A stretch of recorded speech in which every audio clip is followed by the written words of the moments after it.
Chapter 81. The small town is in the south, but not on the coast. It's separated from the ocean by mountains and hills. Therefore, this typhoon wasn't very powerful. It didn't overturn vehicles, rip off roofs, or uproot trees in the greenbelts. The typhoon lasted 3 or 4 days, only at the beginning were the wind and rain stronger. After they returned to Happiness Street and slept, the wind and rain gradually subsided. However, even with their thorough preparations, the 3 people who spent the night outside, Uncle Fatty, Yellow Hair, and Green Hair, inevitably fell ill. Yellow Hair and Green Hair, being younger and stronger, fared better, only experiencing dizziness and weakness. The 2 drank Grandpa Zhang's newly brewed ginger and perilla soup, wrapped themselves in blankets, and huddled in bed to sweat it out, while also taking care of Red Hair. Little Red, I want water. Coming. Little Red, I want food. Coming. Little Red, I need to pee. Come on. Red Hair snapped out of his daze, yanked the towel off his neck, and threw it on the ground. Get out. Go yourself. Before he could finish, Yellow Hair and Green Hair slapped their thighs, hugged each other, and burst into tears. Oh dear. We're so pathetic. We go to great lengths for our brother, and he thinks we're a nuisance. But if I could do it all over again, I still choose to go out myself and leave my brother at home. Because my little Red is too thin. If he goes out, he'd be blown away by the wind or washed away by the rain. I don't regret it really, I don't regret it at all. The 2 of them sang in unison. Red Hair gritted his teeth, picked up the towel from the ground, and hung it back around his neck. Come on, who needs to pee? I help you, okay? Okay. Yellow Hair and Green Hair were overjoyed, opening their arms wide, wanting their brother to serve them. They even almost fought over who would go to the toilet first. Me. I go first. According to age, I go first. I can't hold it anymore, let me go first. Red Hair was being bossed around by them, but he didn't complain at all. But over at Building 6, Uncle Fatty wasn't having such a good time.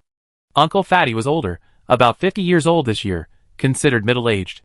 When he got sick, he had a high fever, and his bones and joints ached. Grandpa Zhang's ginger soup didn't help much. Lin Zhao checked the medicines in the house, and gave him 2 fever reducers. The 2 sisters also gave him a painkiller. After taking the medicine, Uncle Fatty felt a little better, the fever subsided, and the pain stopped, but he still coughed. They had no cough syrup, and could only rely on their own healing. The typhoon lasted 3 or 4 days, and everyone on Happiness Street stayed home for 3 or 4 days as well. No one went out again. Except for Fu Chung. The night they found Uncle Peng and the 2 Maos, everyone was exhausted and slept soundly. After settling his wife and son in, Fu Chung, seeing that it was almost time, gave them a final kiss on the forehead and quietly got out of bed. He quietly closed the door, went downstairs, put on his raincoat and boots, and sneaked out. Don't misunderstand, he wasn't going out to steal food, he just wanted to go out and check on the other zombies. Fu Chung was raising over a dozen zombies on the mountain. He would occasionally go out to check on them, teaching them how to hunt and how to grow potatoes. When the typhoon first hit, Fu Chung shouted twice through the window towards the mountain, urging them to come down and find shelter. But he was too far away, he didn't know if they heard him. Later, while accompanying Xiao Zhao to look for people, he shouted again as they drove past the foot of the mountain, urging them to come down quickly. He didn't know if they understood. The wind and rain were so strong that prolonged erosion could easily cause landslides and bury them all. Now that he had time, he definitely had to go check on them. Fu Chung went out the back door as usual. The sky outside was pitch black. Without a glimmer of light, he couldn't see anything clearly. The rain pattered down, hitting the ground with a pattering sound. Fu Chung used both hands to climb over the wall with practiced ease, heading towards the distance. After walking for about 10 minutes, he reached the foot of the mountain. Sure enough, when he arrived, the dozen or so zombies did indeed obey his command and come down the mountain. But they just stood there at the foot of the mountain, forming a circle, not going anywhere else. Some were digging in the soil, others were carrying small, unripe potatoes. These were potatoes they had planted, washed away by the rain before they were fully grown. A few zombies were smarter. Knowing that getting wet was uncomfortable, they picked a couple of leaves and covered their heads. The dozen or so zombies, covered in mud, stood pitifully at the foot of the mountain. When Fu Chung appeared, their eyes lit up. Roar! Boss, you're here! Fu Chung sighed helplessly, and waved to them. Roar, roar, roar! Come on! So the dozen or so zombies started walking, slowly and sparsely following. Fu Chung walked ahead, raising his right hand high so they could see him, afraid they'd fall behind. On the way here, he already spotted an abandoned park with shelter from the rain. As he walked, Fu Chung talked to the other zombies. Roar! Roar, roar, roar! Are you all idiots? Don't you know to seek shelter in the rain? Roar! Boss, we're zombies. Zombies aren't afraid of getting wet. Rain will get our bodies dirty, and our clothes wet. Even as zombies, we must maintain our dignity. My wife taught me this. Don't any of you have wives? No. Fu Chung unconsciously straightened his posture, while the other zombies' heads drooped. We're so pathetic, none of us have wives. The group of zombies remained silent, led by Fu Chung, crossing the street and arriving at the park. Finally, they crossed the grass, stepped over the cobblestone path, and reached the pavilion. Fu Chung turned around and looked at them. Roar! Standing here, you won't get wet, right? A dozen or so zombies crowded into the small pavilion, their eyes lighting up. Oh right. Boss, you're so clever. Fu Chung sighed, took a cloth from one of the zombies, walked to the pavilion, collected some rainwater, and used it to wipe the face of a short zombie.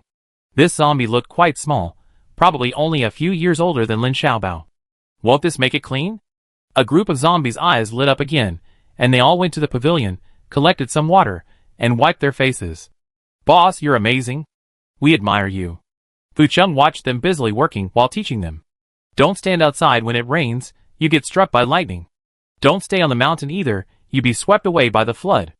Actually, Xiao Zhao taught him all this, and he then taught the other zombies. A few zombies wiped their faces, then walked up to him, patting their stomachs. Boss, we're hungry. Hold on, zombies don't get hungry, it's all an illusion. Just endure it, and you won't be hungry anymore. But we're really hungry. Then eat grass. Anyway, you can't attack humans. With your current physical strength and attack power, attacking humans is like lambs to the slaughter. Okay, that's the only way. Fu Chung led a group of zombies, gathered some grass for them, and helped them plant potatoes in the flower bed. Seeing that it was almost dawn, Fu Chung went back. However, before leaving, Fu Chung looked at the group of zombies, looking them over and over, calculating, and couldn't help but frown. Why did he feel like there were more zombies following him?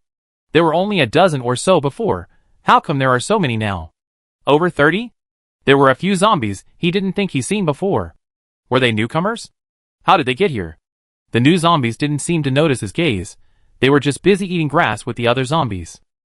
Oh well, a few more zombies wouldn't hurt, he could manage them just the same. Fu Chung turned around, preparing to go home. As he walked, he made up his mind. From now on, he would use this park as a zombie base. He'd go back and ask Xiao Zhao for some potato scraps to plant for them, otherwise they were always complaining of hunger. It was only 3 or 4 in the morning, it wasn't even dawn yet. Fu Chung returned home, took a shower on the first floor, changed into clean clothes, and went upstairs. He returned to the room, climbed into bed, and hugged his wife and son. Lin Zhao, half asleep, was woken by him.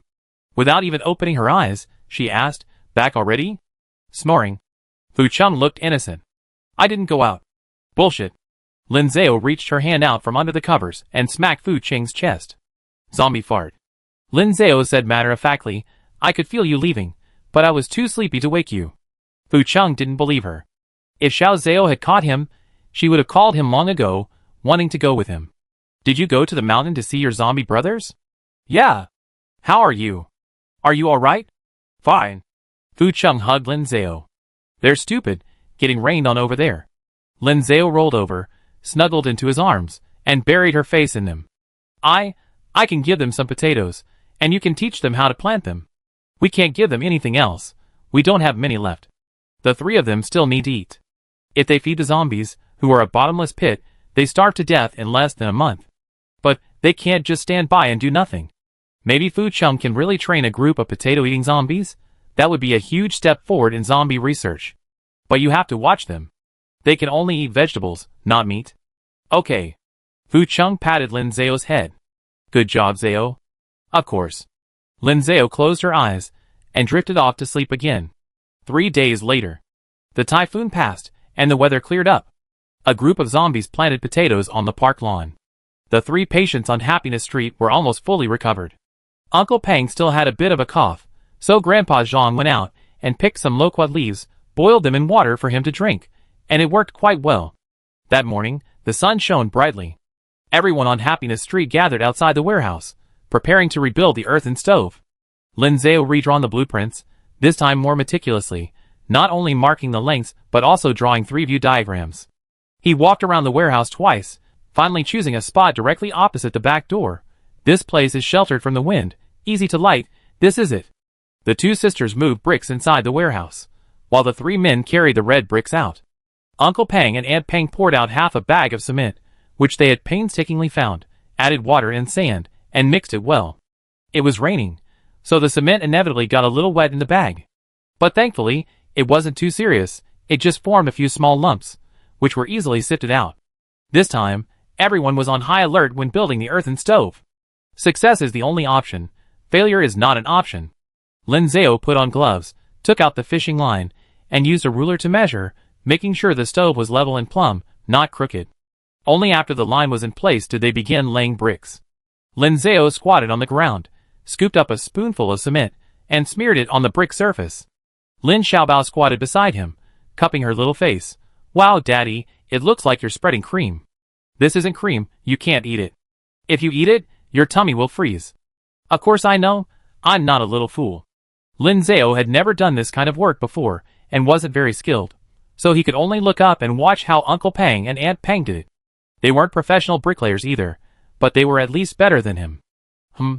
In the end, Fu Chung awakened his memories of working in the past, and took over the job.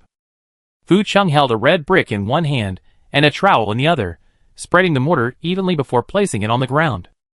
With 2 quick swish sounds, his movements were practiced. In less than 10 minutes, the base of the stove was complete. Uncle and Aunt Pang looked up and exclaimed, "Little Fu is really something. This kind of work is ingrained in his bones."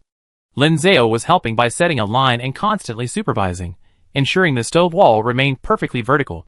Some were carrying bricks, some were laying bricks, and some were carrying cement. Some were cheering. Lin Xiaobao, with her little bear, was serving tea and water to everyone. The group busied themselves, each busy with their own tasks.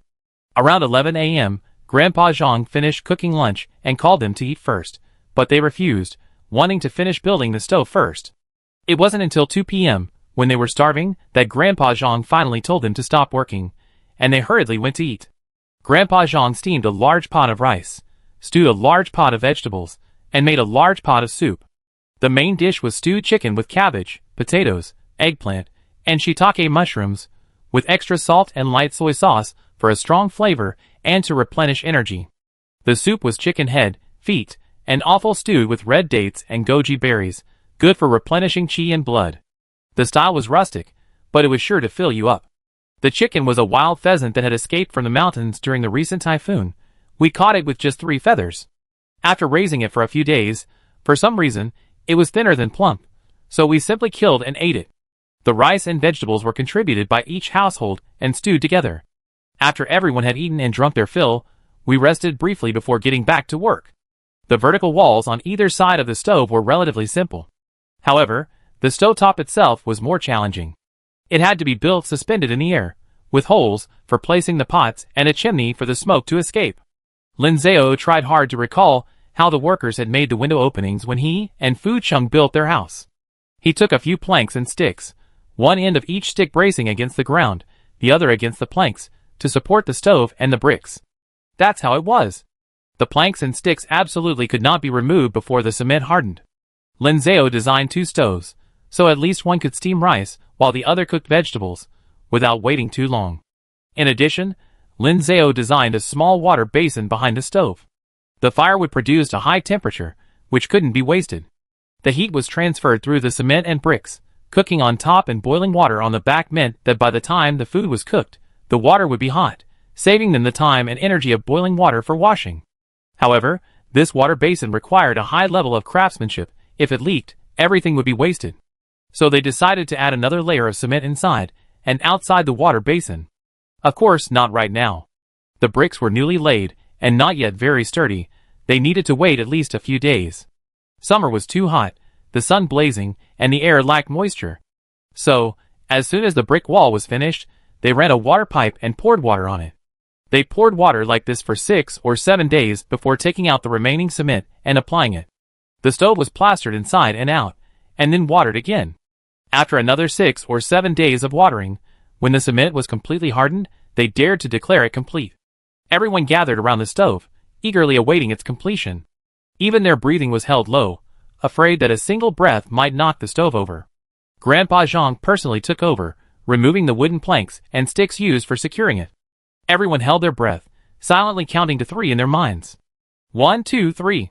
The stove remained motionless, standing quietly in place. The group didn't dare celebrate too soon. They simply turned and left. I go get some firewood. Let's try lighting a fire. They disassembled the elementary school desks and chairs, lit them, and threw them in. Inside the stove, flames roared and crackled. Hot steam rose, hitting us in the face. In an instant, everyone watching erupted in cheers, scattering like puppies and kittens, running around in all directions. It worked! It worked! This stove works! I knew cement would be useful. Quick, quick! Get the pot! Let's cook something. Bring the water pipe over, check if the sink in the back leaks. Ah! I want to jump in and take a bath. Don't pollute the public sink. Chapter 82. The typhoon passed, and the earthen stove was built. In the blink of an eye, it was June. June is a month full of love and peace, beauty and hope. June 1st is International Children's Day, a holiday for children all over the world. June 2nd is the day after Children's Day, and children can eat the snacks they didn't finish yesterday. June 3 RD. Early in the morning, Lin Zhao went to the living room wall, stood on tiptoe, and turned a page of the calendar. He muttered to himself as he turned the page. Fu Cheng stood beside him, not quite understanding, but still applauded his wife. Xiao Zhao is right. Xiao Zhao is right. Fu Cheng clapped his hands every time Lin Zhao said something. Until June 6th. Mentioning this day, Lin Zhao raised his hand, looking extremely excited. What day is June 6th? Cheng Ji, answer me. Humph. Fu Cheng replied, the 6th day. Lin Zhao frowned, looking at him suspiciously. Is Cheng Ji an idiot? Not only does he forget important family holidays, he can't even do basic math. It's clearly the 5th day after Children's Day. Where did the 6th day come from? Just then, Lin Xiaobao finished washing up, carrying the puppy, and walked downstairs with her head held high. Lin Zhao commanded, Xiaobao, quickly tell Daddy what day June 6th is.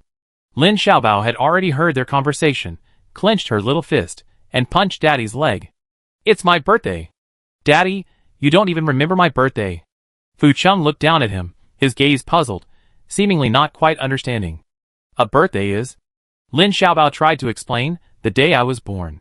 The day you and Dad gave birth to me. Fu Cheng blinked, still looking completely bewildered. Lin Xiaobao was annoyed that he didn't even understand such basic common sense, and stomped her foot in frustration. Lin Zhao quickly said, Xiaobao, go eat breakfast first. There's a steamed bun Grandpa brought over on the table. Okay. Lin Xiaobao pouted, stomped her foot heavily, and turned to leave. Lin Zhao patted Fu Cheng's arm. Is there anything you don't understand? Ask me. Fu Cheng turned around, still with that innocent expression. How were we born? How did he and Xiao Zhao bring Xiaobao into the world? He knew what birthday meant. He just wanted to know what he and Xiao Zhao had done to bring Xiaobao into the world. Well? Lin Zhao choked, unable to answer. Who would have thought Fu Cheng was considering something like this? Well? Lin Zhao pointed to the calendar, flipping back a few pages. 10 months ago, we... Lin Zhao raised his hand, extended 2 fingers, and blew 2 kisses to Fu Cheng. 10 months later, Xiaobao was born. Fu Cheng's expression was serious. He nodded slightly, put his arm around Lin Zhao's waist, and pulled him into his embrace. Lin Zhao naturally clung to his shoulders, hanging on him. Yes, that's it. Suddenly Lin Zhao frowned, sensing something was wrong, and came to his senses. Fu Cheng, were you doing this on purpose? Lin Zhao jumped off Fu Cheng and started hitting him. You rascal. You're being a pervert again. In the restaurant, Lin Xiaobao stood on tiptoe, picked up a large steamed bun, held it with both hands, and ate it in small bites. He ate while nodding. Grandpa Zhang's steamed buns are so delicious, fragrant, sweet, fluffy, and soft. He nodded, and then shook his head. Sigh, Dad and Uncle are so childish, silly, and dull. Under these combined influences, Lin Xiaobao's head twisted and turned like a windmill. The puppy, following beside him, imitated him, twisting its head vigorously. After an unknown amount of time, Lin Xiaobao clung to Fu Cheng and was carried to the dining room. The young couple, seeing him like this, were somewhat puzzled. "Xiaobao, are you stupid? Is your head out of control?" Fu Cheng reached out, trying to press down on the top of his head. "No way." Lin Xiaobao shook his head, shaking off his hand. "Dad, Big Dad, you're so childish." "Us?" Lin Zhao pointed at himself in disbelief. Then at Fu Cheng, "Hey!" Before he could speak, Lin Xiaobao walked around them and left, leaving them only a short, stocky, but mature and steady back. Not very steady, but very heavy. Lin Xiaobao knew his birthday was June 6th. Every year around this time. Actually, it's only been 3 years. The first and second years, he was still young and didn't remember much. The third year, around this time last year, his father and Big Dad took him to the amusement park. They wore matching outfits, his father bought him a puppy balloon, and Big Dad took photos and videos of him. They ate lunch at a family-friendly restaurant, having Western food, hamburgers, fries, and steak. They had Chinese food for dinner, having the restaurant deliver the dishes to their home, inviting everyone to eat together. There was also a large cream cake covered with fruit and a chocolate sign, which he ate. He closed his eyes to make a wish, and when he opened them again, he was surrounded by gifts from everyone. But this year, the mature Lin Xiaobao sat on the sofa, his hands cupping his face, looking worried. His chubby cheeks looked like they were about to fall off. He couldn't go out, the amusement park was closed, and the restaurants were closed. His 4th birthday had brought such a huge hardship. Lin Xiaobao was very sad. Sigh. Lin Xiaobao sighed, but quickly cheered up. He was a mature little boy now. He couldn't be so childish anymore. "Little dog, let's go!" Lin Xiaobao made up his mind, and with his short legs, ran downstairs. "Daddy." Lin Zhao was talking to Grandpa Zhang, and the 3 moused through the window with Fu Cheng. Hearing his voice, Lin Zhao seemed startled, almost jumping up. "What's wrong?" Lin Xiaobao ran forward, mustering his courage. "I don't want to celebrate my birthday." Lin Zhao was taken aback. "Why?" "Because." Lin Xiaobao put his hands on his hips. "Because I'm already tired of it. Birthdays are so boring. I don't like them at all." Before he could finish, Lin Zhao bent down and picked him up. "No, you have to celebrate." "But Daddy said you have to celebrate, so you have to." Xiaobao had no chance to resist. Lin Xiaobao hesitated. Lin Zhao held him and lifted him up a little. "Don't worry, you can celebrate your birthday outside, and you can celebrate your birthday at home. You can celebrate your birthday by eating steak, and you can celebrate your birthday by eating rice. Dad and Big Dad will absolutely not allow you to skip your birthday." What domineering love! Lin Xiaobao hugged his father's neck, looked at his father, then at Big Dad, and asked softly, "Then, will there be cake?" "Of course." Lin Zhao assured him. "Xiaobao, don't worry about that. Dad and Big Dad will arrange everything." Fu Cheng patted his head and replied, "Wow." Lin Xiaobao blinked, his eyes full of anticipation. Mature Xiaobao, but still Xiaobao. Having received assurances from his father and Big Dad, Lin Xiaobao felt relieved. He stopped thinking about things that should be considered by adults, and focused on looking forward to his birthday. 5 days passed quickly. Oh dear, why does time seem to drag on so slowly? Lin Xiaobao sat in front of the clock and calendar every day, urging time to hurry up. Hoping, this day finally arrived. June 6, 8 a.m., small town time. In the children's room, Lin Xiaobao lay on his little bed, groggily opening his eyes. He had intended to sleep a little longer, but then he suddenly remembered it was his birthday, so he abruptly opened his eyes, rolled over, and sat up in bed. He reached out, grabbed the dog bed next to the bed, and dragged the puppy sleeping there over. The weather had become very hot again, and last night he and the puppy had slept on the rooftop in the breeze. After they fell asleep, his father had carried them down and put them in the children's room. The puppy had grown incredibly fast since shedding its puppy coat. It was already almost as big as his father's arm. Lin Xiaobao lay down beside the bed, gently shaking the puppy to wake it. Little bear, wake up. Today is... Before he could finish speaking, the sound of a door opening came from outside the children's room. Lin Xiaobao jolted awake, instinctively lying back down and closing his eyes. It must be Dad and Big Daddy. He pretended to sleep and see what they were up to. Lin Xiaobao lay flat on the bed, his little hands gripping the blanket tightly. His heart was pounding with excitement, and his whole body trembled involuntarily. Were Dad and Big Daddy going to give him a present? Were they going to wish him a happy birthday? Were they going to give him a birthday cake? Yes. A soft sound, and the door was pushed open from the outside. Immediately afterward, Lin Xiaobao heard his dad and Big Daddy's footsteps approaching him. He could also hear them talking softly. Chum-ji, put your gift here. Purr. Control your big dog bark. Roar. Suddenly, the two stopped talking and walking. The room suddenly became quiet, without a sound. Did Dad and Big Dad leave? Did they go out? Lin Xiaobao clutched the blanket tightly, hesitated for a moment, and tentatively opened his eyes. The moment he opened his eyes, Dad and Big Dad's faces appeared in front of him at the same time. They hadn't left.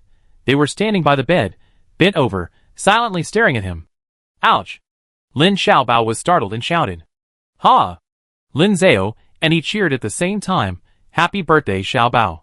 Lin Zhao picked Lin Xiaobao up from the bed, sat him on the edge of the bed, and pressed his face against his. Happy birthday, Xiaobao Bao. You were born 4 years ago today. You're the baby your dad and your older dad have been waiting for so long. You're the best little baby in the world. Your dad and your older dad love you, and love you more and more every time. Happy birthday. With each sentence Lin Zhao spoke, Fu Cheng purred beside him in agreement. Lin Xiaobao was overjoyed by his father's coaxing. His little face flushed, and he nestled in his father's arms, feeling dizzy and rolling around like a puppy. Hee hee, thank you, Dad. Dad is the dad I've been waiting for so long too. I love Dad the most. But quickly, he snapped back to reality and looked at his older dad. And you? Fu Cheng cleared his throat and began speaking in his deep, dog-like voice. Happy birthday. Xiao, and I will always love you. Too short. Too simple. Lin Xiaobao was a little dissatisfied. Is there anything else? I want to hear more nice things. Fu Cheng thought for a moment and continued. Xiao, and I don't regret having you. That sounded a little strange. Whether you continue as a human or not, whether you become a monster or not, we will love you. That sounded even stranger. Daddy was definitely illiterate. But it wasn't bad. Lin Xiaobao liked it. He liked this straightforward, easy to understand fatherly love. Lin Zhao hugged Lin Xiaobao. Xiaobao, look at the birthday presents Daddy and Daddy prepared for you. Okay. 2 large boxes were placed on his bedside table.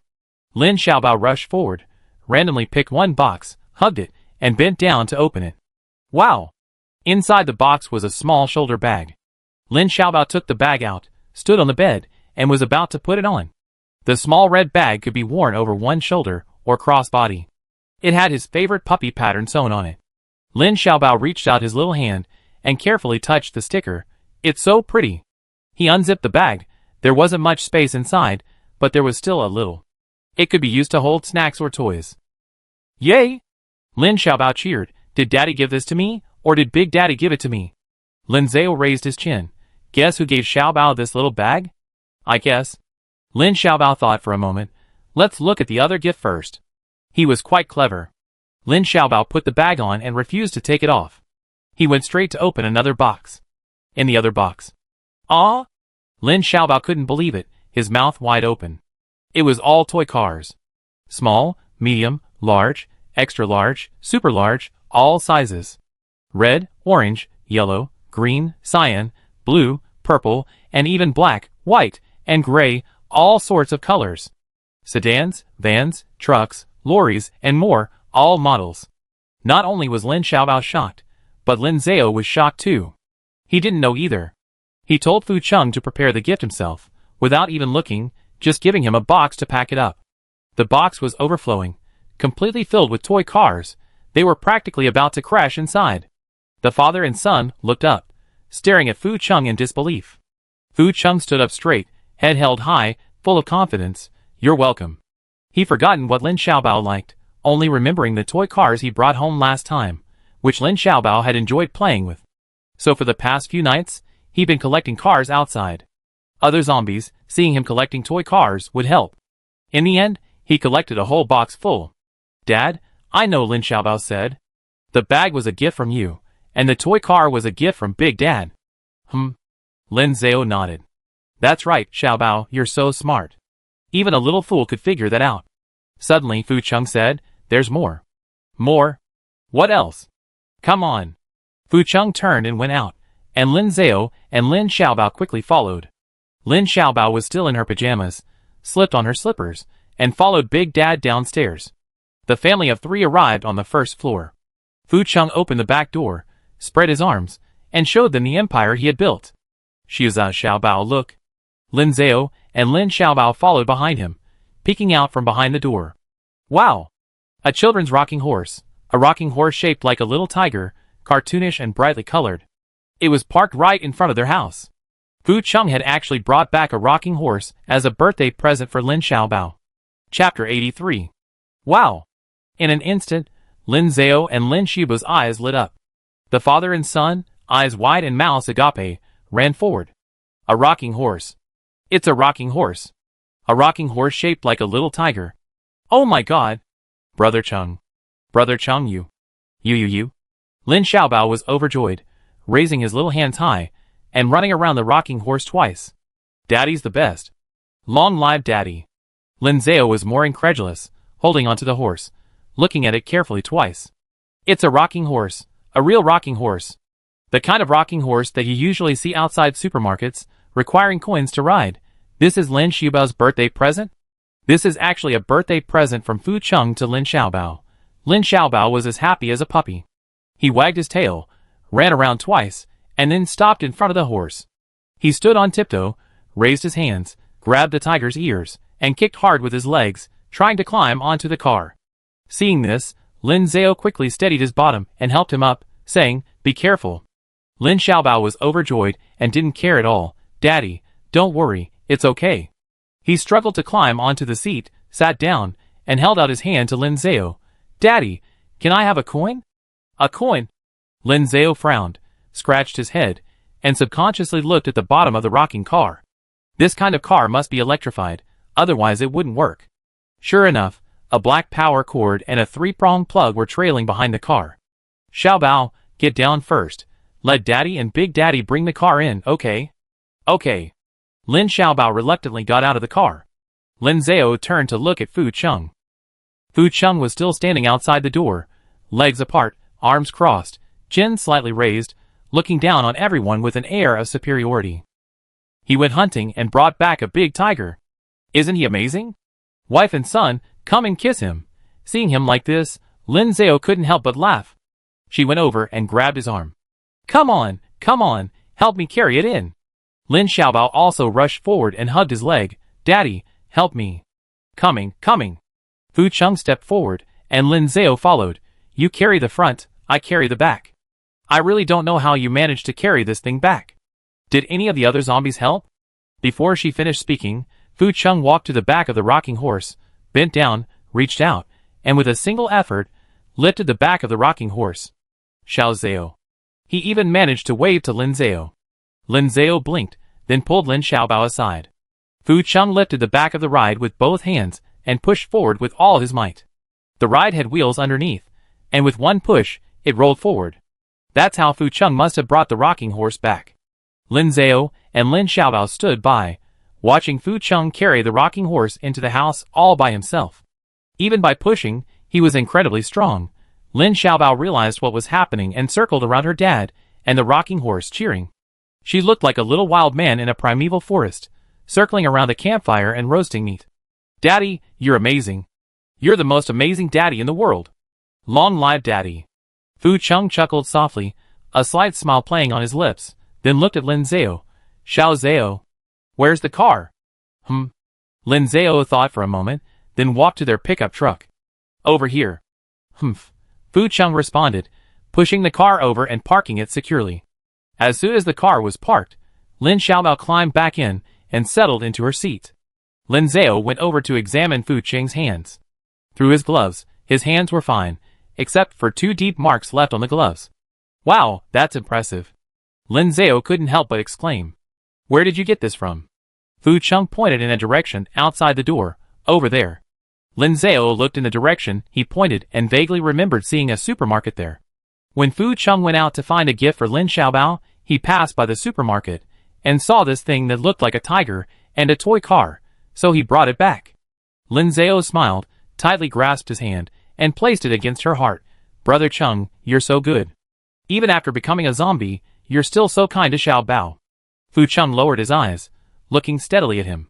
Hunting for his wife and son was what he should do. Just as the atmosphere was getting warmer. Daddy, a coin. Big Daddy, a coin. I want a coin. Okay, coming. Lin Zhao had Fu Cheng plugged in the power cord, while she went to the shelf to get a 1 yuan coin. But unfortunately, their house still had no electricity, and the coin didn't move. Why isn't it moving? Lin Xiaobao gently patted the tiger head, looking puzzled. Daddy, why isn't the rocking horse moving? Lin Zhao could only tell him the truth, Xiaobao, because there's no electricity. Why? Lin Xiaobao didn't understand. Does a rocking horse need electricity? Yes. Lin Zhao nodded. The TV needs electricity, the refrigerator needs electricity, because they both have the word electricity in their names. But a rocking horse doesn't have electricity, and it's not called an electric car. Lin Xiaobao started confidently, but as he spoke, he deflated. His birthday present, he could only look at it, not write it, then why give it to him? Seeing that Lin Xiaobao was about to be sad, Lin Zhao punched Fu Cheng's chest, and quickly went over to hug the poor little boy. Xiaobao, don't be sad, Daddy has other ways. What ways? Lin Xiaobao looked up at him, his eyes filled with tears. It's 8:30 in the morning, in the first floor garage. Fu Cheng stood to the left of the rocking horse, holding the horse with both hands, rocking it manually. Lin Zhao squatted to the right of the rocking horse, clapping along with both hands, concentrating on dubbing. Little friend, are you ready? Lin Xiaobao raised his little hand. Ready. Beep beep beep. What's Daddy's dad called? Daddy's dad is called Grandpa. What's Daddy's mom called? Daddy's mom. Lin Xiaobao hugged the puppy, sitting in the car, swaying to the music and rhythm.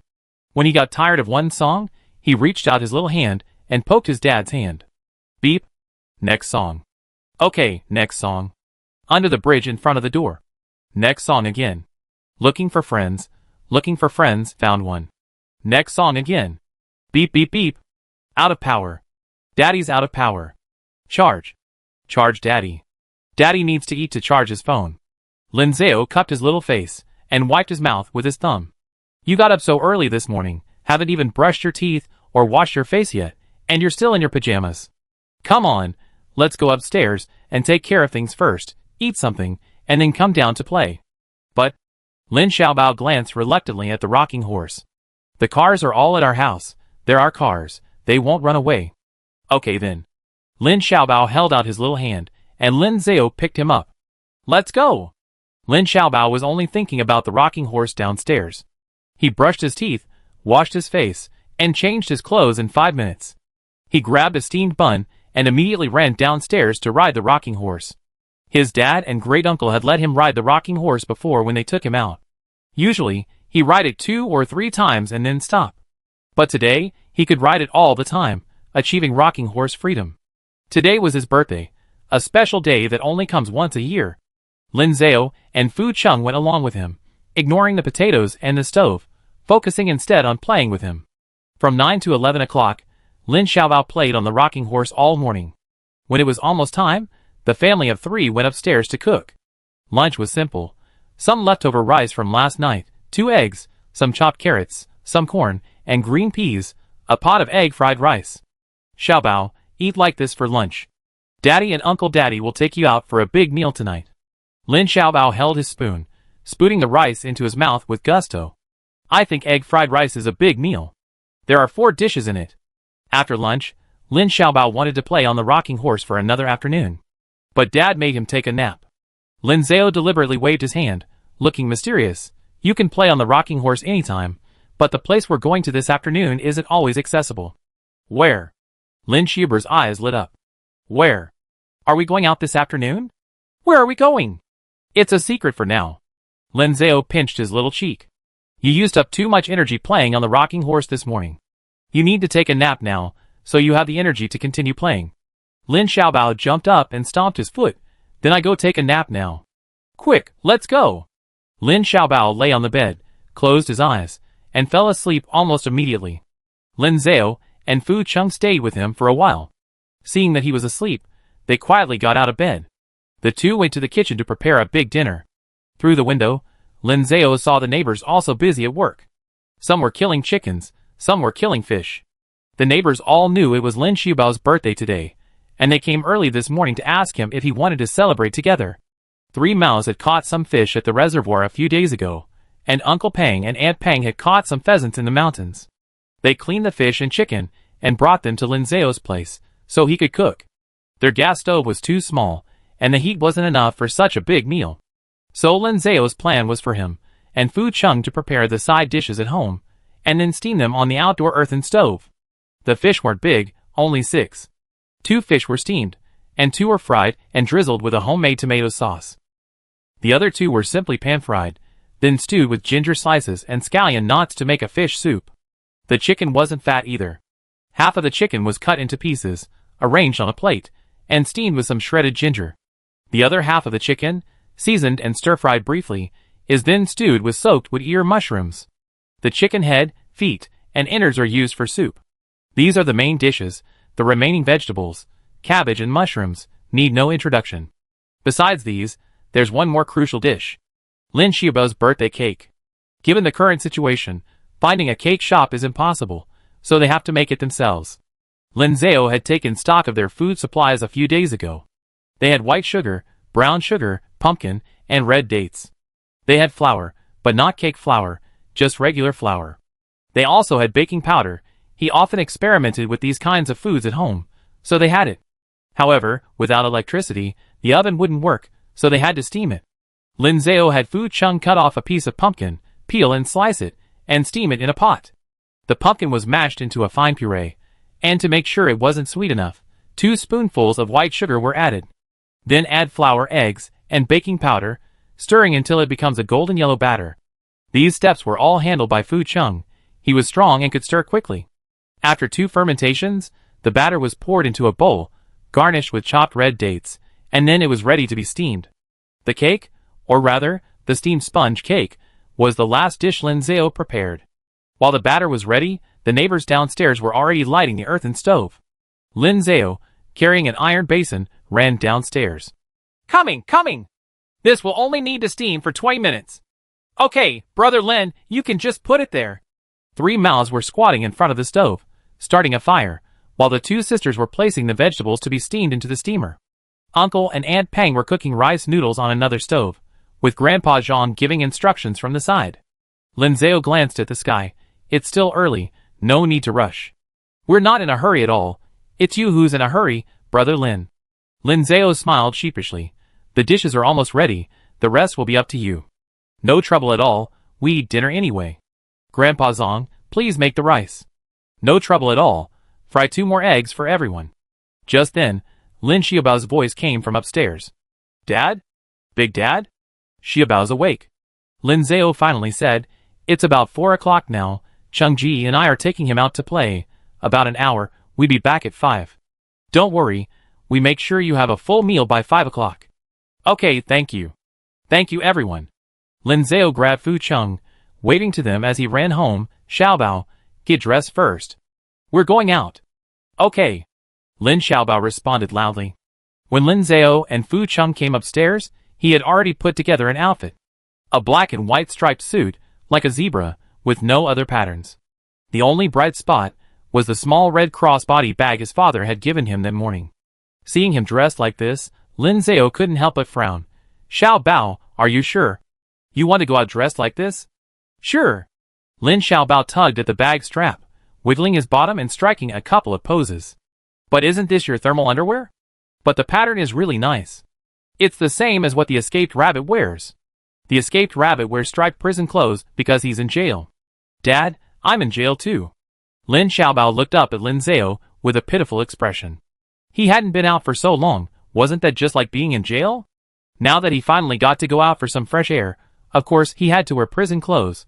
Lin Zhao couldn't stand his expression, and quickly said, okay, then wear this. This thermal underwear said happened to be long-sleeved, which would provide some protection. Besides, there were zombies everywhere outside, so there was no need to care about other people's opinions. Lin Zhao then grabbed a jacket and draped it over him. Let's go then. Let's go! Let's go! The 3 of them got into the car. Fu Chung was driving again. Ever since he revealed that he could drive, Lin Zhao always let him drive. Lin Zhao sat in the passenger seat, and Lin Xiaobao sat in the child safety seat in the back. Lin Xiaobao asked, "Can't we take my kitty ride?" Lin Zhao coaxed him, "The kitty ride is too slow, it'd be midnight by the time we get there." Okay. The car drove out of the garage, and the neighbors waved and cheered. "Happy birthday, Baoji. Have fun. Linji, Fuji, have fun, family of 3. Bye-bye. See you tonight." Lin Xiaobao pressed his face against the car window and waved back, "Goodbye."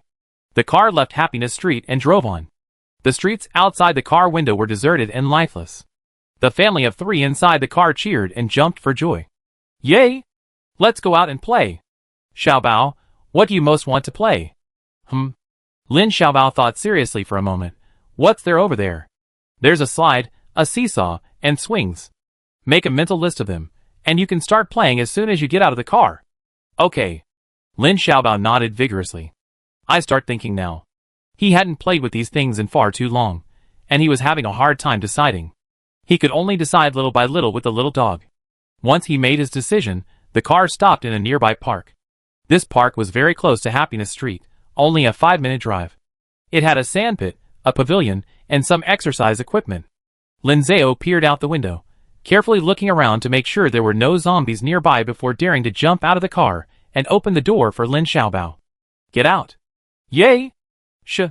Lin Zhao, afraid of alerting the zombies, quickly raised his index finger at Lin Xiaobao. "Let's keep our voices down, so we don't disturb the others." Lin Xiaobao looked around, but there's no one else here. They're sleeping over there by the wall. Lin Zhao picked up Lin Xiaobao and walked towards the various equipment. "Have you decided what you want to play with first?" Lin Xiaobao kicked his little feet. "Daddy, I want to get down and walk by myself." "Okay." Lin Zhao put Lin Xiaobao down on the grass, and he immediately ran towards the slide. After being neglected for several months, the grass on the lawn hadn't grown much, and the slide wasn't dirty at all. It was clean enough to climb up and slide down. This was because Fu Cheng turned his head and looked at a distance. Several zombies were wandering around there, but they didn't approach. It was more like they were patrolling than spying. Noticing Fu Cheng looking at them, they even shakily raised their hands and gave Fu Cheng a crooked salute. "Hey boss. With us here, you and your wife and son can play without worry." That's right, this is the park where Fu Cheng placed his zombie brothers and sisters. They've been living here since the typhoon, for over 10 days now. The grass on the ground, which was originally quite tall, has been completely eaten by them. However, the zombies don't clean the slide. Lin Zhao cleaned it. He chose this park a long time ago, and last night, he dragged Fu Cheng along to clean all the equipment. He wanted to keep Lin Xiaobao's little bottom clean, so he could have more time to play. Lin Xiaobao was too busy playing to think about that. Lin Zhao didn't say anything, just watched him from the side. Lin Xiaobao, with the dog, went down the slide twice, and then wanted to play on other things. He got up and took Lin Zhao's hand. "Daddy, let's go play on the seesaw now." "Okay." Lin Zhao asked, "Who do you want to team up with?" "I team up with Daddy, and Big Daddy and Little Bear will team up." The sun was setting, and the golden sunlight shone on them. Lin Zhao hugged Lin Xiaobao and sat on one end of the seesaw. Fu Cheng held the little dog and sat on the other end. "Big Daddy, you're not allowed to stay seated." "Roar." "Daddy, let's push." "Push down hard." "Lift Big Daddy up." "Roar." The seesaw went up and down, creating a breeze that ruffled Lin Xiaobao's clothes. The sun set, a gentle breeze blew, and dust rose from the ruins, sweeping across the landscape. A zombie virus outbreak had caused humans to kill each other, and the world seemed to be on the verge of collapse. But for this family of 3, the end of the world was not an option. They played on the seesaw amidst the ruins. Chapter 84. 5 months after the zombie virus outbreak, the park seesaw had been idle for 5 months. Exposed to wind and rain, the screws holding it in place had long since rusted. When someone sat on it, it made a strange sound. Humph! Roar! Lin Xiaobao and Fu Cheng sat on opposite sides of the seesaw, facing each other. Lin Xiaobao clenched his little teeth, made a tight fist, and strained to sit down. Fu Cheng sat opposite him, his long legs dangling on the ground, looking quite relaxed, not even using his full strength. Father and son were competing with each other. "Daddy, that's not how you play on a seesaw. You can't keep pressing down on it." "Roar? Is that so?" Fu Cheng sat on the ground, looking at his wife and son, who were halfway up in the air, and found it amusing. He wanted to play like this. Lin Xiaobao was furious, kicking his feet in the air, yelling, "Ouch! Ouch!"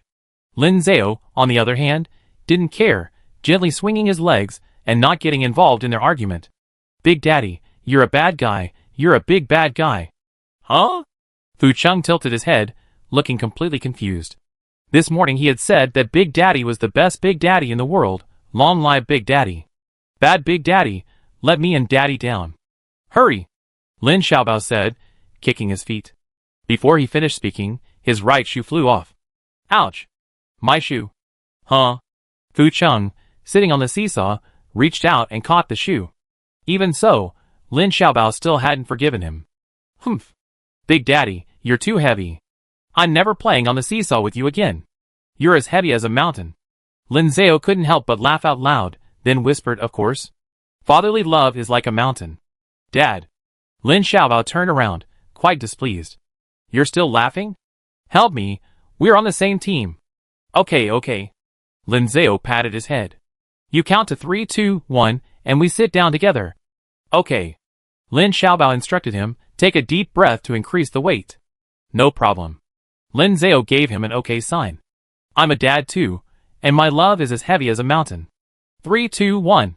At the command, the father and son opened their mouths wide and inhaled deeply. Holding their breath, they struggled to sit down. Lin Zhao's feet flailed in the air, like paddling. "Xiaobao, Daddy's feet have touched the grass." Lin Xiaobao stretched out his short legs. "My feet haven't." "Keep going." Fu Cheng watched the father and son, unable to resist a smile. Finally, he deliberately tiptoed, using their momentum to stand up slightly. Lin Zhao and Lin Xiaobao finally landed. "Finally down." Lin Xiaobao announced loudly, "Daddy, we won't get up either, we won't let Big Daddy down." Lin Zhao nodded seriously. "Okay, let him experience what it's like to be stuck up there." Before he finished speaking, Fu Cheng lifted his foot, as if to leave. He wasn't afraid, he could leave anytime he wanted. "Brother Cheng." Lin Zhao quickly called out to him, "What are you doing? Sit back down." Fu Cheng was just teasing them. As soon as Lin Zhao called, he immediately returned. Lin Zhao pursed her lips, glaring at him angrily. The weight difference between them and Cheng Ge was simply too great. They couldn't play on a regular seesaw, they should play on a specially made seesaw based on leverage. That would be fair. Seeing his wife and son looking at him like that, Fu Cheng, afraid they'd get angry, didn't dare tease them anymore. He pressed down the seesaw and immediately put them down again. Have fun, don't be angry." After playing normally for a few minutes, Lin Xiaobao finally calmed down a bit. That's more like it. But just as Fu Cheng calmed down, Lin Zhao got the urge to play again. Lin Zhao, holding Lin Xiaobao, deliberately asked Xiaobao, "Do you want to switch groups? Daddy and Big Daddy can be in one group, and you and Little Bear can be in the other?" "No." Lin Xiaobao's alarm bells rang, and he quickly grabbed his father's hand. "If you and Big Daddy are together, it'd be even heavier. Little Bear and I will be bounced into the sky." "Really?" "Of course, just like in the cartoons." "Okay, then Daddy won't go." Lin Xiaobao held his father's hand tightly, locking himself and his father together. Just then, Fu Cheng suddenly looked up and growled softly behind them. "Growl?" Lin Zhao reacted and quickly turned around. He saw a small zombie peeking out from the bushes, curiously watching them. It tentatively took one step, wobbling towards them. Lin Zhao jumped, quickly picking up Lin Xiaobao and holding him protectively in his arms, moving closer to Fu Cheng. Oh no! They were having so much fun that they completely forgot there were zombies around. Could this zombie be attracted to them and trying to bite them? Were they talking too loudly, or were they sweating, their human scent attracting the zombies? Lin Zhao didn't have time to think, she could only hold Lin Xiaobao and hide behind Fu Cheng. Fu Cheng spread his arms, shielding his wife and son behind him, and raised his voice, shouting at the little zombie again. "Roar! Hold on! Human flesh doesn't taste good. Get down!" The little zombie also grunted twice at him, mumbled indistinctly, as if talking to him. Lin Xiaobao huddled in her father's arms, terrified, clinging tightly to her father's neck. Step by step, the little zombie slowly approached. It came to the seesaw where Lin Xiaobao had just played, stretched out its little hand, and held something high, presenting it to them. It was a bunch of wildflowers. Small purple flowers that often grow on the grass of the small town, the kind that clover grows on. A small bunch, neatly arranged, held in the little zombie's hand. Lin Zhao and Lin Xiaobao blinked, looking closely, and then realized that the little zombie was very clean. Unlike other zombies, it wasn't covered in blood and entrails. Its body was intact, and although its clothes were a bit comical, they were neat. Even its face was clean, as if it had just washed itself. Behind it were several adult zombies. They hid behind the bushes, just like the little zombie had been, tentatively peeking in their direction. The little zombie placed the wildflowers it was holding on the seesaw seat, then looked up at Lin Xiaobao. Her. Big Daddy, what is it saying? Lin Xiaobao mustered her courage to ask. Don't you know monster language? It said. Fu Cheng paused. Everyone wishes you a happy birthday. Lin Xiaobao and Lin Zhao exchanged a glance and pursed their lips. Both father and son were a little embarrassed. Someone wished him a happy birthday, but they thought it was an enemy. Thank you. Thank you all. Lin Xiaobao lowered his head, opened the bag his father had sewn for him, and took out 2 peanut-shaped chocolates. Big Daddy, can you help me? Fu Cheng understood, took the chocolates from him, and went forward to exchange them for wildflowers. The little zombie's eyes lit up when it saw the chocolates, and it grabbed them and ran. It held the chocolates high in its hand, showing them to the other zombies. Roar! Roar! Roar! A group of zombies gathered together, studying how to eat them. Fu Cheng roared at them twice, telling them to open the packaging before eating, and then let them do as they pleased. The sun set, and it was almost time. The family of 3 prepared to go home. Lin Xiaobao was still eager to play, but it was already dark, and his stomach was growling. There was no other way but to go home with his father. Actually, this was exactly what Lin Zhao had expected. Yes, he did it on purpose. Inside the pickup truck, Lin Xiaobao clutched a small bunch of wildflowers, lost in thought. His father, worried he might not be able to hold them, had carefully tied the flowers into a bouquet with a handkerchief. This was the first gift he received from someone else on his birthday. His father had said that even monsters can be good, like his father. Was the monster in the park that wished him a happy birthday a good monster too? Thinking this, they returned to Happiness Street. The fire in the stove had died down, and the neighbors were carrying the food out of the pot. Quick, quick! There's still chicken. This cake too. Before she could finish, the neighbors heard the car and quickly changed their tune. Oh, it's a secret. Hey! Brother Lin, Brother Fu, you're back. We're back. Lin Zhao jumped out of the car and went to open the door for Fu Cheng. The food is all ready, we can eat soon. No, it's so lavish, it shouldn't be called eating, it should be called feast. Either is fine. Fu Cheng drove the car home, and Lin Zhao went over and picked up Lin Xiaobao. Lin Xiaobao's birthday party was about to begin.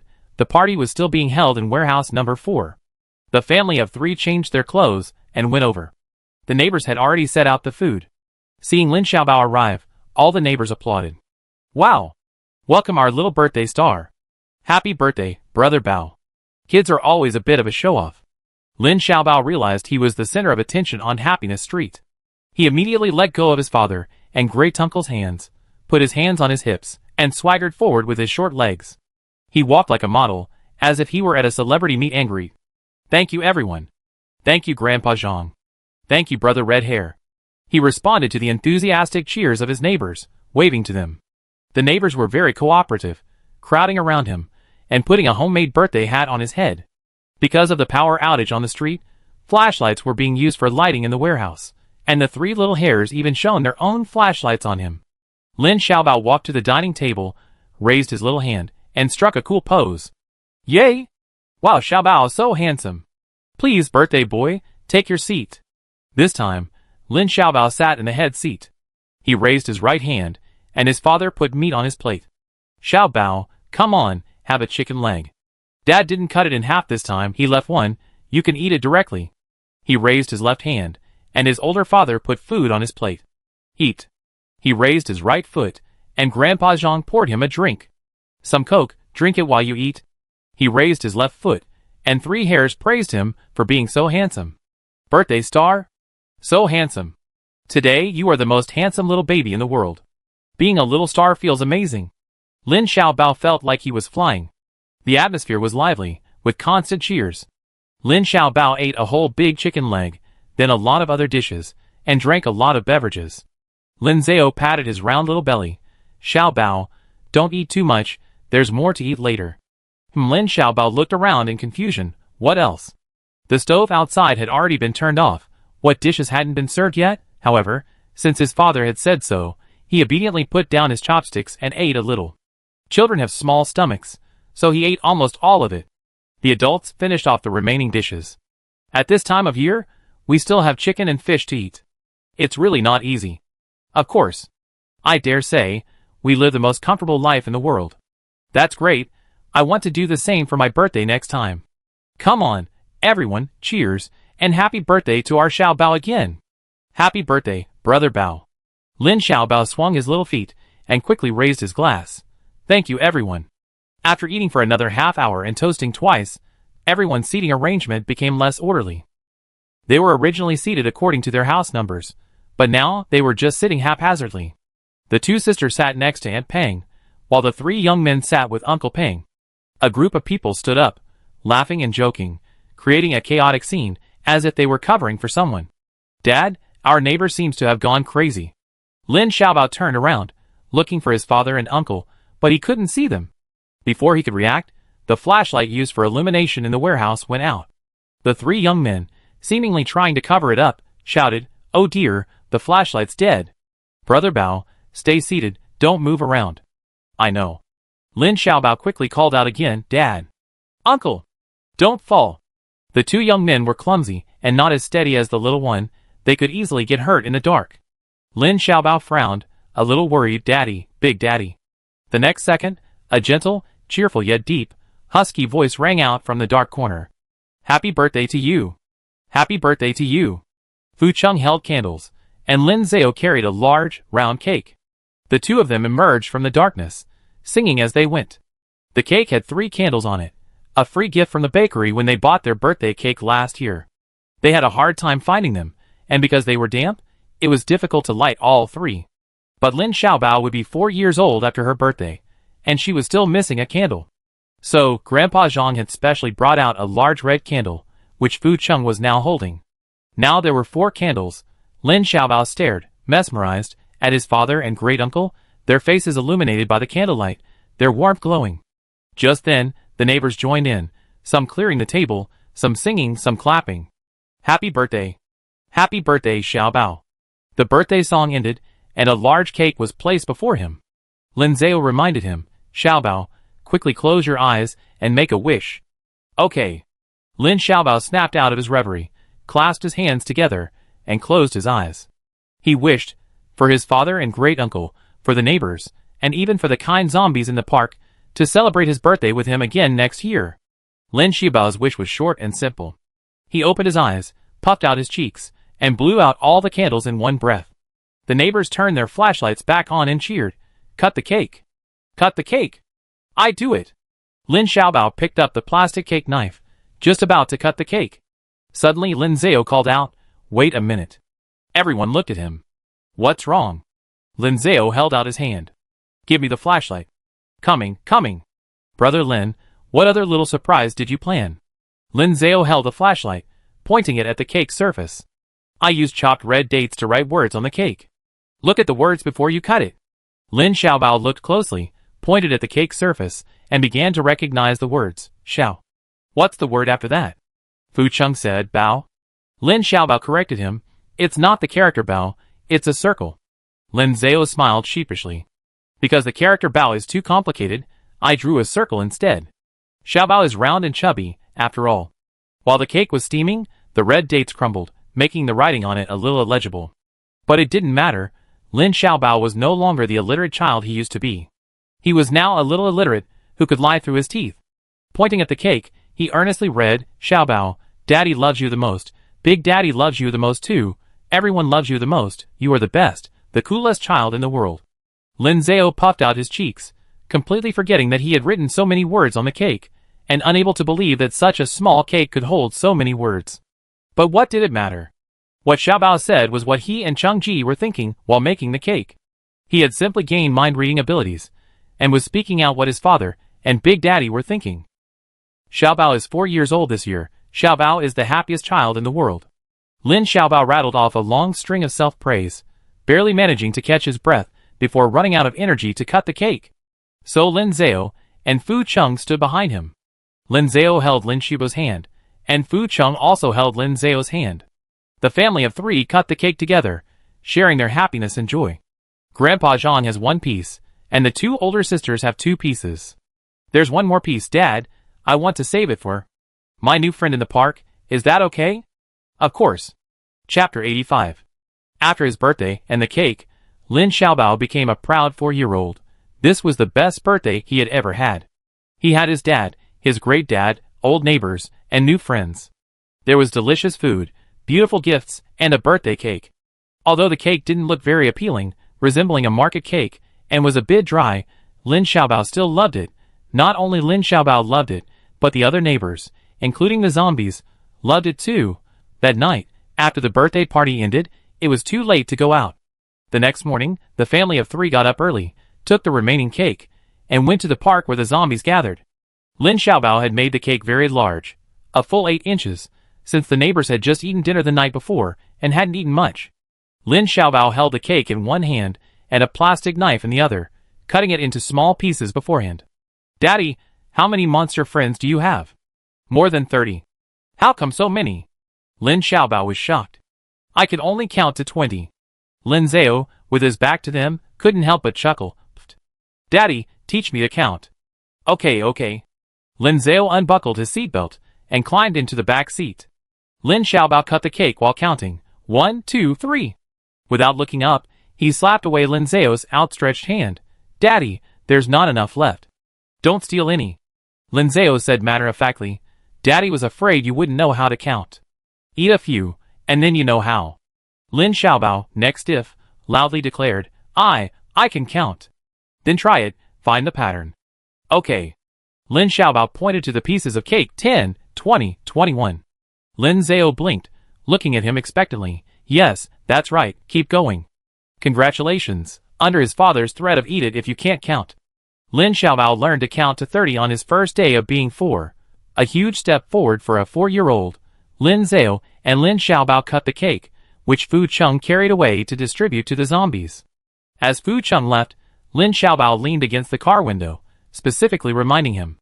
Big Daddy, the bigger piece is for the monster brother who gave me the little flower, remember that. Don't get it wrong. Roar.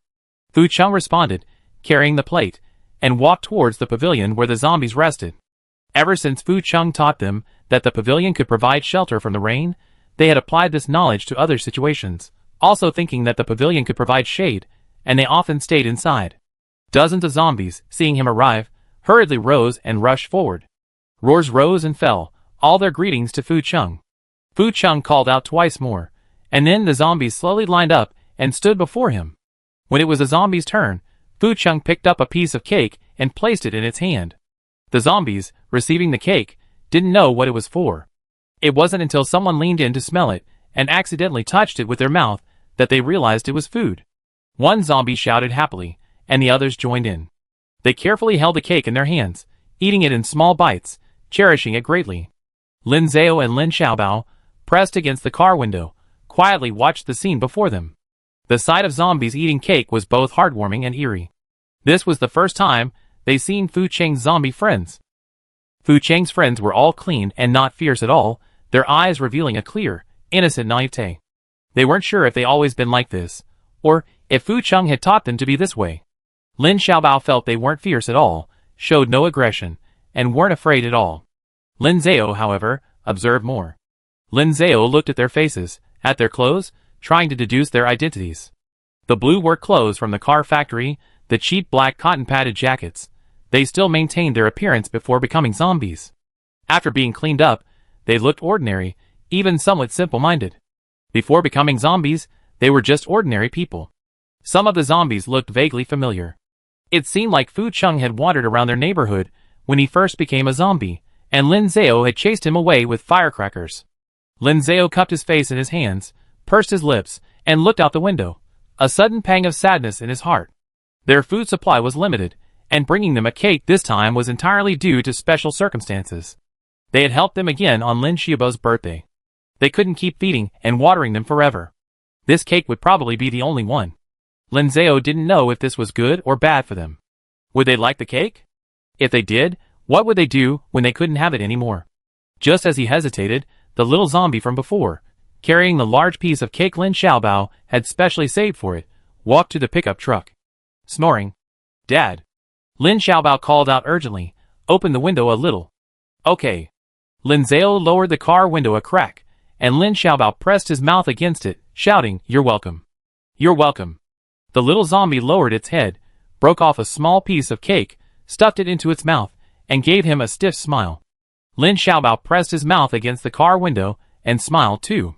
Human and zombie, different species, unable to communicate. Just because they were of similar age, they became friends. Lin Zhao looked at the scene before him, and his eyes crinkled into a smile.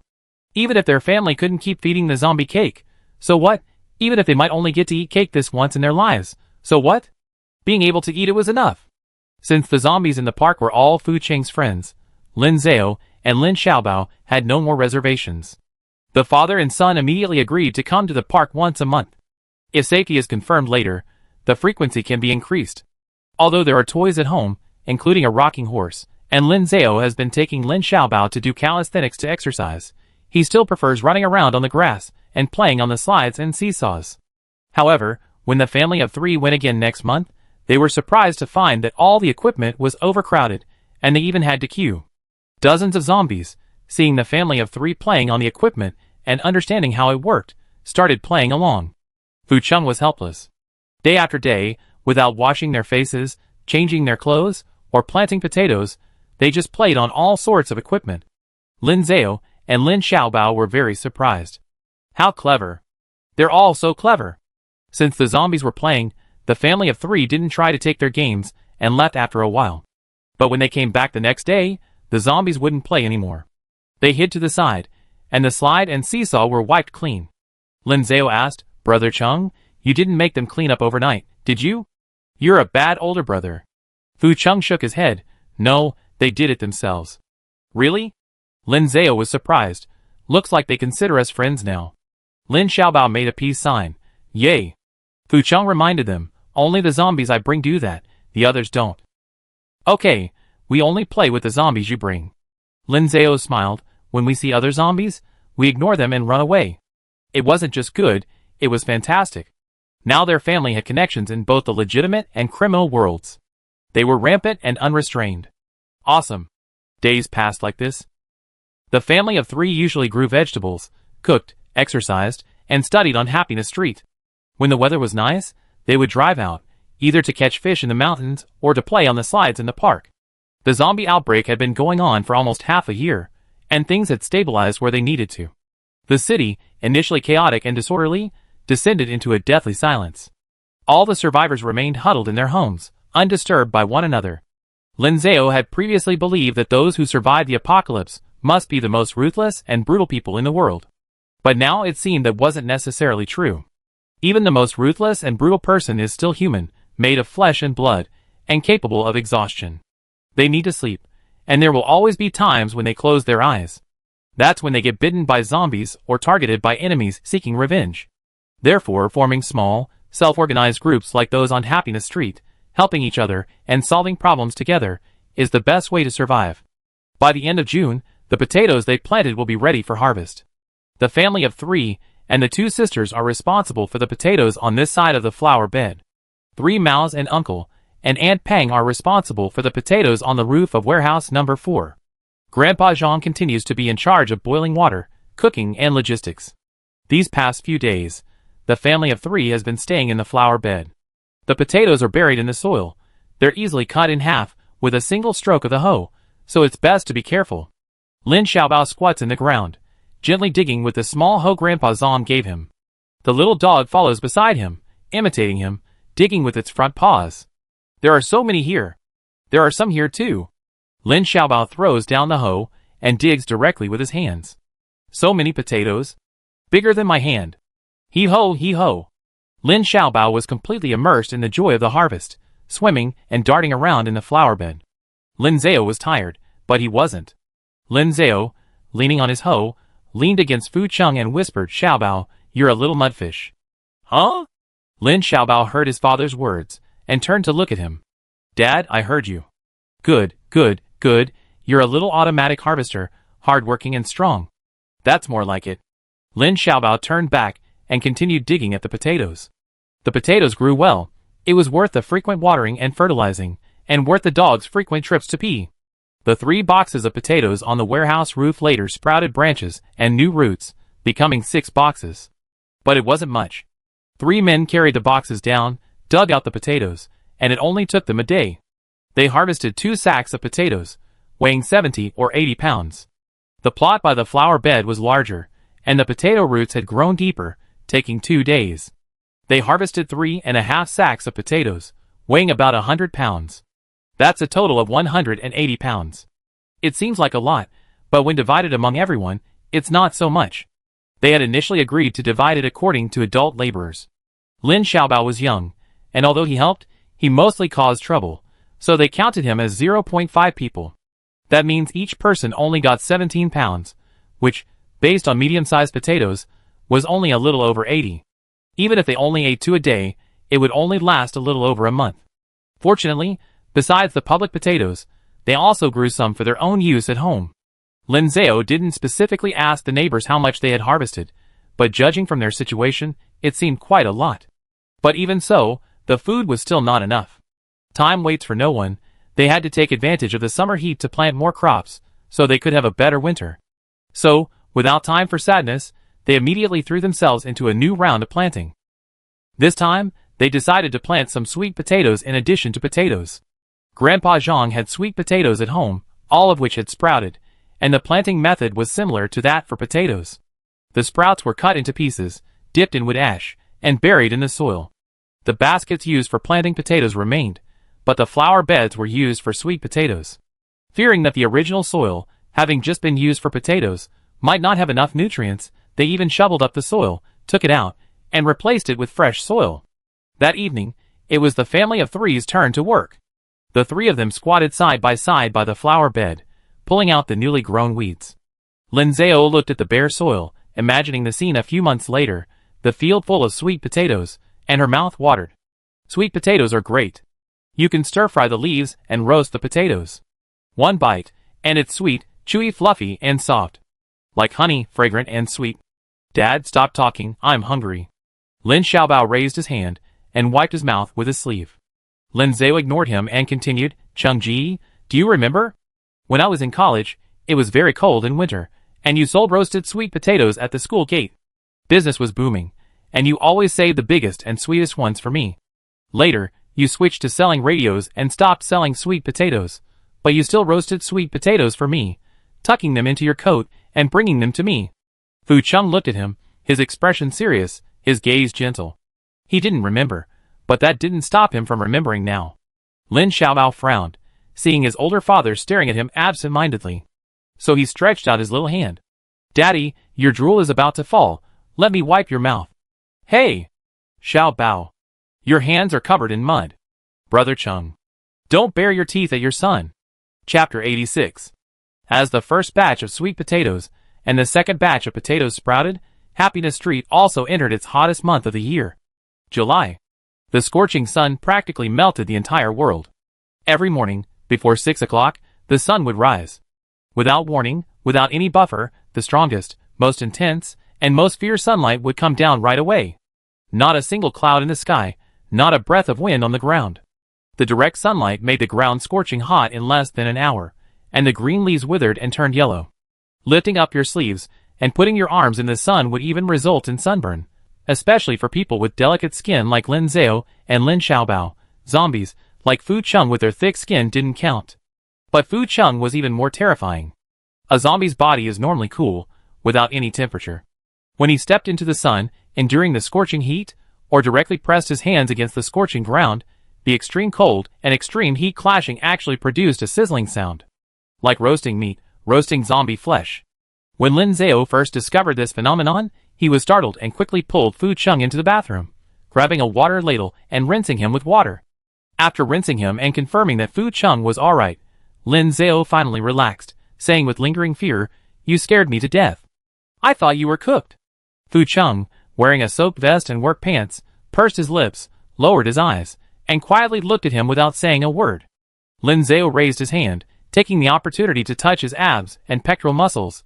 "You are indeed cooked. Brother Cheng, you're a mature man, We're so familiar with each other. Are you 7/10 cooked, or 8/10 cooked? Fu Cheng's Adam's apple bobbed, and he looked up at the ceiling. He was now thoroughly familiar with the place. The sunshine lasted for over 10 hours, until 7 p.m., with a faint glimmer of sunlight still filtering through the mountains. Even after sunset, the situation didn't improve much. The ground and floors absorbed too much heat during the day, releasing it all at night. The heat was intense, even the wind was hot, and your hands were unbearably hot against the walls. If May and June, the beginning of summer, turned the world into a giant steamer, July was a giant oven. All the moisture had been baked away. No wind, no rain, and the typhoons that were supposed to be frequent in summer were nowhere to be seen. Once, the three of them went crazy from the heat and, in the middle of the day, actually ran outside to perform a rain-praying dance. The three of them, dressed in short sleeves and shorts, looked like wild men, in the street. Inside the house, Lin Zhao and Fu Cheng weren't watching for a moment, and Lin Xiaobao whooshed out to join them. They hoisted Lin Xiaobao up and carried her around. When they returned, everyone was 8 shades darker, looking like little kebabs. The sun was blazing, and it wasn't raining. The mountain reservoir had long since dried up, and the tap water was dripping. Summer is peak water usage season, so every household was stockpiling water and conserving it. Lin Zhao's family was no exception. During the last typhoon, their rooftop buckets had collected a lot of rainwater. Lin Zhao took out more than a dozen buckets, big and small, red and green, all filled with water. Large basins in the kitchen, discarded kettles, even the bathtub in the bathroom were used to store water. Besides these, the family of 3 also regularly went out to collect spring water from the mountain. Several small springs flowed down from the cracks in the rocks, forming small waterfalls. Before the zombie outbreak, health-conscious elderly people often brought their own kettles to collect water from the nearby springs to make tea, believing the water quality was excellent. Now, they didn't care about health anymore. As long as there was water, they were happy. The small waterfalls cascaded gently, and collecting water took a while. Taking advantage of this free time, the family of 3 squatted under the shade of a tree, just like the zombies on the mountain. That's right, Fu Cheng's dozens of zombie friends had moved back to the mountain. They also found the city too hot, and one night, led by Fu Cheng, they ran back. Nothing else was wrong, except that with their return, a dozen or so more zombies appeared. Originally only 30 or so, upon arrival and a head count, the number had exceeded 50. Fu Cheng had no idea where they came from. They just appeared and joined him as he walked. The extra zombies stood before Fu Cheng, each with an innocent expression, blinking their eyes, and looking at him pitifully. Fine, Fu Cheng didn't intend to chase them away, so he let them stay. Lin Zhao said, "Brother Cheng, you build a zombie army and rule the world someday." Fu Cheng blinked too, his expression as pitiful and innocent as the zombies. He didn't want to rule the world, he just wanted to protect his wife and son. One spring of water could last 2 or 3 days. Adding the tap water and rainwater stored at home, it was more than enough. The water was always boiled before drinking, and Lin Zhao and Fu Cheng couldn't taste the difference. But Lin Xiaobao could tell the difference, and always said the spring water tasted sweeter. The neighbors also went up the mountain to fetch water, but they scheduled their visits to avoid them. Grandpa Zhang had difficulty walking, so each household took turns helping him. Summer wasn't harvest season, the mountain was covered in leaves and weeds. Even so, they could still find food on the mountain.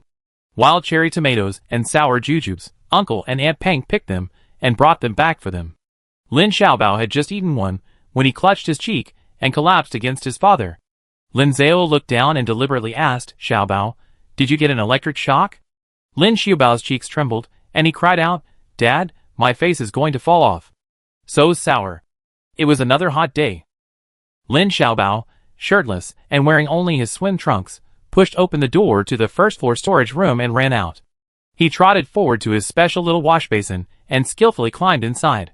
Lin Xiaobao sat up in the basin, his little legs crossed. "Daddy, I'm done." Fu Cheng was sitting on the stool in front of him. Hearing him say done, he scooped up half a ladle of water and gently poured it over Lin Xiaobao's shoulders. So refreshing. Lin Xiaobao squinted his eyes as he enjoyed it. The half ladle of water only covered his chubby little feet. Like someone taking a bath in an ancient drama, Lin Xiaobao splashed water with his little hands and poured it over himself. La la la. He had only enjoyed it for a few minutes when he suddenly remembered something and called out towards the storage room. "Daddy, come quick." "Coming, coming." Don't rush me. Just as he finished speaking, the storage room door opened. Fu Cheng turned around and saw Lin Xiaobao looking up. He saw Lin Zhao standing in the doorway, shirtless, wearing beach shorts printed with fried egg patterns, one hand on his hip. Lin Zhao, one hand on his hip and the other dragging a large, something that looked like a plastic tent or a plastic sheet, walked up to Fu Cheng. Fu Cheng looked up at him innocently. Xiao Zhao. Lin Zhao slightly raised his chin, looking confident, and then, Brother Cheng. Lin Zhao threw aside the plastic sheet, rushed forward, hugged Fu Cheng's arm, and started to whine. It's so hot. I want to play in the water too. Play. Fu Cheng didn't hesitate. Then you. Lin Zhao tentatively held the plastic sheet in front of him. Help me inflate the swimming pool, please. So that was what he was planning. Their inflatable pool wasn't big. Lin Xiaobao could swim in it, and Lin Zhao could lie down inside. Previously, they used an electric air pump, the same tool Fu Cheng used to inflate car tires, but now there's no electricity, and they need someone to blow it up. Fu Cheng took a deep breath. Xiao Zhao. Lin Zhao hugged his arm and rubbed her face against his. You're not stupid, I know. Fu Cheng nodded. It's good that you know. But I know you love me the most. Upon hearing this, Fu Cheng fell silent. Lin Zhao continued. Brother Cheng is the person who loves me most in the world. How could I bear to let Brother Cheng blow up such a big swimming pool by himself? I was planning to blow it up myself. As she spoke, Lin Zhao's voice trailed off. When I get tired, Brother Cheng can take over. But now? Suddenly Lin Zhao clenched her fist and said loudly, since Brother Cheng doesn't want to, then forget it. Even if I die of heat, I can't let Brother Cheng. Before he could finish speaking, Fu Cheng took the swimming pool from him and started blowing directly into the air vent. Blow. He was blowing into the swimming pool. His wife just wanted to play in the water, and he couldn't even fulfill that simple wish. What kind of man was he? Yay! Lin Zhao secretly made a peace sign, smiling innocently. Go Cheng-ji. Go! Fu Cheng's lung capacity was indeed large. In less than 10 minutes, the previously deflated swimming pool was inflated and took shape. Lin Zhao was genuinely concerned, so while Fu Cheng rested, she quickly plugged the hole and took over to help him inflate it. However, Fu Cheng was short of breath, and after a couple of breaths, he ran out of air. Fu Cheng didn't want him to exert himself, so he immediately snatched the water back and continued himself. Lin Xiaobao sat in the basin, looking at his father and great-uncle, a little helpless. Those two were so childish. And, Dad, great-uncle, have some water. Huh? Lin Zhao looked up at him, her expression a little blank. Lin Xiaobao repeated, you two ate each other's saliva. Ah. Lin Zhao lowered his head, looking at the inflation port that he and Fu Cheng had both touched. Before giving it to Fu Cheng to blow in, he had specifically cleaned the inflation port, but he had completely forgotten. Fu Cheng was a zombie, and he had even. Oh no! Lin Zhao covered his mouth and stood up. He had indirectly kissed a zombie. He had come into contact with a zombie's saliva. Thinking of this, Lin Zhao quickly moved his tongue, licking his mouth inside and out. Did he have a wound in his mouth? Yes. The day before yesterday, he secretly made fried meatballs at home, and that damned crispy fried dough cut his mouth. Yesterday, Grandpa Zhang found out and made him some herbal tea, which he drank a bowl of, but it still wasn't better. Oh no, oh no, oh no! Lin Zhao covered his face, looking at Fu Cheng with a terrified expression. He won't get infected, will he? No. He'd been on guard for so long, locking Fu Cheng up, putting a bite stopper on him. How could he have failed like this? It's a case of being meticulous enough, yet still making a mistake. It's like a 1,000-mile dike being destroyed by an ant hole. It's infuriating. Fu Cheng met Lin Zhao's gaze, his brows furrowing unconsciously. He felt a pang of sadness and anger, his heart churning, his mouth a sour, astringent taste. What does Xiao Zhao mean by this? Does she despise him? Does she hate him? Didn't Xiao Zhao ask him to help blow up the swimming pool? Why is Xiao Zhao making that face? Does this kind of contact make Xiao Zhao uncomfortable? These past few days in bed, he and Xiao Zhao have been intimate countless times. Except for kissing, and not going all the way, he's done what Xiao Zhao taught him dozens of times. So Xiao. Fu Cheng remained silent, his face cold. He put down the swimming pool, pressed one hand on Lin Xiaobao's head, and the other on the teddy bear's head, making them turn their heads away. Then, he stood up and forcefully cupped Lin Zhao's face in his hands. When Fu Cheng's cool lips touched hers, Lin Zhao's eyes widened in shock. Chapter 87. Chirp. Smack. The family of three, along with their little dog, remained silent. The quiet garage was filled only with 3 consecutive sounds, each louder than the last. Lin Xiaobao sat cross-legged in the wash basin, still in the position his older father had adjusted for him, turning his head to look to the side. The dog, just like him, turned its head at the exact same angle. Lin Xiaobao asked softly, "Daddy, Big Daddy, can I turn my head back?" He knew everything. He knew that his older father had suddenly turned his head to kiss him. His older father had taught him before. Adults kissing, little ones shouldn't watch, otherwise some adults would blush with embarrassment. But he waited for a while, without receiving a reply from his father or older father. So Lin Xiaobao opened his little hands and covered his face. "Then I turned back, okay?" he announced as he turned his head back. Lin Xiaobao quietly opened his little hands, peeking through his fingers. Adults might be shy, but the little one wasn't. He wanted to see. He loved watching his dad and his older dad kiss, but he seemed to be too late. He only saw his dad, like him, covering his face with his hands, only his eyes showing. His dad didn't say a word, just stepped on his older dad's foot, bumped him aside with his shoulder, and then walked directly to the iron door of the storage room, pressed his forehead against the door, and slowly squatted down, as if he were reflecting on his actions. Lin Xiaobao blinked, quickly lowered his little hands, grabbed the edge of the wash basin, stood up, and pointed seriously, "Older dad, you made dad cry. You're a big bad guy." Fu Cheng remained silent, not uttering a word, only shifting his body slightly, and tugging at the T on his tank top, revealing his shoulders and back. On his left shoulder was a bright red handprint. A palm, 5 fingers, clearly visible. The final smack was from Xiao Zhao hitting him hard. He had simply cupped Xiao Zhao's face and kissed her lips. Xiao Zhao had hit him. Xiao Zhao hit him, and after she finished, she even acted aggrieved. What kind of logic is that? Well, actually, Xiao Zhao did have a point. He couldn't resist, revealing his sharp teeth and rough tongue, trying to pry open Xiao Zhao's lips. And then, Fu Cheng turned around. Lin Xiaobao was standing in the basin, raising her little hand to gesture at the handprint on his shoulder. "Daddy's hand is so big, Daddy hit so hard. Daddy's a bad guy too." Meeting his father's gaze, Lin Xiaobao quickly withdrew his hand and smiled sheepishly. He hadn't done anything. Fu Cheng ignored him, simply sitting back down on the bench. Lin Zhao also squatted motionless in front of the iron gate. Both had their backs to each other.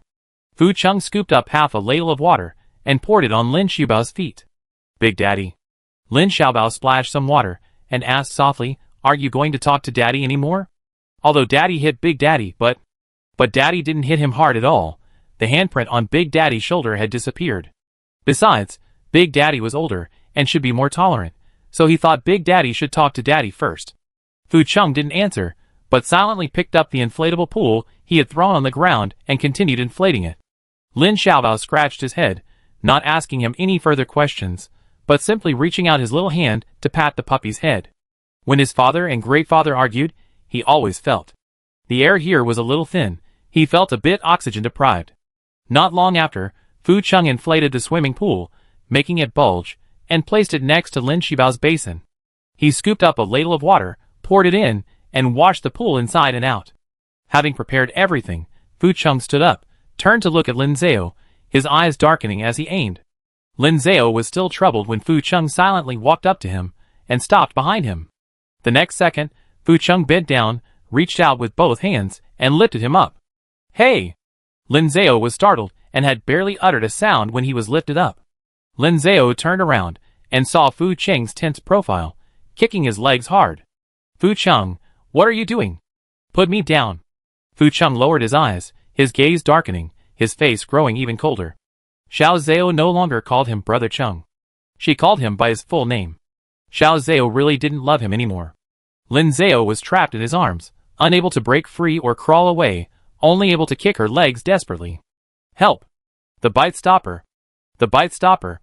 Ever since the typhoon, when they ate together in the warehouse, Fu Cheng had taken off the bite stopper. Seeing that the neighbors weren't afraid, and that Fu Cheng was considerate enough to retract his teeth before kissing him and Xiao Bao, Lin Zhao had become lazy. Normally at home, when it was just the three of them, he no longer put the bite stopper on Fu Cheng. Now, Fu Cheng's been unleashed. "We're doomed," Lin Zhao struggled and shouted, trying to rouse Fu Cheng's senses. Brother Chung. Brother Chung. It's me, Xiao Zhao. I'm your wife. I'm not prey. But Fu Chung remained unmoved, simply holding him tightly, as he walked towards Lin Xiaobao. Stop! Stop! Stop! Lin Zhao touched his nose. Oh, I forgot, you don't understand. You even got an 8 on your English test. Fu Chung frowned, looking down at him. Lin Zhao looked up, his eyes meeting Fu Cheng's. Brother Chung, I'm sorry. Ah. The next second, Fu Chung bent down and put him in the swimming pool. Like releasing a small fish. Lin Zhao froze for a moment, then quickly climbed out of the pool. Fu Chung looked at him, scooped up a handful of water, and gently sprinkled it on Lin Zhao. Weren't you going to play in the water? Didn't you say you'd faint from the heat if you didn't play? The swimming pool is ready, you can play now. It's my fault you're angry with me. Don't be angry with the swimming pool. Lin Zhao blinked, realizing what was happening, and rushed forward, hugging Fu Cheng's neck and clinging to him. Brother Chung, thank you. I'm not angry with you, I'm just a little scared. Afraid that his saliva might transmit the zombie virus. Lin Zhao leaned forward and kissed his cheek. Don't be angry with me. In an instant, Fu Cheng's eyes lit up, his face beaming. Another kiss. Daddy and Big Daddy are kissing again. Lin Xiaobao didn't know whether to cover his eyes or climb into the pool. He could only wave his little hands, trying to get Daddy and Big Daddy's attention. Hey! There's another little one here. Lin Zhao turned her head and pinched his little cheek. Your little basin is over there. This is Daddy's pool. Lin Xiaobao loudly refused. No. I want to play in the water too. Okay, come on in. Lin Zhao pressed down the edge of the inflatable pool a little. Xiaobao, come on. Lin Xiaobao grabbed the edge of the pool with both hands and pushed hard with his legs to climb in. Fu Chung picked up a water ladle, ready to scoop water. Lin Zhao grabbed his collar. Come in and play together. The family of 3 huddled in the small swimming pool, playing in the water that only covered the bottom. Now they had to conserve water. They couldn't be extravagant and fill the entire pool. This was the only way. Actually, it was pretty much the same. Now that they were playing in the water, they wouldn't need to shower at night. A quick wipe would suffice. The amount of water used was actually about the same. However, even with so little water, not even enough for a rubber duck to float, they still had a lot of fun. Xiaobao, act like a little goldfish, swimming in the water. Lin Xiaobao lay in the pool, clasped his hands together, and vigorously wiggled them. Now the little goldfish is on land, and it's thirsty. Lin Xiaobao rolled over, belly up, and splashed its legs vigorously. Now the little goldfish is in the water, and it bumped into Daddy and Big Daddy. Lin Xiaobao lunged forward and bumped into his father and Big Daddy. I'm not a little goldfish, I'm a great white shark. Although the family of 3 was having a lot of fun, Lin Zhao couldn't help but be a little worried. When Fu Chung kissed him before, he could clearly feel Fu Cheng's sharp canine teeth pressing against his lips. This time it wasn't a simple kiss that ended quickly. Fu Chung really pried open his lips and teeth, kissing him wetly. What should he do? What if he really turned into a zombie? Lin Zhao was nervous. While playing in the water, he couldn't help but ask Fu Chung. Brother Chung, when you kissed me, did you release your zombie venom? He didn't know how to describe it, but he just thought of how a snake releases venom from its teeth when it bites, so he said it like that. Fu Chung shook his head. Are you sure? Lin Zhao asked again. You released it willingly, that's why I got infected, right? Ordinary saliva or bodily fluids won't transmit it, right? Fu Chung nodded again. Say something. Lin Zhao impatiently smacked him. No. Fu Chung leaned against the poolside, arms outstretched. Frankly, I don't want Xiao Zhao to change, so Xiao Zhao won't change. But even with him saying that, Lin Zhao was still uneasy. That sounds a bit idealistic, not very scientific. Fu Chung patted his hair and didn't say anything more. He still needed to be prepared. Lin Zhao turned around and called out again, Xiao Bao. Lin Xiaobao looked up. Daddy? What if one day, Daddy became a monster like Big Daddy? What do you think? I think. Lin Xiaobao raised her little hand. That's so cool. Huh? Lin Zhao was surprised.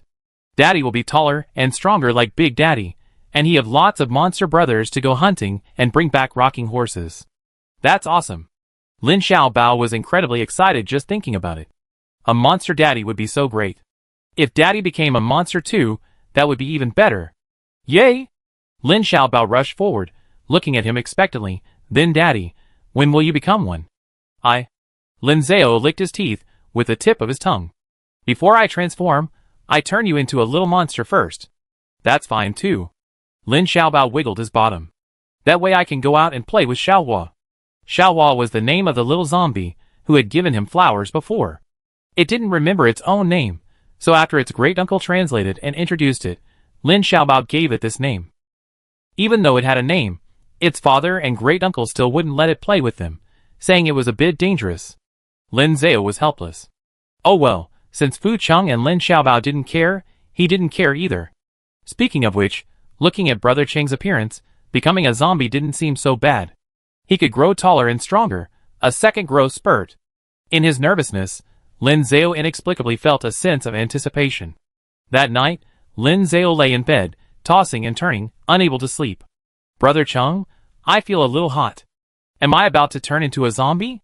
Fu Cheng touched his forehead, picked up a fan, and fanned him. Brother Cheng, my throat feels dry. Am I turning into a zombie? Fu Cheng picked up the water glass from the bedside table and held it to his lips. Brother Cheng, I feel. Fu Cheng lowered his head and kissed his forehead. I'm still a little scared. Lin Zhao hugged his arm. What if I turn into a zombie, lose my mind, and don't recognize you in Xiaobao? Fu Cheng looked at him intently, listening carefully. Zombies can understand what you say. You have to remind me to keep me here and not let me go. Roar. Then you have to cook for Xiaobao and bathe him. Never mind, I just bite him. Our whole family will become zombies. Roar. And the neighbors, we all be relying on you, Brother Cheng. As he spoke, Lin Zhao closed his eyes, tilted his head, and fell asleep. The next morning, before dawn, Lin Zhao groggily woke up, immediately jumped out of bed, and rushed to the bathroom to look in the mirror. He tilted his head back slightly, opened his mouth wide, revealing his teeth, and examined them carefully. No! His teeth hadn't turned sharp. He still had human consciousness. He hadn't become a zombie. Lin Zhao immediately rushed out of the bathroom, went to his desk, took out his zombie husband feeding diary, and started writing.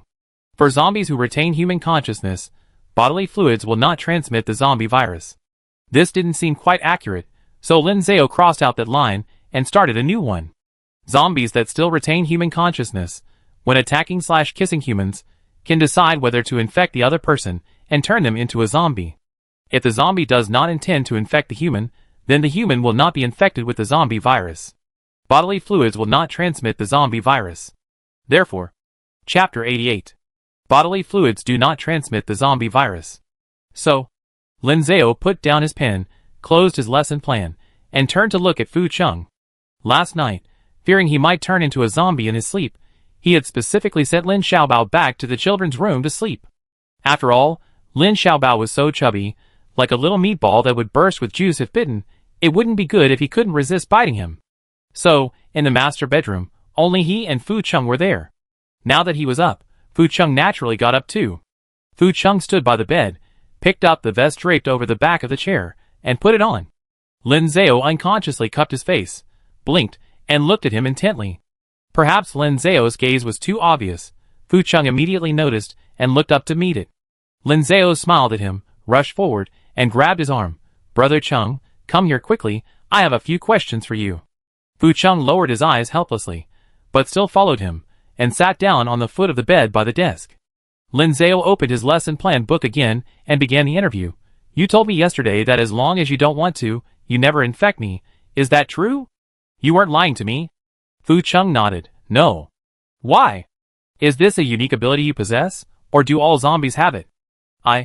Fu Cheng paused. A zombie. Why? How are you different from other zombies? I'm smart.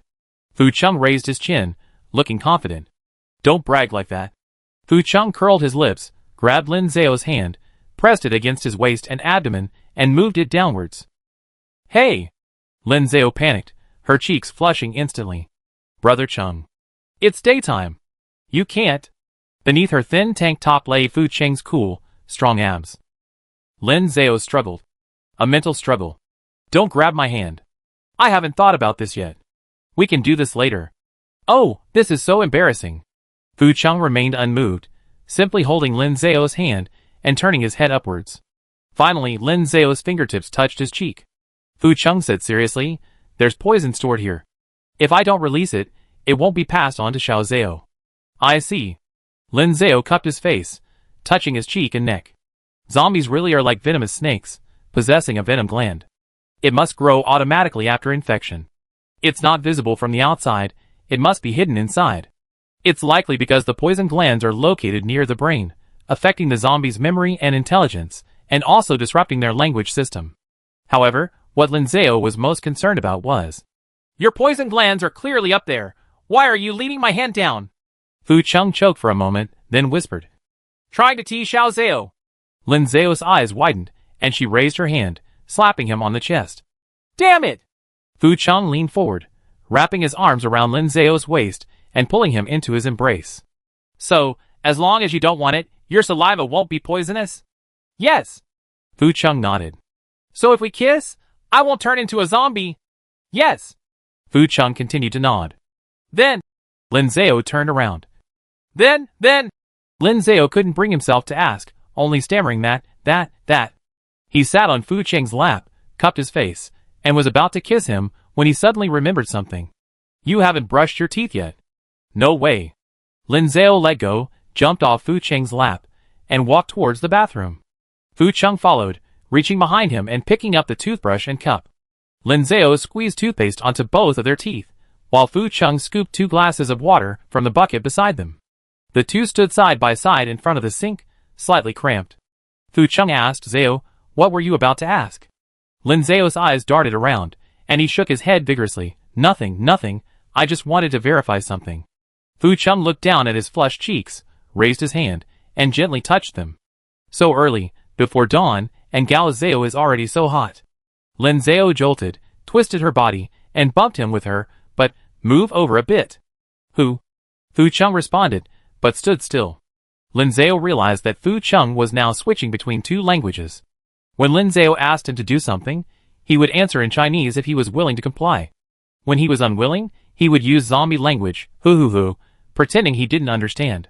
What had the zombie virus given him? A husband who pretended to be deaf and dumb.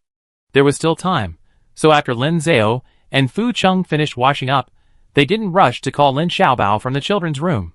They went downstairs to make breakfast first. Last time, to make Lin Shiba's birthday cake, Lin Zhao had opened a 10-pound bag of flour. But their family usually ate rice as their staple food. They felt weak if they missed a meal. So, this bag of flour had been eaten, and now, more than half a bag was still left. Without hesitation, Lin Zhao took out flour, poured it into a basin, and ordered Fu Cheng. "Brother Cheng, knead the dough." "Okay." "See? Fu Cheng can talk now." Fu Cheng was about to put on his gloves when Lin Zhao stopped him. "Your hands and your poison glands shouldn't be connected, right?" "They are. But I don't want to wash my gloves. They're slippery with flour on them, so hard to wash."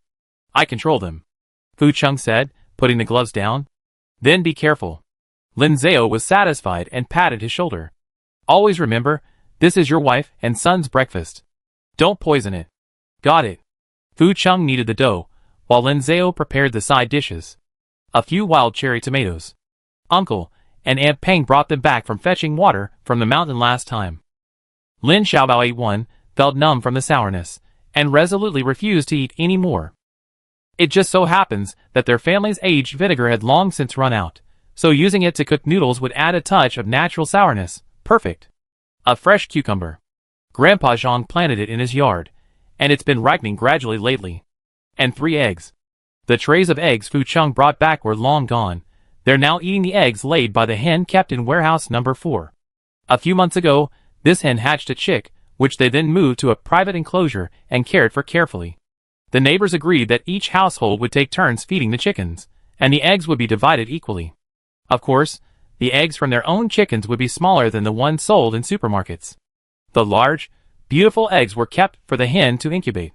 The smaller, oddly shaped eggs, like the long, double yolk eggs that the hen hadn't laid all at once, were probably difficult to hatch, so they ate them themselves. This hen practically carried the entire happiness street. Even so, the eggs were few and far between. Lin Zhao had been saving them for several days to get 3.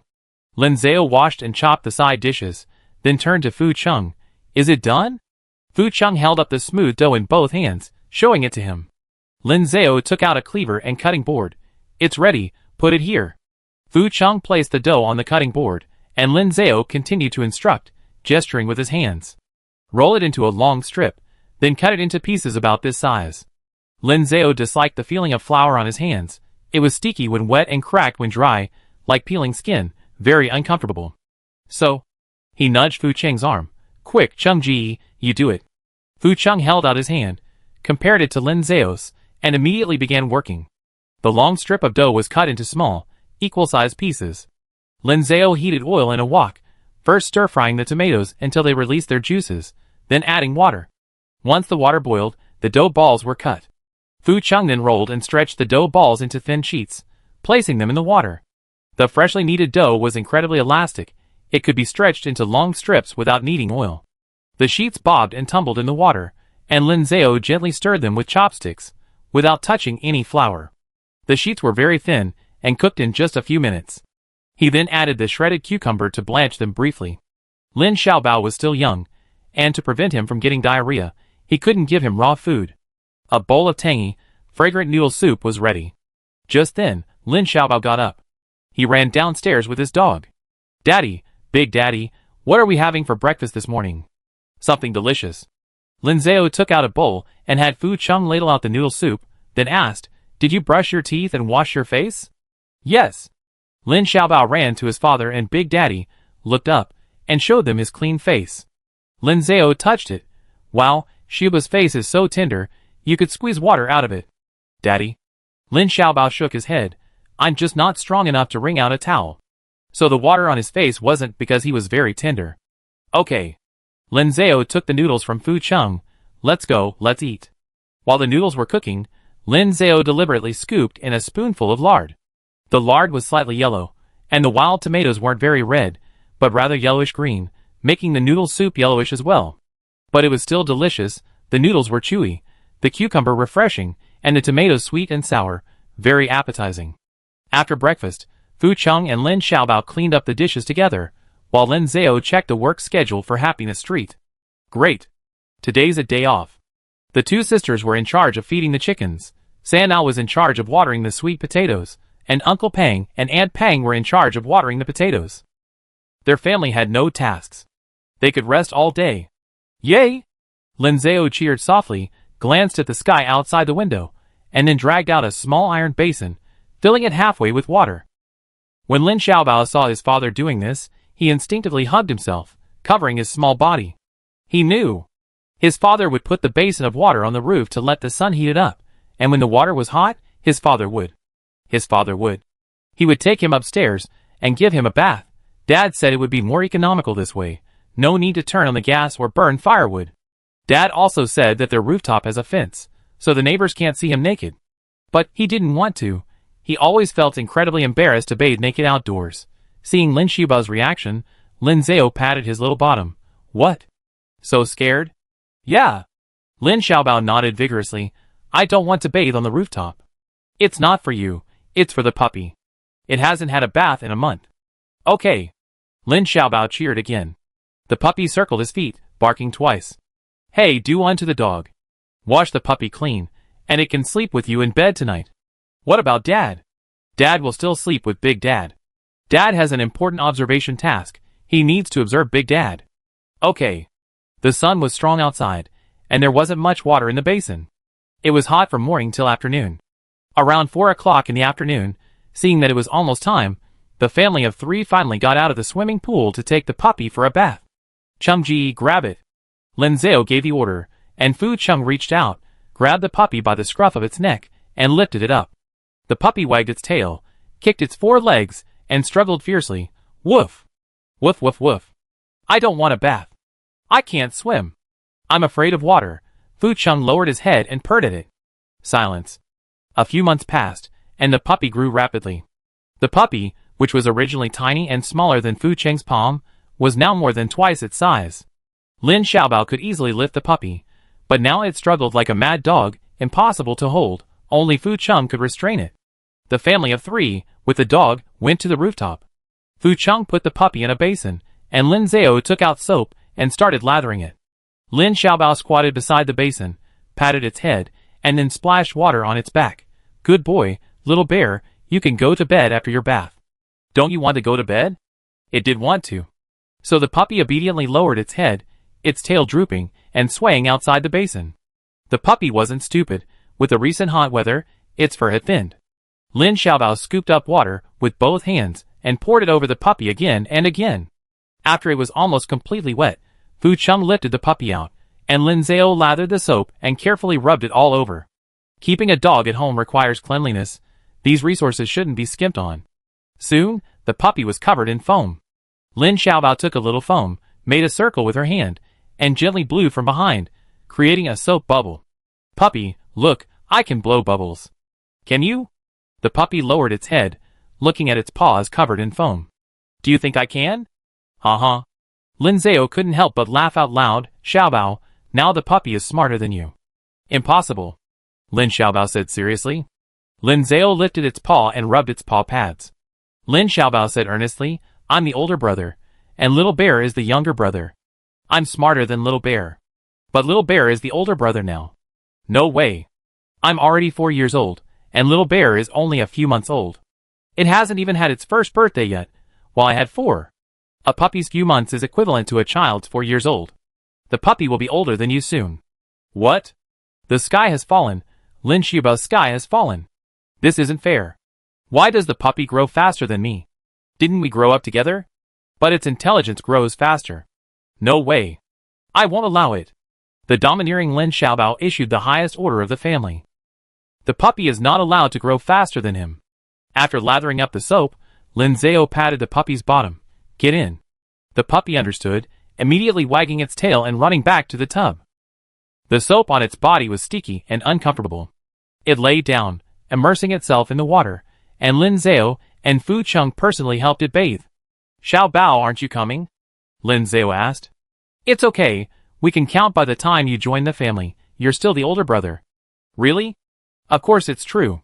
Lin Zhao coaxed him. If we rank them by IQ, then Daddy and Big Daddy would both be behind you. Lin Xiaobao folded his little hands, tilted his head, and thought for a while. That makes sense. He was much more mature than Daddy and Big Daddy, but he still hadn't become their father. The puppy hadn't caught up with him yet, so, as long as he studied hard, he could keep his throne as the smartest in the family. Lin Xiaobao clenched his fist, making up his mind. He confidently squatted down next to the puppy, and gave it a bath. That little dog can't even bathe itself. What a fool. It dares to dream of catching him. Don't even think about it. The puppy was washed clean. It's for smelling faintly of soap. No need to dry it properly. They just walked a little further away and let the puppy shake itself off the water droplets. If that didn't work, they could let it sunbathe for a while. But the puppy didn't seem to want to do that. It was soaking wet, shaking off the water, as it rushed towards the family of 3. Ouch! Lin Xiaobao quickly ran away. Help! Don't come any closer. I'm all wet. Fu Cheng protected his wife and son, running while trying to communicate with the puppy. Woof! Woof woof woof. But the more they ran, the more the puppy chased them, the more energetically it chased. Woof woof woof. Come play. A little reciprocity, I help you bathe too. After a whole afternoon of fuss, they washed the puppy, then Xiaobao. Finally, things calmed down in the evening. It was too hot during the day, and a breeze picked up in the evening. Presumably, the rising heat condensed into water, and it rained. A rare day perfect for an early bedtime. The 2 little ones were all freshly bathed. Beneath them was a cool straw mat, and on their bodies a soft, light blanket. Perfect for sleeping. Lin Xiaobao cuddled the puppy, and the puppy rested its paws on him. The 2 little ones quickly fell asleep. After settling them in, Lin Zhao and Fu Cheng closed the door to the children's room and went back to their own room. Fu Cheng walked to the bed and skillfully took off his vest. He knew that Xiaoza liked to touch his abs while sleeping. But this time, Brother Cheng, Lin Zhao suddenly called out. Fu Cheng turned around and saw Lin Zhao standing behind him, her hands behind her back, her eyes crinkling with laughter, looking like a little fox. Fu Cheng asked, Lin Zhao smiled and said, close your eyes. Fu Cheng blinked, seemingly reluctant. What mischievous thing was Xiao Zhao up to now? Hurry up, Lin Zhao pleaded, let's play a little game. Fu Cheng finally gave in and closed his eyes. Darkness enveloped him, and Lin Zhao stood before him, her warm breath washing over him. The next second, Fu Cheng felt something familiar pressed against his face, against the back of his head. It was a bite stopper. It seemed Xiao Zhao was still a little afraid of him. How could he make Xiao Zhao completely believe that he wouldn't turn her into a zombie? The next second, Lin Zhao gently lifted Fu Cheng's hands. Following that, something else familiar was pressed against his wrist. It was that black bracelet. Xiao Zhao hadn't used it in a long time, and now she took it out, wearing 2 bracelets on each of his wrists, clearly to control him. Did Xiao Zhao really not trust him that much? Even in bed, she handcuffed him? The next second, Lin Zhao opened her arms, hugged his waist, and pushed him backward. Fu Cheng paused, then obediently moved backward, finally sitting on the bed. Lin Zhao straddled his lap. Brother Cheng, we agreed this morning that I would observe you. I was still afraid you wouldn't be able to control yourself, so I handcuffed you. You have to control yourself, stay calm, and not turn me into a zombie. I'm the recorder, observing the whole thing. I have to be in control, understand? Fu Cheng's Adam's apple bobbed. He didn't quite understand, only feeling that Lin Zhao in his arms had become even softer. The violent factors carried by the zombie virus within him stirred again, about to erupt. Let me test whether this will actually turn me into a zombie. Lin Zhao twisted his body, sat back a little, then lowered his head to observe carefully. Fu Cheng secretly opened his eyes, looking at Lin Zhao's serious profile, a familiar red light flashing in his eyes. Lin Zhao, however, was completely unaware. Chapter 89. The rain pattered softly outside the window. Lin Zhao fumbled around on the bed. Fu Cheng sat on the edge of the bed, his abdominal muscles tense, his upper body slightly leaning back. He looked down, fixed on Lin Zhao. Lin Zhao straddled his lap, head down, pulling at his pants. There was a rule in their family. You couldn't wear outer pants to bed. It was considered dirty. So Lin Zhao was pulling at his pants. Fu Cheng looked at his serious profile, his throat tightening, his muscles tensing even more. What was Xiao Zhao doing? Examining him? Performing an autopsy on a zombie? But hadn't this area been examined before? And not just once, but regularly. He liked Xiao Zhao giving him checkups. He even wanted to pester Xiao Zhao for checkups every day. But Xiao Zhao wouldn't allow it. Xiao Zhao said that a checkup every 7 days was enough, too frequent, or he would get angry. It hadn't been 3 days since the last checkup. Xiao Zhao isn't angry anymore. Xiao Zhao. Fu Cheng thought to himself, then lowered his head, leaning closer to try and kiss Lin Zhao through the bite stopper. But just then, Lin Zhao pushed against his chest with both hands and looked up. Fu Cheng quickly closed his eyes, straightened up, and pretended nothing had happened. Xiao Zhao had told him to close his eyes, and the ban hadn't been lifted yet, he couldn't open them on his own. Lin Zhao gently pushed him. Cheng Ji, sit down, it's tiring sitting like this. Huff. Fu Cheng responded softly. Immediately afterward, he felt the weight on his legs lighten. Lin Zhao had stood up from his lap, and pushed him further in. Fu Cheng, with Lin Zhao pressing against his chest, obediently retreated, backing away until he leaned against the headboard. Lin Zhao remained seated on his lap, like a kitten, gently pawing at him with her paws. Brother Cheng, hurry up, don't hold back. Since Xiao Zhao didn't press herself against him, Fu Cheng didn't deliberately restrain himself. Half an hour later, Fu Cheng groaned, his chest trembling slightly, his breathing momentarily erratic. What was Xiao Zhao trying to do? Was she checking him, or teasing him? Fu Cheng opened his eyes again, stealing a glance. He saw Lin Zhao lean to the side, stretch out her arm, take a towel from the bedside table, and wipe him clean. As she wiped, Lin Zhao suddenly reached out a finger, dabbed some on her lips, and put it in her mouth. While eating, she muttered to herself, will it? Could this carry a virus? In an instant, Fu Cheng's eyes widened. He felt his blood boil, rushing through his body. This was more stimulating than any of Xiao Zhao's previous touches. How could Xiao Zhao? How could he? It's too filthy. How could Xiao Zhao be so open and honest? Fu Cheng couldn't believe it, yet secretly wished Lin Zhao would do it again. Lin Zhao lowered his head, pursed his lips, almost as if savoring the moment. It seems like nothing's wrong. Fu Cheng's breath hitched, his throat tightened, all his muscles tensed, and veins even bulged on his arms. Try again. Lin Zhao tossed the towel aside, leaned to one side again, lay on the bed, and opened the bottom drawer of the bedside table. He took out a few items and glanced at them briefly. Expired? Seems not, still usable. Fu Cheng reached out, wanting to pull Lin Zhao back, but just as he was about to reach out, he clenched his fist tightly. Intuition told him to wait and see. Let's see what Xiaozhao is going to do. What follows will surely be even more wonderful. So he tried his best to control himself, his gaze fixed intently on Lin Zhao. A burning desire threatened to engulf him.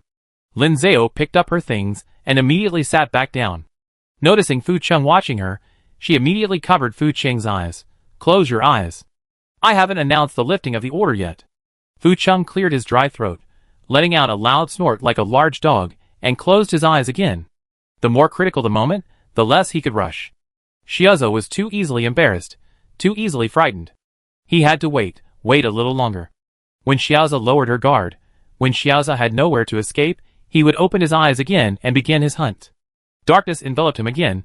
He could only rely on touch and smell to guess what Xiaozhao was doing. The weight on his legs lightened. It seemed Xiaozhao had straightened up and sat up. A faint peach scent filled the air, as if Xiaozhao had opened something. Xiaozhao hummed and whimpered, like she was singing, or perhaps pleading. Brother Cheng, you can't open your eyes, you can't look around, you can't move. Roar.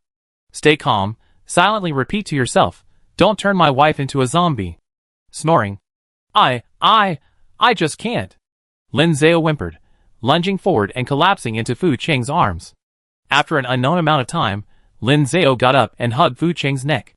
The overly sweet scent and the overly soft touch instantly enveloped Fu Cheng. Now! Fu Cheng abruptly opened his eyes, meeting Lin Zhao's dazed gaze. Brother Cheng, why are your eyes? Lin Zhao hadn't finished speaking when Fu Cheng suddenly lowered his eyes again, looking at the spot where their eyes met. In an instant, Fu Cheng understood everything. It's like this. It's like this. This is how humans express intimacy. What Xiao Zhao taught him before, simply sticking together, was wrong and incomplete. This is the complete way, it's... Hey! Lin Zhao looked at Fu Cheng's tense face, as if he understood something, and wanted to reach out to cover his eyes. But it was too late. Fu Cheng looked at him, his eyes shining with an excessively intense red light, more intense than ever before, as if two raging fires were burning within them. Fu Cheng raised his hands, using his strong arms to encircle Lin Zhao's waist, pressing him down. Then, a soft click.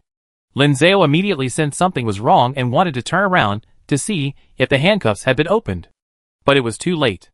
Fu Cheng grabbed his waist with both hands, sat up abruptly, and pounced forward. Before Lin Zhao could react, Fu Cheng pinned him to the bed like prey. Fu Cheng pressed him down, his teeth clenched through the bite blocker, and whispered, Xiao Zhao, you lied to me. No! I didn't lie to you. Lin Zhao finally panicked, and tried to crawl away, but Fu Cheng held him tightly by the waist. He pulled him back, and pushed him forward. In that instant, tears welled up in Lin Zhao's eyes. But Lin Zhao remained stubborn. I didn't lie to you, you just forgot. Fu Cheng gritted his teeth, not saying anything more, but instead, while continuing his actions, he lowered his head, and pressed the bite blocker against Lin Zhao's lips, trying to make him close his mouth. Lin Zhao, exhausted, tilted her head to one side. Seeing the handcuffs bent out of shape beside her, her eyes welled up with tears of anger. Fu Cheng, you lied to me. The handcuffs can't control you at all. You lied to me. Fu Cheng gritted his teeth and reached for the bite arrestor on his face. Lin Zhao jumped in fright, quickly grabbing his arm. Don't take it off. Don't take this off. What do you want to do? Fu Cheng gritted his teeth, squeezing out two words. Kiss you. You're so fierce right now. What if you lose control and infect me? No. Fu Cheng ignored her, bending the metal bite arrestor with a forceful pull. Lin Zhao, her eyes red, pleaded desperately, anyway, no. I'm afraid of pain. You bite me, Brother Cheng. Please, don't bite me. Okay, since Xiao Zhao was begging him. Fu Cheng stared at him, silently lowering his hand, letting the deformed bite stopper hang on his face. Then, Fu Cheng lowered his head, pressing the cold bite stopper against Lin Zhao's lips. Unable to kiss Lin Zhao's lips, Fu Cheng could only concentrate all his strength elsewhere, putting in double the effort. That's how beasts are. If one thing isn't satisfied, they concentrate all their energy on another. The storm didn't subside, instead, it intensified. After a while, Lin Zhao changed his mind. He clung to Fu Cheng's shoulders and back, but couldn't hold on, only scratching at them with his round, blunt fingernails, unable to find a foothold. Brother Cheng, if it really doesn't work, just take the bite stopper off and bite me to death. Fu Cheng grinned, revealing a wicked and cruel smile to Lin Zhao through the gaps in the deformed bite stopper. he said slowly and deliberately, his voice cold. No, pick it. Xiao Zhao wouldn't let him pick it, so he wouldn't. He obeyed Xiao Zhao's every word. Lin Zhao sobbed, wanting to speak to him, but Fu Cheng simply lowered his head, pretending not to hear or understand. Furious, Lin Zhao hit him again, her soft fists landing lightly on his back, completely ineffective. Fu Cheng was a zombie. Zombies are cold. Lin Zhao was human. Humans are warm. The two hugged each other, and Lin Zhao felt as if he were hugging a large block of ice. The ice, warmed by his touch, wouldn't melt. Instead, it grew increasingly solid. Lin Zhao couldn't tell if he was cold or hot, comfortable or uncomfortable. He was in a daze, in a state of confusion, only able to hold tightly to Fu Cheng in front of him. Until he lost consciousness. Lin Zhao closed his eyes, and slumped to the side. Fu Cheng knew he was about to faint, so he scooped him up and held him close. Fu Cheng held Lin Zhao tightly, steadying him, then lowered his head, and pressed the bite stopper against his cheek, trying to wake him. Xiao Zhao, don't faint, it's not over yet. You lied to me for so long, you have to make it up to me. But after so long, the once cold bite stopper was now warmed up and useless. Lin Zhao tilted his head, avoiding Fu Cheng's touch. Fu Cheng didn't hesitate any longer, pulling the bite stopper away and leaning forward to kiss Lin Zhao's lips. Lin Zhao, kissed, hummed twice through his nose, then looked up to meet the kiss. Fu Cheng, don't use your mouth to poison me. Fu Cheng snorted softly, retracting his sharp fangs. The ferocious beast, before the soft kitten, finally became a docile dog. Yes, Xiuzhao had lied to him. But what could he do? He could only go along with Xiuzhao, and try to make him happy. After the kiss ended, Lin Zhao grumbled again, you kissed so fiercely, you didn't listen to me at all. Fu Cheng paused, but instead of loosening his grip, he tightened his arms around him. He held Lin Zhao's waist again, pressing him tightly into his embrace. Bad Xiuzhao, scolding him again. Since Xiuzhao said he was fierce, he had no choice but to be even fiercer, and continue being fierce. Fu Cheng held Lin Zhao, grasped his arms, lifted him up, and spun him around. Lin Zhao thought everything was over, but suddenly his eyes widened, and he turned around, looking at him in disbelief. Fu Cheng. Who? He couldn't understand. Chapter 90. A day in the life of Fu Cheng, the high-energy zombie. Midnight, holding his human wife, he goes to bed, skill +1. 1 o'clock, his wife says her legs are sore from being raised, so he changes position, skill +1. 2 o'clock, his wife says her arms are also sore from supporting herself, so he changes position again, skill +1. 3 o'clock, his wife says her whole body is sore, her eyes are red, and she asks him to get away. Fu Cheng doesn't leave. He holds his wife tightly, and continues kissing her, skill +10. 4 o'clock, his wife loses consciousness, falls onto the bed, and falls into a deep sleep. Fu Cheng covers his wife with a blanket, goes downstairs to the kitchen to boil water, diligence +1. For 30, he boils 2 kettles of water, pours them into the bathtub, adds cold water, adjusts the temperature, and finally picks his wife up. His wife was woken up by his noise, and thought he was going to do something inappropriate again. She resisted fiercely, but ultimately couldn't hold on. He wrapped one arm around her waist, and the other around her wrist, gently placing her in the bathtub, a tender gesture +1. While his wife soaked in the tub, Fu Cheng squatted outside, diligently applying shower gel and lathering her up, washing her carefully from head to toe. That's right, in their family, sleep first, then shower. That's the rule. At 5 a.m., he had his wife thoroughly clean and looking beautiful. Fu Cheng squatted beside the tub, using the remaining bathwater to quickly rinse himself off. He dried her off, changed her into a vest, lifted her out of the water, wrapped her in a bathrobe, and dried her off. They only had 2 bathrobes in their house.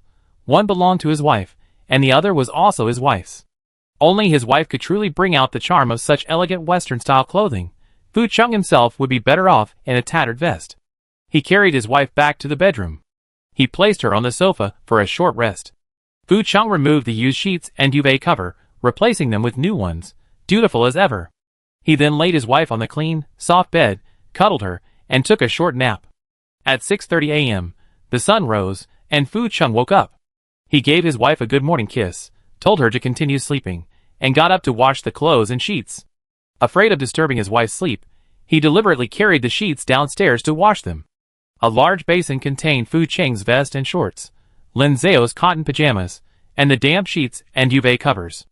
Fu Chung sat on a small stool, took the soap, and gently rubbed the soiled areas, one piece at a time, slowly scrubbing. At 7 a.m., the clothes and sheets were washed, wrung out thoroughly, carried to the rooftop, and laid out to dry, dutifulness +1. After hanging the clothes, he returned to the bedroom, ready to cuddle with his wife and take another nap. But before he could even go back to his nest, back to his den, back to his burrow, it was too hot, and his son woke up. His son, clutching his small blanket and accompanied by the puppy, stood at the door of the children's room, looking at him pitifully, saying he wanted to sleep with his dad. So Fu Chung went back to the bedroom, picked up Lin Zhao, who was sleeping naked, put pajamas on him, and then let his son in. His wife, son, and puppy, eyes closed, lay side by side. Fu Chung lay on the outermost side, fanning them. At 7:30 a.m., his son and puppy were comfortably asleep, taking their second nap. Fu Chung went downstairs again to make breakfast, dutifulness +1. Making porridge would use too much gas, and his wife would worry about it. So I took some water and rice from home to cook on the earthen stove outside. It was still early. Apart from Grandpa Zhang, the other neighbors weren't up yet. Each person had their own stove, so no one interfered. I boiled water, added the rice, and simmered it over low heat, stirring constantly until the rice grains bloomed. The side dishes were several jars of pork floss I made earlier, some salted fish Grandpa Zhang had shared, and he also stir-fried a small green vegetable.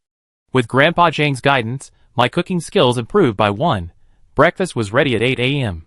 I coaxed my son out of bed, helped him brush his teeth and wash his face, and wiped the dog's face. Finally, I took my son and the dog downstairs to eat, filling their bowls separately. Breakfast ended at 8:30 a.m. I played on the rocking horse with my son and the dog. My son played for 10 minutes, then complained that the singing was awful and wanted to go find his dad. Lin Xiaobao darted out like a little missile, yelling, "Dad! Dad!" Fu Chung chased after her, but unexpectedly couldn't catch up. "Son!" A day in the life of low-energy human Lin Zhao. Midnight, awake. 1 o'clock, half asleep. 2 o'clock, 70% asleep, 30% awake.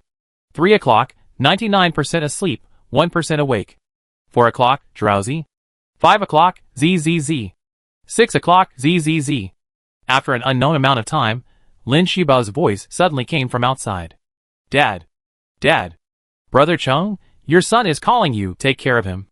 Lin Zhao mumbled in response, then rolled over, lay face down on the bed, and pulled the blanket over his head.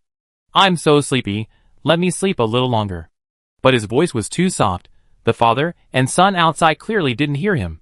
Lin Xiaobao went straight to the master bedroom door, stood on tiptoe, grabbed the doorknob with both hands, and pushed the door open. "Dad, Before he could finish, Lin Xiaobao's voice was cut off. Lin Zhao peeked out from under the covers, listlessly opening his eyes a crack to look. It was Fu Chung. Fu Chung caught up, hugged Lin Xiaobao from behind, covered his mouth, and interrupted him. "That's good." Lin Zhao lowered his head, letting himself drift off to sleep. Lin Xiaobao slapped his father's hand hard, struggling, but he couldn't break free. Fu Chung carried him directly outside. "Dad." "Shh." Fu Chung whistled at him, mimicking Lin Zhao's earlier gesture. Lin Xiaobao pouted and nodded vigorously. What? He knew, let him go. Fu Chung pinched his little mouth one last time before releasing him. Lin Xiaobao cleared his throat and asked in a breathy voice, "Daddy, is Daddy sick?" "No." Fu Chung shook his head. "Then why isn't Daddy up?" "Xiaozao didn't sleep well, he needs to rest." "Daddy didn't sleep well last night?" Upon hearing this, Lin Xiaobao immediately became agitated. "Did you leave me home alone again and go out by yourselves?" "No." Fu Chung patted his little head. "He's been home the whole time." "Then." Lin Xiaobao shook his head, his face serious. "Then you sneaked out for a late-night snack without me. You drank milk tea?" "No milk tea." "Well." He wouldn't let this go until he gave Lin Xiaobao an explanation. Fu Chung clearly noticed this too. After thinking for a moment, he said seriously, "We played human versus zombies." Lin Xiaobao corrected him. "It's plants versus zombies." Fu Chung nodded, not saying anything more.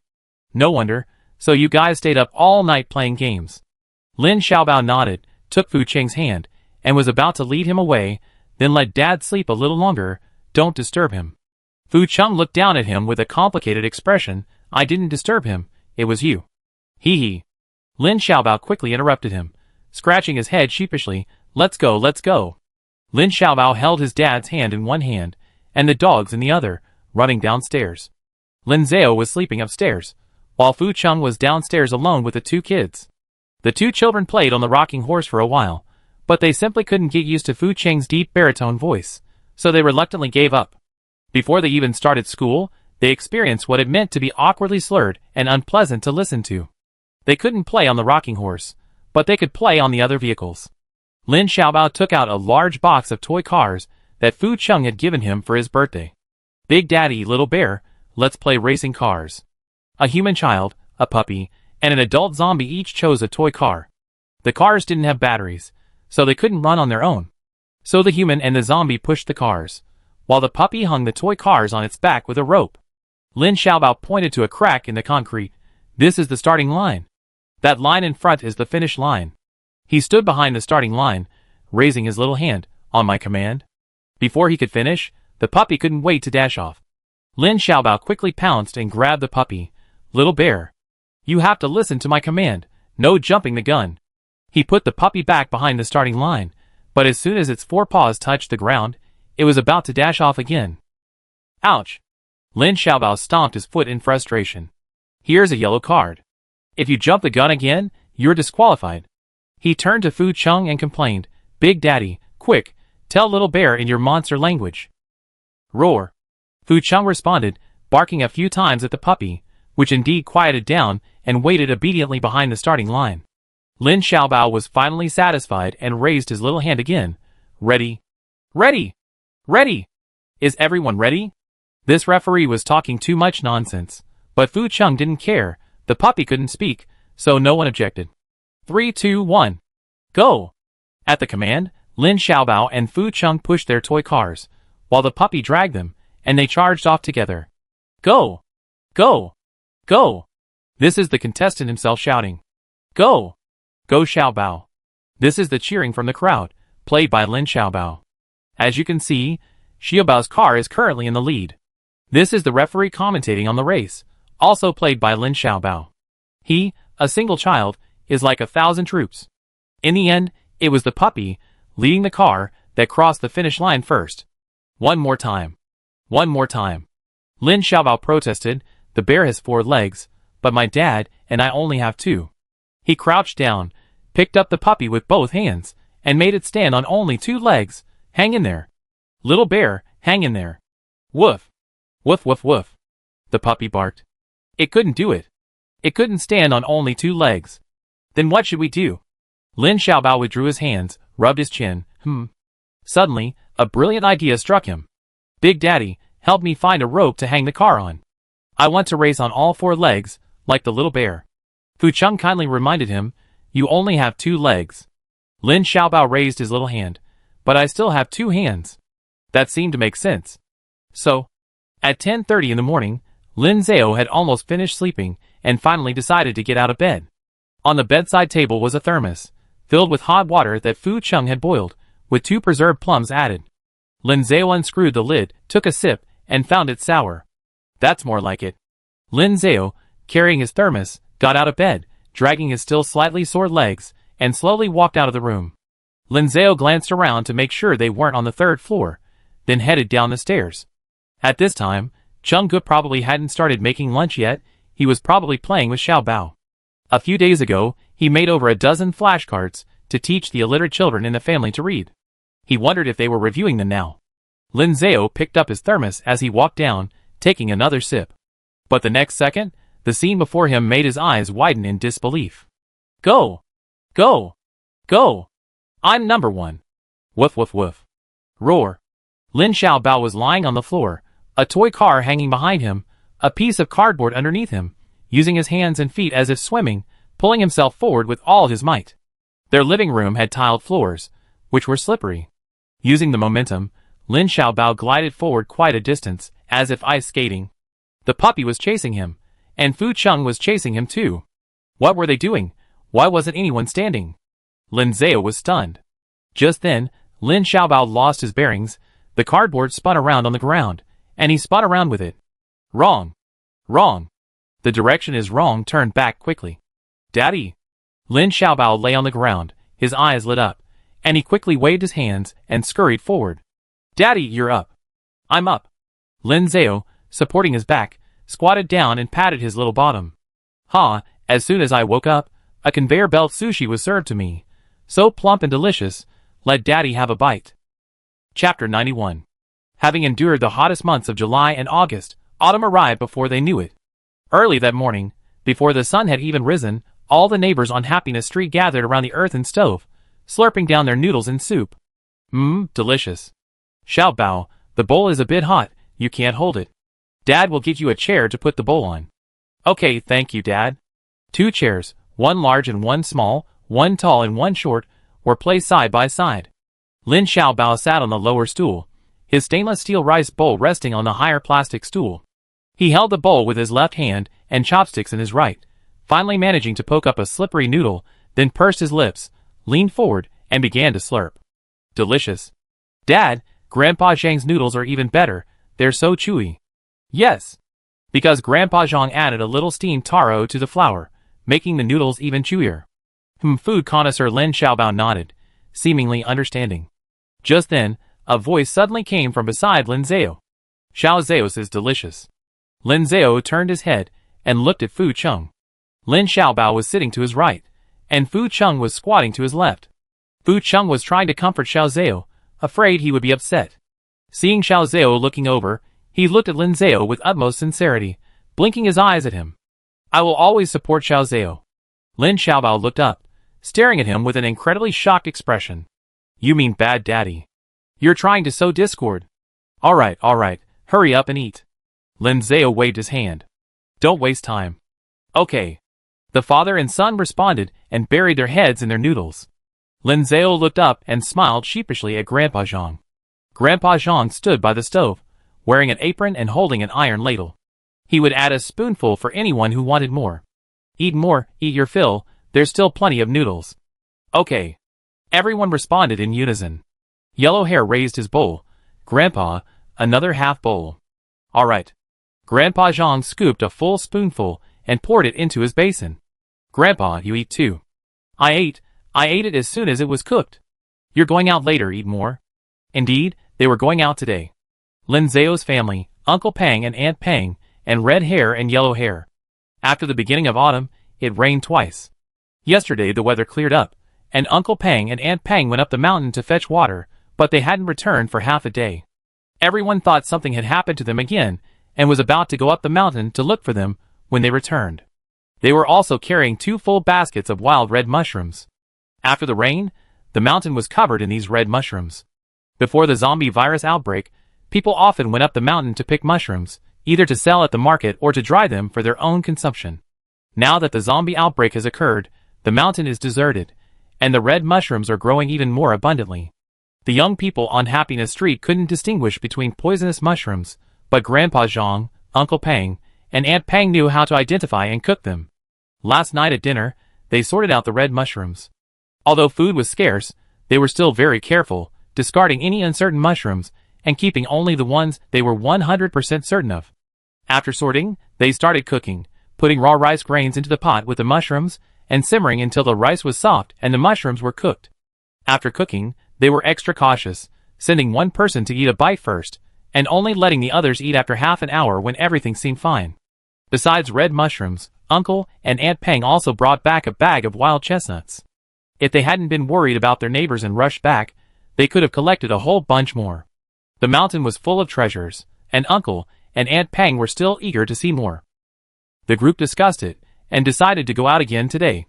Winter is coming soon, so the more food the better. Lin Zhao was initially a little worried about mushroom poisoning, but after trying a bite last night, she was amazed and immediately decided to go with them. It was also good for the family to get some exercise, since they hadn't been out for a while. There was so much to collect on the mountain that they couldn't finish in one day, so they decided on a schedule. They would go first today, while the rest of the group would stay home to tend to the nearly ripe sweet potatoes, and other vegetables. After breakfast, the group put down their bowls and chopsticks, stood up, and prepared to set off. "Let's go! Let's get the car." "Okay, let's go." There was still a lot of noodle soup left, more than half a pot. Grandpa Zhang scooped everything out, put it into a thermos, and gave it to them. Ever since Uncle Pang and the two others were stranded during the typhoon, they've been very prepared every time they go out. They bring food, hot water, clothes, and towels, everything they need, just in case they have to spend the night outside. Lin Zhao drove, and Fu Chung closed the garage door before jumping into the car. Grandpa Zhang rolled down the window, put the thermos in the car, and gave them some instructions. Drive slowly, be careful on the road. Stay close to Uncle Pang and Aunt Pang once you get up the mountain, don't stray too far, don't go too deep. When you see the sun starting to set, hurry down the mountain, or you'll be too late. It's decided, we need to be home by sunset, otherwise we have to go out and look for them. Okay, don't worry. Lin Zhao nodded to him, and Lin Xiaobao gave him an okay sign. Grandpa, don't worry. Lin Xiaobao's words made Grandpa Zhang even more worried. Xiaobao can't walk anymore, tell Dad and Uncle Dad. Watch your step on the mountain, don't fall. Okay. Do your shoes fit? Are they suitable for walking? They fit. Lin Xiaobao lifted his little feet, revealing a pair of brand new sneakers. Children's feet grow quickly. Thankfully Lin Zhao had bought him several pairs of shoes a few sizes too big, keeping them at home as spares. Otherwise, Lin Xiaobao really wouldn't have any shoes to wear now, and we have to make insoles for him.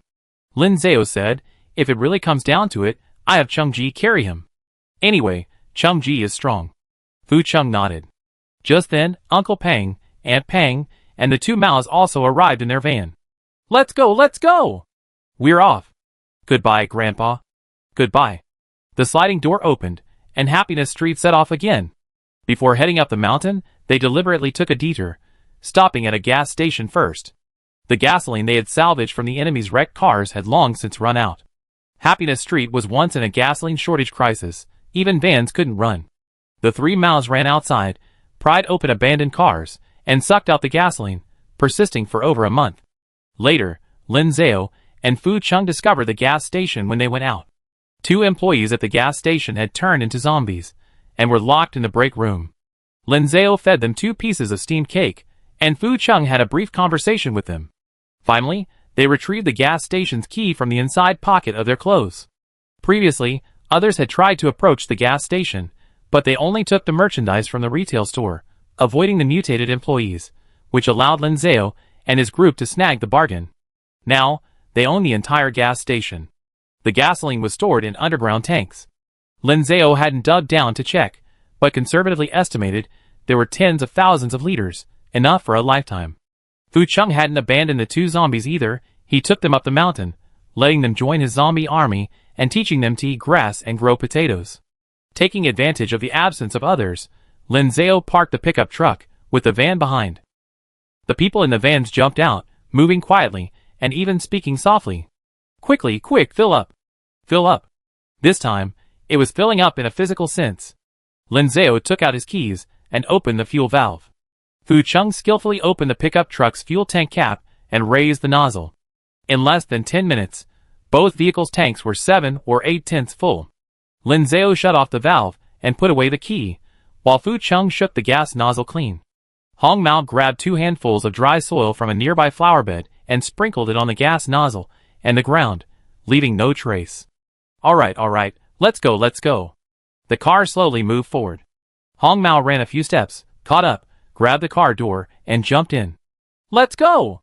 After doing so much, they arrived at the foot of the mountain before 8 o'clock.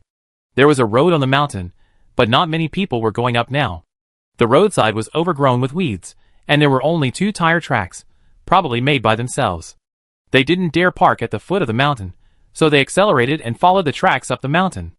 The mountain road was difficult to drive on, winding and twisting. Lin Xiaobao sat inside, feeling like she was on a roller coaster. Following Uncle and Aunt Pang's directions, they drove the car halfway up the mountain, parked it on a clearing on the hillside, and covered it with weeds.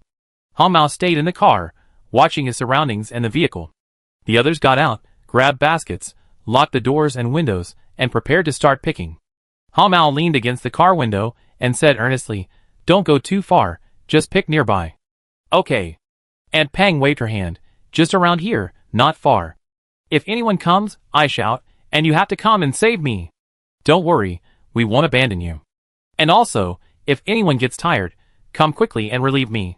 "Okay." In the dense forest, only Hong Mao was left, he was still a little scared. "Let's go." Uncle Fat led the way, with Aunt Fat bringing up the rear. The group, carrying baskets on their backs, headed outside. Aunt Fat pointed out to them, "This is it. It usually grows under trees in shady, damp places. Just pull it up. There are chestnut trees ahead. These are all thorny things. Break them open, and inside are chestnuts. Don't peel them with your hands. Just step on them, and they open." Linzeo squeezed Lin Shiba's little hand. "You have to be careful. These thorns are hard, not soft like puppy fur. Don't touch them, and definitely don't pick them up and put them in your pocket." "Daddy, I'm not stupid." Uncle Fat and Aunt Fat gave them a brief explanation and then started working. The conditions in the mountains were complex, so the group didn't dare to split up and automatically formed groups. The Lin family of 3 stayed together, with Uncle Pang and Aunt Pang leading Huang Mao. Lin Zhao stepped on a chestnut shell, picked up a chestnut with the tongs he used to remove charcoal ash, and tossed it into the bamboo basket on his back. "Xiaobao, don't leave Daddy and Big Daddy, okay?" "I know." Lin Xiaobao rushed forward, hugged his father's leg, and pointed ahead. "Daddy, there are so many over there." "Okay, let's go." Lin Zhao walked forward and picked up chestnuts one by one. The wild chestnuts were malnourished and small, but they had eaten some yesterday, and they were quite delicious. Fu Chung followed beside his wife and son, picking mushrooms while keeping an eye on their surroundings. Lin Xiaobao raised her little hand again. "Daddy, over there are lots of mushrooms." Lin Zhao turned around and waved. "Chung Ji, let's go." Lin Xiaobao asked in confusion, "Why isn't Daddy going?" "Daddy is in charge of picking chestnuts, and Big Daddy is in charge of picking mushrooms. It's a different job. But Daddy is closer." Lin Zhao paused, because picking mushrooms requires using your hands, and Daddy is a little scared. He was afraid he might accidentally pick a poisonous mushroom, then touch his face, hair, or eat something without washing his hands, and end up poisoning himself, so... Lin Zhao smiled sheepishly at him. "Big Daddy is a monster, he's not afraid." The group split into groups, and for a while, the forest was quiet, without a sound. Before long, Lin Zhao and Fu Chung had picked about half a basket of chestnuts and mushrooms. Lin Zhao tugged at the homemade straps connecting the basket, feeling it was a bit heavy, and his shoulders ached from the pressure. The chestnuts were firm and heavy, unlike the light, fluffy mushrooms. "Brother Chung, let's switch." Lin Zhao was about to slack off, and Fu Chung didn't object, preparing to take off his basket.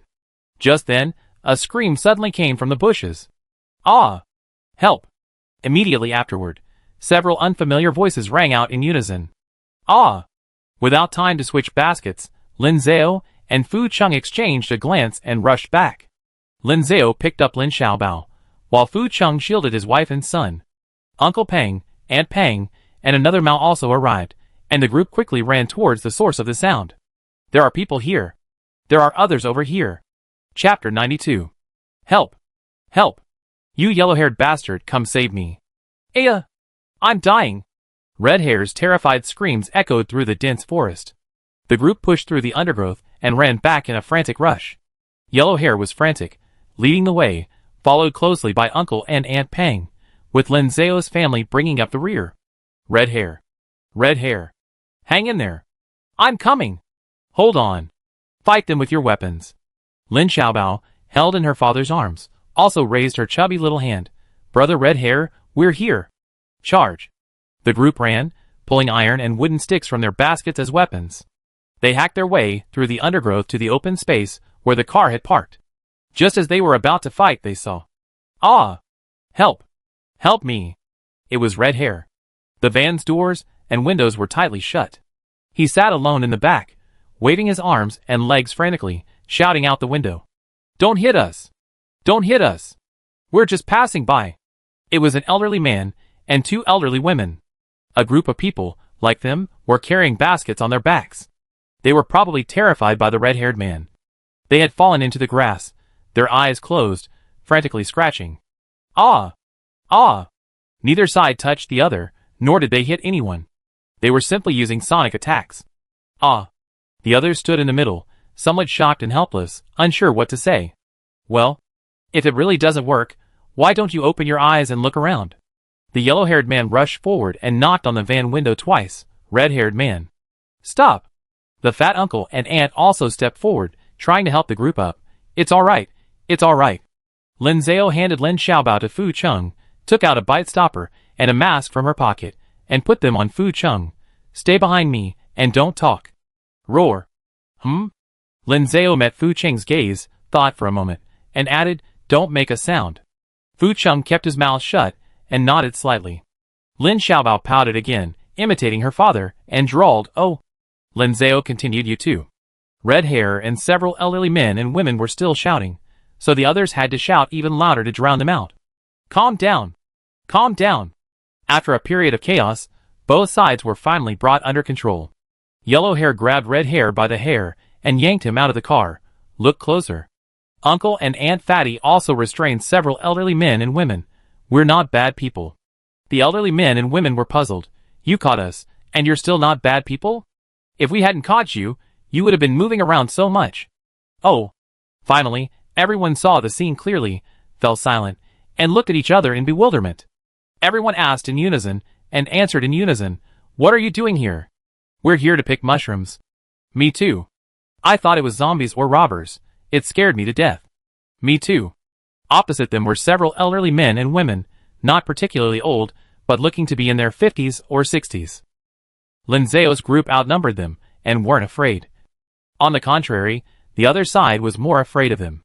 Thank you, thank you. The elderly men and women stood up, thanked them in their dialect, and were about to leave. Then you can pick them here, we're leaving. Okay. Uncle Pang waved his hand. Let's go. You shouted so loudly, the zombies probably heard you, and are coming again. They were complete strangers, just passing acquaintances, having bumped into each other by chance while gathering food for winter on the same hillside. Since there was no intention of fighting, they parted ways. The people of Happiness Street stood together, watching their departing figures. Yellow Hair smacked Red Hair on the head twice. Are you crazy? Shouting so loudly. Red Hair, feeling guilty, said somewhat aggrievedly, I was too nervous.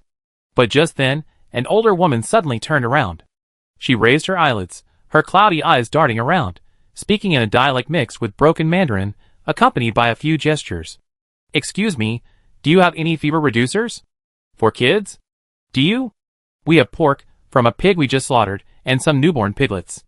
We could trade. Hearing this, Lin Xiaobao's eyes lit up. She quickly peeked out, and blinked at her father. Daddy, you have piglets. Piglets probably wouldn't work, they don't have anywhere to raise them. But pork would be fine. They haven't had pork in a long time. They usually eat vegetables and rice, occasionally having some fish or chicken, all white meat. If they could trade some pork, it sounded good. The others thought the same, but they didn't have any children's fever reducers, so they had to give up. Lin Xiaobao was the only 4-year-old on the entire Happiness Street. So, Lin Zhao hesitated. They did have fever reducers, quite a lot. Last year, when Lin Xiaobao was sick, Fu Cheng bought a large box of fever reducer, but only drank half a bottle, the rest was kept at home. Lin Xiaobao was quite healthy. Sometimes when the adults were sick, he was fine, and he hadn't been sick at all this year. However, he was also afraid of showing off his wealth and attracting unwanted attention. For a little pork, it didn't seem worth it. Lin Zhao hesitated. Seeing that they didn't speak, the older woman assumed they didn't have any, sighed, and turned to leave. Thank you. Let's go. Several middle-aged people supported each other, and turned to leave. Hey! Lin Zhao grabbed Fu Cheng's sleeve, and quickly called out, I have some. Hearing this, the older woman quickly turned around, her previously cloudy eyes lighting up. Are you sure you have some? She asked hurriedly in her dialect, then, realizing Lin Zhao might not understand, quickly switched to Mandarin. Really? Yes. Lin Zhao nodded. I have half a bottle at home, we come to exchange it. Then. The older woman was so excited, she could barely speak. How many pounds of pork? How much do you want? Any amount is fine. 3 pounds. Lin Zhao thought for a moment, then held up 3 fingers, half pork belly and half leg meat. Okay. It's settled then. The woman probably had a sick child at home. She genuinely wanted fever reducer, which is why she asked everyone she met. Of course, she didn't haggle with Lin Zhao and readily agreed. They probably lived in the countryside, knew how to raise pigs, and had the space to do so, which is why she said she had piglets. Pigs can be raised again, but medicine is a scarce resource. Once it's gone, it's gone. Lin Zhao didn't intend to ask for more. She didn't have a refrigerator, and it wouldn't keep. 3 pounds of pork for half a bottle of fever reducer was still a good deal. The woman was overjoyed, clasping her hands together, and repeatedly thanking him, tears even welling in her eyes. Young man, thank you so much. Thank you so much. I give you another pig's trotter. Lin Zhao smiled, thank you too. When should we? The woman said, how about we go back now? Why not? Indeed, her illness couldn't wait. She definitely wanted to get the medicine as soon as possible. Lin Zhao thought for a moment. Going up the mountain is too much trouble. There's a farmer's market down there. Have you ever been there? Yes, I have. Of course I've been. Then let's meet at the market. Have your family drive over too. Okay. The woman readily agreed and immediately headed down the mountain to prepare. After they left, Lin Zhao unlocked the car, let Fu Cheng put Lin Xiaobao inside, and then looked back at Uncle Pang and Aunt Pang. Then we head back first. It might take a while to get there and back. Okay. They only been up the mountain a short while. Uncle and Aunt Pang were definitely reluctant to leave. Then you put the things in the car, and Cheng Ji, and I will give them a ride back so Grandpa Zong can choose some. We have braised pork trotters with soybeans for lunch. Hey. Aunt Pang quickly stopped him. We don't have any fever reducer, so... Lin Zhao smiled sincerely. It's alright. Everyone can eat together. Everyone gets a share. Besides, we haven't been picking for long. We be going back soon. Anyway, Lin Zhao only wanted 3 gene of meat initially. The pork trotters were a gift from Auntie. Giving up a pork trotter wouldn't bother the neighbors. Uncle and Aunt Pang poured the mushrooms and chestnuts into their basket. Little Lin, little Fu, thank you for your trouble. Fu Cheng and Lin Xiaobao were already seated. Lin Zhao jumped into the driver's seat, fastened her seatbelt, and waved to them. It's no trouble. We're going back now, you guys keep picking? Okay, be careful. Let's go! The group watched the family of 3 leave. Red Hair leaned against the car window. It's my turn to get out. It's my turn to get out. It's my turn to get out. No one paid him any attention. The mountain road was winding and steep, with frequent sharp turns, making it difficult to drive. Lin Zhao gripped the steering wheel tightly, leaning closer, constantly alert. Fu Cheng and Lin Xiaobao sat in their seats, looking at the scenery outside the window, silently gripping the door handles. Lin Zhao turned to look at them, deliberately saying, "Ha! You two have pretty strong safety awareness." Yeah. Lin Xiaobao nodded vigorously. Dad, this road looks dangerous. It's alright. Lin Zhao curled her lips. For a professional racer like Dad, it's a piece of cake. Although the zombie Fu Cheng had awakened his past driving memories, Lin Zhao had also fallen in love with driving and was gradually becoming proficient. Fu Cheng nodded. Xiao Zhao is amazing. Brother Cheng, good eye. Lin Zhao chuckled, giving him a thumbs up. Good husband. Lin Xiaobao quickly shouted, Dad, don't take your hands off the steering wheel. Fu Cheng quickly grabbed his hand and put it back. Got it. Lin Zhao raised her chin. See, we safely reached the bottom of the mountain, haven't we? Lin Zhao added, Brother Cheng, watch out.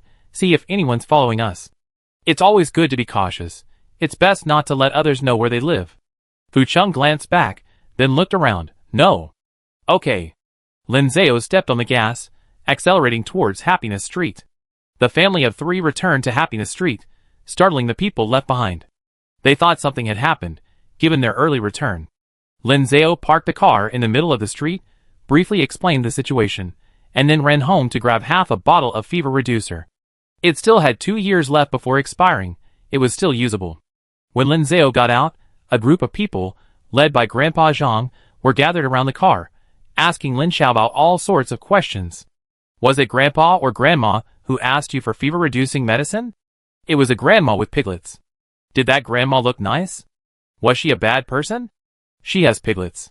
Did she say where she lives? Where is she from? Piglets. Oh dear, Xiaobao, don't say piglets anymore. Lin Zhao ran forward. It's okay, I already arranged to meet her at the farmer's market outside. We'd be there soon. That's not very safe. Grandpa Zhang's expression was serious. Let green hair go with you. Xiaobao shouldn't go, stay home. No. Lin Xiaobao quickly grabbed the handlebars. I want to go with Dad, Big Dad. Then Xiaobao won't get off. Green hair gets on. Let's go. Lin Zhao didn't want to waste time, so she had them unload the mushrooms and chestnuts from the car, and they were about to leave. It's okay, we'll be right back. Grandpa Zhang's caution made Lin Zhao worry too. That can't be right, can it? Their meeting on the mountain was purely coincidental. Lin Zhao also chose the time and place for the transaction. Could that old woman be a gangster who had ambushed them with a group of people? Probably not. Lin Zhao was anxious the whole way, until they arrived at the market, and saw the scene in the distance, at which point they finally breathed a sigh of relief. Because the other party didn't have a car at all. It was a motorcycle, a makeshift vehicle. In the empty market, a younger man was driving, and the familiar old woman sat on the back, carrying a heavy bag of pork on her lap. They were probably also very scared, afraid that Lin Zhao was lying to them, so they were dressed very warmly and carrying shovels. They must have brought them directly from the fields, because the man's trousers were still up, and he hadn't had time to put on his shoes. Both the shovel and his feet were covered in mud. Seeing the pickup truck approaching, the older woman quickly waved to them, "Over here." Lin Zhao handed the fever reducer to Green Hair. "Give it to them later." "Okay." He then instructed Fu Chung, "Brother Chung, if they attack us, fight back immediately. Remember, you can only fight back if they attack us." Lin Zhao lightly pressed the accelerator, letting the pickup truck cautiously approach. The man on the other side also twisted the accelerator, driving his motorcycle over. Vroom vroom. Thump thump. The two vehicles approached each other, slowly drawing closer. Just before they were about to meet, both sides tacitly raised their hands, handing over what they were carrying. Back and forth, handing and receiving. In that fleeting moment, they bartered. The older woman got the fever reducer, and Green Hair got the pork. The motorcycle stopped behind them. The older woman held the fever reducer in both hands, squinting, and looked at the instructions on the medicine bottle with the man on the motorcycle. Lin Zhao deliberately stopped the car, checked in the rearview mirror to make sure they were there, waved to them, and then continued walking. They were gone. Lin Zhao didn't know their names, nor did he know which child they were going to give the medicine to. They didn't know Lin Zhao's family's names either, nor where their medicine came from. No need for acquaintance, no need for questions, it was just a transaction. Just an ordinary transaction in a post-apocalyptic world. Lin Xiaobao turned her head, watching the departing motorcycle, seemingly sensing something, and sniffed, her nose stinging. "Dad, the people we meet seem to be getting better and better." "Yeah," Lin Zhao replied, "because almost all the bad guys are dead." Chapter 93. Back on Happiness Street without incident. Lin Zhao handed a pig's trotter to Grandpa Zhang, asking him to prepare it for lunch. He himself carried 3 jin, approximately 1.5 kilograms, of pork, taking Fu Chung and Lin Xiaobao home. The house had been without electricity for several months, and the refrigerator had become a storage cabinet. Various foods, especially meat, simply wouldn't keep. So, even though the three of them hadn't eaten pork in a long time, Lin Zhao only bought 3 jin. Enough for the three of them to finish if they ate it with a little effort. Fortunately, it was past the beginning of autumn, and the weather wasn't as hot as midsummer. The meat could be kept for 2 or 3 days in a cool, shady spot on the first floor. "Just put it here." Lin Zhao pushed open the door to the storage room, a blast of cool air hitting them. The storage room's exterior wall was shady, blocking out the sun, and the small windows kept out the heat, the perfect spot. However, Fu Chung lowered his head, leaned closer, and stared intently at Lin Zhao.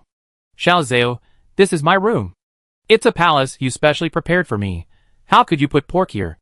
How can pork be compared to me? I give you 3 seconds, 3 minutes, 3 days to take back your decision." Lin Zhao was completely oblivious. He simply shoved the pork into Fu Cheng's hand, and turned to find hooks and rope. Using the tools, he hung the pork on the wall, suspending it in the air, so that rats and insects wouldn't sneak in and steal it. "Alright." Lin Zhao finished dealing with the pork, took 2 steps back, and clapped his hands. Fu Chung stood beside him, nodding in satisfaction. Good, Xiao Zhao didn't put the pork on his bed. Only Lin Xiaobao didn't quite understand, calling out, "Daddy, Big Daddy." Lin Zhao took his hand, and walked outside. What's wrong? They had been on the mountain for a while, and their shoes and trousers were covered in mud. It was best to clean them before going upstairs. The family of 3 went to the water bucket in the car. Fu Chung scooped up a ladle of water, and poured it into a basin. Lin Zhao took a small stool, patted it, and made Lin Xiaobao sit down. Lin Xiaobao obediently sat down, raised his legs, and asked his big daddy to take off his shoes and socks. Wow! Lin Zhao pinched his socks, as if he were pinching a little mouse. They look smelly. No, they don't smell bad. Lin Xiaobao rushed forward, hugged his father's arm, and was about to take a deep breath. Startled, Lin Zhao quickly covered his face, and pushed him aside, exclaiming, "No! Taking off his shoes and socks, Fu Chung picked up an old towel, dampened it, and first wiped his son's feet. Lin Xiaobao sat on the stool, thought for a moment, and asked, "Dad, why are the pig's trotters shared, but the pork isn't?" "Well, because..." Lin Zhao squatted down in front of him, thinking for a moment. "The fever reducer we exchanged for the pork was from our family." "Then why are the pig's trotters shared?" "The pig's trotters are because when we first met some grandpas and grandmas, and weren't sure if they were good or bad people, Uncle Pang and Aunt Pang, red hair and yellow hair, helped hold them down. Grandpa Zhang and the two older sisters stayed home, and green hair accompanied us outside. They all helped." Lin Xiaobao tilted his head, still looking a little confused. Lin Zhao counted on her fingers and continued explaining, "We were able to get pork, and our own contribution accounted for 70 to 80%, while the others' contribution accounted for 10 to 20%. We're distributing the spoils according to contribution. Everyone contributed, so everyone gets to eat pig's trotters. Whoever contributed the most gets the most. Distribution isn't unconditional sharing. In this matter, we contributed the most, so we should take these 3 caddies of pork. If it were other neighbors who traded with Grandpa and Grandma today, we wouldn't demand they share, right?" "Right." Lin Xiaobao nodded. "If we insisted they give us their food, then we'd be the bad guys, right?" "Right." Lin Xiaobao nodded vigorously. "So we need to distinguish between distribution and sharing." Just then, Fu Chung finished wiping Lin Xiaobao's feet, and Lin Zhao took out slippers and put them on him. Immediately afterwards, Fu Chung picked up a chair and patted it towards Lin Zhao. Lin Zhao understood, sat down, and crossed her legs, letting Fu Chung take off her shoes. The family of 3 decided not to go up the mountain anymore. After a quick tidy-up, they went out to help Grandpa Zhang cook. Not long after, the group from the mountain returned. They had brought lunch with them, but compared to pig's trotters, they still loved pig's trotters. They were willing to drive down the mountain just to come back for lunch. The pig's trotters were cleaned, the hair scraped off, chopped into small pieces, and stir-fried with light soy sauce. Once they were almost done, water was added to cover the trotters, along with spices and rock sugar, and then simmered. First, simmer for about 10 minutes, then add the soaked soybeans and simmer together. It's rare to have such a large dish, so Grandpa Zhang specially soaked almost half a basin of soybeans. The soybeans were poured in, almost completely submerging the pig's trotters. There were only so many pig's trotters, everyone would get a little, and that would be enough. Even if it wasn't enough to eat them all, the soybeans soaked in the meaty flavor would be nice. One stove was used to simmer the pig's trotters, and another to steam rice. Both stoves were bubbling away, a sound that was incredibly satisfying. Everyone on Happiness Street gathered around the stoves, their faces cupped in their hands, watching the stoves with anticipation. After what seemed like an eternity, Grandpa Zhang opened the lid. A fragrant steam wafted out. The broth in the pot had almost evaporated, and the soybeans and pig's trotters were tender enough to be easily pierced with chopsticks. "All right, serve it," Grandpa Zhang said, turning his head.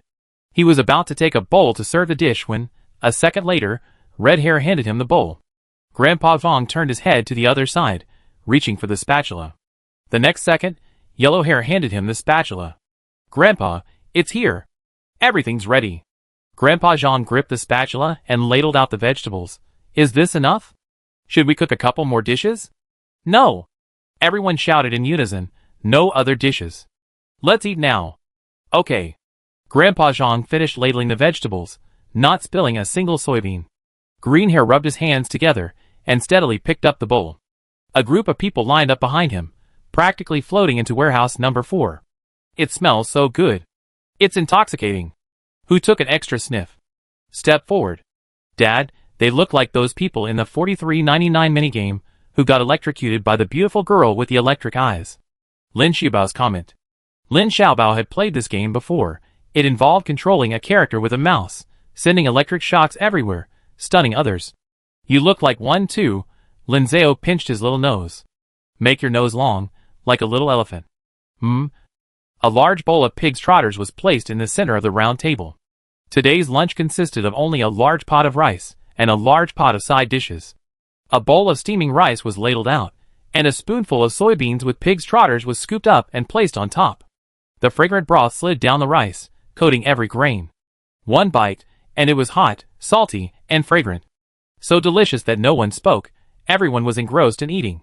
By the end, the bowl of side dishes had been scraped clean with iron spoons. A group of people sat in their seats, some leaning against the back of their chairs, others against the wall, all with smiles on their faces. The countryside is so much better, we can raise pigs there. Brother Lin, didn't that old lady say she could give us a piglet? Why don't we try raising pigs too? We don't have the means, said Uncle Pang. Where would we keep the pigs? If we keep them upstairs, they might collapse the floorboards. If we keep them downstairs, they might knock down the walls. If we keep them outside, they might get stolen. Exactly. Pig manure stinks so badly, and their squeals are so loud. Our buildings are so close together, we wouldn't be able to survive if we raise pigs. It's almost September now. Winter is coming soon, we can't raise them. Red Hair nodded, that's true. Then whenever we want meat, we drive around to the nearby villages and see what they want. Everyone laughed. After lunch, they chatted casually for a bit, cleaned up the dishes and chairs, and instead of going back to rest, they continued working. There was no afternoon shift change. Lin Zhao and her family of 3 went back home, put on their shoes, and went up the mountain again with Uncle Pang, Aunt Pang, and the 2 Maos. The tasks at home weren't easy either. Grandpa Zhang had to put on his reading glasses and sort through the mushrooms they had brought back that morning, throwing away the inedible ones. Fresh mushrooms spoil quickly if not eaten promptly, so the 2 sisters laid them out on bamboo mats to dry in the sun, making dried mushrooms that can be preserved for 1 or 2 years. The sweet potatoes in the flower bed had stopped growing vines, meaning they were ready to be harvested.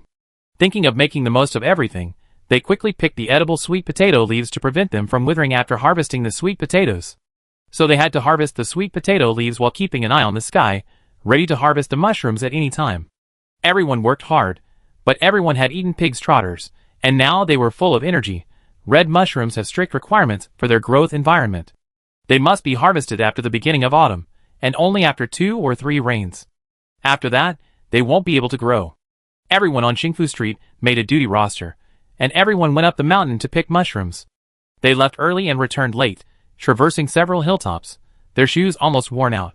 3 of them, wearing slippers, went up the mountain, but lost their footing and slid down the slope, their slippers getting caught on their ankles and their pants tearing. But it was all worth it. In just 3 days, they picked 50 or 60 pounds of mushrooms. Even dried, they still have 10 or 20 pounds. They divided it up by head count, 1 pound each, with the remaining amount, difficult to divide, stored in the warehouse for later gatherings. There were also 20 or 30 pounds of chestnuts, each person receiving a little over 2 pounds. That evening, after their meeting, they distributed the spoils and went home. Lin Xiaobao, clutching a small bag of chestnuts, waddled along the road in the moonlight. Daddy, I think we're like little squirrels, always carrying delicious food home. Xiaobao is a little squirrel, Big Daddy is a big squirrel, Daddy is. Lin Zhao paused, deliberately adding, Daddy is a person. Lin Xiaobao loudly proclaimed, Daddy is a medium-sized squirrel. Fu Cheng nodded in agreement, patting Lin Xiaobao's head. After this distribution, no more red mushrooms grew on the mountain. Their hunting trip on the mountain was temporarily over. Next, they would be busy with the autumn harvest. The potatoes, sweet potatoes, and various vegetables they had planted all needed to be harvested. They needed to dig them out of the soil, put them in baskets, and store them carefully. These things would be their entire food supply for the first winter in the apocalyptic world. Soon, the autumn wind rose, the autumn rain fell, and the weather gradually turned cooler. Lin Xiaobao changed into long sleeves and trousers, sat at the dining table, patted his tummy, and thought of the braised pork his father had made not long ago. Before him lay a bowl of golden, sticky mashed potatoes. He smacked his lips, just managing to call out, Dad. Don't say anything, Dad knows what you're thinking, Dad thinks about it too. Lin Zhao pursed his lips, also reminiscing. Those few days, after receiving the 3 pounds of meat, were truly the happiest days of his life in the apocalypse. They could eat a pound of meat a day. The first day they ate bright red braised pork, the second day fragrant braised pork, and the third day tender braised pork. He and Lin Xiaobao didn't usually like fatty meat, but the pork belly, 3 parts fat and 7 parts lean, braised until tender, melted in their mouths without even needing to chew, like aspic. The remaining lean meat was loose and slightly fibrous, but easy to chew. It smells so good. Lin Zhao and Lin Xiaobao put down the mashed potatoes, cupped their faces, and looked on with identical anticipation. Fu Cheng raised his hands and pinched their cheeks. I'm going to the mountain. The father and sons asked in confusion, what for? To catch wild boars. No. The 2 rushed forward, grabbing his arms on either side. Daddy, it's too dangerous. You get hit by a wild boar, like in the cartoons. Brother Chung, it smells terrible. Wild boars aren't castrated, they smell awful. Just then, the sound of a car came from downstairs. It must be the three mouths returning. They were also craving meat, and had driven out that morning, saying they were going to wander around the village to see if they could get some pork to eat. Lin Zhao didn't have much hope. The potatoes and sweet potatoes they had weren't anything special for rural residents. They could grow them themselves, and even better. As for medicine, this was enough, the rest should be kept at home for emergencies. They couldn't exchange all their commonly used medicines for a couple of bites of meat. It wouldn't be good if someone got sick later. Thinking this, Lin Zhao scooped up half a spoonful of mashed potatoes and put it in her mouth. But the next second, San Mao's voice rang out. Black market. We have a black market here. Chapter 94. A black market? They have a black market here too?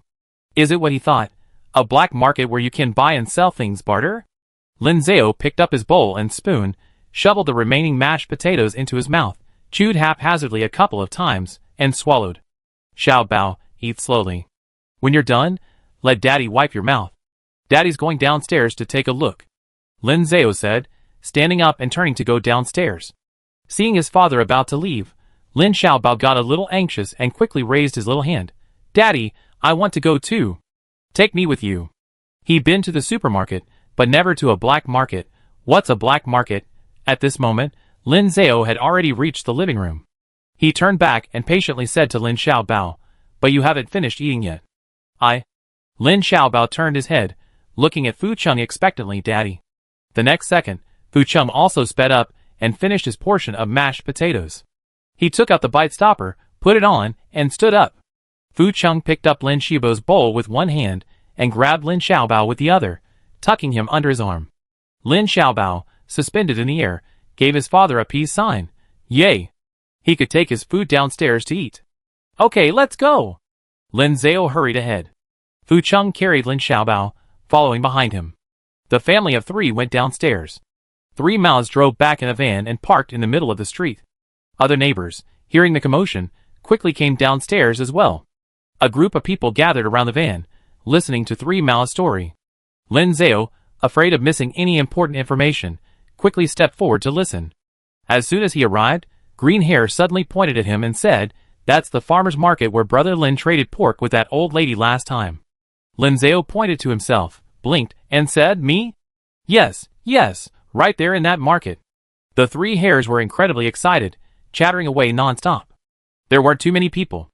They're probably all from nearby, bringing out their surplus items to exchange. Potatoes, sweet potatoes, and even the red mushrooms we picked up in the mountains a few days ago, they have those too. The neighbors nodded. It seemed the lives of outsiders were similar to theirs. Everyone was struggling to survive. And pork. It must be from their own pigs. We specifically went to ask, but they won't trade regular potatoes or sweet potatoes, they want sugar or oil. Lin Xiaobao was put down by his father, holding his rice bowl in both hands. He looked up and asked, What kind of sugar? The three men looked down at him. White sugar, granulated sugar. Can you use soft candy? No. What about chocolate? No, not either. The neighbors didn't even hesitate, resolutely refusing. White sugar is out. Absolutely not. In the post-apocalyptic world, white sugar is a crucial strategic resource. More than half a year has passed, and their family's white sugar is almost gone.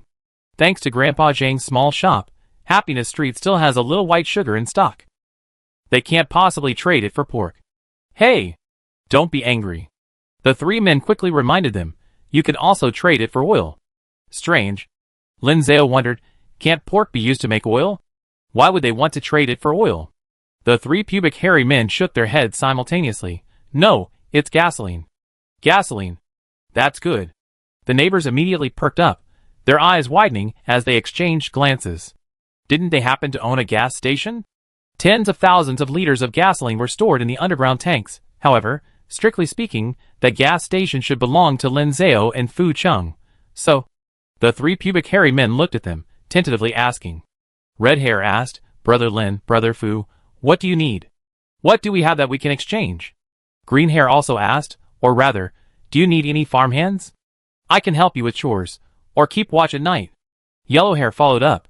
I can also help you take care of Bao Gu. I passed the postpartum care certification exam before, and I'm very skilled at taking care of babies. Huh? The two pubic hairy men turned their heads, looking at Yellow Hair in shock. When did you pass that exam?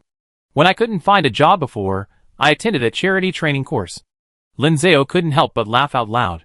He made up his mind. Let's wait a little longer, until it gets dark, then we go to the gas station to get the gasoline. Uncle Fatty and Aunt Fatty, get the plastic containers for the gasoline ready. Uncle Fatty and Aunt Fatty nodded in unison. Okay. 3 Mouths, you go back to the black market right now, and tell the meat barterers that we bring the gasoline tomorrow, and have them come back tomorrow. Remember to make it clear to them that it's 1 gene for 1 gene of gasoline for 1 gene of pork. We bring our own scales tomorrow. 3 Mouths nodded with teary eyes. Brother Lin, you're so kind. Linzao, of course, knew that gasoline was measured in liters. 1 pound of gasoline equals only 0.7 liters. But to exchange it, there's bound to be a bargaining process. They don't always do charity. And Linzao thought for a moment, hands on his hips, looking around. Everyone straightened up. What do we need to give in return? After we get the meat, Uncle Pang and Aunt Pang will make a bowl of wontons for our family of 3. No problem, old job. 3 Mouths, change the mud in the flower bed. We don't want to do any more work. Brother Lin, don't worry. Demei and Xiao Mei, give our family of 3 a free haircut. Okay. Grandpa Zhang. Lin Zhao tilted his head, finally looking at him. Grandpa Zhang straightened his back. I cook. Lin Zhao smiled and said, okay, then Grandpa Zhang, eat whatever you want. His request wasn't unreasonable, it was even a concession. Lin Zhao was perfectly justified, and the neighbors didn't feel ashamed of being overshadowed by him. On the contrary, it was only after Lin Zhao made his demands, and they fulfilled these requests, that they felt comfortable eating meat freely. Even Happiness Street needed clear accounting. That settled then, let's get moving. The next morning, everyone got up early.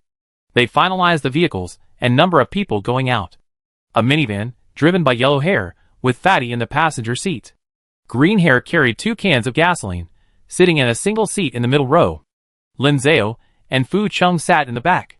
That's right, this time, Lin Zhao didn't plan to drive his own car. His pickup truck was too big, and its bright color would easily attract attention and make him a target.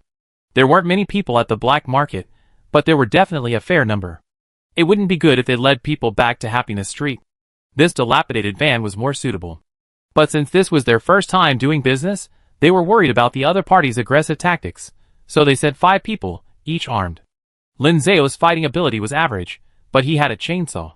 Fu Chung was capable of taking on 10 people at once, fighting both humans and zombies. The remaining 2, the blonde-haired guy and the fat uncle, relied on their size and weight.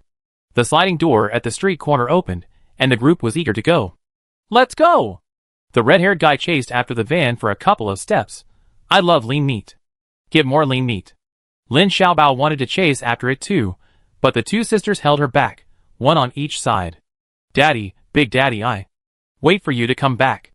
The little dog ran after it in his place, but before he could run far, Grandpa Zhang hooked his hind leg with the end of his cane and pulled him back. The van left Happiness Street and headed forward along the familiar road. Soon they arrived at the farmer's market. A considerable crowd had already gathered on the open-air street. Everyone was wearing old clothes, some even wearing hats and masks. They were usually in groups of 2 or 3, probably family or relatives, packing their goods for exchange into sacks. They would either take out 1 or 2 potatoes or sweet potatoes and place them on top of the sacks, or they would open the sacks to show the goods to passers-by. No one spoke loudly, everyone just talked in hushed tones. Yellow Hair gently pressed the accelerator, intending to drive the car into the street, but the next second, 2 mop handles blocked their way. Lin Zhao looked out the car window, puzzled, and saw 2 tall, burly men dressed in black, wearing black hats, and holding wooden sticks, blocking the car. Uncle Fatty frowned, about to argue, when he was stopped by the blonde and green-haired men.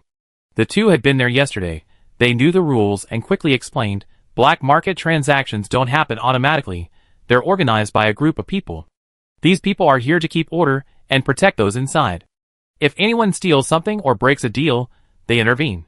If zombies come, they give us advance warning so we can run. That sounded pretty good.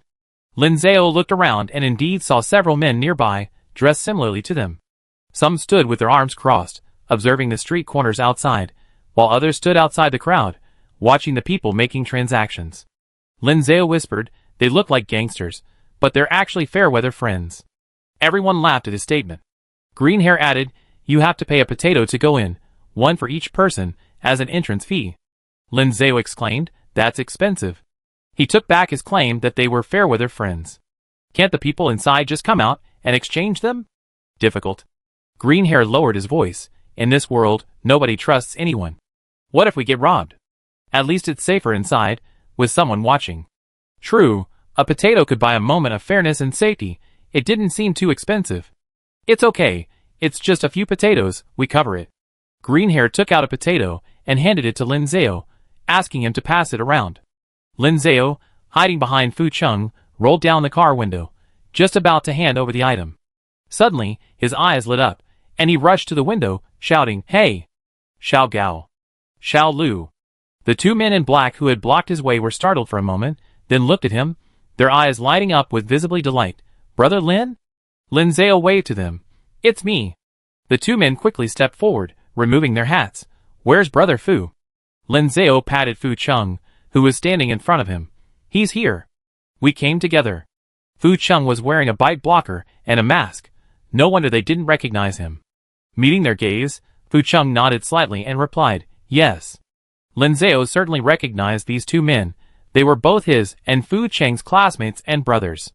Fu Chung had previously taken them along in business, setting up a truck fleet, specializing in buying and selling, and they had made a considerable fortune. Later, when Lin Zhao and Fu Chung got married, they also came to help. Fu Chung recognized them, of course. He clearly remembered Xiao Zhao saying, "Looks like I have to find Xiao Bao's stepfather, someone stronger, more capable, and more responsible than you. I think Xiao Lu, who drove with you before, would be a good choice." Not a single word was wrong. This Xiao Lu was that Xiao Lu. And Xiao Gao, because Xiao Gao is very tall, that's why Xiao Zhao likes him. Thinking this, Fu Cheng's face darkened, and he ground his teeth. Even though they were good brothers, they couldn't steal their older brother's girlfriend, could they? Xiao Lu and Xiao Gao shrank back, feeling a chill down their spines. "Brother Fu, what are you doing? We haven't seen each other for so long, and you're not saying anything, just staring at us." Lin Zhao looked up, glared at him, and then secretly kicked him. "His tooth hurts." Fu Chung remained silent, covering his mouth through his mask. His wife said his tooth hurt, so his tooth hurt. But even with his mouth covered, jealousy still welled up in his eyes. Lin Zhao turned his head, smiling apologetically at Xiao Gao and Xiao Lu. "You guys are here now, working, making money." He couldn't think of a suitable word to describe what they were doing. "It's like," Xiao Lu chimed in, "working as security guards, collecting protection money." "Yes, yes, yes." Lin Zhao nodded repeatedly. "Is that so?" "Yeah, winter is almost here, and the little food we have at home is almost gone." Mentioning their lives, both of them visibly felt a pang of sadness. "Brother Lin, you know, we didn't study hard in school, and our grades weren't good. We followed Brother Fu around doing business, mostly driving. Later, Brother Fu told us to use the money we earned to learn a trade, so one of us learned to operate an excavator, and the other learned to be a chef. Now it's all useless. Where can you drive an excavator in the apocalypse? And as for chefs, there's no food at all, nothing to cook. I'm lucky, a golden bachelor. One person eats their fill, the whole family is worry-free. Little Lu has it tough. His wife and kids are waiting for food at home. He's out there watching the place every day." Hearing them say this, Fu Chung lowered his eyes, no longer jealous. Lin Zhao pursed her lips and asked softly, "So, how many potatoes do you get for watching one game?" "It's divided by the number of people. Everyone gets a share. After standing like this all day, we can probably get 3. Before she could finish, a stone suddenly flew down from above, hitting their feet, and one even hit them. "Hey, what are you doing?" Lin Zhao and Fu Chung peeked out. It was the black-clad men guarding the high place who threw it. Afraid of attracting the zombies, they didn't speak, but their actions were ruthless, and their expressions were unpleasant.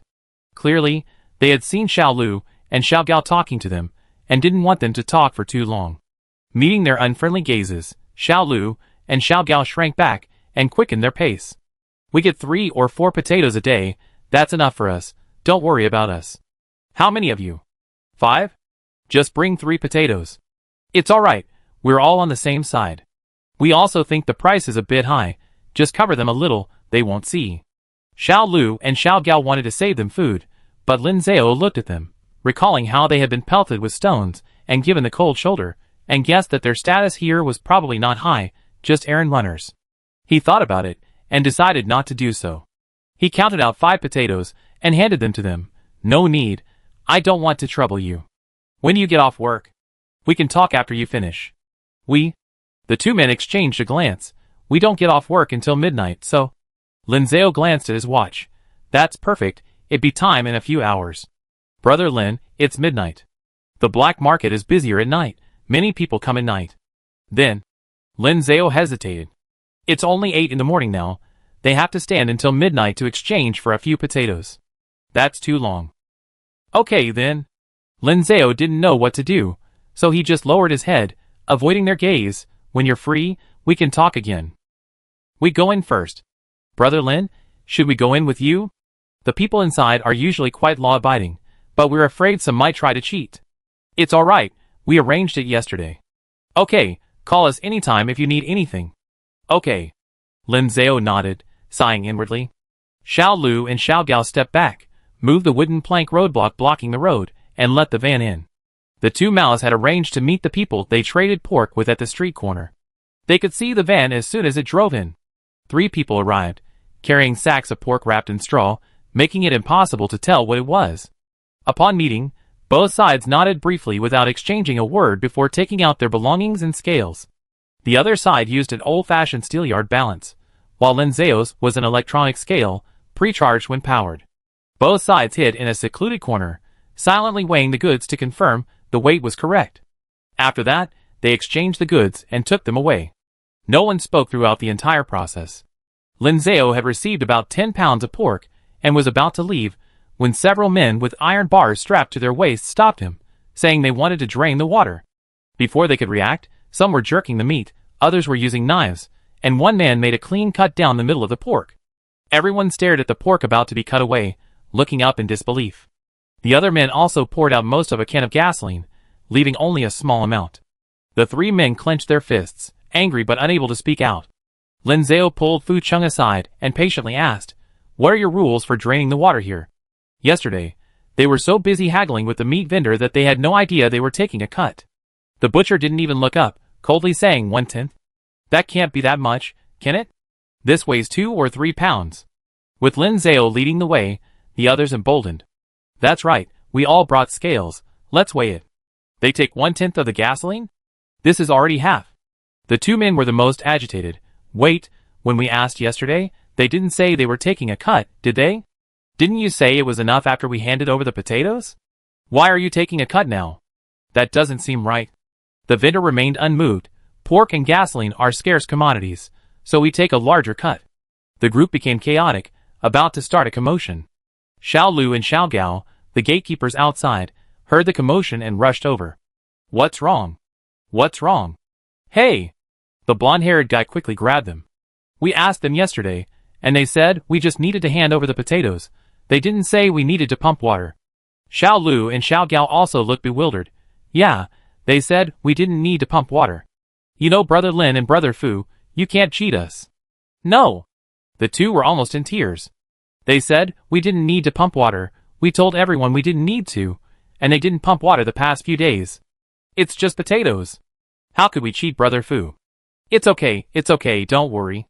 Lin Zhao held the 2 down and looked at the group of people cutting meat. These people were also hungry, cutting meat while smelling the meaty aroma. Great, we have meat for lunch. This piece is fatty, cut more. Since Xiao Lu and Xiao Gao said they didn't skimp on the meat, then they didn't. This shouldn't be something they could decide. It was clearly a newly established rule. First, they used the guise of a black market barter to lure people with supplies. Next, they trapped them. Anything they set their sights on, they skimp on. They, everyone on the street, even Xiao Gao and Xiao Lu, had been fooled. Lin Zhao turned and winked at the 2 men and the fat uncle. The 3 immediately understood, slowly backing away, approaching the van, and grabbing their own weapons. The gasoline was gone, and the pork was gone too. They were people who had survived in the apocalypse for so long, they wouldn't let themselves be slaughtered. Just then, the men finally finished cutting the meat. They weighed it in their hands, and tossed the smallest piece to Lin Zhao. "Take it." Lin Zhao instinctively caught the pork, no longer wanting to say anything. Xiao Lu and Xiao Gao tried to plead for them. "Brother Hao, Brother Feng, there wasn't a rule about pumping water before. These two are our good brothers. It's not easy for them to save up a little gasoline. Could you please make an exception? If you do this, we can't do anything." There really wasn't such a rule before. Before they could finish speaking, several men raised iron bars and started hitting them. "In our territory, you have to follow our rules. It's not your place here." Xiao Gao and Xiao Lu stood in front of Lin Zhao and Fu Cheng, unable to run, instinctively using a mop handle to block. Lin Zhao closed his eyes and shouted, "Brother Cheng, go." The next second, Fu Cheng caught the iron bar and bent it backward. The hollow iron bar bent backward, and Fu Cheng saw the shocked face of the other man. Before he could react, Fu Cheng raised his foot and kicked him hard. Immediately afterward, two men, Mao and Fatty, also rushed up with weapons. "Fuck your motherfucker. Give me back my meat." Lin Zhao took the chainsaw from Green Hair and yanked it into the air. The loud crash woke Xiao Gao and Xiao Lu. Lin Zhao yelled, "Xiao Gao, Xiao Lu, fight. If we win, you can be the ones running the place." He turned to the men who had just traded meat with them and shouted, "Do you still want your gasoline? If so, come help us." And everyone in front. "If you don't want them to drain you dry, come help us." Chapter 95. Thump. A man flew out, crashing heavily to the ground. The crowd trading in the street, hearing the commotion, instinctively turned around, all looking in the direction of the commotion. Like a vast field of sunflowers. Their eyes widened slightly, stunned for only a second before they reacted. A low gasp arose, and everyone unconsciously took 2 steps back, distancing themselves from the center of the riot. Immediately afterward, an even greater disturbance erupted. Some began to grab their goods, while others, without even having time to collect their belongings, grabbed family and friends and ran. Rolling potatoes, scattered brown rice, and tomatoes bursting with juice after being trampled. An old woman, pursing her toothless lips, raised her cane and struck it twice, snatching back her half-sack of dried radishes from a man in black. This was also a cut. In this black market transaction, you had to take a cut. Anything they coveted, they would take a cut of. Pork is like this, gasoline is like this, and dried radish is like this too. Young people are like this, middle-aged people are like this, and the elderly, who are easiest to bully, are especially like this. Once you step into this place, you are forced to accept their rules. But now, something unexpected has happened. Someone is unwilling to be fooled anymore. Amidst the chaos ahead, a fellow accomplice dressed in black, just like the man, was kicked in front of him. The other accomplices resisted while shouting loudly, "Someone's causing trouble! Someone's causing trouble! Come quick! Come help! Don't shout so loudly! Keep your voices down! The zombies are coming!" Zombies. The man no longer cared about the dried radish, but before letting go, he even gave the old man a hard shove. The old woman, already unsteady on her feet, staggered backward, but luckily someone was behind her. Several hands of varying sizes and skin colors reached out from the fleeing crowd and caught her. The old woman regained her balance and turned to thank them, but she couldn't recognize whose hands they were. She could only clutch the dried radish, swinging her legs rapidly and wobbling as she joined the fleeing group. The man pulled an iron rod from his belt and walked forward. His accomplices patrolling nearby, and those keeping watch from higher ground, seeing the situation was dire, also drew their weapons and headed towards the center of the riot. "What are you doing? Who dares to cause trouble on Brother Long's turf? Are they courting death?" In the center of the riot, the men who initially tried to fleece and cut flesh had already been beaten to the ground by everyone on Happiness Street. Yellow Hair, Green Hair, and Fatty Uncle were each taken down. The rest were all dealt with by Fu Cheng. He caught the iron bar with his bare hands, bent it, and kicked them away. The men lay on the ground, groaning and groaning, unable to get up. "Brother Fu, Brother Lin, more people are coming," Yellow Hair and Green Hair said, holding up long-handled wrenches, glancing back before quickly moving towards Fu Cheng and Lin Zhao. Uncle Fatty picked up the pork that had fallen to the ground in the chaos and tossed it into the car. This was the most important thing. They couldn't fight and not get any meat. Although Xiao Gao and Xiao Lu were scared, they couldn't go back in the current situation. So, Fu Cheng weighed the bent iron bar in his hand and handed it to them. The two men shrank back slightly but took it without saying a word. They stood together, forming a circle, providing cover from all sides. 8 or 9 gangsters guarding the black market were slowly approaching them. The blonde-haired man swallowed hard and whispered, "How about we move to the car, jump in, and drive away? Won't they chase us?" The green-haired man retorted, "Our beat-up car can't go fast anyway. Besides, things have gotten this bad, either we beat them into submission, or they beat us to death and hang us at the market entrance." Lin Zhao nodded. Green-haired is right. This small town is only so big. Since a fight has already broken out, we have to keep fighting, otherwise we face retaliation sooner or later. Alright then. The blonde-haired man swallowed again. Let's fight then. Luckily, there are too many people on the other side. Lin Zhao pursed her lips and said gently, "Xiao Gao Xiao. Lu, I'm so sorry, I dragged you all into this." Xiao Gao and Xiao Lu exchanged a glance and quickly said, "Brother Lin, don't say that. We're all brothers. It's their fault too." "That's right, actually I put up with them for a long time. They always bully us and cut back on our potatoes. If it weren't for making a living, we wouldn't want to work here." Lin Zhao finally said, "Drive them away, take over the black market, and I let you stay here and guard the place. How about that?" The two men's eyes lit up, they gripped their weapons tightly, and nodded repeatedly, "Okay, okay, okay." After a brief exchange, in less than a minute, the group of black market thugs arrived. Several men went over and helped their fallen companion to his feet. Several men stood before them, weapons firmly in their hands. Following them, a man with a cigarette but dangling from his mouth walked out from behind them. The injured man was brought to his side. They spoke in hushed tones, gesturing towards Lin Zhao and glancing at them. Xiao Lu also turned around and quietly introduced, "This is Brother Long, the boss who watches this place." Lin Zhao nodded, having guessed. The other man didn't speak, and Lin Zhao remained silent, stopping his pulling on the chainsaw chain. For a moment, the entire black market fell silent. A moment later, after understanding what had happened, Brother Long slapped his underling hard and gritted his teeth, saying, 5 or 6 adults, armed with a chainsaw, and you dared to rob us? Are you ravenous?" He lowered his voice, looked up, and clasped his hands in a fist salute to them. "Sorry, my men were ignorant and overdumped. It was a misunderstanding." The blonde-haired guy muttered discontentedly, "That's not what they said earlier." Brother Long's expression changed slightly, but he didn't lash out. His tone turned cold. "You already hit us. We didn't get our share of the water, and you ruined our business. In the end, you're the ones who benefited more. Let's leave it at that, okay?" The group exchanged glances, unsure what to do, before their eyes all fell on Lin Zhao's face. Lin Zhao ground his teeth and retorted, "How does this turn into us taking advantage? Before we came in, everything was agreed upon. 1 potato per person, no water deduction. After we came in, it changed. We tried to reason with you, but you threatened to hit us. We collectively resisted, and now it's us taking advantage. You treat everyone else who comes in to exchange things like this? Is this how you do things? Fine, fine, fine." The other party clearly didn't have the patience to argue with Lin Zhao, and interrupted repeatedly, "We were wrong, okay?" They weren't necessarily aware of their mistake, they were simply intimidated by the men's strength, by Fu Cheng's ability to take on 10 men single-handedly, and by Lin Zhao's chainsaw. "You can leave, okay?" Brother Long waved them off, his tone sarcastic. "Don't come back again, okay?" He winked at his henchmen as he spoke. Lin Zhao knew they couldn't leave. They absolutely couldn't leave. If they left, these men would immediately follow their van and find their lodgings. They probably knew where Xiao Gao and Xiao Lu lived, and would definitely retaliate. They couldn't leave, they couldn't relinquish control. "We have to."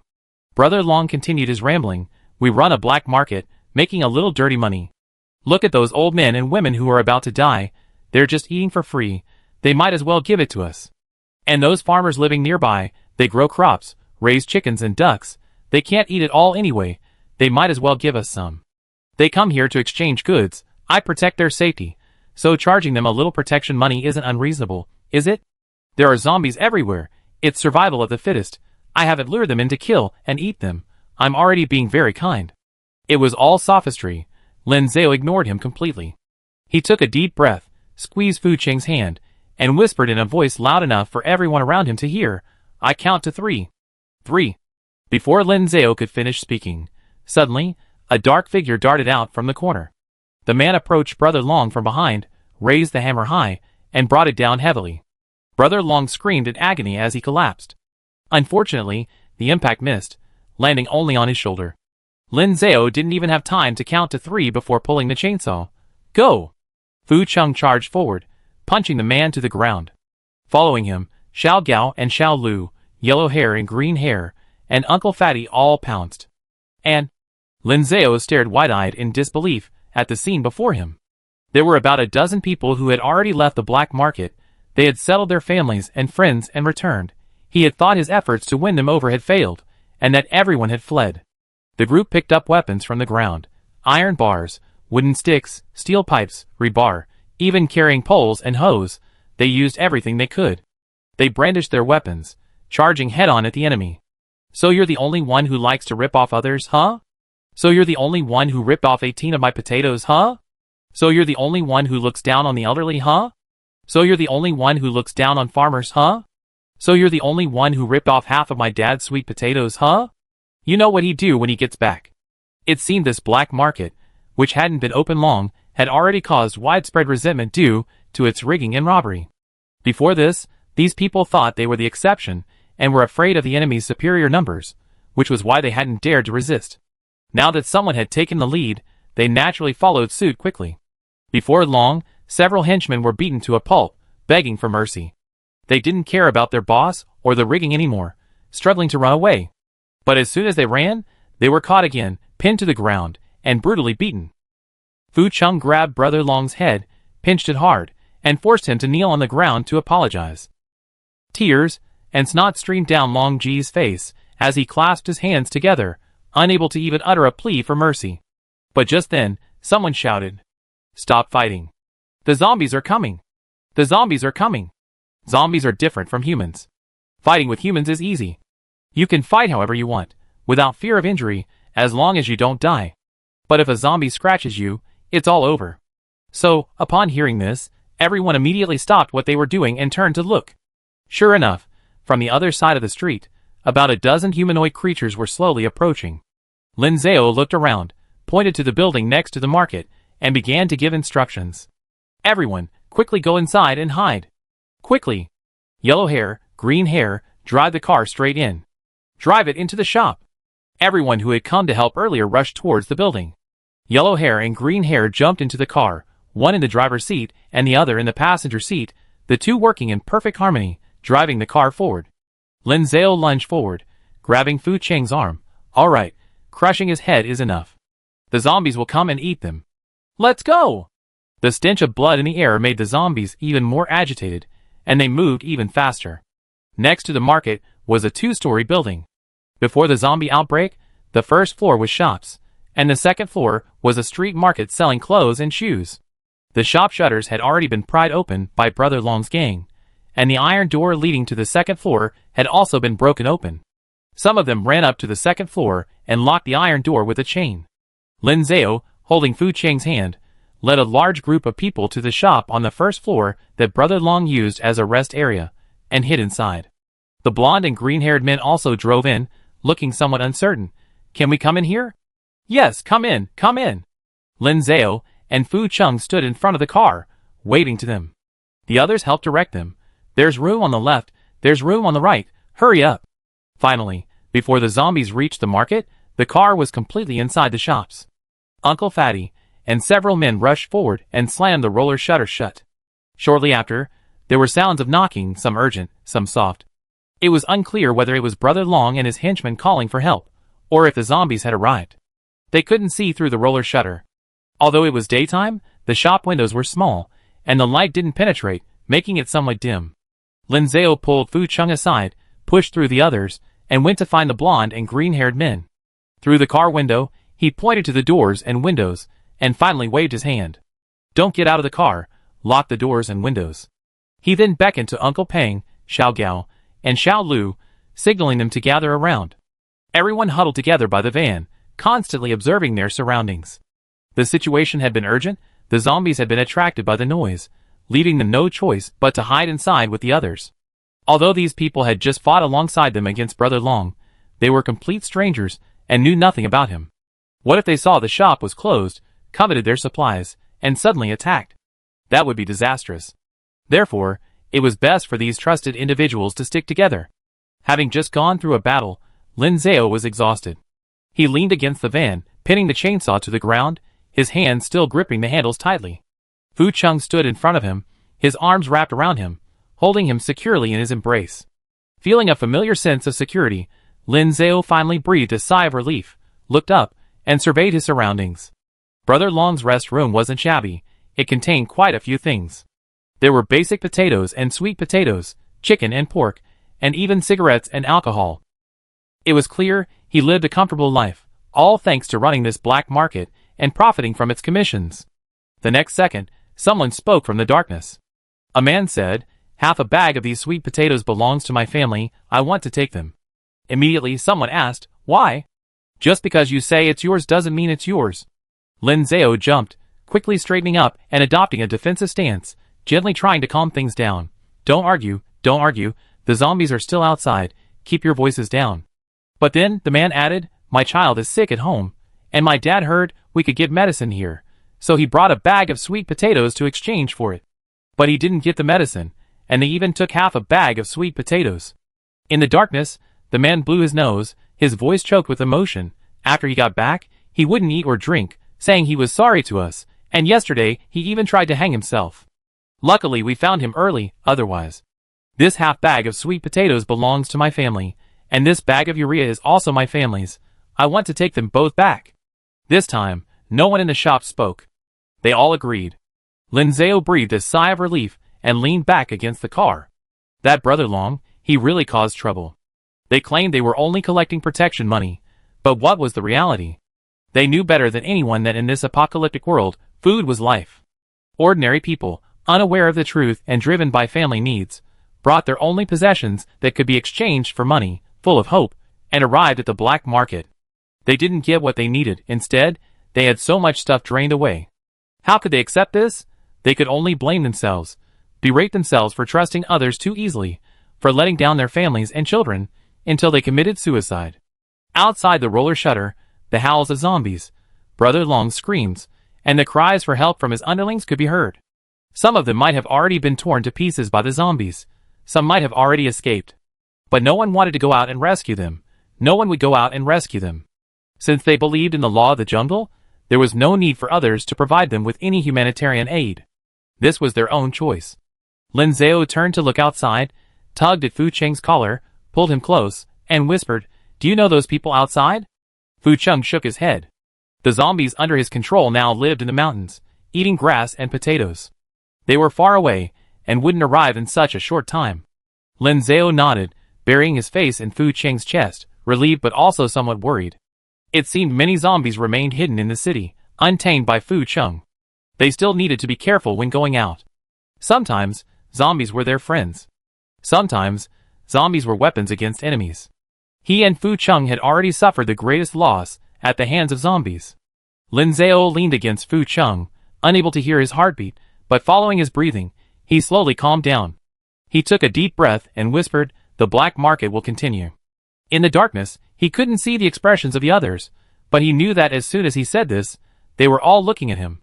We can never be self-sufficient. We can't grow every vegetable and fruit in the world. We all need a place to exchange goods and share resources. If possible, I want to continue running the black market. We can barter here, with people watching the area and issuing warnings if zombies approach. There will also be people mediating conflicts and upholding justice. Upholding justice requires not only righteousness, but also force. A strong fist and a large number of people are needed to make others listen and maintain fairness. No one else here can do it, but Lin Zhao and Fu Cheng can. Everyone was silent. After an unknown amount of time, someone asked, "What are the conditions? How much water will be pumped?" Lin Zhao looked at Xiao Gao and Xiao Lu. The two looked at him, then exchanged a glance, stammering, We listen to Brother Lin and Brother Fu. Let's just set up stalls. Those who want to trade can rent a stall for 1 potato a day. Those who don't want to rent anything can just come in and browse. It's free. We take 1/50th of the water. If they trade 50 potatoes, we get 1. If they trade 50 fish, we get 1. But what if? Someone tentatively asked, "What if there aren't 50? Lin Zhao decisively replied, "Then we won't take any." Xiao Gao and Xiao Lu looked at each other, calculating in their minds. Before the zombies arrived, there were more than 10 stalls outside. If each person paid 1 potato a day, there would be more than 10 stalls. There would be even more people at night. The stall rental fees alone would be enough for their daily lives. They ran a market, and Brother Long knew they had to hide the water-taking scheme and lure people in first. Of course, they also had to relax the conditions and let people in first. Not to mention that winter was fast approaching, and food, clothing, and medicine were all necessities. The number of people coming would only increase. Once the market was established, all the survivors in the city would know about this place, come to exchange supplies, and it would become lively, allowing them to earn more and more. So the two nodded, agreeing. After an unknown amount of time, the commotion outside gradually subsided. The group waited a while longer before crouching down and quietly pulling open the roller shutter door a crack. Seeing the scene outside, everyone gasped. Several long trails of blood, dragged along, disappeared intermittently at the end of the road. The zombies are gone! The zombies are gone! The survivors called out to each other, emerging from their hiding places. Under their direction, the blonde and green-haired men drove out in their car. Someone hesitated, then stepped forward and asked Lin Zhao, "Lin, Brother Lin, what you just said about continuing to run the black market, is that true?" He didn't know Lin Zhao, and Lin Zhao didn't know him either. He only started calling out after hearing others call him that. Lin Zhao nodded, pointing to Xiao Gao and Xiao Lu. They handle the details. Okay. The man looked at him, then at Fu Cheng, and asked, You guys live on Happiness Street? Lin Zhao's eyes widened, looking at him warily. How did you know? Don't misunderstand. I had my car repaired at your shop before. The man quickly waved his hand. If you guys run the black market, I feel at ease, at least it'd be safe. Why? Happiness Street is really something. The other man gave a thumbs up, sincerely praising. They've been robbed 2 or 3 times, yet they're still standing strong.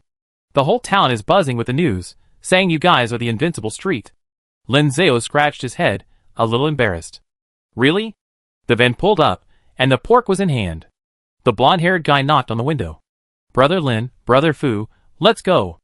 Okay, just a minute, coming right away. Lin Zhao and Fu Cheng turned to look at Xiao Gao and Xiao Lu. The 2 grown men, just like back in school, were standing beside them, looking at them expectantly, their eyes red with emotion. Brother Fu, Brother Lin, thank you so much for always helping us. You used to help us make money, and now you're letting us run the black market.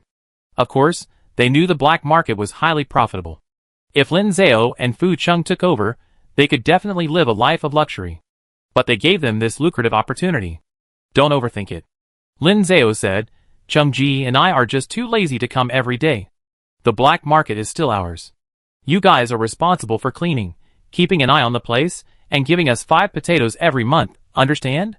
The 2 nodded repeatedly, understood. Lin Zhao instructed them, don't argue with others, treat them well, and build good relationships. The more people come to the market, the more you earn. Remember, in the post-apocalyptic world, people with surplus resources are definitely skilled. They can grow vegetables, raise fish. These are all abilities. Make friends with them, learn some skills, and you won't regret it. Come find us if you need anything. My Cheng Ji is even better at fighting now. Fu Cheng also raised his hand and patted their shoulders. Go find your old brothers and work together. Okay, we got it. After exchanging a few words with them, the 2 got into the car. Xiao Gao and Xiao Lu gratefully followed them. Seeing them off, the 2 turned back, immediately climbed onto the high wall, and announced the rules for the reopening of the black market. The crowd was skeptical, but they weren't in a hurry. After the announcement, they immediately went to find their old buddies. No matter what, there was hope. The van drove back, and the neighbors who had stayed behind were already waiting for them on the street. Grandpa Jean leaned on his cane, and the 2 sisters held each other's hands tightly, their red fur flailing about. Lin Xiaobao, holding her dog, eagerly awaited. Finally, at the end of the street, a small gray-white dot appeared.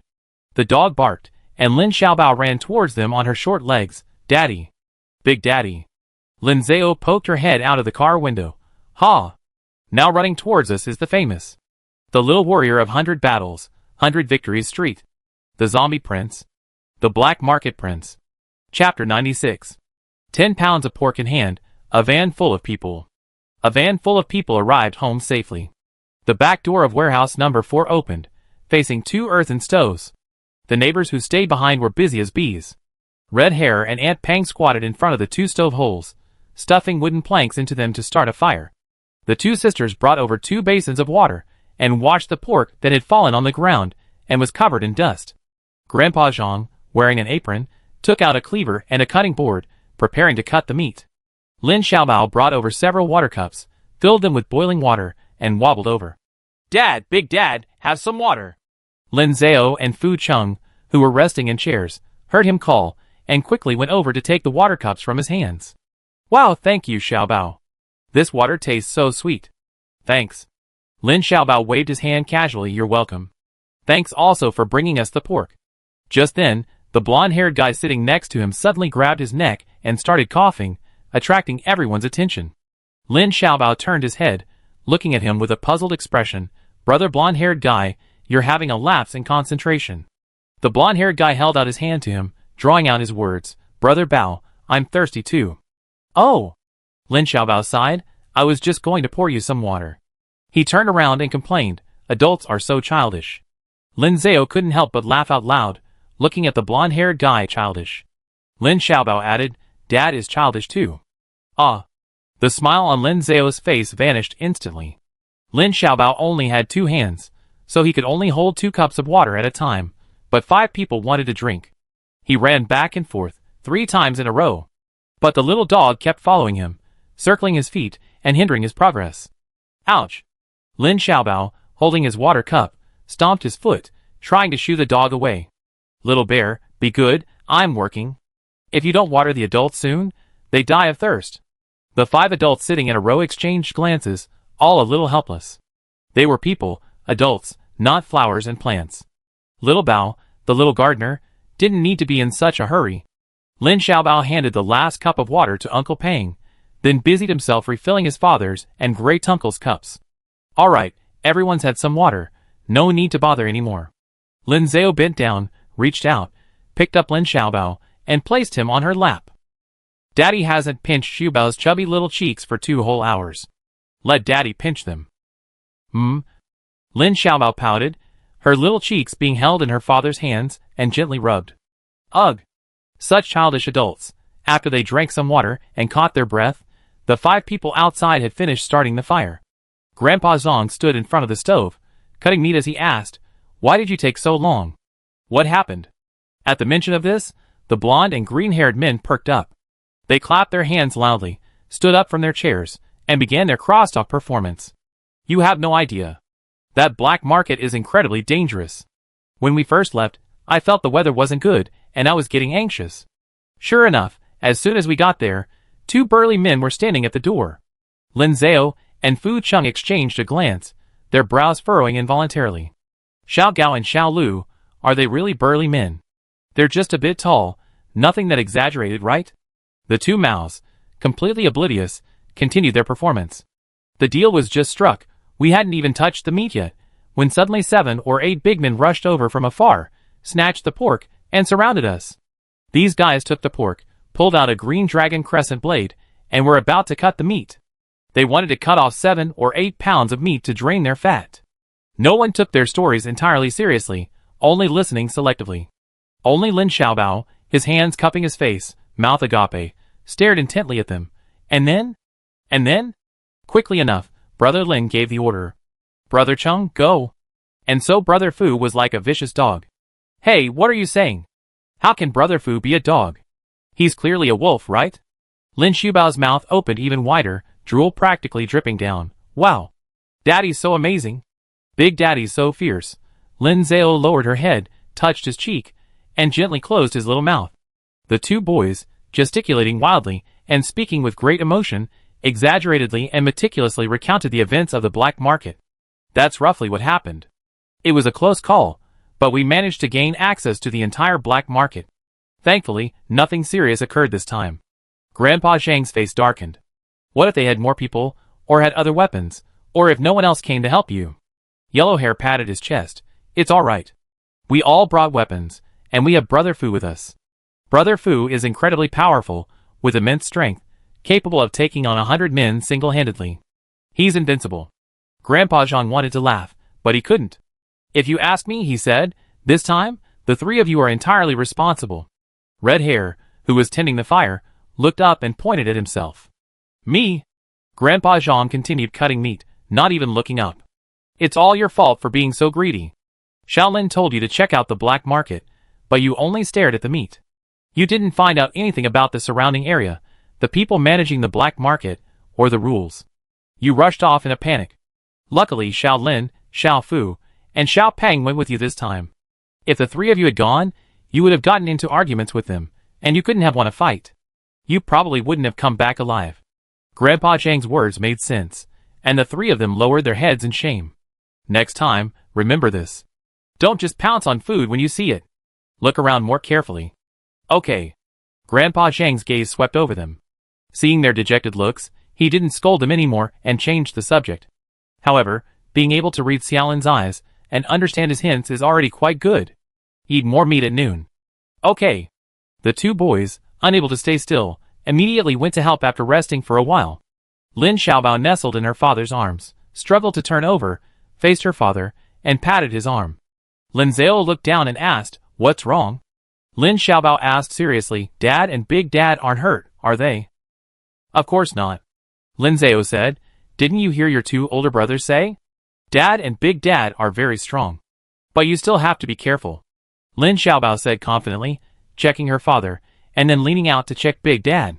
The two men exchanged a smile, obediently sitting in their chairs for Dr. Xiaobao's examination. 10 pounds of meat. It was tempting to eat even if you tried to save it, and it would spoil easily if left out. It was better to enjoy it all at once. So Grandpa Zhang generously cut half of it off, preparing to make braised pork rice for them. Large chunks of pork belly were blanched, then rinsed in cold water, dried, and cut into smaller pieces. The pork was stir-fried until the fat was rendered. The rendered lard was then collected in a bowl for later use in cooking. Then, common seasonings and spices were added, along with a large piece of rock sugar and a large bowl of water, and it was simmered. Therefore, the dish was sweet and savory, similar to braised pork belly, but because of the added stir-frying step, it wasn't as tender, it was crispier and more caramelized. While the meat simmered on one stove, rice was steamed on the other. Grandpa Zhang had even added a shelf to hold 11 eggs for steaming. The meat was almost cooked, so he peeled the eggs and added them to make braised eggs. Besides these, after the rice was steamed, Grandpa Zhang cooked a large pot of seaweed and dried shrimp soup. Lunchtime. Everyone on Happiness Street lined up with their trays to get their food. Lin Xiaobao stood at the front, holding up his stainless steel tray with both hands. This tray was one Lin had brought back from the car factory canteen. Grandpa Zhang took the tray from him and smiled as he served him. "Give Xiaobao a big bowl of rice first." Lin Xiaobao stood on tiptoe, trying to see into the tray. "Thank you, Grandpa." And 2 large spoonfuls of braised meat, 1 braised egg, and 2 small green vegetables. "What else do you want?" "A big spoonful of meat gravy." Lin Xiaobao raised his little hand, "Pour it over the rice." "Okay." Grandpa Zhang ladled him another spoonful of soup. "There's a big bowl of soup left, Xiaobao. Can you hold it steady?" "No problem." Lin Xiaobao held the tray with both hands, while his uncle held the seaweed soup for him. "That's good." Lin Xiaobao sat down, mixed the soup with his rice, added a piece of meat to half a spoonful of rice, opened his mouth wide, stuffed it in, and chewed vigorously. He closed his eyes, shaking his head. Delicious. Lin Zhao and Fu Cheng also got their food and sat down beside him. Lin Xiaobao said seriously, "Dad, the food I ate today tasted like it came from outside." Fu Cheng took out a tissue and wiped the soup dripping onto his chin. Lin Zhao asked curiously, "What does outside taste like?" "It tastes like outside, like the food at restaurants." "Uh-huh." Indeed it did. There was meat, vegetables, soup, and rice, exactly the same as the meals they used to eat at restaurants. Having eaten their own homegrown vegetables for so long, they always felt like self-sufficient ancient people. It was only when they ate such a modern meal that they felt a little more like modern people. They divided the 5 pounds of braised pork belly into 2 meals. The remaining 5 pounds were leg meat, which was leaner. If they cooked it like that, it would be too dry and hard to chew. So, Grandpa Zhang kneaded the remaining meat into dough, preparing to make dumplings for everyone to eat together. The 3 mouths took turns chopping the meat, while the 2 sisters prepared some side dishes. Cabbage, celery, corn, and carrots could all be used for the filling. Their homemade dumplings were a little different from frozen dumplings. Grandpa Zhang would knead the dough with a mixture of wheat flour and sweet potato starch, making the wrappers more chewy and resilient.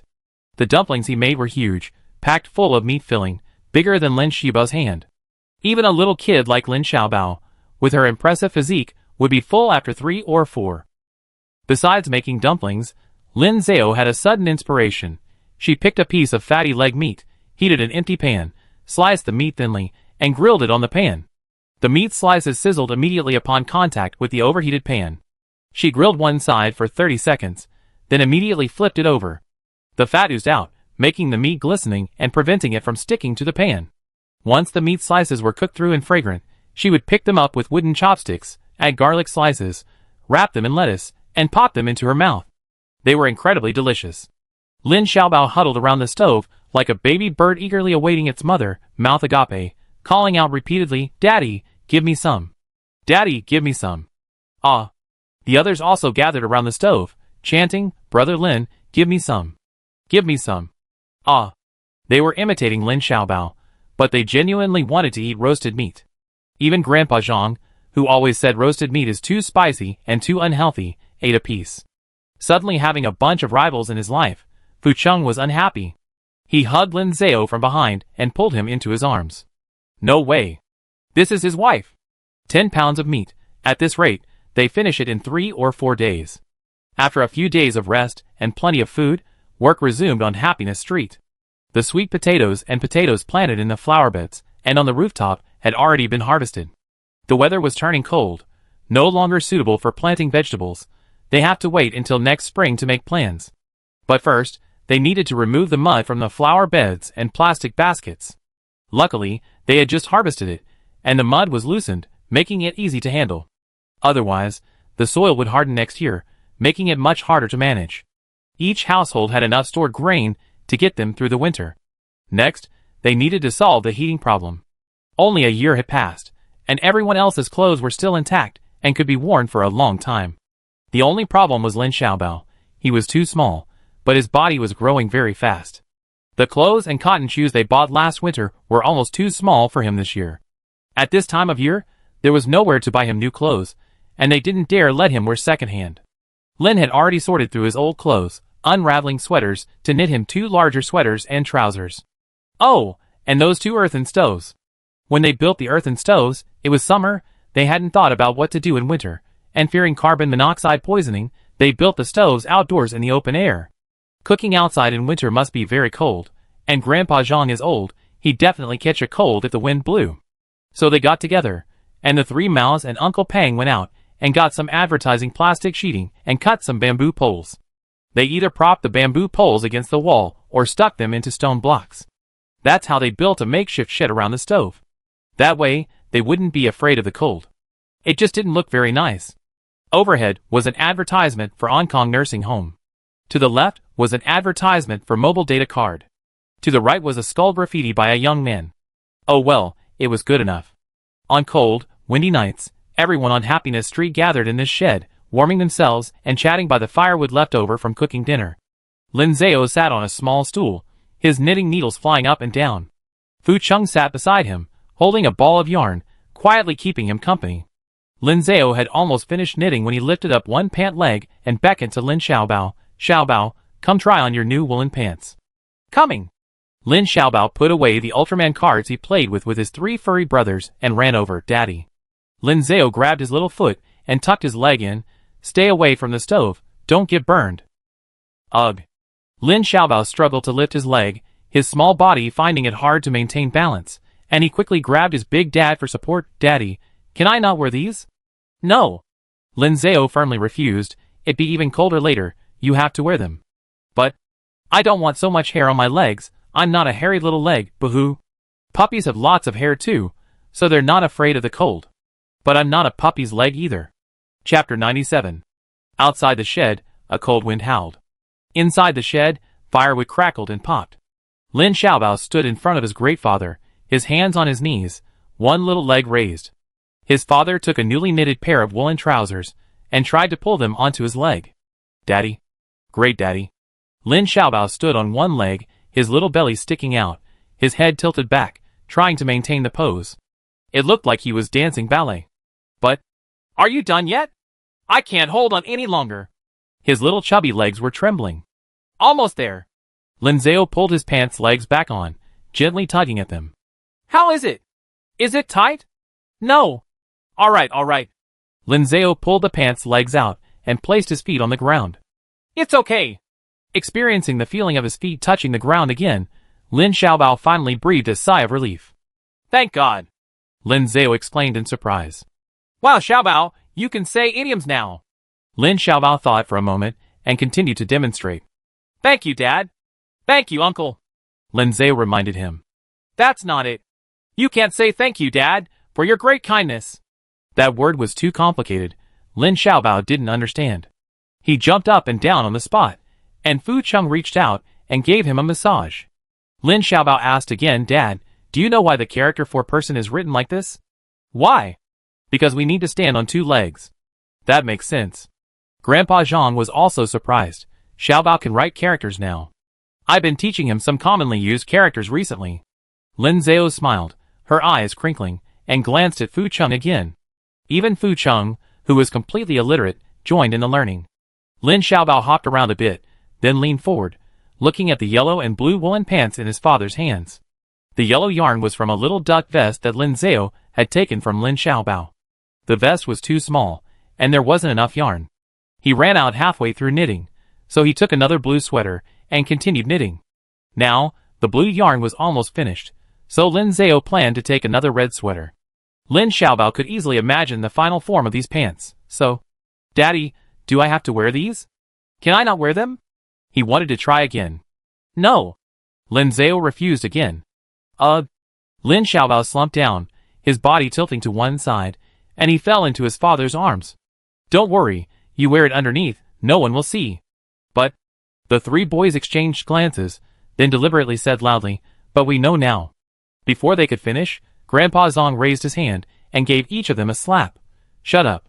Just then, the fire in the stove went out. Grandpa Zhang then ordered them, just add one more chair leg, then go back to sleep after it's burned out. Okay. In the summer, the three boys discovered a primary school with many wooden desks and chairs in the classrooms. They took turns sending people over to chop up the desks and chairs, bringing them all back to use as firewood. They still have a lot left over. Lin Xiaobao pouted, looking unhappy. Lin Zhao glanced at him and said with a smile, actually, you don't have to wear it. Lin Xiaobao's eyes lit up, and he immediately stood up straight. Really? Of course it's true, Lin Zhao said. You can be like people from ancient times. Lin Xiaobao raised his little hand. Wear a grass skirt. No, Lin Zhao waved his finger, bare bottom, covered with a blanket, sitting on the bed. Huh? Lin Xiaobao's mouth dropped open, incredulous. You can't go out to play. You can't go anywhere else with Daddy and Big Daddy. You can only sit on the bed until spring comes, then you can get out of bed. Then, Lin Xiaobao stroked his chin, looking up at the plastic tent roof. Is it better to wear woolen pants or be bare bottom? The three little hairs beside him were still cheering. Bare bottom. Bare bottom. Lin Xiaobao was completely confused and needed to think for a while longer. Lin Zhao let him think for himself, picked up a stool, and moved to Fu Cheng's side. Brother Cheng, come here, let me teach you how to knit a sweater. Lin Zhao leaned against Fu Cheng's chest, and Fu Cheng hugged him from behind, resting his chin on Lin Zhao's shoulder, watching intently. Actually, Lin Zhao felt the bench was too hard, making his back ache, so he wanted to find something to lean against. A little while later, the bench leg he tucked in caught fire, the flames growing bigger and warmer. No one spoke loudly anymore. Everyone formed small groups and huddled together to play. Lin Zhao and Fu Cheng huddled together knitting. Lin Xiaobao and her three older brothers played with Ultraman cards, slapping them together. Whoever's card landed face down lost. Grandpa Zhang watched from the sidelines, occasionally offering Lin Xiaobao advice. Grandpa, do you think 7 is stronger or 0? Grandpa doesn't know. You choose one. I choose 0. Why? Because. Lin Zhao lowered her head, knitting a sweater while singing Sorry Rioro. Sorry Rioro. Lin Xiaobao wrinkled her little face, looking at her father, her cheeks puffed out. Not only was there a fire burning in the stove, but chestnuts were also bubbling away on the burner. The two sisters had chosen them. They were all about the same size, 22 in total. Each could eat 2, a small snack for their evening gathering. Uncle and Aunt Pang used a kitchen knife to make slits in the chestnut shells and dropped them into the water to boil. They should be almost done by now. They used an iron spoon to scoop one up, shaking it back and forth to avoid getting burned. They pinched the chestnut, then touched their earlobes. Finally, it was Uncle Pang, with his calloused hands, who wasn't afraid of the heat, who peeled open the chestnut shell and popped the fruit into his mouth. How is it? Everyone looked at him expectantly. Is it ripe? Uncle Pang chewed a couple of times and nodded repeatedly. It's ripe, you can eat it. At his command, the two sisters scooped up all the chestnuts and handed them to the neighbors. Lin Zhao stuffed her long johns into Fu Cheng's arms, straightened up, and went to pick up the chestnuts. Thanks. Be careful, it's hot. It's okay. Lin Zhao smiled and had Fu Cheng put his hands together. Lin Zhao pinched a chestnut and tossed it into his hand. 5, 6. Lin Zhao counted, then called to Lin Xiaobao, come and eat. I eat later, it's very hot now. No, have you forgotten what your great-uncle is like? Oh, coming. Lin Xiaobao put away the card again and ran forward. Fu Cheng's hands were icy cold, but the chestnuts cooled down quickly after being placed on them. Lin Zhao cracked open the chestnut shells, took out the kernels, and first fed one to herself and Lin Xiaobao. Then, she pulled open Fu Cheng's mask, slipped one through the gap in the anti-bite device, and gave him one. Brother Cheng, here. The neighbors stood nearby, tilting their heads, watching them with complicated expressions. This family of three is really... They stopped pretending. It's outrageous, utterly lawless. Fu Cheng glanced up, and with one look, the neighbors immediately looked up at the sky, pretending nothing had happened. Having eaten and drunk their fill, the firewood had almost burned out and slowly died down. The hot water from boiling the chestnuts couldn't be wasted, so they poured it into Grandpa Zhang's hot water bottle, gave it to him, and tucked it into his blanket. Finally, they stirred the stove whole with the fire tongs to make sure there were no more embers. Only then did the group stand up, taking advantage of the remaining warmth, to prepare to go home and sleep. Let's go, let's go! See you tomorrow. The shed was still warm, but as soon as the plastic sheeting was lifted, a gust of cold wind rushed out, making everyone shiver. Wow, it's so cold. We're going back now, see you tomorrow. The three boys at the front shivered, shrank their necks, tucked their hands into their sleeves, let out a yelp, and ran out. The two sisters, hand in hand, also jogged back. Grandpa Zhang and Uncle and Aunt Pang, on the other hand, were quite composed, unfazed by the cold. They simply wrapped their scarves and hats tighter, and walked back step by step. The family of three brought up the rear, preparing for something. Lin Zhao and Fu Cheng stood facing each other, each putting on their military overcoats, and buttoning them in a staggered fashion. That is, Lin Zhao's overcoat buttons were threaded through the buttonholes of Fu Cheng's overcoat. Fu Cheng's buttons were then fastened onto Lin Zhao's coat. The two of them, like two little dolls, were bound together by their clothes. Lin Zhao turned around and waved to Lin Xiaobao, come quick. So Lin Xiaobao ran forward, squatted down, and crawled under his father's and his great-uncle's coats. He stood inside the coats, and Lin Zhao and Fu Cheng squatted down, feeling around, one of them wrapping around one of his legs, and like carrying a sedan chair, they steadily lifted him up. Lin Xiaobao raised his little hand. Let's go, home. At the command, Lin Zhao and Fu Cheng carried him and rushed out of the shed, rushing into the night. Lin Xiaobao was sandwiched between his father and great-uncle, his father's warm and comforting heart on his right, and his great-uncle's strong and broad chest on his left. His father and great-uncle formed a sealed castle, keeping the cold wind out. Lin Xiaobao wasn't exposed to a gust of wind. As they ran, Lin Xiaobao bounced up and down, his chubby little face shaking with each movement. After running for about 10 steps, they arrived at their front door. Lin Zhao ran to the door, took out his keys from his pocket, and opened it by the light of the street lamp. Fu Cheng, carrying Lin Xiaobao in one arm, stood on the outside, shielding his wife and son from the wind. Come in quickly, come in quickly. The back door opened, and they were back inside. Lin Xiaobao quickly landed and slipped out of his father's and great-uncle's arms. Lin Zhao quickly unbuttoned his coat and separated from Fu Cheng. The father and son took off running upstairs, taking off their coats, jackets, and trousers as they ran. Go to bed. Before going to the fire, they had taken a shower and wore pajamas underneath. Back home, they took off their clothes and could immediately crawl into bed. This is so convenient. Dad, hurry. Coming. The father and son ran ahead, with Fu Cheng chasing after them, catching their clothes as they took them off. They took off their clothes as they went, and Fu Cheng picked them up as he went. Lin Zhao and Lin Xiaobao jumped onto the bed, pulled back the heavy quilt, crawled inside, and then hugged each other, shivering. Dad, I'm still a little cold. It's okay, you feel better after a while. Fu Chung smiled slightly, put their clothes away, took off his own outer clothes, lay down beside them, and hugged them through the quilt. He still preferred summer. He could hug his wife and son without any hindrance, and even do some activities with his wife. After winter came, Xiaozhao called him a big popsicle, complaining that he was freezing and wouldn't get close to him. Fu Chung lowered his eyes, and Lin Zhao looked up, reached out from under the covers, removed his bite stopper, and kissed his lips again. Okay, don't be sad, summer will be here soon. Lin Zhao knew what he was thinking, of course. He rolled over, hugged Lin Xiaobao, and lifted him up. Xiaobao, give daddy a goodnight kiss. Okay. Lin Xiaobao pouted, and Fu Chung obediently turned his face to the side, bringing his cheek closer. Smack. Ah! Before the kiss was even finished, Lin Xiaobao covered his mouth. My teeth. Lin Zhao rubbed his cheek. I told you to kiss daddy, not to bite daddy. I didn't mean to. My teeth are so cold, they're going to fall out. Chapter 98. The winter sun always rises particularly late. At 7 in the morning, the sky was still overcast, the clouds heavy with darkness. Fu Chung, wearing a military overcoat, hands in his pockets, head held high, strode through the fog-shrouded streets. Yes, he was going to see his zombie friends again. Since he and Xiao Zhao took over the black market and let their former human brothers take over, human activity in the small town had noticeably increased. The zombies could no longer stay in the park and had to move back to the mountains. Fortunately, winter wasn't like autumn, and not many people went up the mountain. Fu Chung repeatedly warned them they were not allowed to come down the mountain, not to bite people, and especially not to engage in direct conflict with humans.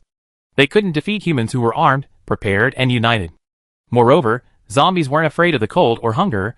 They wouldn't die without eating people, but if attacked, they would certainly die. Given the choice between hunger and death, they knew how to choose. Of course, Fu Chung didn't completely abandon them. He still checked on them every few days, offering guidance on how to live.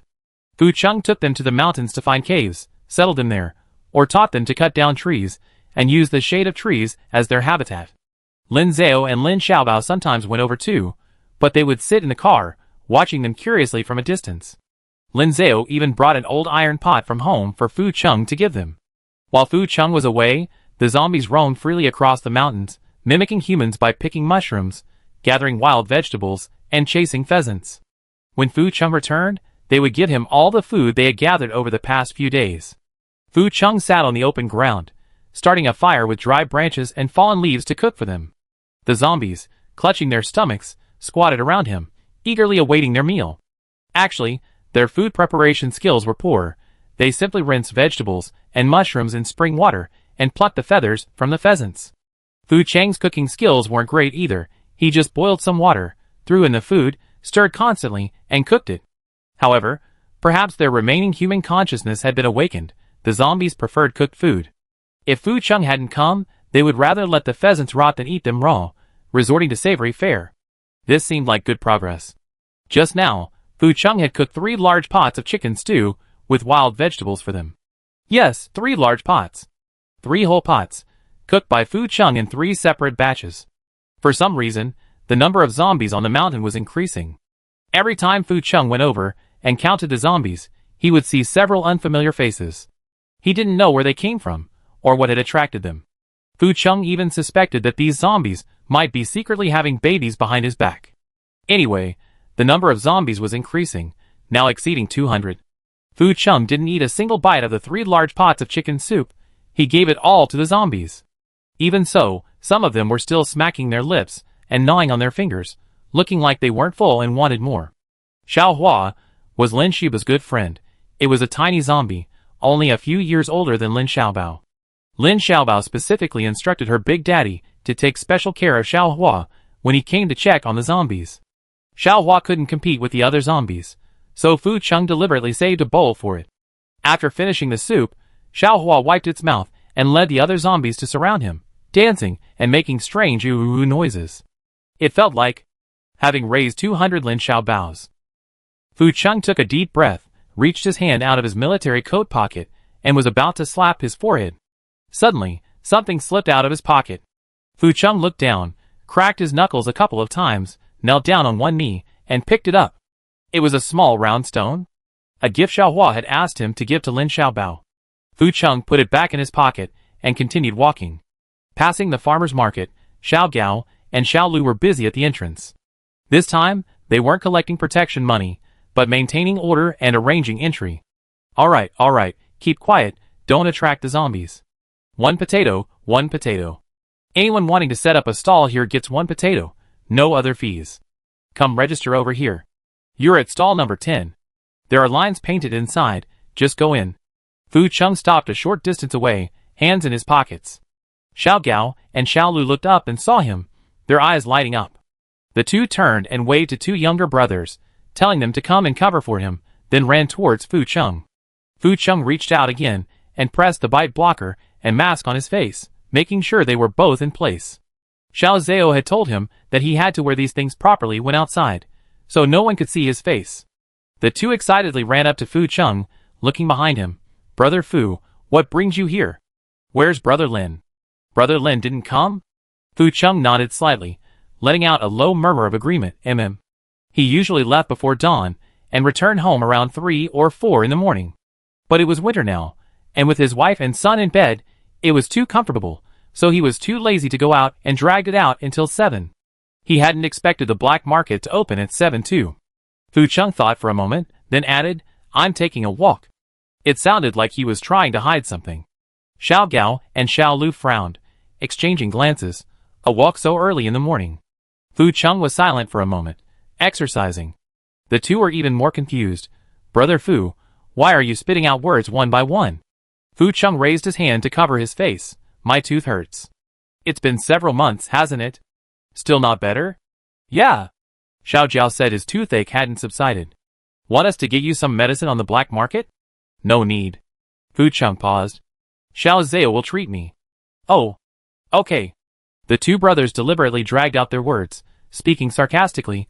Brother Lin is your wife. Brother Lin will treat you. Brother Lin is more effective than any elixir.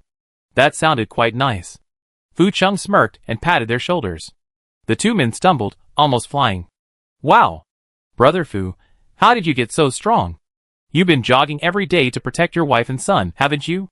Xiao Gao and Xiao Lu originally wanted to talk to Brother Fu, call the other brothers over, and discuss the recent black market operations. But Brother Fu had a toothache, and his speech was halting. The two didn't want to talk to him at all. They wait until Brother Lin came to talk to him. Brother Fu is a great fighter, but if you want to chat and connect, you should go to Brother Lin. The two ran back, grabbed 2 eggs, and gave them to Fu Cheng to take back to Lin Zhao and Lin Xiaobao. Brother Fu, you don't need to eat any more. You're already so strong, you don't need any more nourishment. Okay. Fu Cheng opened his military coat, put the eggs in the inner pocket, and carefully protected them. Brother Lin, when are you coming over to shop? We have quite a lot of things here. The new year is coming soon, we need to prepare some things. Okay. Fu Cheng thought for a moment and asked, do you have any clothes or shoes? Yes. The two lowered their voices. We don't know where they got them. Some are second-hand, some are brand new. But we suggest you don't buy second-hand. Alright. Fu Cheng nodded. Come over when you have time. After saying goodbye to his 2 human brothers, Fu Cheng continued walking. At this time, the sun rose. The sunlight was warm and gentle, shining on Fu Cheng. When he returned to Happiness Street, Grandpa Zhang was already up and making breakfast in the shed.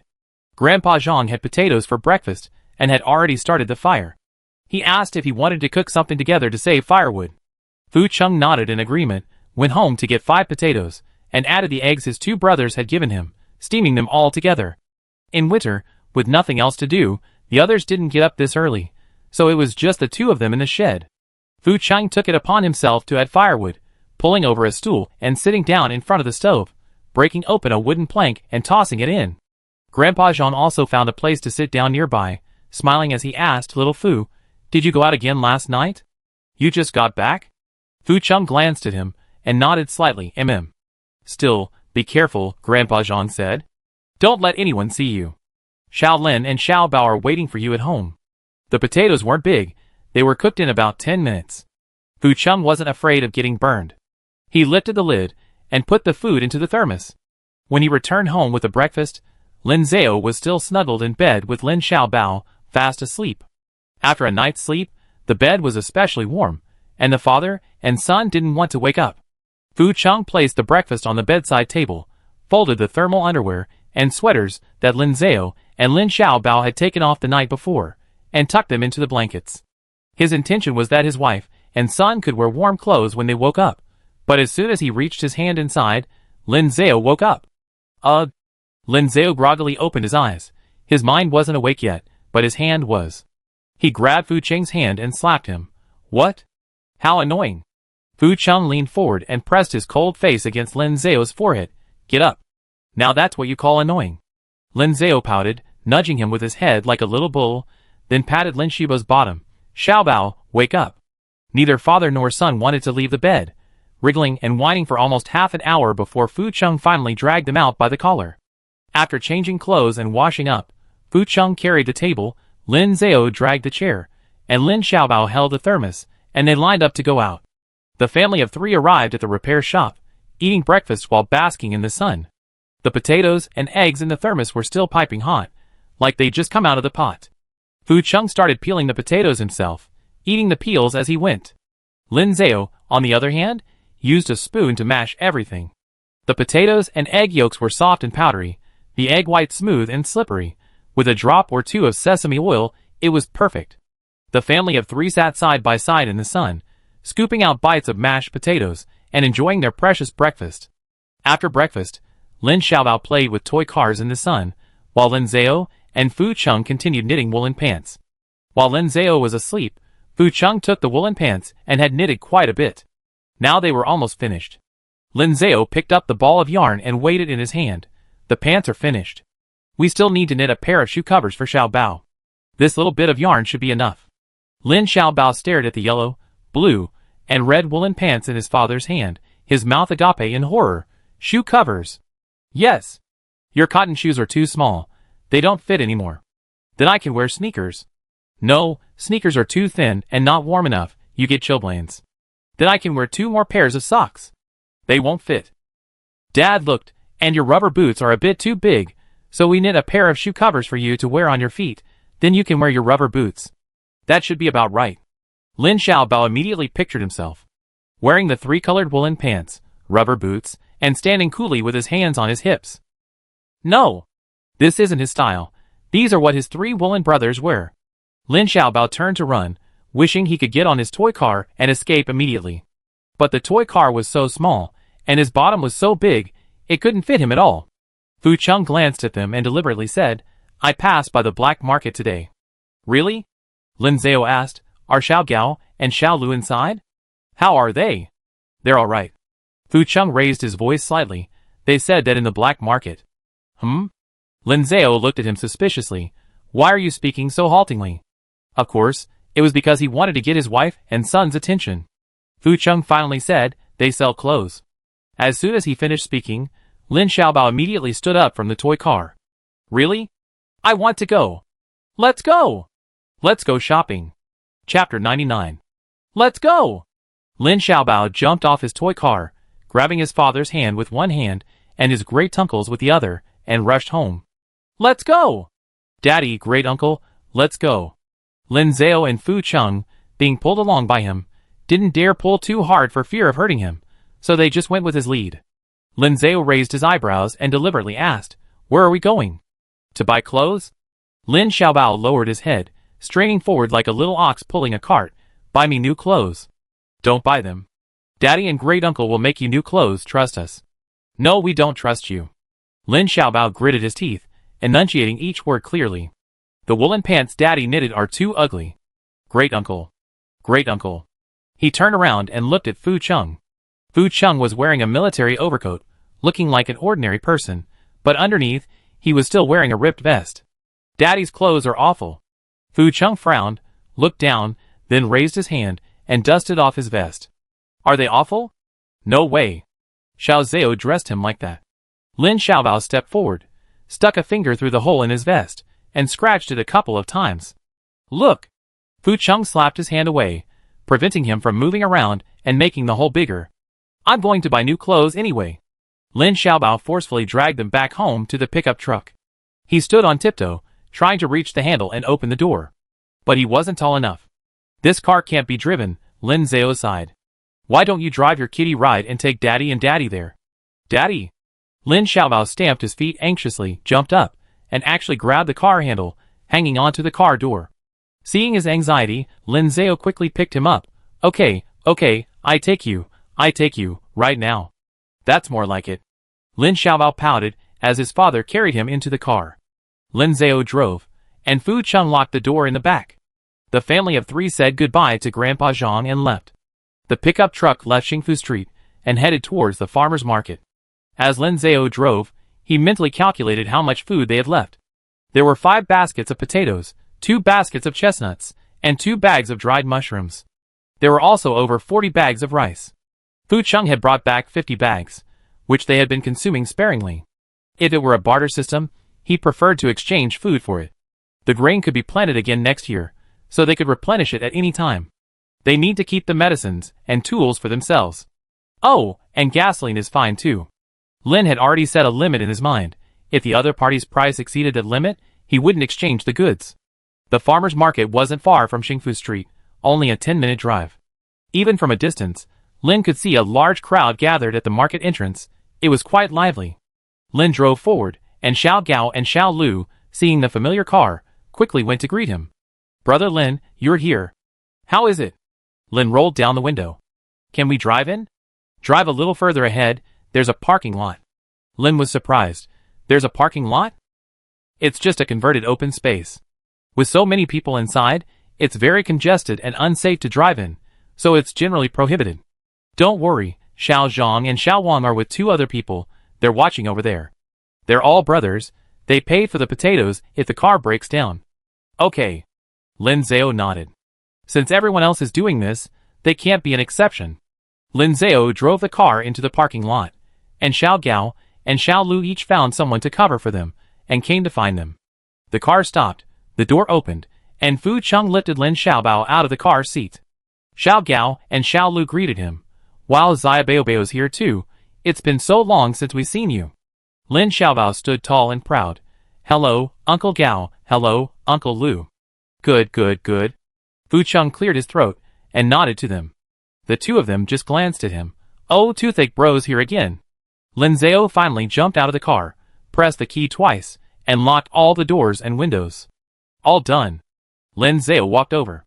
Cheng Ji, your task today is to hold Xiaobao tight, understand? Fu Cheng hugged Lin Xiaobao tightly, who sat on his arms. Daddy, I won't get lost. Your task today is to hold onto Big Daddy tight, understand? Don't worry, I keep an eye on Big Daddy. The market was crowded and chaotic, and Lin Zhao was still a little worried. After thinking for a moment, he grabbed a rope and tied the wrists of the 3 of them together securely. That should be enough. Let's go! Lin Zhao walked ahead, talking to Xiao Gao and Xiao Lu. Fu Cheng carried Lin Xiaobao and followed beside him. This was Lin Xiaobao's first time in the black market, a rare experience in an unfamiliar place. He nestled in Big Daddy's arms, curiously looking around. Fu Cheng held him tightly, as if catching a struggling little fish. Lin Zhao asked, how's the market? Is it going smoothly? Not bad. Xiao Gao and Xiao Lu finally found someone to talk to and started chatting. At first, nobody knew the market had changed management. Everyone was afraid Brother Long would take advantage of the situation, so nobody dared to come. Then we came up with a plan. What plan? In Brother Long's restroom, there's a lot of stuff pumped up from the pumps. We spread the word that we return everything they pumped up to everyone. When everyone heard that, they thought it was a good thing and rushed over. But they were also afraid it was a trap, so they all came armed. Once they arrived and found that we were genuinely good people, and the rules had indeed changed, they started coming over. Lin Zhao nodded. That's good. Have any zombies come over? What about you guys? Is Lian safe? It's quite safe. We converted the building next door into an emergency shelter, and we even wrote a number on the door. When the zombies come, we issue an alert, and everyone inside immediately goes in to hide according to the number. The zombies have come 2 or 3 times, but no one has been injured. Lin Zhao then asked, how many brothers are in this market now? Are the potatoes you collected enough to eat? About 10 brothers working in shifts, all of them used to run the business together. Actually, everyone's worried about how to get through the winter. As soon as they heard that Brother Fu and Brother Lin run the market, they came right away. As they were talking, they entered the market and saw several familiar brothers. The men came up to greet them. Lin Zhao briefly inquired about the market's operations, and then headed to find the clothing stalls. Lin Zhao was still uneasy and asked again, selling grain and medicine is normal, but why are they selling clothes? Who knows? They always find a way to get what they want. Not just clothes, they even have radios. Xiao Gao and Xiao Lu lowered their voices. We don't have these locally, they all come from outside. They get the goods from somewhere, a whole truckload, drive to wherever they want, and sell them on the black market. If there's no black market, they knock on doors. They call themselves middlemen. It's similar to when we followed Brother Fu, driving around buying and selling. Human vitality and creativity are always boundless. Even in the apocalypse, once they recover, they still find ways to survive. Brother Lin, if you're going to buy clothes, don't buy secondhand. Buy brand new ones for yourself. I know. Secondhand clothes are probably taken from the dead. As they were talking, they arrived at the clothing stall. 3 black market dealers were watching closely. 4 or 5 large sacks, open and laid out on the ground, were open for customers to choose from.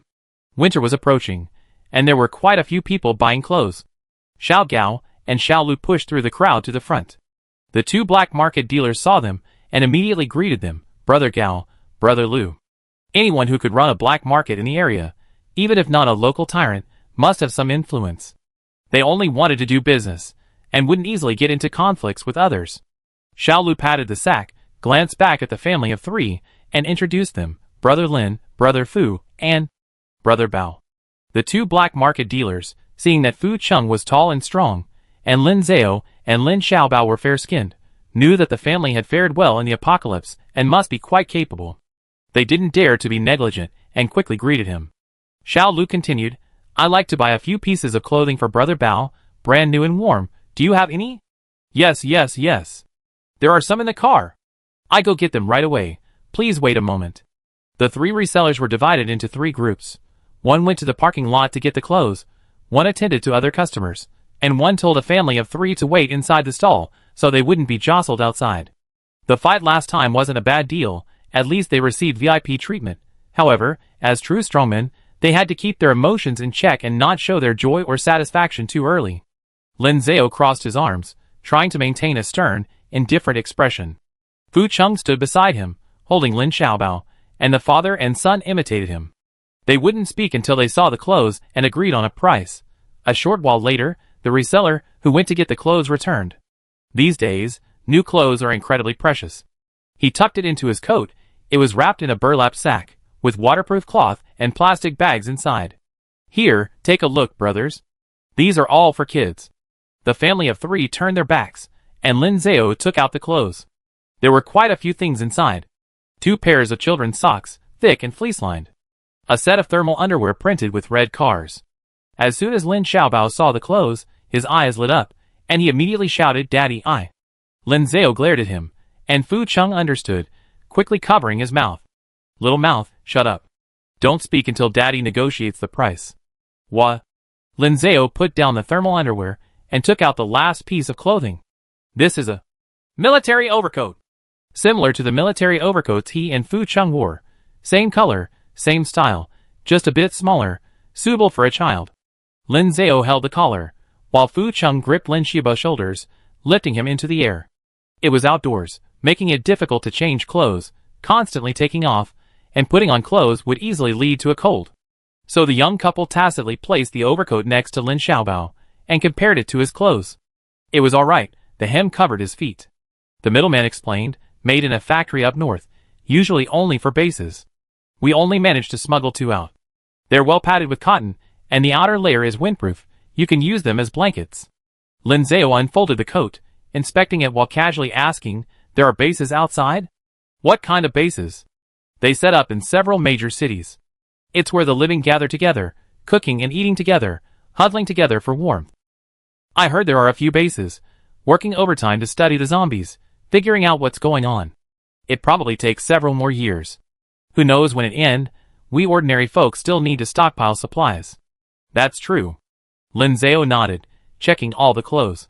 The clothes were a bit large, but with so many winter clothes and Lin Xiaobao growing so fast, it wasn't a big deal. As long as they were warm, sturdy, brand new, without holes, odors, or dirt, that was enough. Lin had already chosen these 2 outfits and handed them to Fu Chung, saying, "These two will do." "What do you want?" The dealers seemed startled and waved their hands repeatedly. "No, no, it's free. Give them to Brother Bao. Consider it making friends." Lin Zhao was puzzled, but when he turned around and met Fu Cheng's cold gaze, he realized what was happening. They were afraid. Giving tribute to the local bullies was something they considered normal. When Lin Zhao asked them what they wanted, they felt he was being sarcastic and deliberately bullying them. Since that was the case, Lin Zhao didn't stand on ceremony. After thinking for a moment, he said directly, "How about this? You need gasoline for your cars, so I trade you 3 cans of gasoline. How about that?" The bullies were all stunned for a moment. "One kid is about this big. What octane gasoline do you use? If it's okay, we go get it now." Sure, of course." The men were overjoyed. Having been to so many cities, this was the first time they encountered such an easygoing and polite local bully. Of course, they were referring to the one standing in front, the one who had been talking to them the whole time. The one behind him holding the child looked fierce, like he was about to bite. Lin Zhao's eyes crinkled into a smile. "Then if you get any good stuff in the future, you have to come here first." "Definitely. We're not stupid. Business is good here, so we definitely come here first." After browsing the black market, they bought Lin Xiaobao 2 sets of clothes and a pair of cotton shoes. The cotton shoes weren't bought from a middleman. They were handmade by an old lady living in a nearby village. The soles were sewn by her, and the uppers were knitted by herself. They were very warm, and cost a pound of rice. Lin Zhao deliberately bought a size larger so Lin Xiaobao could wear 2 extra pairs of socks to make her feet a little wider, and that would be about right. Besides these, Lin Zhao also remembered the radio that Xiao Gao and Xiao Lu had mentioned before. He wanted a radio to listen to what was happening outside, to see how the bases and research were progressing. He wanted to see if people infected with the zombie virus could turn back into humans. Unfortunately, the radio seller didn't come today. He seemed to have gone to another city. They had no choice but to go home first. Before leaving, Lin Zhao specifically told his brothers to let them know if the radio seller came. The family of 3 returned home laden with their purchases. Chapter 100. The family of 3 returned home and quickly washed their new clothes. Of course, Fu Chung did most of the washing. The water was so cold in winter, and the clothes were so thick. Lin Zhao only lightly touched the water with her fingertips before quickly pulling her hand back and curling up into a ball. She blinked, looking pitifully at Fu Chung. "Brother Chung, it's so cold." Fu Chung couldn't resist at all. He dragged a stool over, soaked the clothes in the water, and started washing them with a whoosh. He hadn't intended for Xiao Zhao to do the laundry. What kind of person would a strong, upright zombie have his wife do the laundry? However, if Xiao Zhao was willing to play the pitiful card and coax him, he would certainly appreciate it. The sun was bright and warm today. Fu Chung washed clothes in front of his house, while Lin Zhao and Lin Xiaobao basked in the sun, encouraging him. "Go Chung Ji! Go Daddy!" Neighbors, coming out to cook and hang out laundry, would chime in with their questions as they passed by. "Fuji, bought new clothes for your wife and son? Doing laundry?" "Yeah."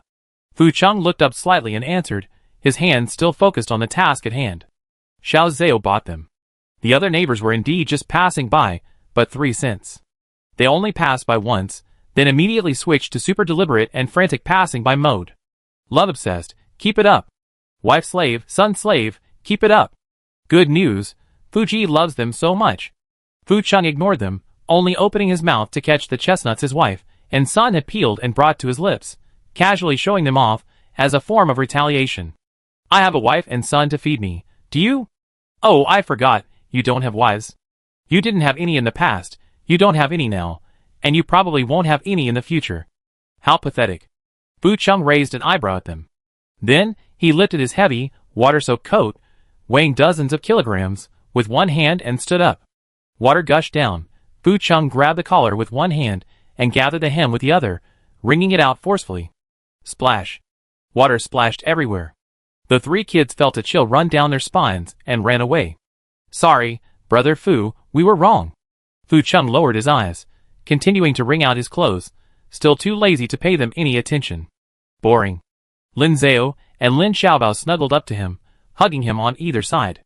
"Brother Chung, please have another chestnut." "Ah. Big Daddy, you're so good, you're the best monster in the world." Fu Chung opened his mouth and ate the chestnut, unable to resist a smile. Being a love-struck fool doesn't seem so bad after all. This is practically a rare job. Neither humans nor zombies can do it. He even had to compete for the position. Fu Chung washed and wrung out the clothes, put them in a bucket, and carried them to the rooftop to hang them out to dry. Lin Zhao and Lin Xiaobao followed him like two little tails, constantly asking if he was cold, hungry, or if his hands were sore. After hanging the clothes out to dry, the family of three simply stayed on the rooftop to watch over them. These were clothes they had bought with 3 tanks of gasoline. They couldn't let the wind blow them away. The sun was strong today, so the thermal underwear dried quickly. The military overcoat was more troublesome. It had to be turned inside out and dried both inside and out, taking at least 2 or 3 days. So these past few days, they generally stayed upstairs. At night, they'd bring their clothes inside and hang them in the living room. As for Fu Chung, he's become addicted to washing clothes, doing it every day in front of the house, just so the 3 kids will call him a wife-obsessed guy. Of course, he washes Lin Zhao's underwear in the master bathroom. He scrubs it after washing up every night, saving water. Only coats and sweaters he takes outside. After a few days, the 3 kids got used to it and stopped commenting when they saw him washing clothes, just walking past without a second glance. As a result, Fu Chung felt uncomfortable. He wasn't the wife-obsessed guy everyone thought he was anymore. Lin Zhao noticed he was unhappy and went over to coax him. But this time, 2 simple taps on the back weren't enough to appease Fu Chung. So that day, Fu Chung specially boiled some water to bathe the family dog. That night, Lin Xiaobao slept in the children's room with the puppy. In the master bedroom, Fu Chung sat on the headboard, arms crossed, one leg raised, his face cold. Lin Zhao straddled his other leg, her hands reaching out and then pulling back, then reaching out again. What she touched felt like fire, then ice, then barbs. It was both hot and cold, and a little prickly. Lin Zhao couldn't grasp it at all. Fu Cheng's face grew even colder as he stared at Lin Zhao, letting out a soft purr. Hearing this sound, Lin Zhao became unhappy, looked up, raised her hand, and smacked Fu Chung in the chest. Hey, what are you yelling about? You dare yell at me? Fu Chung choked, immediately pursing his lips, his expression returning to normal. I'm sorry, Xiao Zhao, he was wrong. Lin Zhao angrily hit him. Winter is already cold, and your hands are so sensitive. What are you going to do? Hoo. Speak like a human. Fu Chung grasped Lin Zhao's hand, cupped it, pulled it to his face, and gently breathed on it. Lin Zhao slapped him twice, forcefully pulled her hand back, and rubbed it against her chest. Your breath is cold too. It's cold air. Fu Chung lowered his eyes, looking aggrieved. I forgot. Lin Zhao was truly filled with regret. If only he had washed the clothes himself. To avoid touching cold water, he made Fu Chung wash the clothes. Now, he doesn't have to touch cold water, but he has to touch something even colder. Lin Zhao crossed her arms, pursed her lips, turned her head away, thought for a moment, and then asked, What will happen if you don't do it? You will. Fu Chung lowered his eyes, and Lin Zhao followed his gaze, looking down at him. This, oh no, why is it getting more and more? Fu Chung couldn't help but feel a flutter in his heart just looking at Lin Zhao. Once his heart fluttered, other parts of his body couldn't help but move too. Lin Zhao's eyes widened. Not daring to delay any longer, she rushed forward and hugged Fu Chung. This won't do. What will he do if things go wrong? I do it. You're not allowed to move. The situation was initially manageable. Fu Chung took off his tattered vest, leaned against the headboard, and followed Xiao Zhao's instructions. He did whatever Xiao Zhao told him to do, and he didn't move when Xiao Zhao told him not to, at most occasionally flexing his waist and abdomen. Lin Zhao, on the other hand, was wearing a fluffy white rabbit onesie pajama. Although her hands were a little cold, her body was still warm. But not long after, the atmosphere in the room changed. Fu Chung sat up straight, inhaling Lin Zhao's fragrance, and stealthily approached, drawing ever closer. Just as the bite blocker was about to touch Lin Zhao's cheek, Lin Zhao looked up, meeting his gaze, his eyes flickering. Lin Zhao nodded slightly, almost imperceptibly. The next second, Lin Zhao lunged forward, wrapping his arms around Fu Cheng's neck and kissing his Adam's apple. Fu Chung opened his arms, gripping Lin Zhao's waist, and rolled him over, pitting him beneath him. Fu Cheng's hands were clearly cold, but the surfaces he touched were warm. But it was winter, after all, and the room was cold. There was no heating, no fireplace. Lin Zhao was still wearing his onesie except the little white rabbit's short, round tail had been pulled off by the big bad wolf. The onesie was ripped, a hole appearing at the seam. Fu Chung slowly and methodically picked up the loose thread, widening the hole a bit, and patted Lin Zhao's waist as he did so. Lin Zhao covered his back, lay face down on the bed, and buried his flushed cheeks in the rabbit hole made of the blankets. How could this be? He wasn't usually in a rush, so how could he have been so easily swayed, and nodded to Fu Chung? He had clearly resolved not to get close to Fu Chung all winter. But such a tall, muscular man, with taut abs, in front of him, was just... ah! He'd been seduced. He'd been set up. How could a zombie be brainless? This zombie of his had 800 minds. Just as Lin Zhao was lost in thought, Fu Chung finished fixing the loose thread. He reached out, wrapped his arms around Lin Zhao's waist, pulled him out of the rabbit hole, and kissed him. A little white rabbit, fluffy to the touch, warm and juicy to hold, incredibly delicious. It was the zombie king's favorite food. He was going to savor it slowly. Anyway, in the end, Lin Zhao lost a warm onesie pajama. Although Fu Chung washed it clean, it had a hole in it, letting in drafts. It was impossible to wear it to sleep normally. It could only be worn during special occasions. Moreover, seeing this pajama reminded Lin Zhao of some unpleasant things, and he couldn't help but blush. The rabbit tail that Fu Chung had plucked off was kept as a trophy in the bedside table drawer. Another half-month passed. December arrived, and the weather grew even colder. Before winter fully set in, Grandpa Zhang specially slaughtered an old hen. The chicken meat was steamed, and the bones, innards, and ginseng slices were stewed together to make soup. Everyone drank half a bowl to nourish themselves. It was at this time that news came from the black market. The radio seller was back. The last radio. First come, first served. Xiao Gao left the man at the market, and Xiao Lu immediately ran over to inform them. Lin had previously discussed the radio with the neighbors, and they all agreed. Buying something that could allow them to hear news from the outside world wouldn't keep them isolated at home. They were already prepared. So as soon as Xiao Lu reported it, they rushed over. The seller wasn't easy to talk to, and his asking price was a bit high. After several rounds of bargaining, they finally bought the brand new radio and 10 batteries for 5 cans of gasoline, 2 baskets of potatoes, and a few spare batteries. Lin went to the gas station to get the gasoline, and the potatoes were provided by the government, but they weren't enough, so the remaining neighbors chipped in. The day the radio arrived was also the day Grandpa Zhang slaughtered a chicken. To welcome this household appliance, they not only killed a chicken and cooked vegetables, but also set off a firecracker. Lin Zhao even tied a large red cloth into a flower and hung it on the radio. This was the ritual ordinary families performed when buying a car before the apocalypse. Now it had become their ritual to welcome hope. The chicken stew was ready, and Hong Mao brought it to the table, while Grandpa Zhang continued cooking other dishes. Lin Zhao held the radio, sat at the round table, and carefully pulled out the antenna. Fu Chung, Lin Xiaobao, and the other neighbors all gathered around him, staring at the radio. It was an old-fashioned radio, once used by the elderly to listen to operas and music, but now it had become the survivors' way of spreading information. The reseller who sold it to them gave them the instruction manual and told them about a few commonly used channels, which Lin Zhao memorized. But whether it was because it wasn't time yet or the signal was bad, the radio kept crackling and making noise. Ugh, it's too noisy. Lin Xiaobao covered her ears. Xiaobao, move away a bit, let's check again. Lin Zhao rotated the antenna. It seems there's no signal.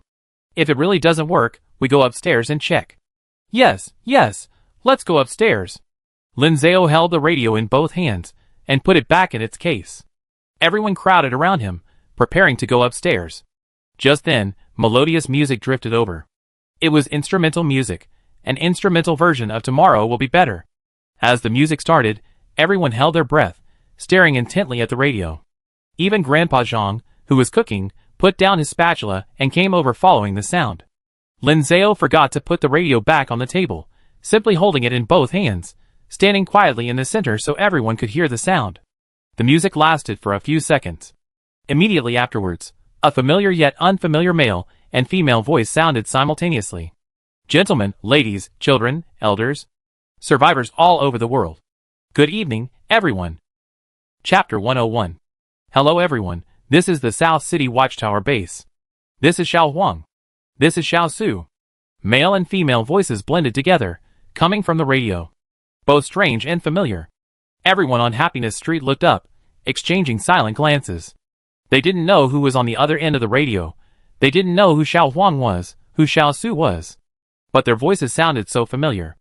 Official and formal tone, with a hint of barely concealed southern accent. Before the zombie outbreak, before the signal was cut off, they could hear this voice whenever they turned on their televisions. For so long, so very long, so very difficult.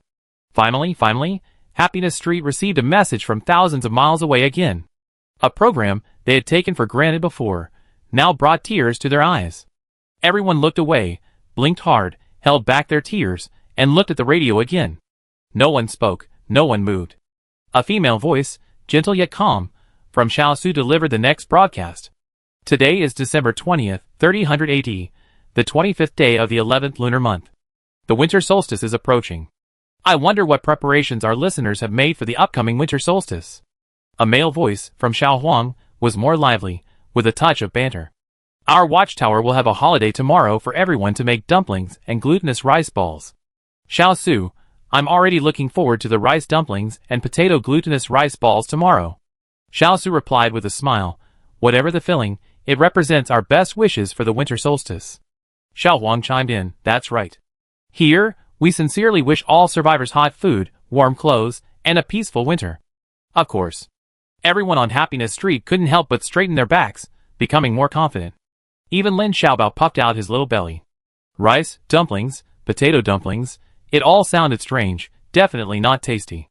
They were going to kill a chicken tonight. Chicken, compared to that, they were living much better than the people at the base. Just then, Xiao Huang changed the subject. Hey Xiaosu, did you know? Just 3 days ago, our watchtower base's watchtower laboratory was finally completed. Yes. Following the agricultural and biological laboratories, after 6 months and 11 days of tireless efforts from all members of the base, our third laboratory, the Watchtower Laboratory, was finally completed. Speaking of the Watchtower Laboratory, I still have some questions, Xiao Huang asked. The agricultural lab provides us with higher yield grain seeds and more efficient planting methods. The biological lab provides us with hatched chicks and bred fish fry. So what will the Watchtower Lab provide us? Xiaosu explained to him, actually explaining to the audience. Our Watchtower Lab is the third zombie lab established after North City and East City.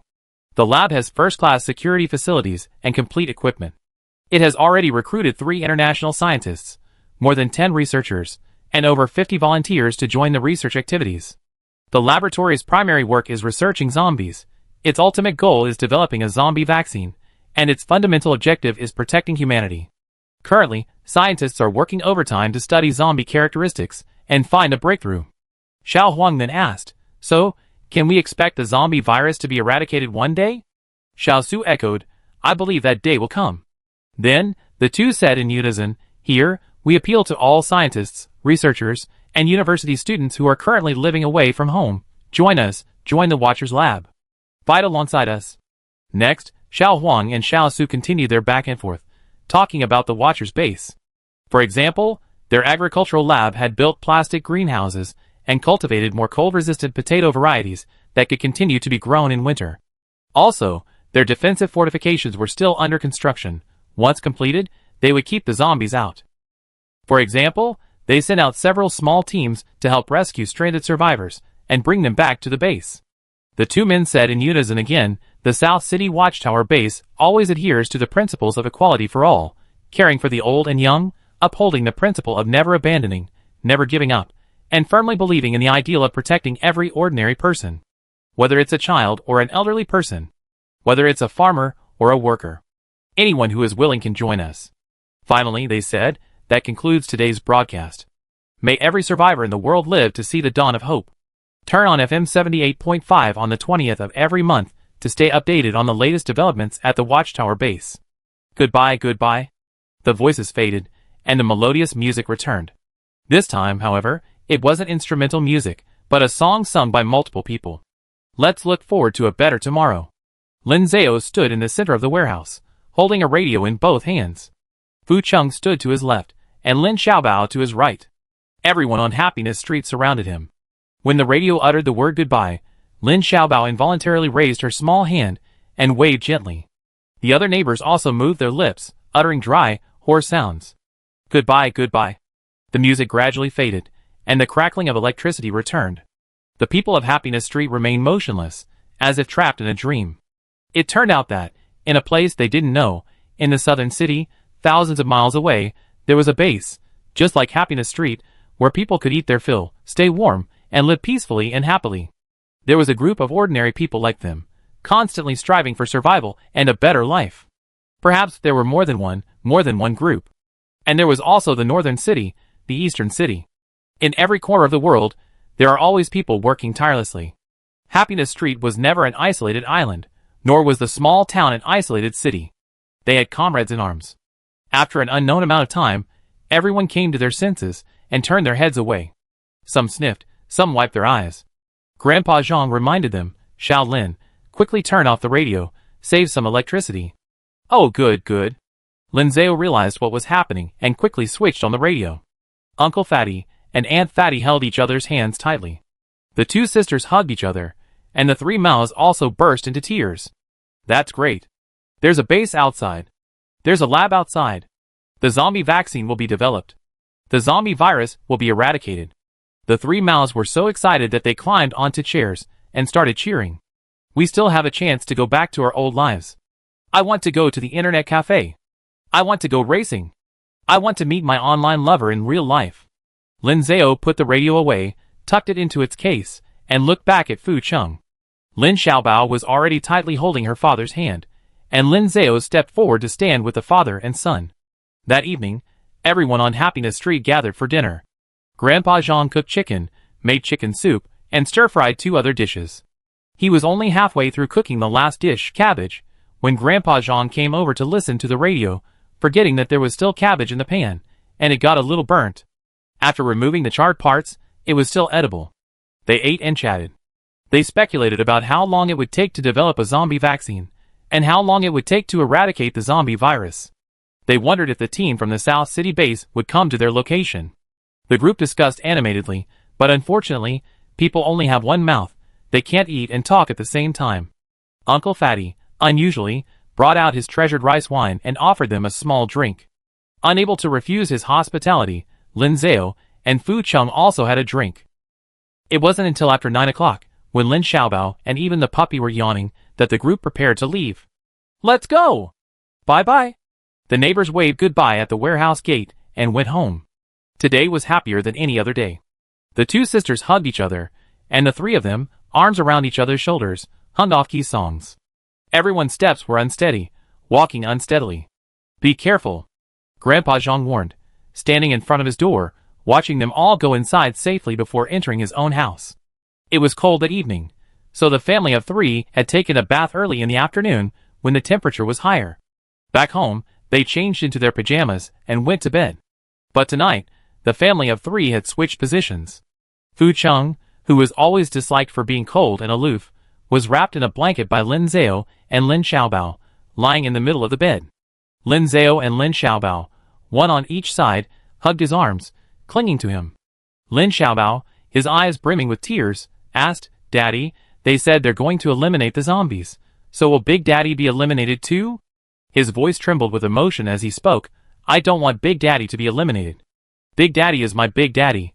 Big Daddy is a good person. Big Daddy can't be eliminated. No, he won't. Lin Zhao hugged Fu Cheng tightly, resting his head on his chest, stroking Lin Xiaobao's cheek, and gently coaxing him. They said they're eliminating the zombie virus, not eliminating the zombies. It means? Lin Zhao looked up at Fu Cheng with unwavering determination. Eliminate the zombie virus in Brother Cheng's body. Let Brother Cheng return to normal, become a normal person like before.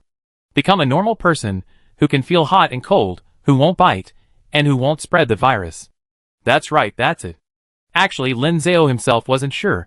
He didn't know the specific strategies of those bases and laboratories. He made up his mind. We won't go to the base. We won't live with them. We stay at home. If they insist on eliminating Brother Cheng, then the 3 of us will run away. We take Brother Cheng's zombie brothers, and Xiao Bao's friend Xiao Hua, we find an uninhabited city, a deep mountain forest, and build a zombie base too. We have so much food, and so many zombies, we can survive. Fu Cheng nodded, pulled his arms out of his wife and son's embrace, patted their heads, hugged them tightly, and kissed the tops of their heads. Lin Zhao and Lin Xiaobao hugged him even tighter, burying their faces in his chest. No matter what, the 3 of them had to stay together. Chapter 102. The world of the base on the other end of the radio was fascinating. But life in reality had to go on.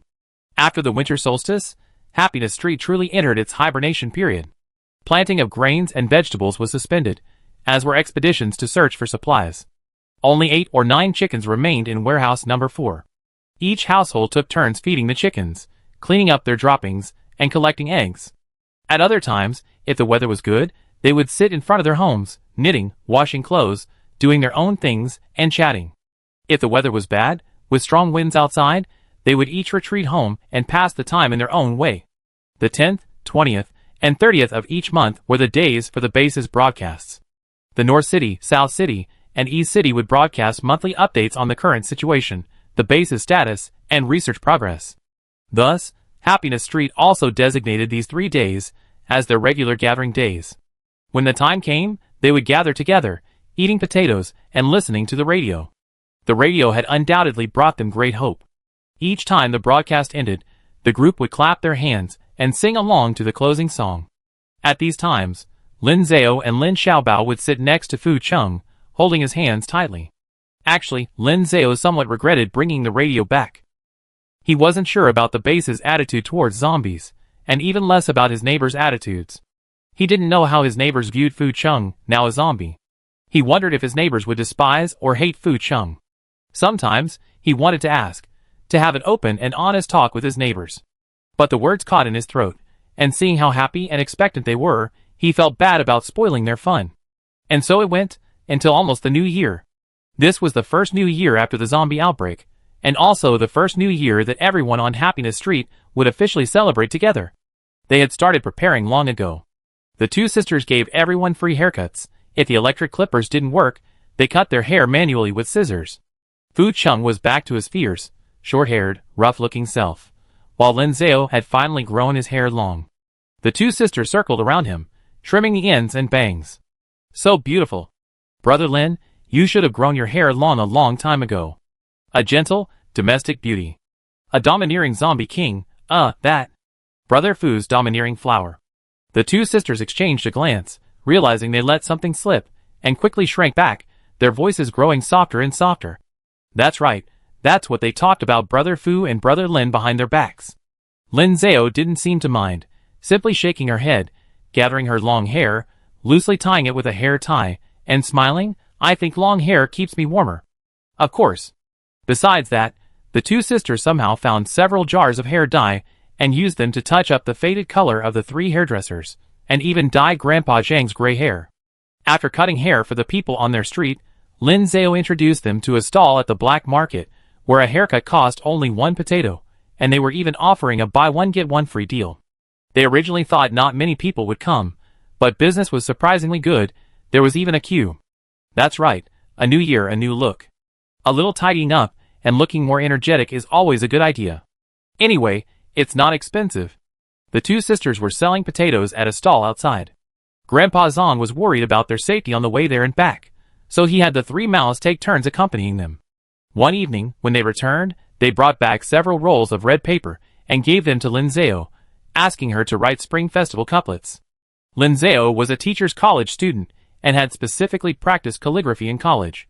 She also had calligraphy brushes and ink at home.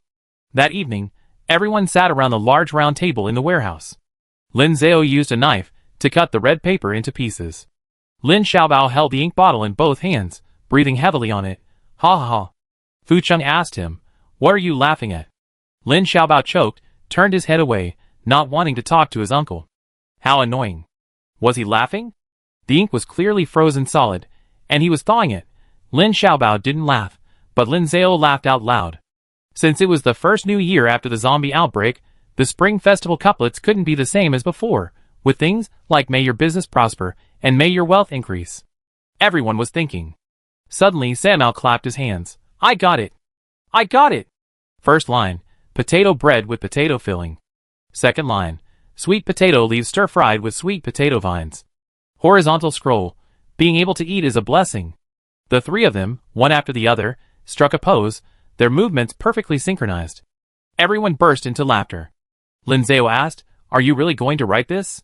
Right. That's it. Thank you, Brother Lin. Lin Zhao suppressed a laugh, splashed ink, and wrote a couplet for them. The 3 of them held the brand new couplet, delighted. Not bad at all. Can you think of anything else? If not, we have plenty more here. First line, 1 hen lays 2, 3, or 4 eggs. Second line, 5 potatoes bear 6, 7, or 8 fruits. Horizontal scroll, life goes on and on. And there's more. The 3 men were clearly getting hooked on the associations, but everyone waved their hands, interrupting them. No. They thought to themselves that these were all couplets about hard work, bidding farewell to the old year and welcoming the new, full of hope. After writing the couplets, there was still some red paper left. Linzao cut it up and wrote some door stickers to paste on the door. The next morning, they got up early and pasted up the couplets and door stickers. Aunt Pang was a little worried. Isn't this too conspicuous? Once the couplets are up, won't people know we have people here? Do we need couplets to remind us? Those 2 big earthen stoves outside are enough to show. We're out in the sun every day, running around outside. Anyone who wants to see us would have seen us already. That's true. Happiness Street is full of traces of life. A few more couplets don't matter. Besides, everyone in the small town knew that Happiness Street was an invincible street, and they generally wouldn't bother them. They got their hair cut, pasted up the couplets, and prepared everything. Before they knew it, the Spring Festival arrived. On New Year's Eve, they got up early as usual. Then some slaughtered chickens, some scalded meat, some moved tables, and some arranged dishes. Everyone was busy preparing. Finally, led by Grandpa Zong, the group worshipped the gods. It was a small spiritual sustenance for the old man, and they all cooperated. The others clasped their hands together, while Grandpa Zong held the only 3 incense sticks he had, closed his eyes, and muttered incantations. Today is New Year's Eve. May the gods bless us. Bless the 2 little sisters at the Sisters' Hair Salon. May they be safe and sound, free from illness and disaster. Grandpa Zhang read out the prayers from house to house, numbered according to their addresses. The neighbors listened attentively, their faces beaming with smiles. Bless Xiao Bao to grow tall and strong quickly. Bless Xiao Lin to be healthy, and have all her wishes fulfilled. Bless. Suddenly, Grandpa Zhang paused. Lin Zhao opened his eyes, unsure whether to interrupt. If it really wasn't possible, he should just leave it at that. But the next second, Grandpa Zhang spoke again. Bless Xiao Fu to recover soon. The old man softened his voice. It's alright if she doesn't recover, just keep living like this. Surviving is the most important thing. Lin Zhao breathed a sigh of relief and closed his eyes again. That was what he hoped for too. After the prayers, they waited a while, then cleared the table and began preparing the New Year's Eve dinner. The chicken was chopped and stewed with some dried red mushrooms that had been sun-dried earlier. The pork was fried, sliced, and arranged on a plate, topped with dried preserved mustard greens, making braised pork belly with preserved mustard greens. There was also a fish, which they bought at the black market. It was cleaned, steamed with some ginger. Besides these, they steamed a pot of rice, stir-fried some vegetables, and roasted some sweet potatoes as dessert. By evening, the table was laden with food. At 7 o'clock sharp, the New Year's Eve dinner began. Everyone sat around the table, and Lin Zhao turned on the radio and pulled up the antenna. On New Year's Eve, the 3 bases in the north, south, and east cities specially joined together to change their broadcast time to tonight. Tonight, their familiar Xiao Huang and Xiao Su, along with hosts from other bases, would spend the new year with them. One after another, melodious and cheerful tunes flowed from the radio. Under the dim, yellowish light of the old streetlights, the brand-new Spring Festival couplets on the door gleamed with their thick, dark ink. 3 boys and 2 sisters clapped their hands and sang along. Uncle and Aunt Pang busied themselves pouring them rice wine, urging them to drink more. Lin Xiaobao, clutching a chicken leg, ate until her face was covered in smears, saying to Grandpa Zhang, "Thank you, Grandpa, but I really can't eat any more." Lin Zhao drank 2 cups of rice wine, then rushed forward, hugging Fu Cheng's arm and leaning against him. When no one was looking, Lin Zhao lifted her head, pressed her cheek to Fu Cheng's, and gave him a quick kiss. Fu Cheng turned his head, looking down at her. Lin Zhao, having done something naughty, wasn't guilty at all, just blushing and grinning foolishly. Lin Zhao snuggled closer to him, wrapping her arms around his shoulders, practically hanging on him, rubbing against his chest. He grinned foolishly and said, "I can't help it, I like Brother Chung too much. Even as a zombie I still like him." Fu Cheng chuckled and hugged Lin Zhao even tighter. After an unknown amount of time, just as the radio was playing the popular song from 1,000 years ago, Gong Xie Kai, wishing you prosperity, a loud bang suddenly came from outside the window. Bang! In an instant, Everyone snapped back to reality and looked up sharply. The next second, they were all standing up. Quick, quick, turn off the radio. 3 mouths, Uncle Fatty and Aunt Fatty, go get the weapons. Get the weapons. Grandpa Zhang, De Mei and Xiao Mei, you two take Xiao Bao and stay home. Clean up the food on the table, and herd all the chickens upstairs. Are all your doors and windows locked? Oh no, I didn't lock the back door. Go back and lock it. Let's go out and check if the sliding doors are closed, see who it is. Lin Zhao quickly finished his deployment, grabbed an iron bar from the corner, weapon in one hand, and pulled Fu Chung with the other, and ran out. 3 mouths and Uncle Fatty and Aunt Fatty followed closely behind. But the next second, another bang, and the distant sky was dyed red. In an instant, everyone stared at the sky, frozen in place. It wasn't a zombie attack, nor a robber breaking down the door. Yes.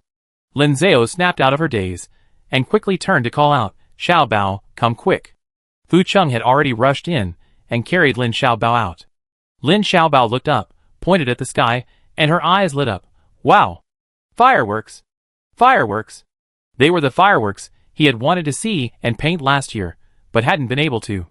They were too far away, they didn't know what was on the other side of the mountain, or who lived there. They only saw small, delicate fireworks blooming in the night sky. The family of 3 stood under the dark night sky, watching the fireworks that were a year late. A new year had begun. Chapter 103. The fireworks were fleeting, and the spring festival quickly passed.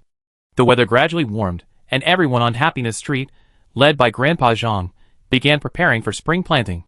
They cleaned the flower beds and took out plastic baskets. They drove out to transport fertile soil from the mountains. Last winter was quite cold, and most of the insect eggs and pests in the soil were frozen to death. After bringing the soil back, they simply turned it over and let it dry in the sun. It would then be ready for agricultural planting. Happiness Street is still a street, and the road surface is relatively well paved. Only the flower beds and plastic baskets are suitable for planting a little something to ensure their own food and clothing. Therefore, this year, they plan to mainly plant potatoes, with other vegetables as a supplement. Eating too many sweet potatoes causes bloating and flatulence, so they won't plant any this spring. They wait until the second half of the year. The potatoes used for planting were those they specifically saved from last year's harvest for seed. The potatoes were of excellent quality, large and round, each sprouting 7 or 8 buds. One potato could plant a large plot of land. As for other vegetable seeds, they didn't have any and had to buy them. 3 mouths drove Grandpa Zhang to the black market in their van, showing him around. Grandpa Zhang bought half a pumpkin and a few tomatoes. The pumpkin came with seeds, the pumpkin was edible, and the seeds could be planted. The tomatoes were the same, they were cut open to reveal the seeds. The seeds were carefully removed with tweezers and placed on damp paper towels, keeping the towels moist. They would sprout in a few days. Buying them this way was more cost-effective than buying seeds directly. Besides these, there was also a small handful of vegetable seeds in a plastic bag. Grandpa Zhang didn't know how to save seeds, so he could only buy a few. Potatoes, their staple food, needed to be planted frequently and in large quantities, taking up an entire flower bed and 2 plastic crates. The remaining pumpkins, tomatoes, and bok choy were crops to enrich their diet and improve their lives. They were either planted in baskets or at Grandpa Zhang's house. After the new year, the chickens they kept in the warehouse were almost all eaten. Now that the weather is warmer, the hens have hatched chicks again, and they can raise them again. They made a pact, with Lin Zhao drafting the agreement. For the next 3 months, the hens would focus on breeding, and they wouldn't eat a single chicken. Everyone signed it. Growing vegetables on Happiness Street is considered rather stifling. Families in the countryside with land live a much more comfortable life. I heard they also grow grains and vegetables, and they grow far more than them, both in variety and quantity. Potatoes, sweet potatoes, corn, pumpkins, and even rice. Fearing zombie destruction and looting, they spontaneously formed groups, built brick houses in the fields, and guarded them daily, armed and ready. This was all right. As long as agricultural production continued, as long as the small town had food reserves, and as long as the world kept turning, they wouldn't starve. Only the most foolish people in the world would wreak havoc on other people's land. The intelligent people who have survived to this day only hope that others are doing better. Human adaptability is exceptionally strong. After the initial confusion and panic, they quickly adapted to post-apocalyptic life within a year. They learned to scout, to build fortifications, to defend against zombies, and even to coexist with them. Days passed by, some close, some safe. A new year, a new April. Midnight, the dead of night. Fu Chung lay on his side in bed, his wife and son embracing him. He opened his eyes, glanced at the sky outside the window, then looked down at his arms. April wasn't hot, the nights were still a bit chilly. Lin Zhao and Lin Xiaobao were wearing long-sleeve pajamas, each with a corner of a blanket draped over their stomachs. They were both fast asleep, in identical positions, arms raised, legs spread wide, like weightlifters, sprawled out on the bed. Fu Chung pulled the blanket over his wife and son, then quietly sat up. It was a full moon night, and he had made plans with his zombie friends outside. He had to go check on them. Fu Chung got out of bed, and as soon as he put on his slippers, he woke up the big black dog sleeping on the floor beside the bed. Yes, the little dog had grown into a big dog. It was enormous, bigger than Lin Xiaobao, lying on the ground like a shadow.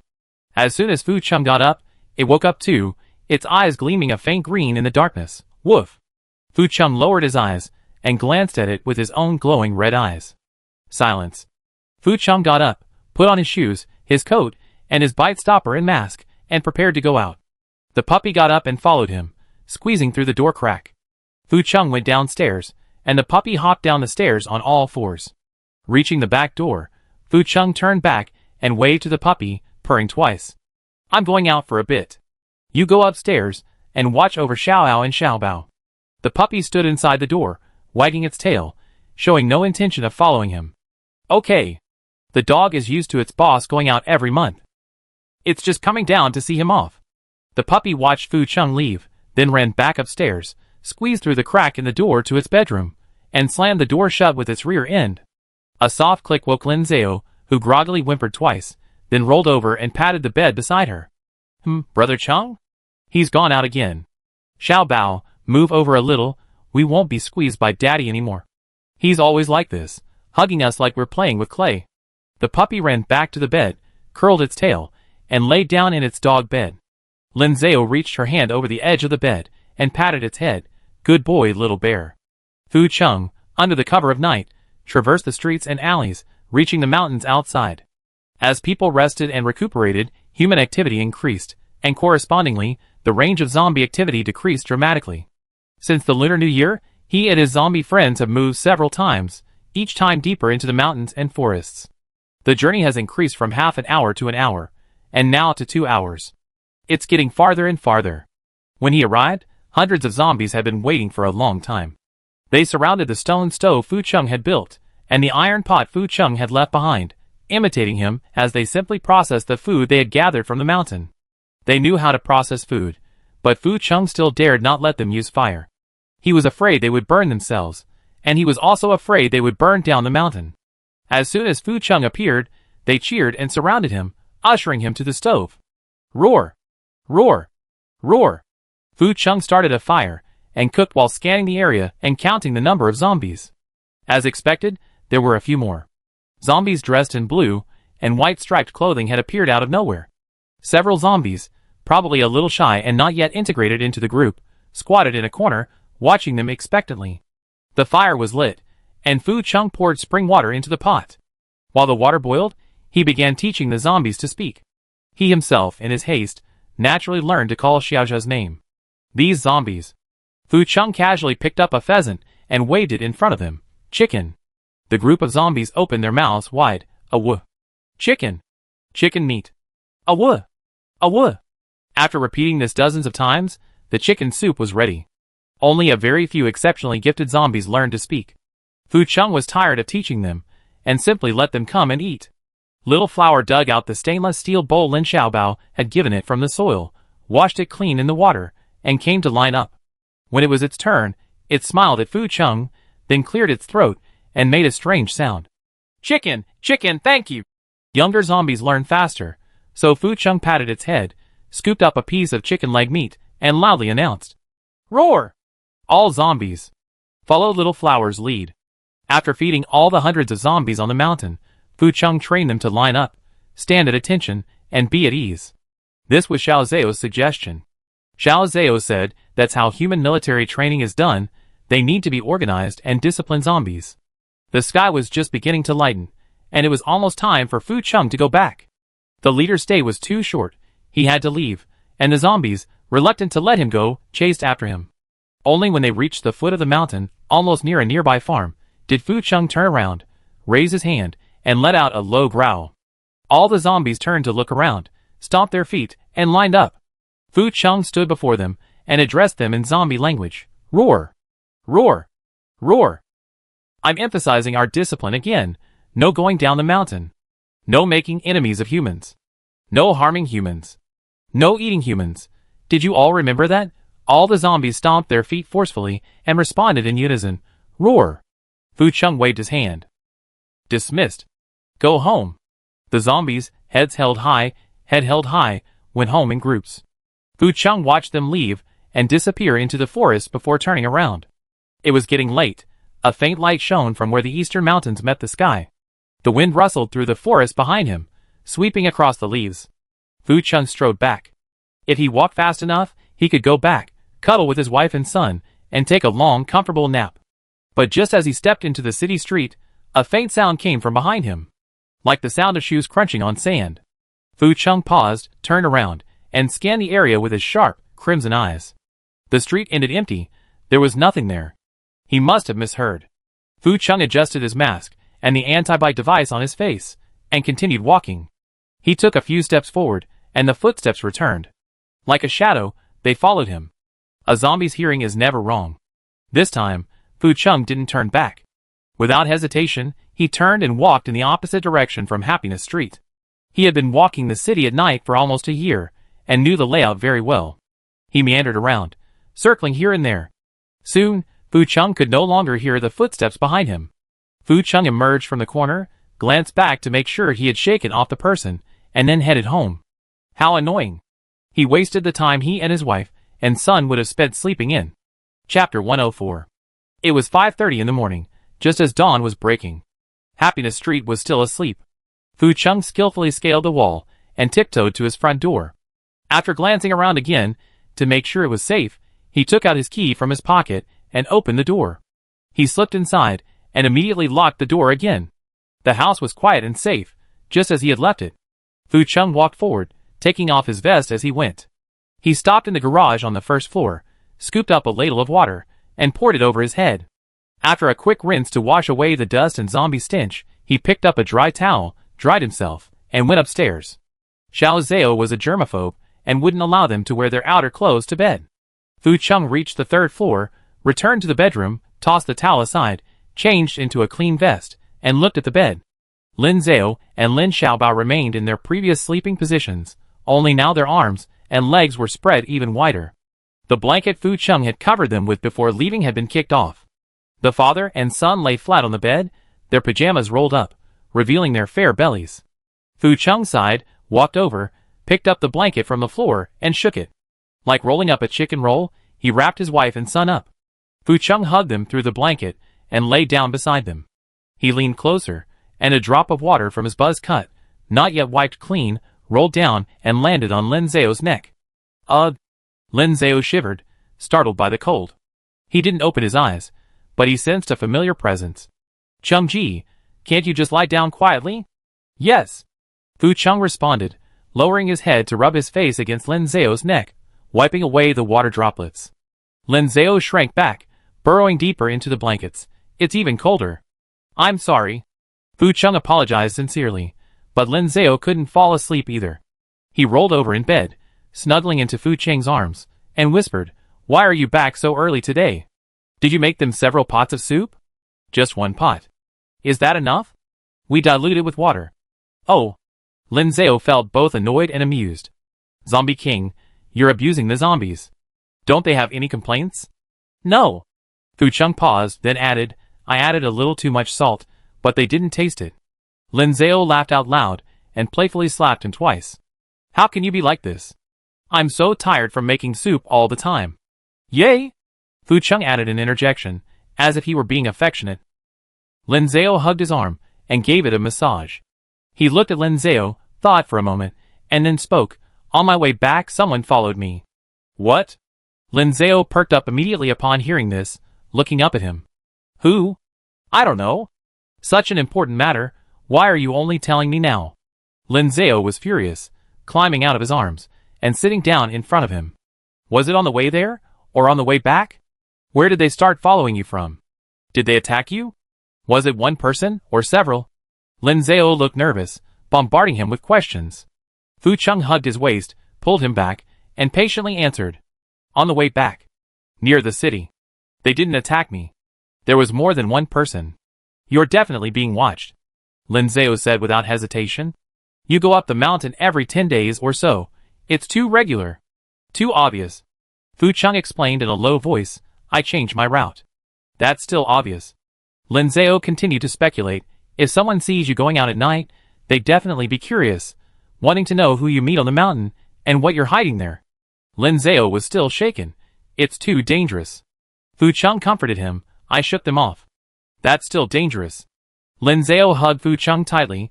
You absolutely can't let anyone know that you're raising a large group of zombies on the mountain, and even more. It let people know you're a zombie. Fu Cheng looked innocent. I never eaten anyone, and neither have they. I know, but others don't. Lin Zhao gripped his hand tightly, speaking seriously. Once this is exposed, we're all finished. Others will come with weapons and attack you, either driving you away or killing you. Then you won't be able to live with us anymore. I'm raising zombies knowingly, which is also a crime of harboring, and I might get beaten up by them all. Hearing this, Fu Cheng quickly hugged him. Fu Cheng himself didn't care. Few people in this small town could beat him. But Xiao Zhao couldn't. Xiao Zhao's skin was delicate. How could she take a beating? Lin Zhao made up her mind. Then for a while, let's not go out. You just saw the zombies on the mountain. They'd be fine for a while. Xiao Bao, and I don't go out anyway, and we don't need to buy or use anything recently. Starting today, our house is under complete lockdown. You're not allowed to sneak out at night anymore, understand?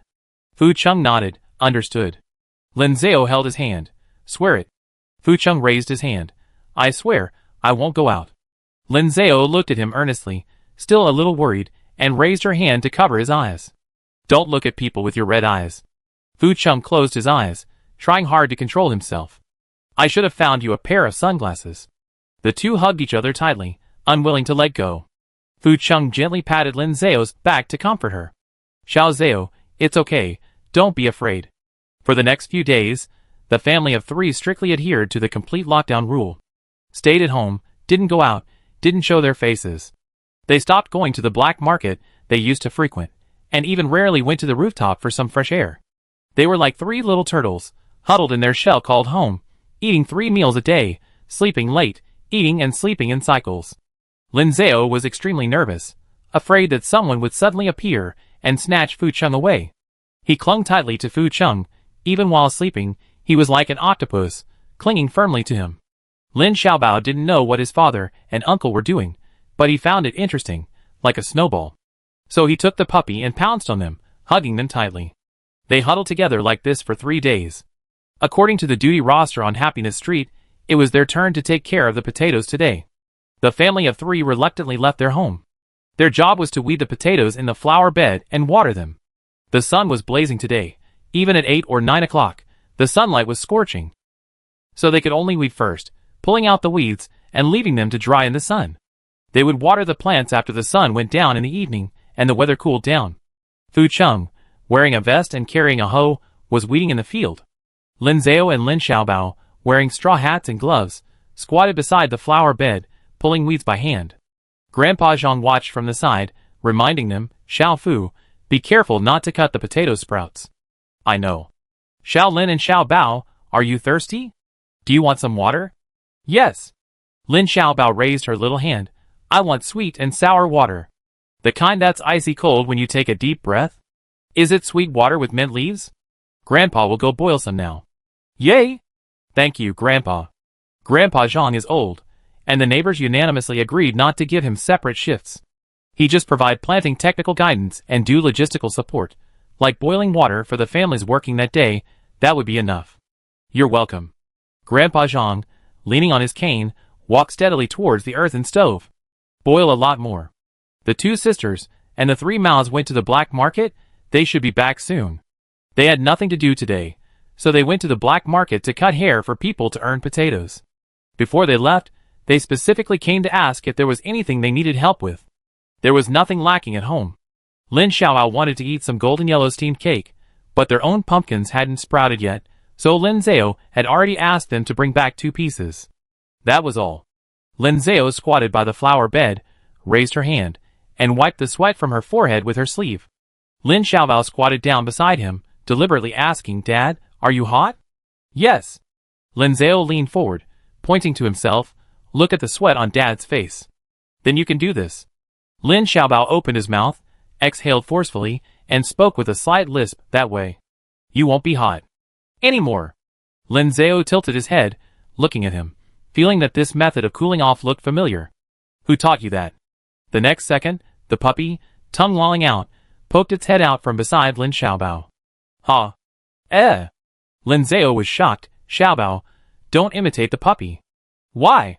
Lin Xiaobao hugged the puppy. "Dad, we're brothers." "Oh dear. You definitely can't." Lin Zhao took off his gloves, held his chin, and tried to close his mouth. "It doesn't look good like that. Your mouth will stick out." "The puppy's mouth sticks out, and I think it looks good. That's why it looks like a bicycle seat. You can ride it and go." "Woof?" the puppy asked, puzzled. Lin Zhao alone couldn't handle Lin Xiaobao and the puppy. "Brother Chung, come and control your puppies. And your little brothers. Use your language to tell them they can't breathe on you." Fu Chung had just finished hoeing a patch of land when he heard Lin Zhao call him. He stood his hoe on the ground, amused, and looked at them. How domineering Xiao Zhao is, not even letting the puppy breathe on him. Since Fu Chung wouldn't come over, Lin Zhao had to take matters into his own hands. "Woof. Woof woof woof." The puppy looked confused, not understanding what he was saying. It tried to go find Fu Chung, but Lin Xiaobao stopped it. "Little bear, don't go over there, you trample the potatoes." "Woof?" The scene was chaotic. But everyone's hands and every dog's movements never stopped. They talked as they pulled weeds. Fu Chung rested for a moment, then immediately picked up his hoe and continued working. Just then, 2 beeps came from the street corner. Lin Xiaobao turned his head and saw a familiar van. 3 big brothers and 2 beautiful sisters are back. "Really?" Lin Zhao didn't look up, just responded. He knew it was them from their voices. "And?" Lin Xiaobao paused, scratching his head with his gloves covered in weeds and mud. "Xiaobao, no!" Lin Zhao quickly grabbed his hand. "Dad, there are others." Lin Zhao looked up and saw a modified camouflage pickup truck following behind their old van. Lin Zhao couldn't help but stand up and turn to look at Fu Chung. He picked up Lin Xiaobao, carrying the puppy, and hurried forward, dashing through the lush potato seedlings in the flower bed. Fu Chung also dropped his hoe and strode forward to meet them. Lin Zhao held Fu Cheng's hand, and Fu Chung gripped Lin Zhao's arm. Both tried to shield the other behind them.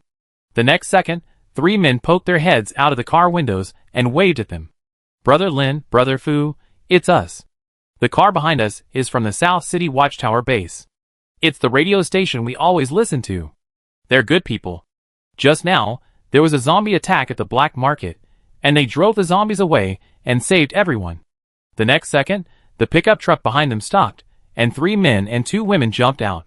The man who got out of the passenger seat stood at the front, everyone looking at him. He was clearly the leader of this 5-man team. The captain was probably in his early 20s, about the same age as Lin Zhao, tall and imposing, but somewhat thin and haggard, likely from days of travel. He wore camouflage civilian clothes for ease of movement, a belt around his waist with a dagger and an iron rod tucked into it. The remaining 2 men and 2 women were dressed similarly. The man glanced across the street, his sharp gaze landing on Lin Zhao's face, then sweeping over Fu Chung before finally settling back on Lin Zhao. Lin Zhao gripped Fu Cheng's hand even tighter, took a deep breath, pursed her lips, straightened her head, and took a half-step forward. "What's wrong? Is something the matter?" Chapter 105. The sun blazed overhead. For a moment, the air seemed to freeze. Lin Zhao shoved Lin Xiaobao into Fu Cheng's arms, spreading his arms to block them. He slightly raised his head, looking fearlessly at the people through the sliding door. The so-called 5-person team from the South City Watchtower base, plus 3 Maos and 2 sisters. Lin Zhao didn't know what they were thinking, bringing outsiders back to Happiness Street. The fear and anxiety of the past few days made it hard for Lin Zhao not to assume the worst about them. Were they doing this on purpose?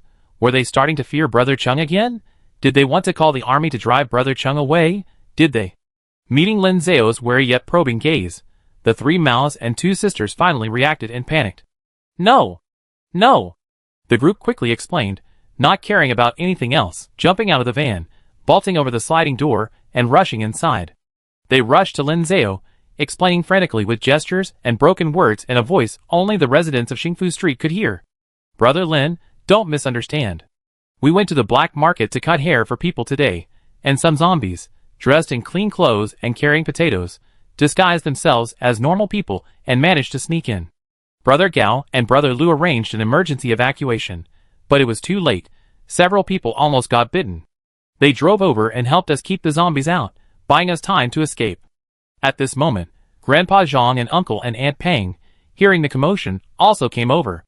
Lin Zhao's expression softened slightly. Is anyone injured? She asked. No, Green Hair shook his head. But quite a few people fell, their clothes were torn, and it almost caused a stampede.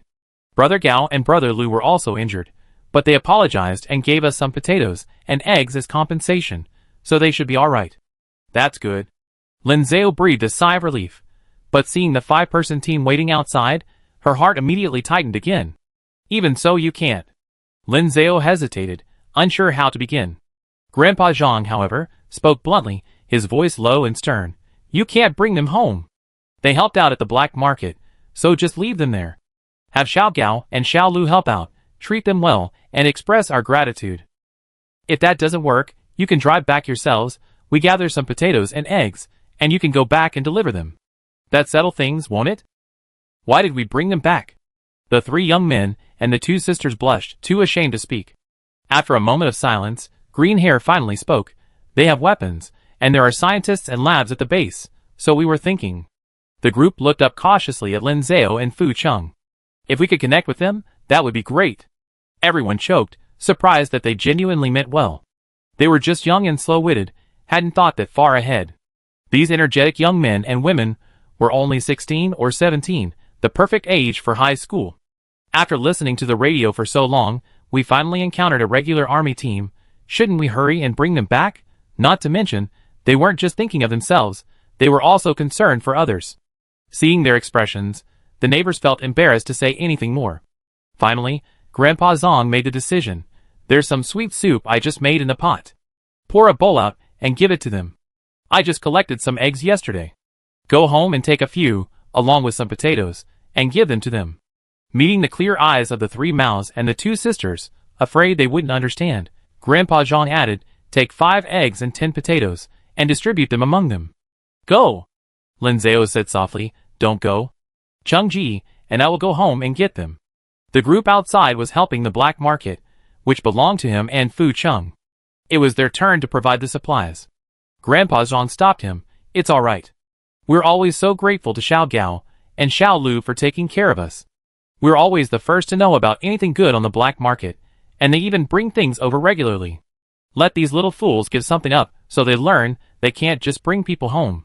Grandpa Zhang said, raising his hand as if to hit the 3 cats and the 2 sisters. The 5 of them, tails between their legs, slunk away. But Grandpa Zhang paused, then looked at the family of 3. You should go home too. Don't come out again. Okay. Lin Zhao nodded. Thank you for your trouble. The neighbors waved their hands. It's nothing. They seem pretty decent enough. Just send them away. Lin Zhao pulled Fu Cheng, who carried Lin Xiaobao, the little dog following beside them, and they walked towards home. Grandpa Zhang and Uncle and Aunt Pang exchanged a glance, then strode towards the sliding door, beckoning the 5-person team. Sorry for the delay. They suddenly came back with a group of people, which startled us too. Lin Zhao, with her husband, son, and dog, slipped into the alley, intending to return home through the back door. Before going in, she heard a clear, cold voice. It's all right. In these special times, being cautious is understandable. Lin Zhao glanced back and saw the squad leader standing tall in front of the sliding door. He took something resembling an identification badge from his jacket pocket, opened it, and held it up for Grandpa Zhang and the others to see. Let me introduce myself. We are the 5th Squad of the South City Watchtower Base's Field Operations Department, currently on a field mission. I am Lu Yuan, and these are my teammates. We were passing through this small town when we encountered a zombie outbreak, so we offered our assistance. We didn't expect anything in return, but our friends were very kind and, hearing that our vehicle had a problem, they specially brought us here to check it. You don't need to be afraid, Lu Yuan said, taking the weapons hanging from his waist and handing them to his teammates. We won't go in. We leave after checking the vehicle. That's for the best. Grandpa Zhang exchanged pleasantries with them. Lin Zhao, hiding in the corner, watched as Lu Yuan's teammates took the weapons, opened the car door, and put them away. Only then did Lin Zhao realize that their pickup truck had been completely modified. Not only was the body painted with a camouflage pattern for concealment, but the cargo bed had also been altered. Iron bars were welded to the cargo bed, forming a cage. Inside the cage, a zombie was imprisoned. The zombie lay motionless in the corner, seemingly unconscious, but its clothes were surprisingly clean and tidy. These were completely different from the ragged zombies Fu Chung was raising. He and Fu Chung had initially considered finding some old clothes to dress their zombie friends up a bit, but the number of zombies was too large and kept increasing, making it impossible to manage in time. Seemingly sensing someone watching, Lu Yuan glanced back and explained, "This is one of the zombies that just infiltrated the market and tried to attack humans. We only caught one, the rest escaped. This one was just given a tranquilizer dart and won't wake up for a while. We're planning to take it back to base for the lab to study." He cleared his throat, and whether intentionally or unintentionally, raised his voice slightly, continuing, "We've been carrying out missions in nearby cities, centered around Nancheng. We encountered hundreds, if not 1,000, of zombies. Along the way, I can clearly feel that the zombies are constantly evolving. Their intelligence, emotional intelligence, way of thinking, including their action logic and motor skills, are all constantly improving. Some zombies are very similar to humans, but ultimately they are not human, so..." He paused, his gaze passing over Grandpa Zhang and Uncle and Aunt Pang, landing on Happiness Street. "You should still be extra careful and vigilant." For a moment, Lin Zhao almost suspected that he had already discovered them. He pulled Fu Chung back, hurrying home. Grandpa Zhang replied, "Yes, thank you for reminding us, we be careful." Lu Yuan withdrew his gaze and nodded slightly, Just then, the 3 Maos and the 2 sisters arrived with their things. Besides the sweet soup, potatoes, and eggs Grandpa Zhang had asked for, they also brought a toolbox for repairing cars. While the neighbors greeted their guests outside, Lin Zhao returned home and hid behind a second-floor window, observing secretly. The 5-person team was very polite, declining all the food they offered, only asking the 3 men to help repair the car. 2 men led them to the engine, briefly explaining the problem. The other 2 men took a burlap sack from the back of the car, took out several cans of meat, and gave them to Grandpa Zhang as payment for the repairs. Lu Yuan stood beside them, hands behind his back, quietly watching them and observing their surroundings. They didn't seem like bad people. Lin Zhao pursed his lips, hoping they would leave as soon as they finished repairing the car and not linger. Just then, someone reached out from behind and covered his eyes. He knew who it was without even thinking. Brother Chung. Lin Zhao shook his head, brushing Fu Cheng's hand away. "Get out of the way." Fu Chung let out a low snort, his voice sounding off. Lin Zhao quickly turned around. Fu Chung held Lin Xiaobao in one arm, then reached out and lifted the puppy, holding it in his arms as well. The zombie, the puppy, and the dog all lowered their eyes, looking at Lin Zhao with pitiful expressions. "Will Xiao Zhao abandon us? Will she abandon us, the widowed husband and orphan, and the lonely dog? Will she join that 5-person team over there? Idiot!" Lin Zhao raised her hand and smacked him twice. "You think I like watching this? It's all for you." Lin Zhao lowered her voice. "What if they find out you're a zombie too, capture you, give you anesthesia, and lock you in a cage?" Fu Chung purred again. "Xiao Zhao, don't be afraid." Before he could finish speaking, Lin Zhao covered his mouth. "From today onwards, you're not allowed to purr anymore, you can only speak human language." "Woof." Fu Chung changed his mind. "Okay. If you can't speak, then don't. Pretend you have a toothache." "Okay." "And Xiao Bao," Lin Zhao said seriously, "you're not allowed to tell anyone that Daddy is a monster, understand?" "Understood." Lin Xiaobao raised her little hand and gestured to her father. "I never told anyone." "Good. And you?" Lin Zhao ruffled the puppy's head. "You're not allowed to bark at Changji anymore. And you're not allowed to tell your puppy friends, understand?" "Woof." He gave instructions to all the talking creatures in the house. Lin Zhao was still worried, turned around, and looked out the window again. Their car should be fine. The 3 little ones fixed it in no time. "All right." Red Hair closed the hood. "Now it won't rattle anymore." "Thanks." Lu Yuan nodded to them. "You're welcome. Keep up the good work, and try to develop a zombie vaccine as soon as possible." "Okay, definitely." Lu Yuan nodded, took a box of candy from his pocket, and handed it to the three hares. The three hares quickly waved their hands in refusal. No, no, we don't like candy. I just saw some kids, so I'm giving this to them. Okay. Inside the window, Lin Zhao's eyes widened in disbelief. He saw it? He saw it, well, the three of them, so big, standing in the flower bed, it was hard not to see them. Most importantly, did he suspect something? Did he? Lin Zhao quickly grabbed Fu Cheng's hand, straightened up, and tucked him behind him. Even though they were already home, even though Fu Cheng was a head taller than him, he still had to hide. Outside the sliding door, three men took the candy, passing it around like it was a hot potato, unsure who to give it to. Lu Yuan finally straightened up and said to all the neighbors, "Thank you for your help. We still have a mission to do, so we won't stay any longer and we'll leave now." Okay, bye-bye. Several teammates got into the car, and Lu Yuan got into the passenger seat. The camouflage pickup truck drove away, and everyone breathed a sigh of relief. Lin Zhao finally relaxed too. Thank goodness, it's finally gone. That captain probably did have a moment of suspicion when he saw Chengge. But he couldn't just barge into someone's house to search, could he? Okay, it's alright. Let's go down and continue eating. Lin Zhao twisted her body, humming a song, hugged Fu Cheng, and was about to close the window. The next second, the camouflage pickup truck turned a corner and went straight into the street in front of Happiness Street. No! Chapter 106. The camouflage pickup truck turned a corner and entered the street in front of Happiness Street. That was also a self-built commercial street, similar to Happiness Street, with shops on the ground floor and residences on the second and third floors.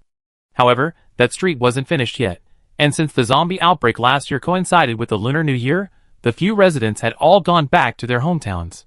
So that street was deserted and had been abandoned for a long time. They had even gone in together to look for supplies, but hadn't found anything useful. So, what was the five-man team planning to do on this street? Lin Zhao stood by the second-floor window, his hands tightly gripping the curtains, his eyes fixed intently on the outside. What were they planning to do? Did they suspect Brother Cheng was a zombie and wanted to lie in wait near Happiness Street? Or did they plan to ambush Happiness Street at night? The pickup truck drove a short distance before stopping on the street. The five-man team got out, selected a shop with its door open, and went straight inside. Two men led the charge, two brought up the rear, and one remained in the car, ready to provide backup. This must have been their prearranged tactic. Lu Yuan, the squad leader, carrying a weapon, walked at the very front.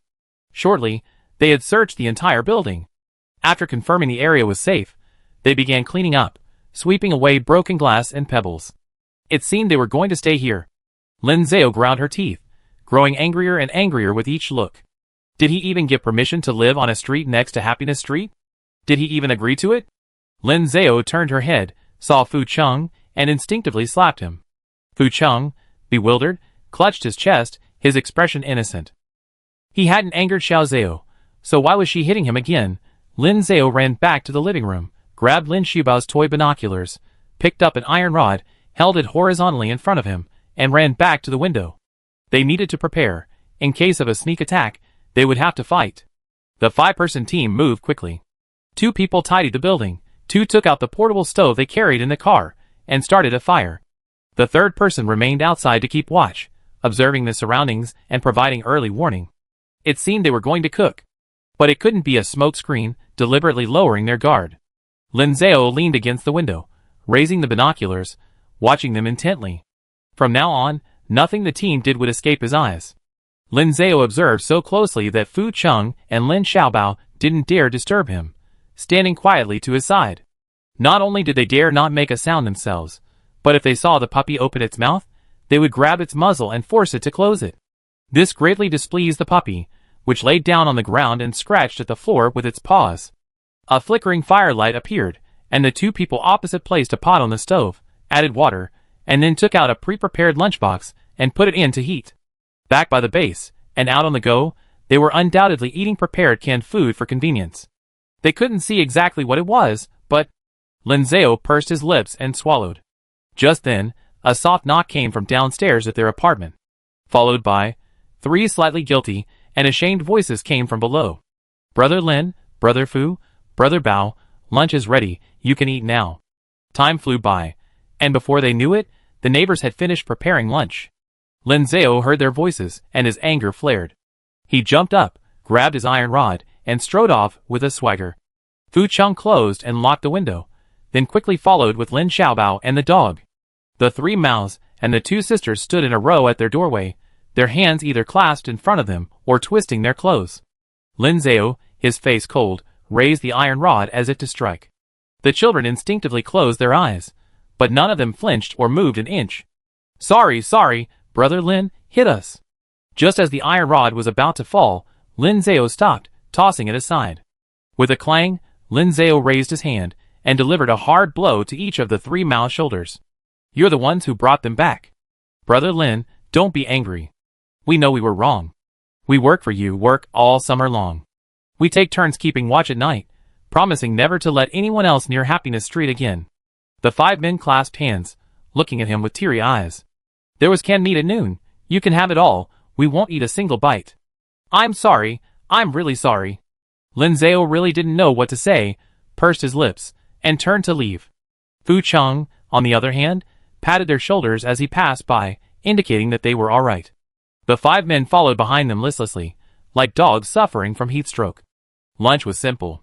Grandpa Zhang steamed some rice, stir-fried some vegetables, and opened the canned meat the team had given him, chopped it into small pieces, and fried it until crispy and fragrant. Luncheon meat is naturally oily, making it fragrant when fried. Grandpa Zhang didn't wash the pan. He just added some water and leafy greens to make a soup. Lin Zhao and Lin Xiaobao sat down, and Fu Cheng was about to serve rice to his wife and son. Turning around, the two sisters brought over bowls and chopsticks, handing them rice. The three Maos also moved their dishes, placing the luncheon meat in front of them, and scooping 2 spoonfuls into their bowls. Lin Zhao's expression softened slightly, but she still didn't want to say it's okay. The group remained silent, huddled together like quails, focusing on eating the vegetables. Halfway through the meal, Lin Zhao finally wavered, picked up the communal spoon, and scooped 2 spoonfuls of meat into their bowls as well. The 5 of them looked up, blinking sincerely at Lin Zhao. Don't worry, brother Lin, if they come again, we kick them out. Okay. Lin Zhao simply replied, and continued eating. After they finished lunch, the 5-man team across the street also finished eating. They quickly cleaned up their stove, rested on the ground for a moment, and then immediately got back into their car and left. This time, Lin Zhao didn't dare to be too happy too soon. It seemed they would be staying in the small town for a few more days. Sure enough, they returned as evening approached and the sun was about to set. Lin Zhao held up his binoculars, straining to see. In the cage in the back of the pickup truck, there was another zombie. Similar to the first one, it wore clean and presentable clothes. Without close inspection, it was impossible to tell it was a zombie. Lin Zhao handed the binoculars to Fu Cheng. Take a look, is it one of the zombies you kept on the mountain? They captured it? Fu Cheng didn't use binoculars, he only glanced at it before saying, no, the zombies I raise are all worn out, not that new. Lin Zhao chuckled, a rare occurrence, and then sent the 3 Maos and the 2 sisters to check the rooftop of warehouse number 4. They recognized it. This zombie was one of the ones that had sneaked into the market during the day. I see. Lin Zhao understood. Lu Yuan had said that morning that they were here on a mission. The mission was probably to capture the zombies that had injured people, and bring them back to the base for laboratory research. So they were staying here to capture the zombies that had escaped earlier. It seemed this group was alright.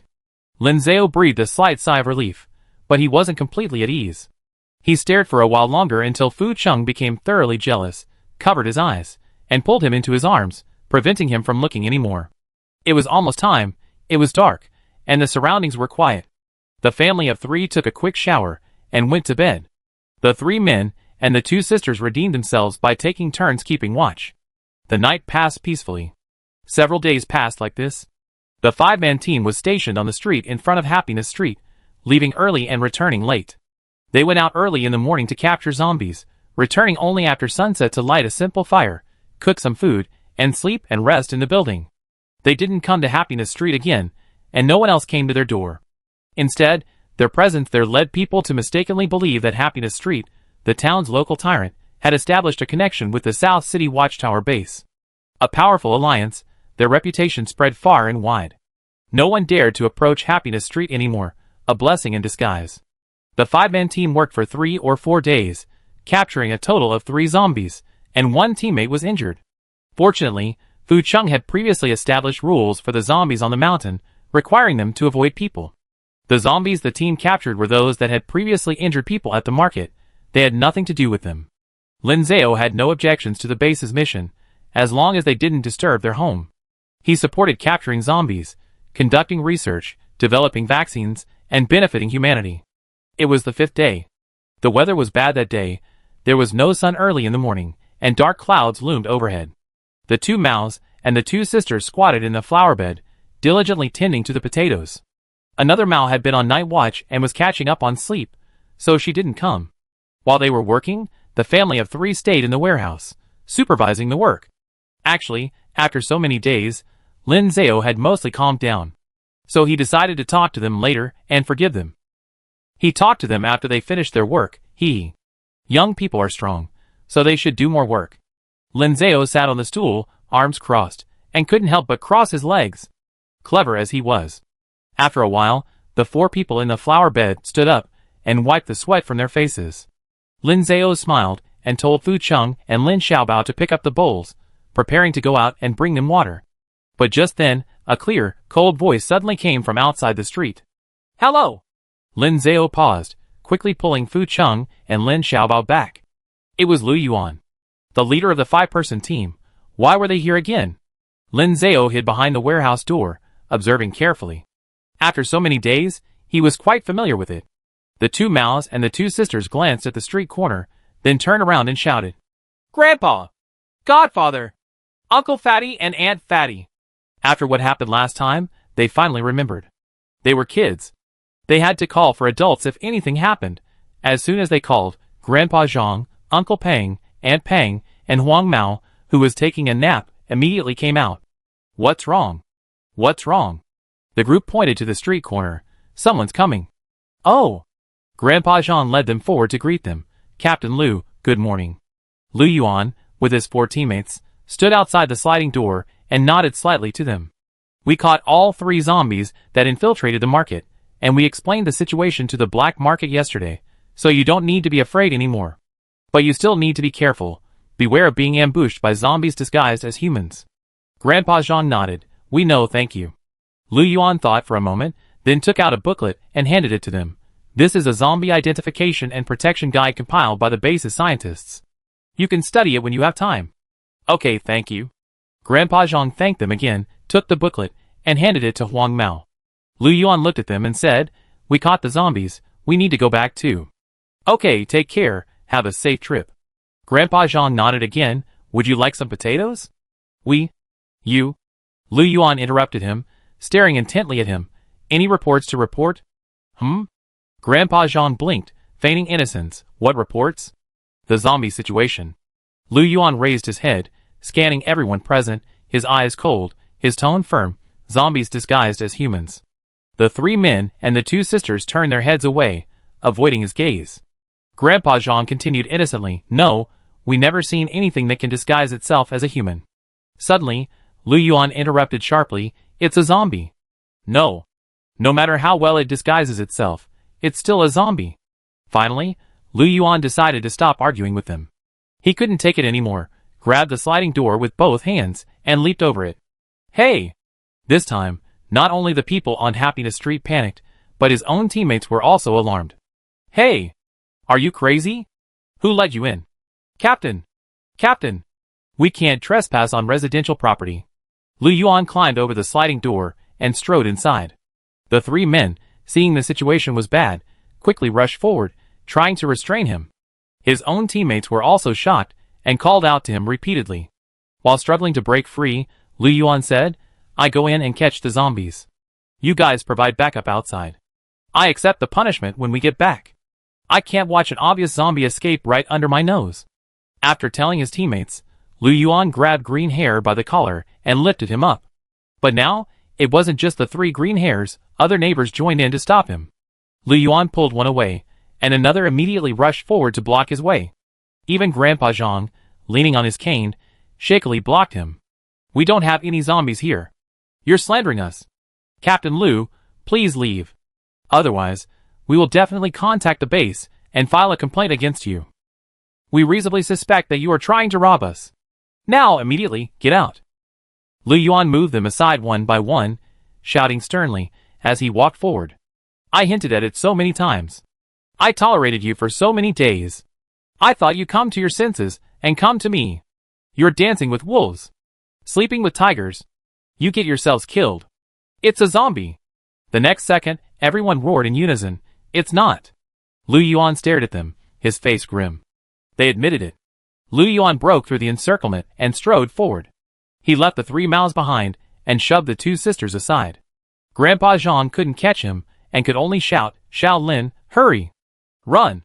Lin Zhao, who had witnessed the whole thing in the warehouse, was already prepared.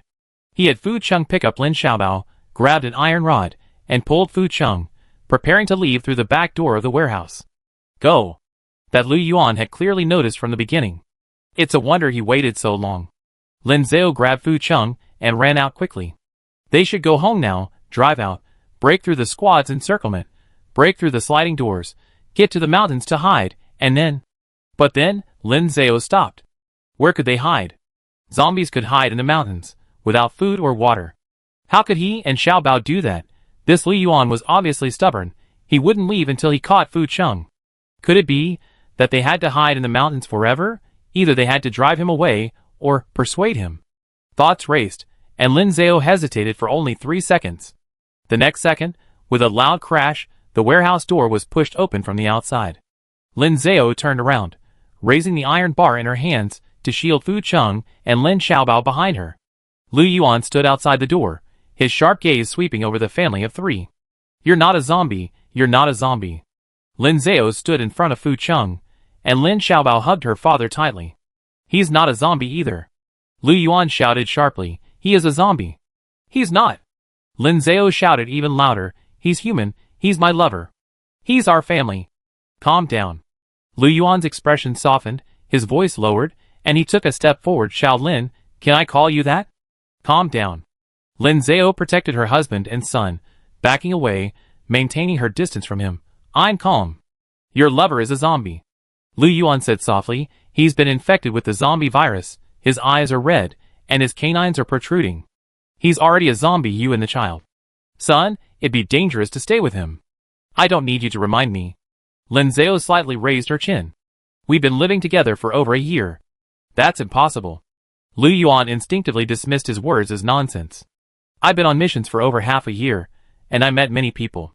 They're all like you, they don't want to accept the fact that their loved ones have become zombies. Parents keep their bitten children at home, husbands keep their scratched lovers by their side. At first, I felt sorry for them, but later, they were all bitten by the people they loved most. As Lu Yuan spoke, he reached for his belt.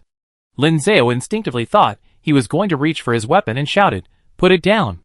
Lu Yuan pulled a syringe from his belt and held it up with both hands. It was a tranquilizer dart. He didn't intend to harm Lin Zhao and Lin Xiaobao. He was afraid Fu Cheng might suddenly attack and bite them, so he was prepared to knock Fu Cheng unconscious at any moment. Lin Zhao pursed her lips. This man, though a bit stubborn and acting unilaterally without knowing the details, seemed not so bad.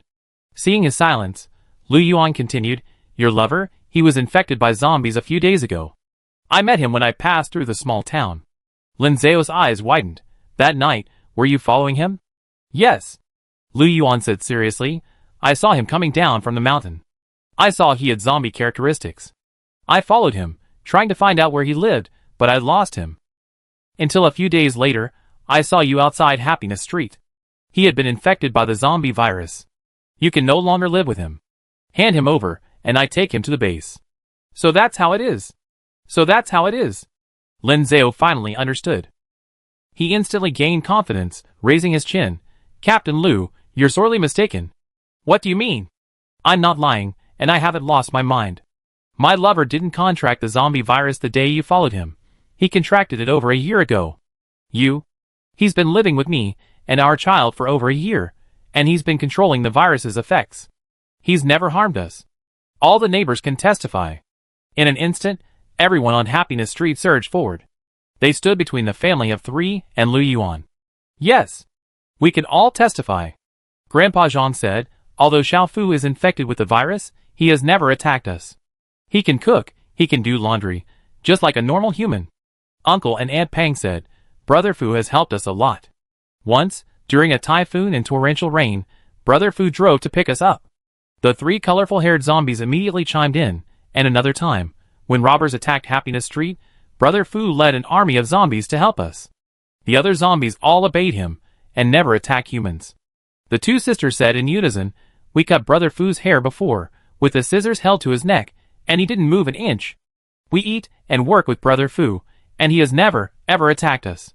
Brother Fu is infected with the zombie virus, but he is definitely not a zombie that would harm people. In the end, it was Grandpa Zhang who gave the concluding remarks. Captain Lu, Brother Fu is from Happiness Street. He's one of our family. Our family matters are none of your concern. Please go back, Grandpa Zhang said, as the neighbors raised their weapons. While the family of 3 was confronting Lu Yuan, they all went home to retrieve their defensive gear. Lu Yuan stared at the scene before him in disbelief, his eyes trembling, almost unable to stand. Yes, he had been to many places, gone on many missions, and witnessed similar things many times. But this was the first time he had seen so many people protecting a single zombie at the same time. He didn't know. Seeing Lu Yuan hesitate, Lin Zhao gritted his teeth and finally made up his mind. 3 thugs, throw away the tranquilizer dart in his hand and hold him down. Okay. The 3 thugs responded in unison, rushing forward to do as Lin Zhao said. Brother Lin, should we tie him up? No need, just lift him up and come with me. Lu Yuan was stunned for a moment, and didn't resist, letting the 3 thugs carry him forward. Lin Zhao strode ahead, leading everyone to his house. He pushed open the back door, opened the iron gate, and went into the storage room. He had the 3 thugs carry Lu Yuan to the wall. Lift his hand up, let him feel it. Lu Yuan's fingers pressed against the cold wall, feeling a patch of uneven lines.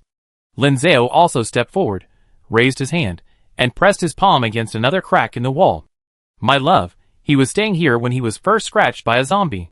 He stayed here for several months, several dozen days. The walls are covered with his own carvings of Mai and Xiaobao's names, which he did himself when the virus broke out. He remembers me, remembers our child. He never bit us. He's always taken care of us. I'm not a fool, he's not a zombie. He's my love. Chapter 107. The small storage room was packed with people. Grandpa Zhang, the 2 sisters, the 3 Maos, Uncle Pang and Aunt Pang. This was the first time they had entered Lin Zhao and Fu Cheng's home since the zombie virus outbreak. It was also the first time they had heard Lin Zhao recount the details of Fu Cheng's infection with the zombie virus. Listening to Lin Zhao's story, they all turned their heads to find the nearest wall and reached out to touch it. The storage room was dimly lit, and they couldn't see what was written. But the crisscrossing lines and undulating strokes on the wall were characters they couldn't ignore. Their fingers traced along the gaps, each trying to visualize it in their minds. Straight lines and vertical strokes formed a deeply intricate zao. In an instant, mountains crumbled and floods poured down. Fu Cheng's clear mind, unwavering will, and love for Lin Zhao were completely revealed to them through the gaps in the writing. Everyone felt a chill run down their spines, a shock that gripped them. Just as Lin Zhao had said, Fu Cheng was infected with the zombie virus, but he was definitely not a mindless walking corpse. Lu Yuan braced himself against the wall, as if struck by a tremendous impact, swaying and almost falling backward. He leaned against the wall, taking a long time to recover before looking around. At this moment, Lin Zhao had already walked away from him, and returned to Fu Cheng and Lin Xiaobao's side. The family of 3 stood by the door. Fu Cheng had one arm around Lin Zhao, and the other around Lin Xiaobao, his eyes wary, poised to strike. Lu Yuan straightened up, and instinctively took 2 steps forward. The family of 3 huddled together, cautiously retreating towards the door. Lu Yuan opened his mouth, but his voice was terribly hoarse. He still couldn't believe it, couldn't believe that such zombies existed in the world. Mr. Lin, can I verify this? Lin Zhao slightly raised his head. How do you want to verify it? Lu Yuan asked. Your lover can. Can he use human language? Or do you need to translate? The next second, Lin Zhao and Fu Cheng spoke at the same time. He can speak. Speak. Fu Cheng only said 4 words, and Lu Yuan was stunned. A zombie can talk.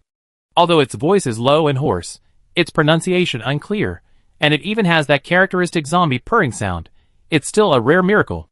Lu Yuan took 2 more steps forward. Excuse me. Excuse me, what's your name? Fu Chung shielded his wife and son with his hands, nudged the dog with his foot, and took a step back. My surname is Fu. Mr. Fu.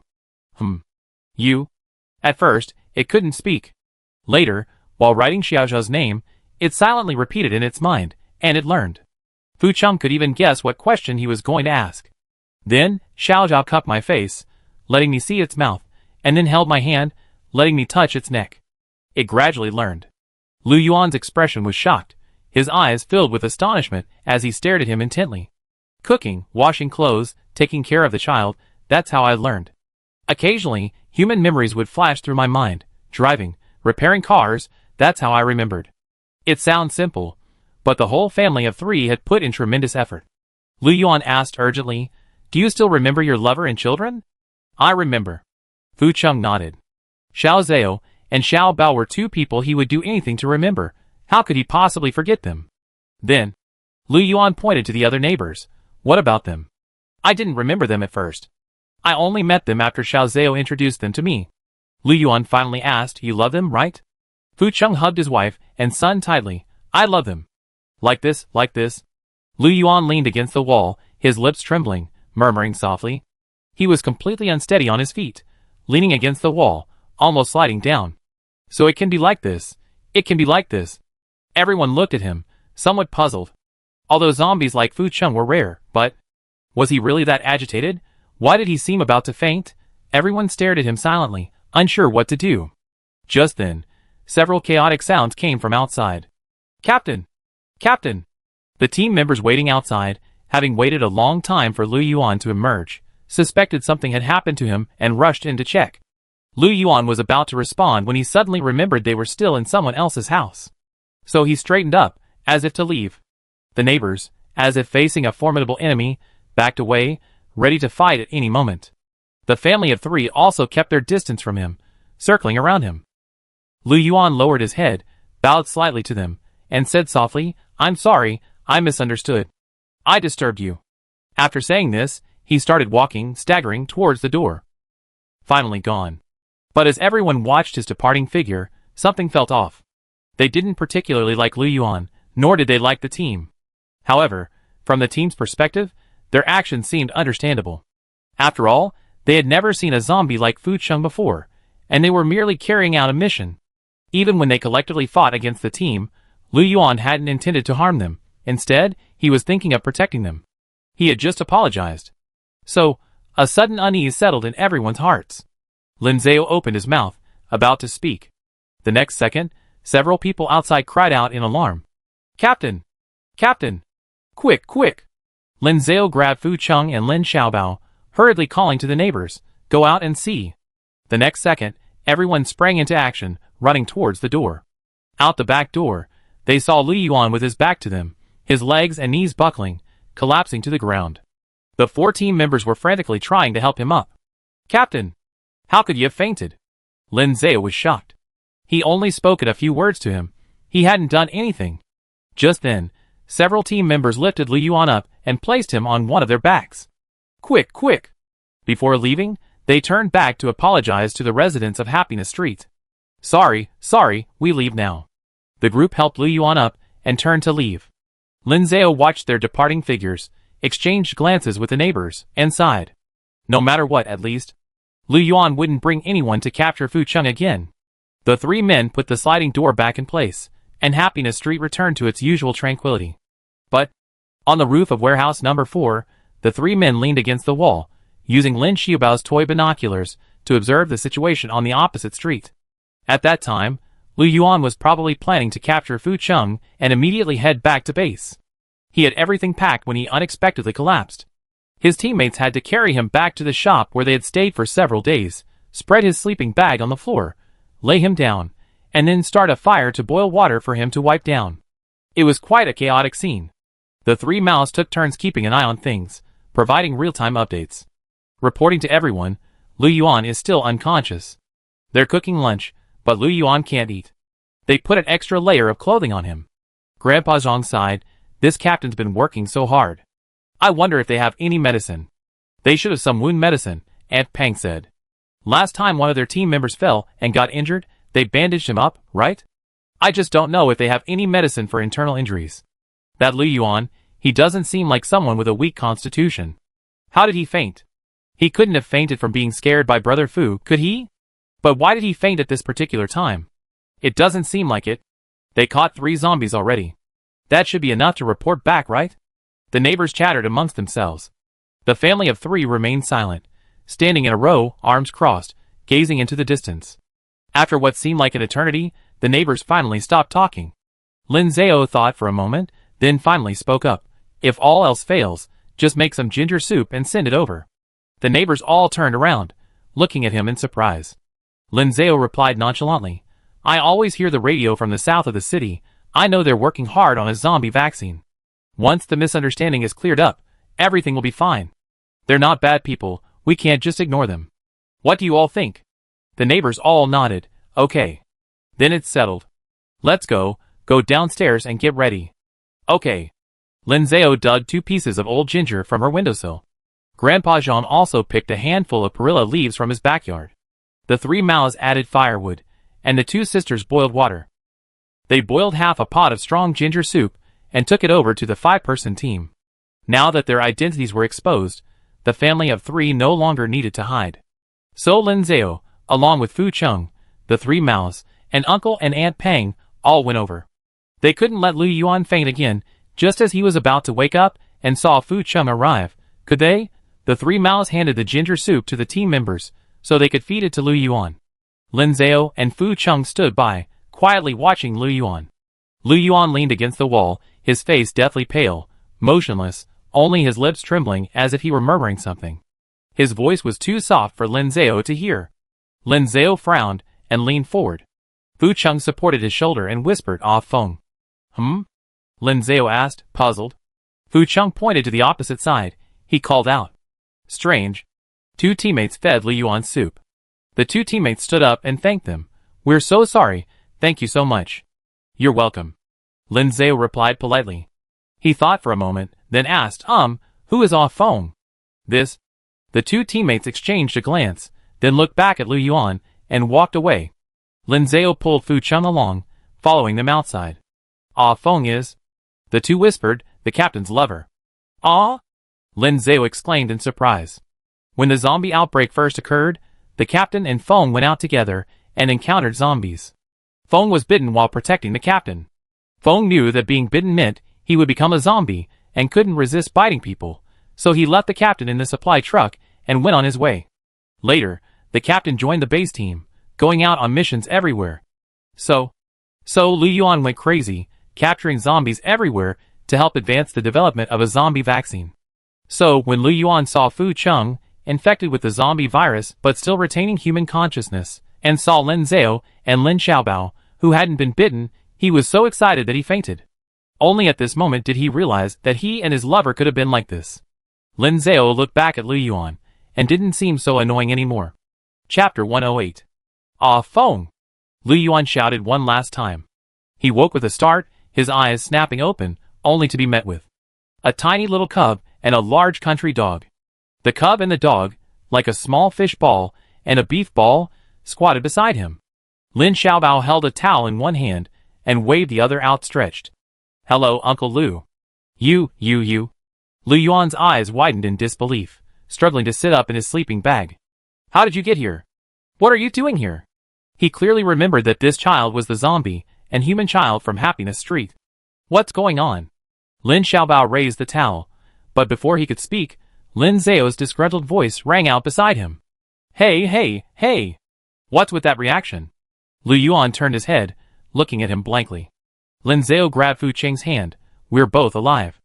A living person and a dead person, standing here. How come you only see Xiaobao? You? Lu Yuan was even more shocked. What are you all doing here? The whole family. They must have come to confront him. Lu Yuan sat up straight, his expression serious, and cleared his dry throat. He said in a hoarse voice, I'm sorry, this time it was my fault. I didn't investigate properly before acting rashly. Please forgive me. Don't worry, I won't bother you anymore. I will admit to the other team members that I mistook him for a zombie. Mr. Fu is not a zombie. You don't need to worry either, I won't tell anyone, and I certainly won't report this to the base. You can continue. maintain this peaceful life. After Lu Yuan finished speaking, he lowered his head, awaiting their verdict. Lin Xiaobao squatted down beside him, holding up a small towel and offering it to him. Uncle Lu, you're sick. I know. Lu Yuan took the towel from him and wiped his cheek. Thank you. My dad said that a sick person is the biggest person in the world. Huh? Lu Yuan didn't understand, just looked at him in confusion. How silly, he doesn't even understand this. Lin Xiaobao sighed, counting on his fingers earnestly for him.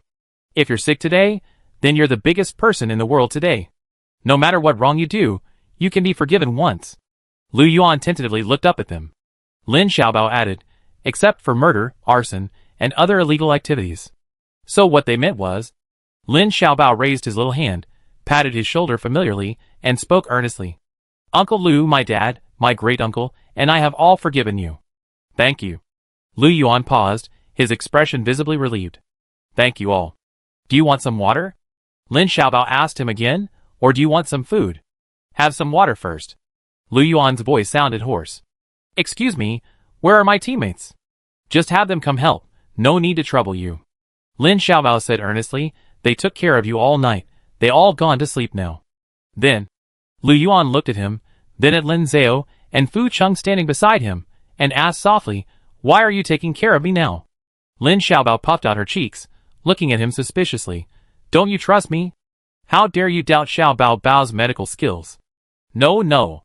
Lu Yuan waved his hands repeatedly. I was just a little curious, because I'm the little pillar of the family. Lin Xiaobao stood up, hands on her hips, head held high. Lin Zhao and Fu Cheng stood beside her, extending their hands to shower him with flowers. Introducing you, our little adult. Trust me. Lin Xiaobao puffed out her little belly. I took care of Daddy and Big Daddy when they were sick. Lu Yuan twitched his lips and chuckled dryly. Really? Lin Xiaobao patted her little chest, of course. I also have a whole set of hospital toys. Lin Zhao added, Nurse Xiaobao is 4 years old this year, and has been working for 3 years. I see. Lin Xiaobao toddled over to the side, picked up her thermos, and handed it to Lu Yuan. Have some water. Okay, thank you. Lu Yuan took the thermos, drank a couple of sips of warm water to moisten his throat, and then Lin Xiaobao brought over a thermos for him to eat. The thermos contained vegetable and meat porridge, which tasted better than canned porridge. It was cooked by Grandpa Zhang. Thank you. Lu Yuan thanked him repeatedly. Lin Xiaobao squatted back down in front of him, cupping her little face in her hands, quietly watching him. Lu Yuan felt a little uneasy under her gaze. After thinking for a moment, he said, I can eat by myself. Uncle Lu, you're dreaming. Lin Xiaobao wiggled her bottom. I haven't even fed Daddy yet. Oh, sorry. Lu Yuan lowered his head and focused on eating. Lin Zhao silently drifted by, adding quietly, Daddy isn't that old yet. Lin Xiaobao turned to look at him, clenched her little fist, and said firmly, I wait. Daddy will go to the nursing home by himself, you don't need to feed him. Humph. Then I feed Big Daddy. Fu Cheng followed behind Lin Zhao, saying nothing, his attitude speaking volumes. Lu Yuan looked up, watching the interaction of the family of 3, and couldn't help but smile. Lin Xiaobao played with his dad for a while, then immediately ran back to the patient's side. This time, he got tired of squatting, his little feet felt like they were crawling with ants, so he lunged forward and fell directly onto Lu Yuan's sleeping bag. Lu Yuan didn't mind, and shrank his legs a little further in. Lin Xiaobao pushed his luck, squeezing even deeper. Actually, Lu Yuan wasn't really sick, he just couldn't handle the shock and fainted. He didn't have a fever, no cough, just had a nightmare. So Lin Xiaobao wasn't afraid of catching it. He squeezed in, blinking his eyes curiously at Lu Yuan, asking him questions. Uncle Lu, are you really one of the people at the base? Yes. Do you really eat potato dumplings for the winter solstice? Do you live in dormitories? Are there many people crammed together? Yes. Then, Lin Xiaobao was very curious about life at the base, bombarding Lu Yuan with questions one after another, like cannonballs. Lu Yuan had no choice but to answer seriously. Finally, Lin Xiaobao asked, is living at the base better than living at home? Of course not. Lu Yuan smiled, living at home with your family, like you do, is the best. Yes. Lin Xiaobao nodded vigorously in agreement, that's what I think too. He raised his little hand. Okay, I finished asking my questions. Uncle Lu, is there anything you want to ask me? Lu Yuan shook his head. No, I know everything about your family. How do you know? Lin Xiaobao asked. Why don't you ask me why I'm taking care of you? I already asked. Because you've been a nurse for 3 years. Actually, it's not like that. Lin Xiaobao turned to look at his father and great-uncle. Lin Zhao was leaning against the wall with his arms crossed. Fu Cheng stood right in front of Lin Zhao, like a wall. The two seemed to be discussing something, huddled together, tugging at each other's ears, cupping each other's cheeks, whispering amongst themselves. They were completely ignoring what was happening here. Lin Xiaobao turned back to Lu Yuan. Actually, it's because if Dad takes care of you, Big Dad will get angry and give you that fiery look. If Big Dad takes care of you, Dad's afraid he deliberately do something bad and flatten your head. So it's just me. Lu Yuan smirked. I see. Of the three of them, Lin Xiaobao was the safest. After spending the morning together, the two quickly became familiar with each other. Lin Xiaobao even took off her shoes, took the puppy, and crawled directly into Lu Yuan's sleeping bag. The puppy and the dog, not quite used to it, kicked him a few times. That's great. I always wanted to sleep in a sleeping bag, but Dad and Big Dad won't buy me one. Thank you, Uncle Lu. You're welcome. Wow, it's so comfortable. Little bear, what do you think? Woof. Ha. Lin Xiaobao yawned, mouth agape. I got up early to take care of the patient. I'm so sleepy. Xiaobao Bao, don't fall asleep. Lu Yuan looked at him, bewildered. How had things turned out this way? It felt like he'd been robbed, but he didn't seem to have lost anything. Oh well, whatever. On the other side, Lin Zhao and Fu Cheng finally finished their conversation. Turning around, they saw two small heads peeking out of a sleeping bag. Lin Xiaobao was hugging the puppy, eyes closed, fast asleep. Lu Yuan had already gotten out of the sleeping bag and made room for them. He sat down beside them, and when Lin Zhao looked over, he gave him an awkward but polite smile. Lin Zhao was shocked. Xiaobao. You're here to take care of the patient. How can you take a bed from the patient? Wake up! Regardless, Lu Yuan's condition was slowly improving. However, because of his poor condition, the team's departure back to base was postponed. This incident further strengthened their relationship with Happiness Street. The team members gave them several cans of meat and fruit as a thank you gift. Lu Yuan also told the team members that he had been mistaken, and Fu Cheng wasn't a zombie. Whether the team members believed him or not, they tacitly understood and didn't bring it up again. Correspondingly, Lin Zhao and Fu Cheng didn't mention anything about A Feng in front of Lu Yuan. Since Lu Yuan didn't bring it up, they pretended not to know. That evening, the 5-person team had just finished dinner and was packing up. Suddenly, Lin Zhao jumped out from outside, arms crossed, and shouted, "Good evening, everyone." Fu Cheng followed behind him, striding out. The team, while on missions, was quite adept at reconnaissance. Actually, they had already noticed, but knowing it was someone they knew, they pretended not to. As soon as the two approached, Lu Yuan put down his cutlery and stood up. "Good evening," he said, glancing back as he spoke. Lin Zhao said, "Don't look. Xiao Bao and the other three are playing with Ultraman cards. They didn't come over." "I see." Lu Yuan nodded, a hint of disappointment in his expression. Lin Zhao pointed to the street ahead. "Want to take a walk?" Lu Yuan glanced at Fu Cheng, deliberately saying, "I wouldn't dare. I'd be burned to death by the zombies' fiery gazes." It was rare for him to joke about zombies. "Don't be afraid, he wouldn't dare." Lin Zhao grabbed Fu Cheng's hand, pulled his arm into her embrace, and covered his eyes. Fu Cheng purred, lowered his head, and gently bumped his forehead against Lin Zhao. "Let's go!" Lin Zhao grabbed Fu Cheng and strode forward. Lu Yuan nodded to his teammates and followed. Zombies were still roaming nearby, and it was getting dark, so they didn't dare wander around. They just walked along the streets the team had already cleared. The pale moonlight shone down, falling on the road ahead. A night breeze blew in their faces, carrying a slight chill. The wind was calm, and their minds were at peace, perfect for a conversation. Lin Zhao pursed her lips, thought for a moment, then turned to look at Lu Yuan. "Are you feeling better now?" "Much better." Lu Yuan nodded. "Xiao Bao and the others come to see me every day. I've been better for a while now." Then, Lin Zhao paused. "When do you plan to return to the base?" "I don't mean to send you away, I just wanted to ask." "Probably in a day or two. After resting and preparing some food and supplies, we can set off." Lin Zhao nodded thoughtfully. Then, "Did Xiao Bao learn that from you?" "What?" "When he asks questions that are difficult to ask directly, he also uses that word to draw out the sound." "That's not the point." Lin Zhao quickly brought the conversation back. I want to ask you, what is the attitude towards zombies in the base? Lu Yuan didn't answer the question directly, only saying, there are many people in the base like me. Many people lost their loved ones, relatives, and friends in this disaster. They might be like Lu Yuan, initially hating zombies, but if they knew that zombies could also possess reason and could live alongside humans, they would be very excited, and an impossible hope would ignite in their hearts. So, Lin Zhao continued, what you want to eliminate, is it the zombie virus, or the zombies themselves? The three walked to the end of the street, where a wall stood before them. Lu Yuan stopped, turned around, and looked at them seriously. I don't want to deceive you.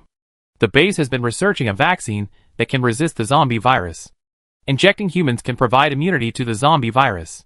Injecting zombies can also expel the virus from their bodies. This is the base's lofty vision, its ultimate goal. But, he changed the subject. The base is also prepared to wipe out all the zombies if the vaccine development fails. We all swore an oath to fight for the extermination of zombies for our entire lives. Lin Zhao guessed, lowering her eyes. So, Lu Yuan's voice softened. Your lover is a very rare case of zombie infection in the world, very valuable for research.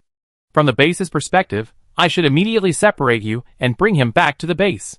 From your family of three's perspective, I would advise you not to reveal your special condition, to continue your normal lives, and quietly wait for the vaccine. Now I don't want to choose, you can choose. Some old boxes were piled up against the wall. Fu Chung brushed the dust off them with his hand, then wiped them with his sleeve, and let Lin Zhao sit down. Moonlight broke through the dark clouds, casting a soft glow on them. Then, Lin Zhao pondered, asking softly, is there a third way? A third way? Chung Ji and I will join your laboratory. In an instant, Lu Yuan's eyes widened. Of course, neither Chung Ji nor I have high academic qualifications, nor are we professionals in biological sciences. But we have practical experience. I've been in contact with zombies for a long time and understand their habits. Chung Ji himself is a zombie, and the other zombies all listen to him. With us here, your research will definitely go more smoothly. We can join you, help you, and make a contribution to the future of humanity. Lu Yuan asked incredulously, you really want to? Why? Aren't you? Lin Zhao nodded. Of course, I had enough of my cold-blooded zombie husband. Fu Chung leaned closer, resting his head on Lin Zhao's shoulder with a soft snort. Lin Zhao took his hand, pulled it close, and breathed on it to warm it. It's better if my husband's hands are warmer. Besides, we don't want Xiao Bao to live in this kind of world forever. No school, no kindergarten, no going out to play, no making new friends. Always stuck at home, only allowed to go out once or twice a month, and each time he has to be completely covered up. This time, Fu Chung didn't object. He nodded. Yes. Even now, Fu Chung couldn't guarantee he could control all the zombies in the world. If one day he and Xiao Zhao were gone, what would happen to Xiao Bao? How would he live alone? Therefore, they had to do their best to create a beautiful and safe world for Xiao Bao before that happened. This was something he and Xiao Zhao had discussed at home. This wasn't for some so-called human cause, it was for their family. That's how they were, they only cared about themselves. Lu Yuan hadn't come to his senses yet. Lin Zhao cleared his throat and said, however, we also have conditions. Captain Lu, please make sure our demands are conveyed properly. Lu Yuan hurriedly said, go ahead. First, Lin Zhao held up his index finger. Our family of three will only live on Happiness Street. We won't go to your base. If you want to conduct research, move your laboratory here. It was understandable. They were living comfortably here, and were even powerful local figures in this small town. Why should they be forced to go to someone else's territory? Second, all research must be open and transparent, letting us know, and it cannot harm Chenggu or the other zombies' health. All zombies must obey our orders, and we must be responsible for them. If any problems arise during the research process, we can immediately stop it. Third, you cannot break the rules.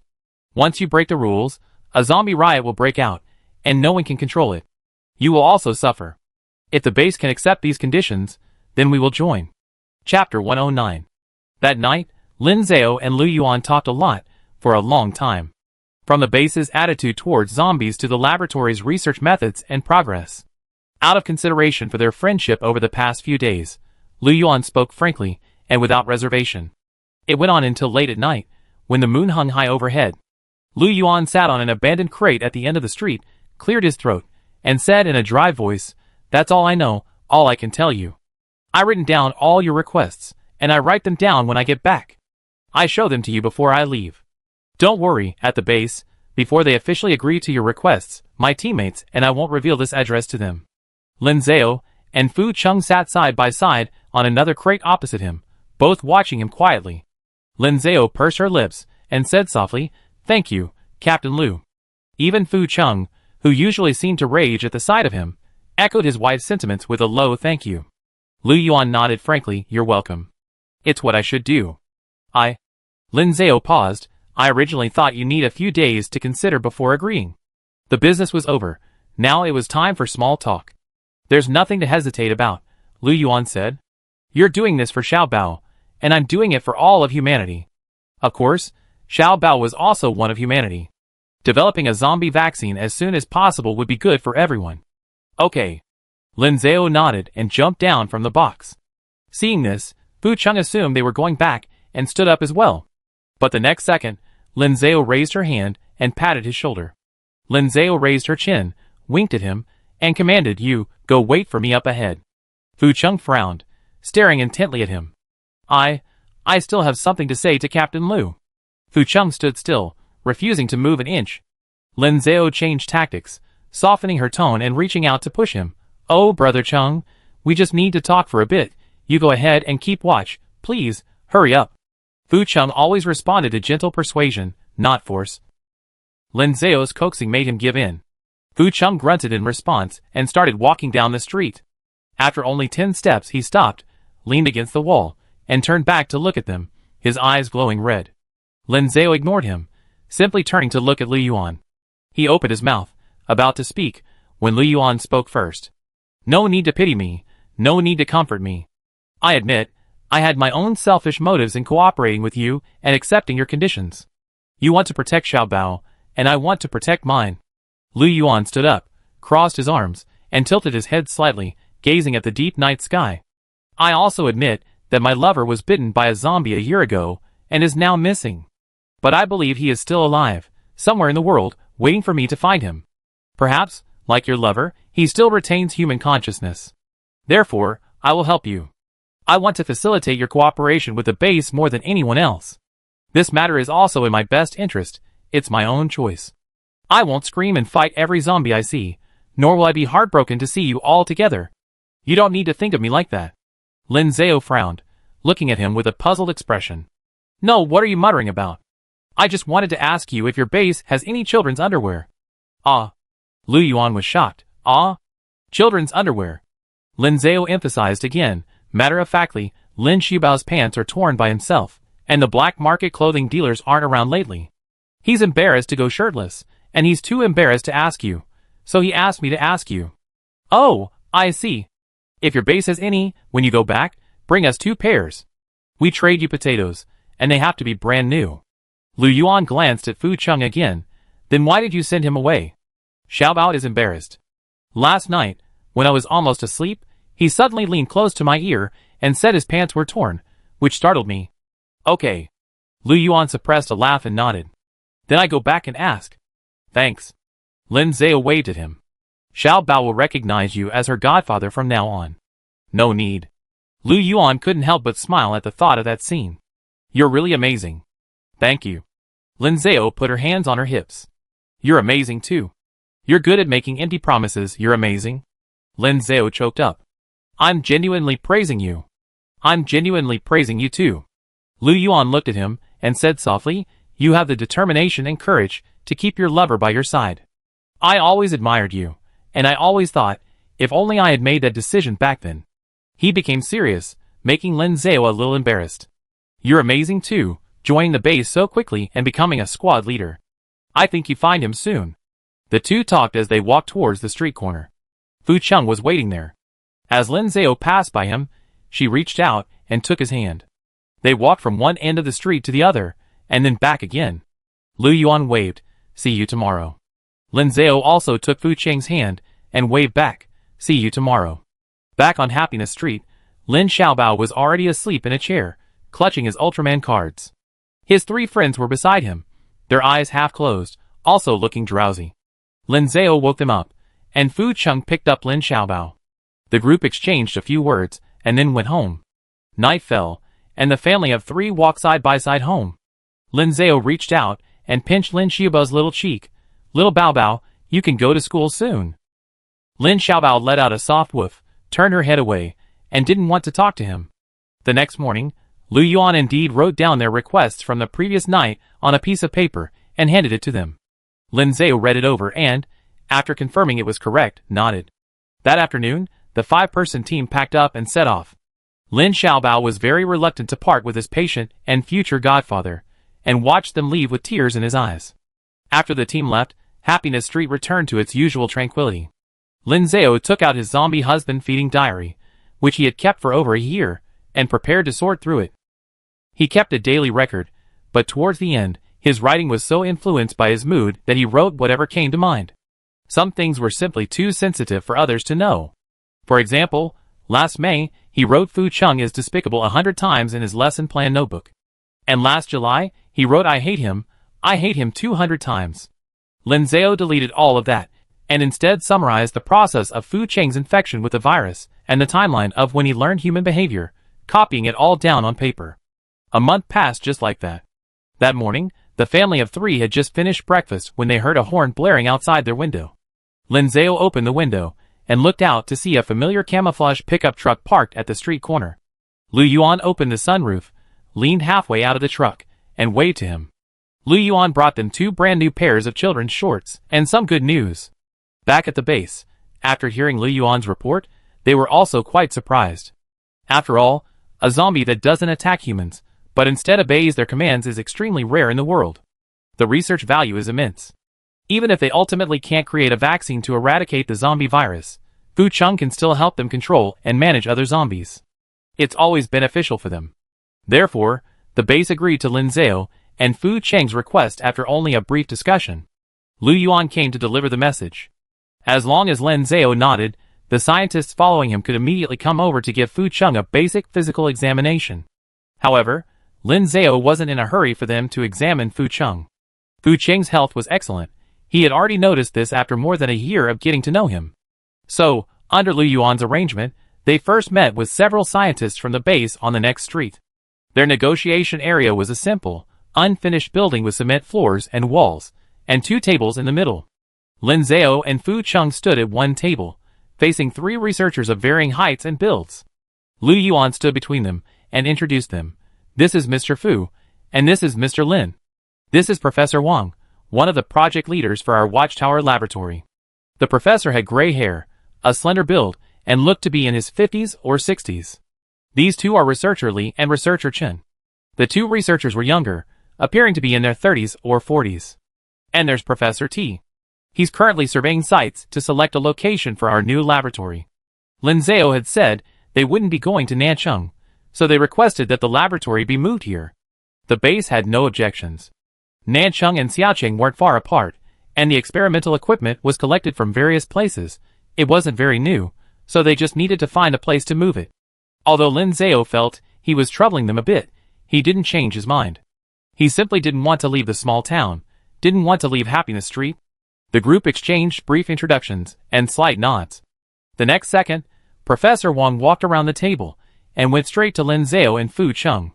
He tentatively raised his hand and waved in front of them. "Hello?" Lin Zhao and Fu Chung simultaneously responded, "Hello." Professor Wang's uncertain gaze swept back and forth between them. "Which of you is?" He was too embarrassed to say the word, afraid of offending them. Lin Zhao pointed at Fu Chung. "He is." Professor Wang's eyes widened immediately, staring at them in disbelief. How could this be? How could this be? He really looks exactly like a human. I've been studying zombies for so long, and this is the first time I encountered something like this. Lu Yuan came up to help him. "Professor, please calm down, go back first." Professor Wang waved his hand, wanting to grasp Fu Cheng's hand, but then hesitated, afraid Fu Chung would scratch him, and awkwardly withdrew it. "Mr. Lin, Mr. Fu, whatever your requests are, as long as it's within my power, I agree to them all. This situation is extremely rare, exactly like a human, can speak, understands language. We must start researching immediately." Immediately. Clearly, Professor Wang was a scientist obsessed with zombie research, to the point of madness. Seeing Fu Cheng's case, He wanted nothing more than to examine Fu Chung on the spot. Lin Zhao opened his mouth, just about to speak. Professor Wang immediately listed their requirements on his fingers. I know. The lab must be built nearby. You can't leave your homes. We already chosen a site, and will be moving soon. No harm to zombies. Don't worry about that. The field team has a tough time capturing zombies, and Mr. Fu's situation is so special, we absolutely won't harm him. You must stay together throughout the inspection. That's no problem either. Mr. Lin can come with us. We can stop at any time. Professor Wang was very sincere, taking all their requirements to heart. Lin Zhao was quite satisfied, but looking up at the two researchers behind Professor Wang with their somewhat uncomfortable expressions, she still wanted to remind them. Actually, I'm making these requests not only for ourselves, but also to ensure your safety. Chung Ji only listens to me. Once we're separated, he immediately turned into an uncontrollable zombie. Humans and human weapons will have a hard time controlling him. It will be very dangerous then. As Lin Zhao spoke, Fu Chung stepped forward, picked up the iron bar leaning against the wall, bent it, and threw it in front of them. A loud crash. Lin Zhao smiled, still looking innocent. So you must be very careful. Really? Don't try to separate us. Okay. Professor Wang responded repeatedly, and the two researchers quickly became serious, bowing their heads and replying yes. Having finished discussing the important matters, Lin Zhao asked again, then, I'd like to ask, when will the laboratory be ready? The base is working hard, packing all kinds of equipment. It should be ready soon. Professor Wang hadn't finished speaking when the sound of a car suddenly came from the street outside. Immediately following was a deliberately hushed shout from a team member. Captain! Professor Wang! Major discovery! We found an abandoned laboratory on the mountain. There are many things inside. It looks like someone conducted zombie experiments in there. Chapter 110. According to the plan, we were supposed to go with Dr. Tan today to find a location for the new laboratory. The laboratory needs to be far from the city center, so as not to disturb the lives of ordinary residents, so Dr. Tan let us out. The small town is surrounded by mountains on all sides, with not a single flat area. After leaving the town and passing through several villages, we reached the foot of the mountains. Dr. Tan said, since we're already here, why not go up the mountain and take a look? We agreed, so we drove up the mountain road. But the places we passed were either too steep or too small to build a laboratory. We're not locals, and we forgot to hire a guide, so we just drove around aimlessly in circles on the mountain.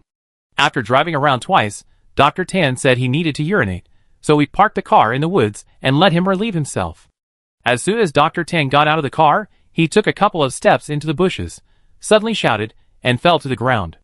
A zombie was lying in ambush in the bushes and knocked him down.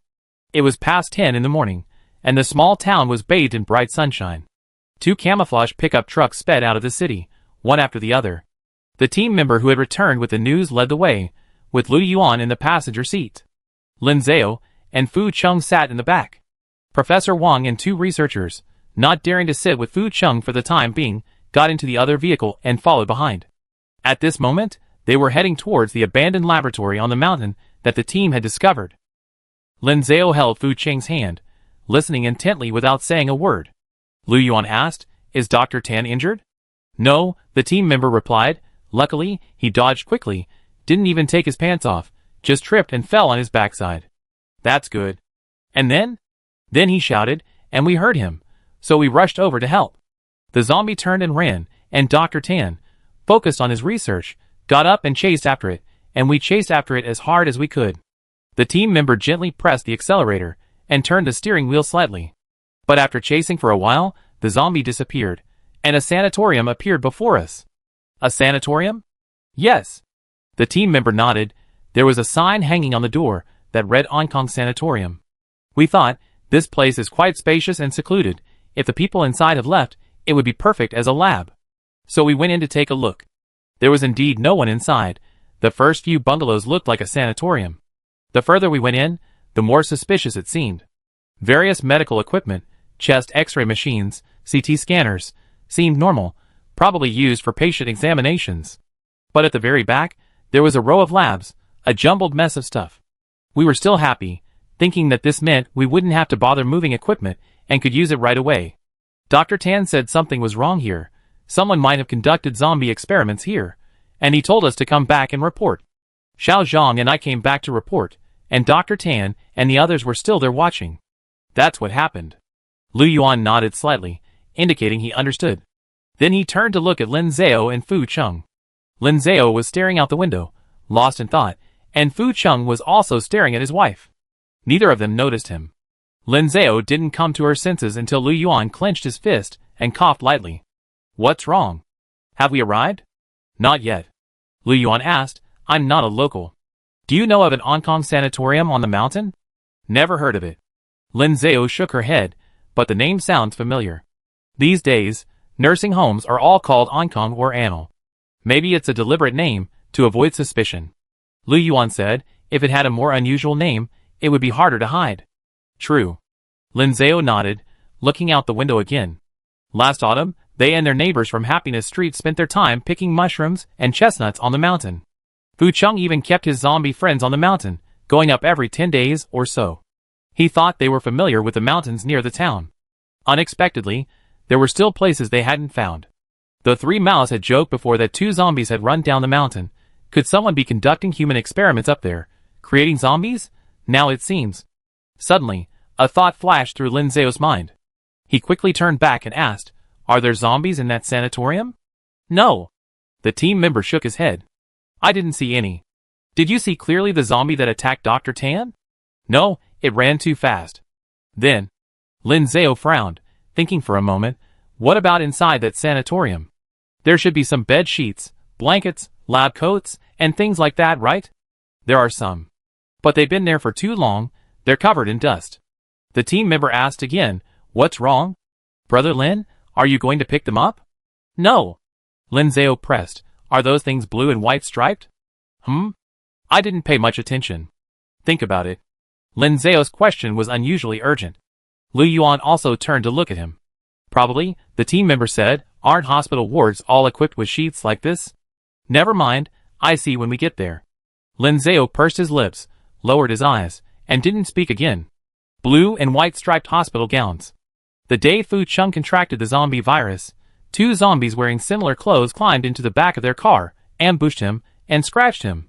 When the house had electricity, Lin Zhao watched the dashcam footage over and over again. Even now, with the power outage, the scene of Fu Cheng's injury was deeply etched in his mind. So almost instantly Lin Zhao realized this. Mountain, zombies, sanatorium. It was too much of a coincidence. The shadows of trees flashed past the window, and branches and weeds peeked out, brushing against the car. A jumble of thoughts, like weeds, sprouted wildly. Lin Zhao, lost in thought, unconsciously gripped Fu Cheng's sleeve. Fu Cheng raised his hand and hugged him just as tightly. The pickup truck drove deep into the mountains. It took 2 full hours to reach the entrance of the Onkong sanatorium. They had lunch in a car along the way, and Lu Yuan took over driving. From the outside, it certainly looked like a sanatorium. Ordinary, unremarkable, even a bit dilapidated. They drove the pickup truck straight in. The buildings inside were also ordinary. The buildings were no more than 3 stories high, completely hidden deep in the mountains. Inside, however, lay a different world. Not only were there 2 dedicated dormitory buildings, but also a whole row of laboratories. Dr. Tan and the other team members, who had arrived first, were waiting for them in the labs. They broke down the lab door and found some documents that hadn't been destroyed yet, which they were examining together. The group quickly stepped forward to join them. Professor Wang and Lu Yuan inquired about the basic situation. Lin Zhao pulled Fu Cheng aside and peeked at the documents. T1.301 virus experiment status. 10 minutes after infection, the test subject underwent a significant mutation, exhibiting strong aggression. 30 minutes later, the test subject convulsed and collapsed, confirmed dead. The virus's symptoms were severe, and the human body could not withstand them. T1.402 virus experiment status. 10 minutes after infection. Lin Zhao held his breath, wanting to continue reading. But just then, someone called his name. Mr. Lin? Lin Zhao looked up and met the gaze of a middle-aged man. The man was of medium height and build, seemingly unremarkable, yet he smiled and extended his hand. Lu Yuan introduced him. This is Dr. Tan, one of the founders of our watch lab. Oh! Lin Zhao extended his hand and shook his. Hello. Hello, Mr. Lin. Dr. Tan responded, then looked at Fu Cheng, and this is... Like Professor Wang, he was both curious and terrified of these zombies. His hand trembled slightly, suspended in midair, unsure whether to go forward or back. Mr. Fu. Fu Chung, growing impatient, extended his hand and shook his hand as well. Knowing they were afraid, Lin Zhao had Fu Chung put on leather gloves as they arrived. Ouch! Dr. Tan trembled slightly. Gently, gently, don't grab me. Fu Chung withdrew his hand, and Lin Zhao pointed to the documents, asking directly, is the virus recorded here the zombie virus? We strongly suspect it is, Dr. Tan said. However, further confirmation is needed. There's still a lot of information inside that needs to be organized. Lin Zhao nodded. Once everyone arrived, Lu Yuan immediately led his teammates to search the laboratory, confirming it was safe and free of zombies, and also drawing a topographical map. Professor Wang, along with the researchers, began organizing the various instruments and documents in the laboratory. Lin Zhao and Fu Chung helped out, also looking at the documents. This sanatorium had been abandoned for a long time, covered in a thick layer of dust.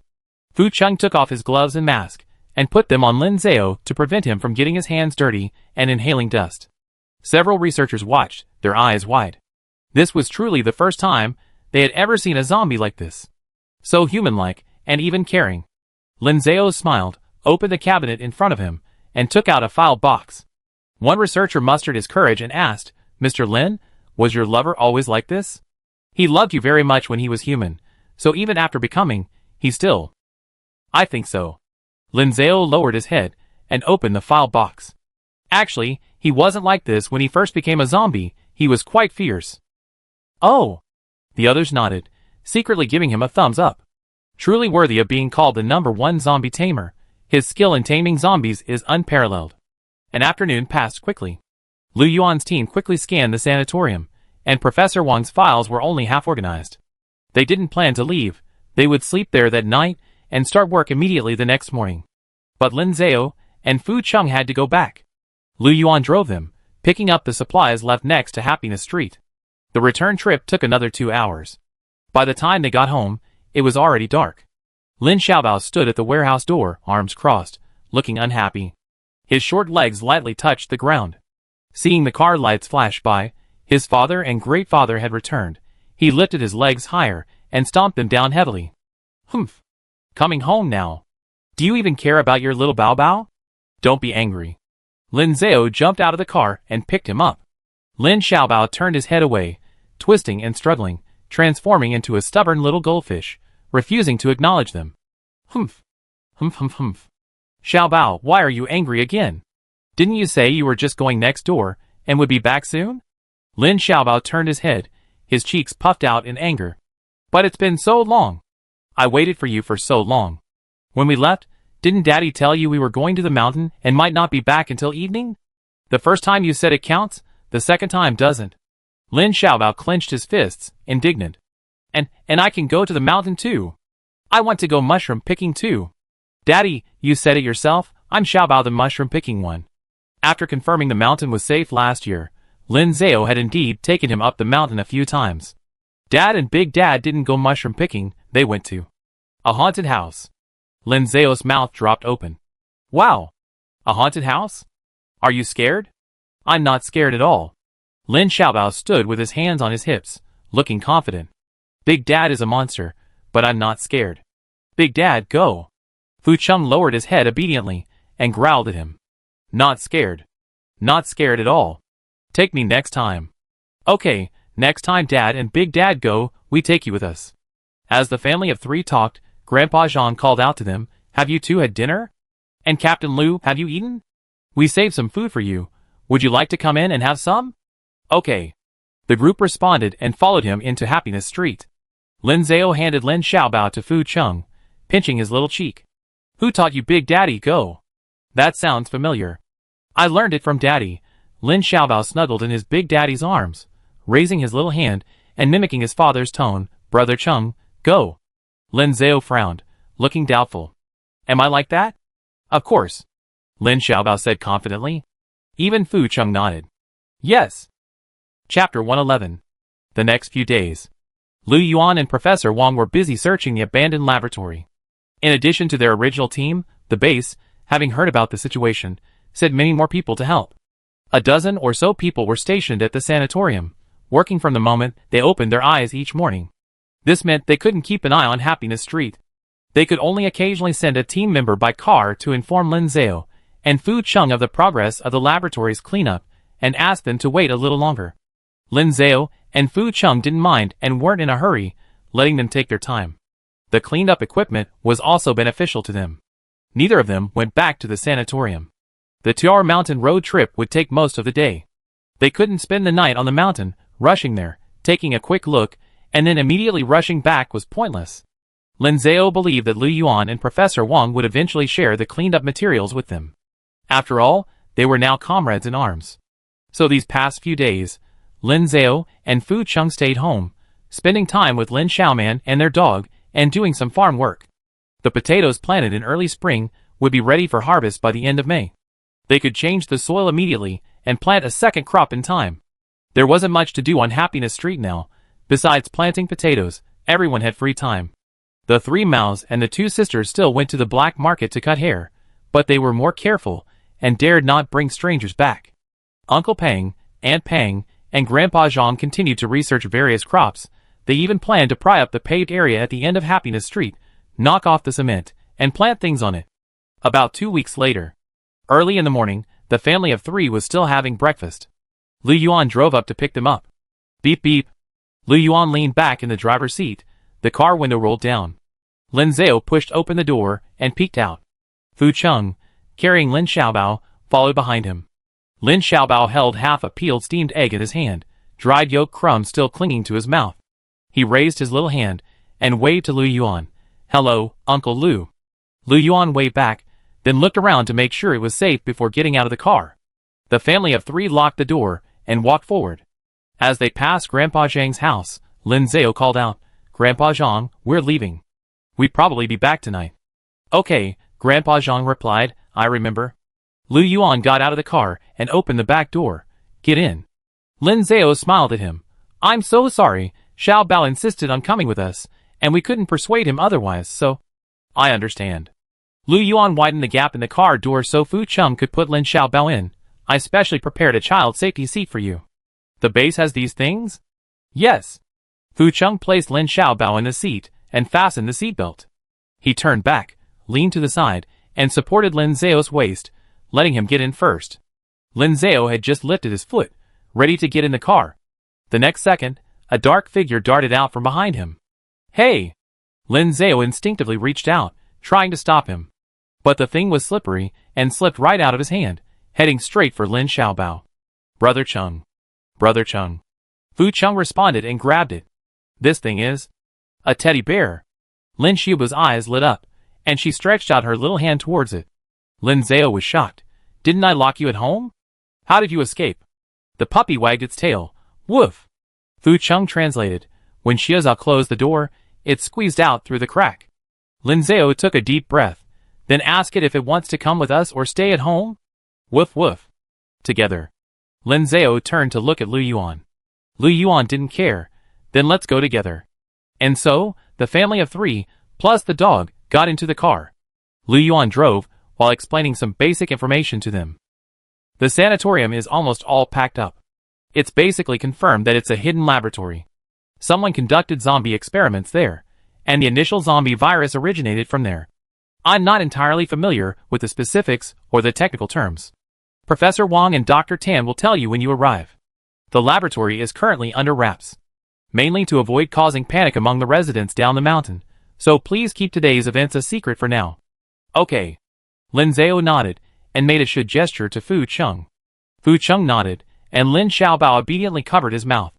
The puppy imitated him, lying down and burying its muzzle in its front paws. Lin Zhao laughed. "You two can't understand what the adults are saying, can you? Daddy?" "Woof." The puppy and the dog protested. "We're not stupid." Soon, the car left the city and headed straight up the mountain.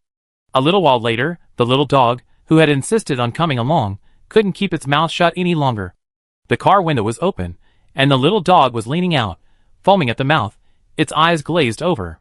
Lin Xiaobao opened her little arms, hugged it tenderly, and stroked its back. Who would have thought? The little dog was carsick. 2 hours later, the pickup truck stopped in front of the sanatorium. Lu Yuan spoke with the guards, while Lin Zhao and Lin Xiaobao rolled down their windows and looked back. Daddy, have you seen Big Daddy and Little Bear? I don't think so. They haven't lost them, have they? Before the words were finished, there was a rustling sound from the bushes. Fu Chung emerged from inside with a little dog. The little dog looked very sick from car sickness and couldn't go on any longer. So, when they were almost there, Fu Chung got out of the car and walked behind with the dog. Fu Chung, his face cold, walked to the car window and bowed his head in front of Lin Zhao. Purr! Don't bring it next time. Lin Zhao suppressed a laugh, raised her hand, and picked the leaves off his head. Okay. The little dog nestled at Fu Cheng's feet and wagged its tail. Heh, it dare again next time. The sanatorium gates opened, the car drove straight in, and stopped in front of the conference room. The conference room was already in the sanatorium. They had only given it a quick clean. Professor Wang and Dr. Tan, along with a group of researchers, had been waiting there for some time. As soon as they arrived, they were immediately invited to take their seats. Tea and snacks were laid out on the table, specially prepared for them. Professor Wang said impatiently, "You must be tired from the journey. Come, have something to eat and drink, take a break. Never mind, let's talk while we rest. Let's get straight to the point." He took out a neatly organized document and handed it to Lin Zhao. Lin Zhao held it with both hands, and Fu Chung picked up a snack and brought it to his lips. "Mr. Lin, please read on as I explain. Based on the documents and clues we found here, we can now confirm. This is the source of the zombie virus outbreak. The zombie virus, scientifically known as the T-virus, is a virus capable of completely destroying the human body and altering human traits. As you all know, several hundred years ago, Earth experienced a devastating blow. A meteorite struck Earth, mountains collapsed, glaciers drifted, and the surviving humans hastily built underground cities and moved underground. The meteorite swarm came with overwhelming force, the underground cities were in chaos, and humans were busy surviving, having no time to attend to anything else. Nearly 100 years later, the meteorite swarm disappeared, and the underground humans returned to the surface, and human activity gradually resumed. Lin nodded. He had learned about this in his history textbook. But he didn't know why Professor Wang was bringing it up. This is precisely why cultural and technological development has stagnated. Our lives now are no different from those of people 1,000 years ago. But this stagnation is only in civilian technology. In reality, military technology has been developing rapidly, reaching levels we can't even imagine. The Oncom Sanatorium is essentially a biochemical laboratory funded by a foreign military. They extracted the ancient, primitive T-virus from wandering glaciers, modified it, and then applied it to humans. Lin Zhao's brow twitched. He seemed to understand something. They want to breed zombies to send to the battlefield? Yes. Professor Wang nodded. Zombies are powerful and ferocious, perpetually hungry, yet require very little food intake. They don't need sleep, making them the most suitable species for the battlefield.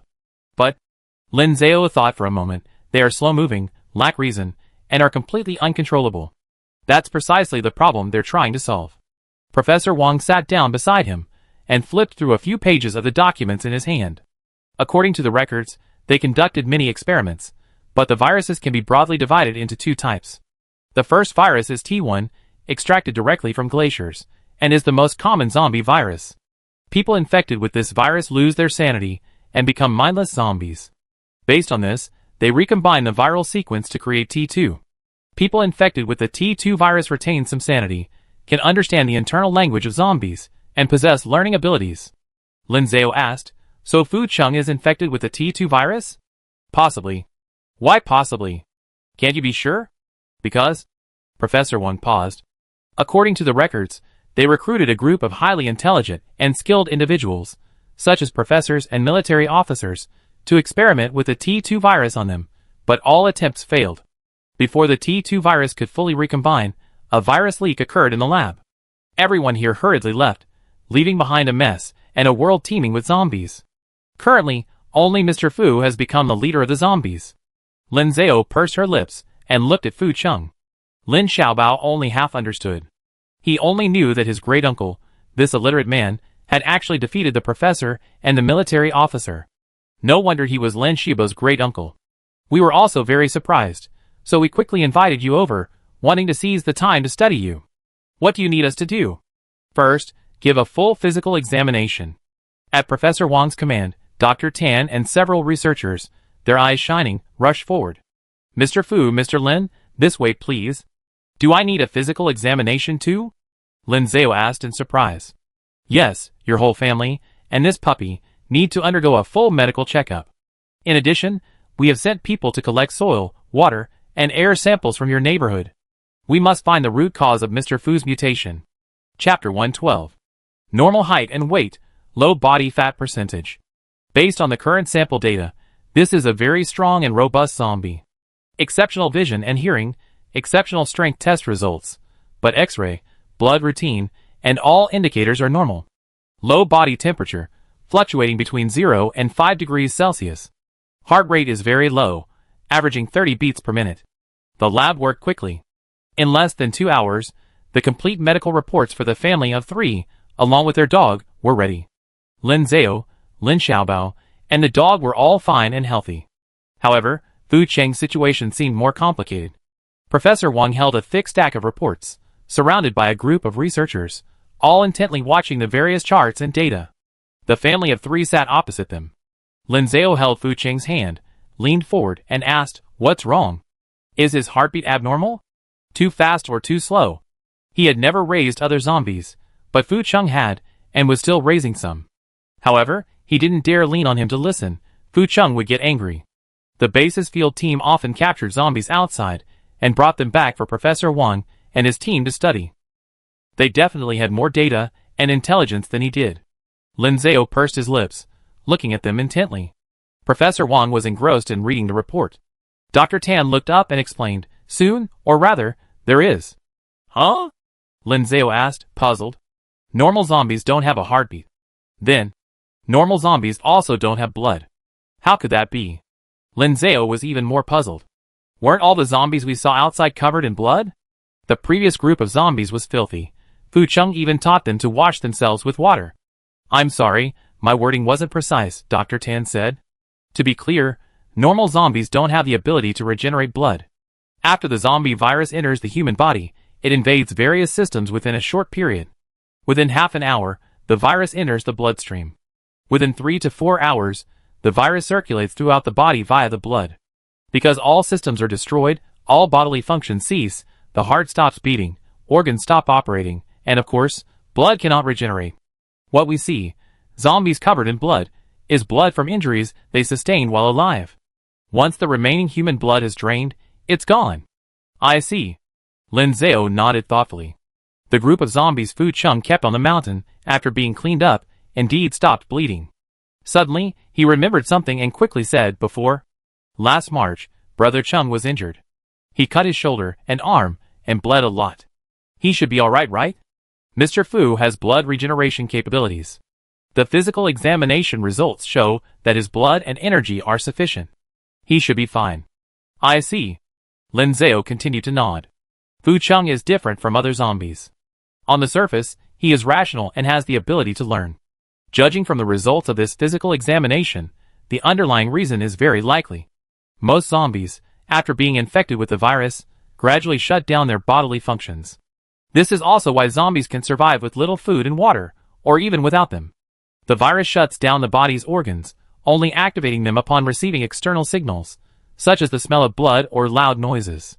Even when activated, it's just a simple command of the body to repeat mechanical movements, consuming very little energy. Dr. Tan turned and went to the lit screen. Lin Zhao quickly pulled Fu Cheng along, listening attentively. And Mr. Fu's body is still functioning. His heart is still beating, his brain is still working, even his intestines are still moving. "I know that." Lin Zhao raised her hand. "When Brother Cheng first became a zombie, I brought him food every day, and he always ate it all up, leaving nothing." Lin Xiaobao nodded vigorously. "Yes, I can testify. Dad just slept in a few days, and forgot to bring Big Dad breakfast." "That's right. The constant supply of food unintentionally preserved the function of his digestive system." Dr. Tan and several researchers looked at him in amazement. "Mr. Lin, how did you come up with the idea of feeding a zombie?" Lin Zhao pursed his lips shyly, and said softly, "I was afraid he'd be hungry." "What a brilliant idea." "So if," Lin Zhao tentatively asked, "if I hadn't fed Chengji back then, he would have become a complete zombie, right?" "You can't say that. He would just lose his digestive system. But food provides the body with energy, sustains the heart and brain, and retains some human characteristics, that's for sure." "I see. That's right. Lin Zhao asked again. Brother Chung never goes to the toilet. Is that normal? He quickly replied, I know, normal zombies don't go to the toilet either, otherwise the streets would be a mess. But they don't go to the toilet because they haven't eaten. Brother Chung eats, but he doesn't poop. This was a bit vulgar, and Lin Zhao covered his mouth. Does that have any impact? Dr. Tan explained, zombies have a very high utilization rate of food. Eating a little bit can be converted into energy, which is why they are well suited for the battlefield. The only food scraps will be excreted through respiration and skin, which is normal. That's good. The food retains its digestive function, but Mr. Fu's heart and brain. It should still be related to me. Lin Zhao raised his hand again. Me too. Lin Xiaobao also raised his little hand. Really? Dr. Tan smiled, looking at him. Yes, Dad loves Dad and me so much that his heart just keeps pounding whenever he sees us. Lin Zhao and Fu Chung exchanged a smile. That makes sense. Possibly, Dr. Tan agreed wholeheartedly. We should test it again, using the controlled variable method, to see what effect your presence or absence has on Mr. Fu's heart. A researcher suggested. Shall we test it now? Okay, Lin Zhao said. Let me tell you, before, when I was near Brother Chung, I could always hear his heartbeat, very loud and fast. The group was about to leave. Just then, Professor Wang placed the report on the table and spoke calmly. Research should be based on science, not a romantic drama. What's with all this talk of love? Don't the other zombies have loved ones, family, and friends? As scientists, are you just going to join in this nonsense? His words were sharp, but they held true. Dr. Tan looked embarrassed, and the group of researchers all lowered their heads in shame. Lin Xiaobao pouted and whispered, the cartoons all say love is the greatest power in the world. Lin Zhao patted his head, and Lin Xiaobao turned away and snuggled into his dad's arms. Humph. Professor Wang glanced at them, then softened his tone. I'm sorry, I'm just a little. Professor Wang raised his hands and vigorously wiped his face. The situation is complicated, not as simple as we thought. Mr. Fu's condition is more like half human, half zombie than a zombie. It's very strange. Simple home-cooked meals alone are definitely not enough to maintain a zombie's sanity for long. Lin Zhao looked at him and nodded. I understand. The specifics need further investigation. Professor Wang asked. Lu Yuan said you have a zombie record handbook. Could you show it to us? Of course. Lin Zhao had specifically brought his zombie husband feeding diary today. Of course, those 8 big characters weren't on the cover, and the contents were compiled by him. Lin Zhao handed them the things. I recorded everything Chung Ji has eaten, drunk, and taken. You can study it. Okay, thank you. From the very beginning of recording, Lin Zhao had been fantasizing about the day a doctor or scientist would pass by their house and help them cure Fu Chung. Now, this wish has finally come true. Professor Wang took the manual and immediately began reading it, not caring about anything else. The family of 3 wouldn't be spending the night on the mountain, and it was almost time, so Dr. Tan escorted them out. I'm so sorry, Dr. Tan said with a smile. Professor Wang has very high research capabilities, so he can be quite rigorous and serious at times. Please don't mind. Lin Zhao replied, not at all, I understand. When they first met, Professor Wang was very welcoming, fulfilling all their requests, of course, for the sake of research, not to curry favor.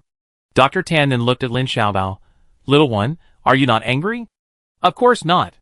Lin Xiaobao raised his little head. He was a very magnanimous little Bao Bao. That's good. Dr. Tan escorted them to Lu Yuan's pickup truck. Actually, I'm quite interested in your family's theory of love. Fu Chung frowned. What? You want to join our family? No. Dr. Tan waved his hands repeatedly. What I mean is, love isn't something ethereal. Love can strengthen one's resolve.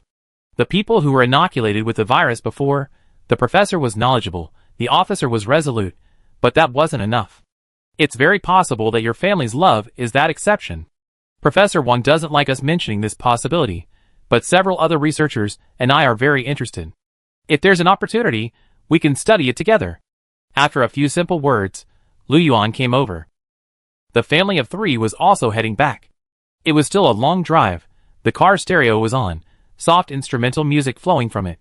Lin Xiaobao hadn't slept at noon and was a little tired, so he leaned back in his chair and fell fast asleep.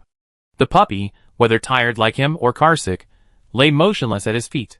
Only Fu Chung remained seated upright, reaching out to put his arm around Lin Zhao's shoulder, pulling him close to his chest for support.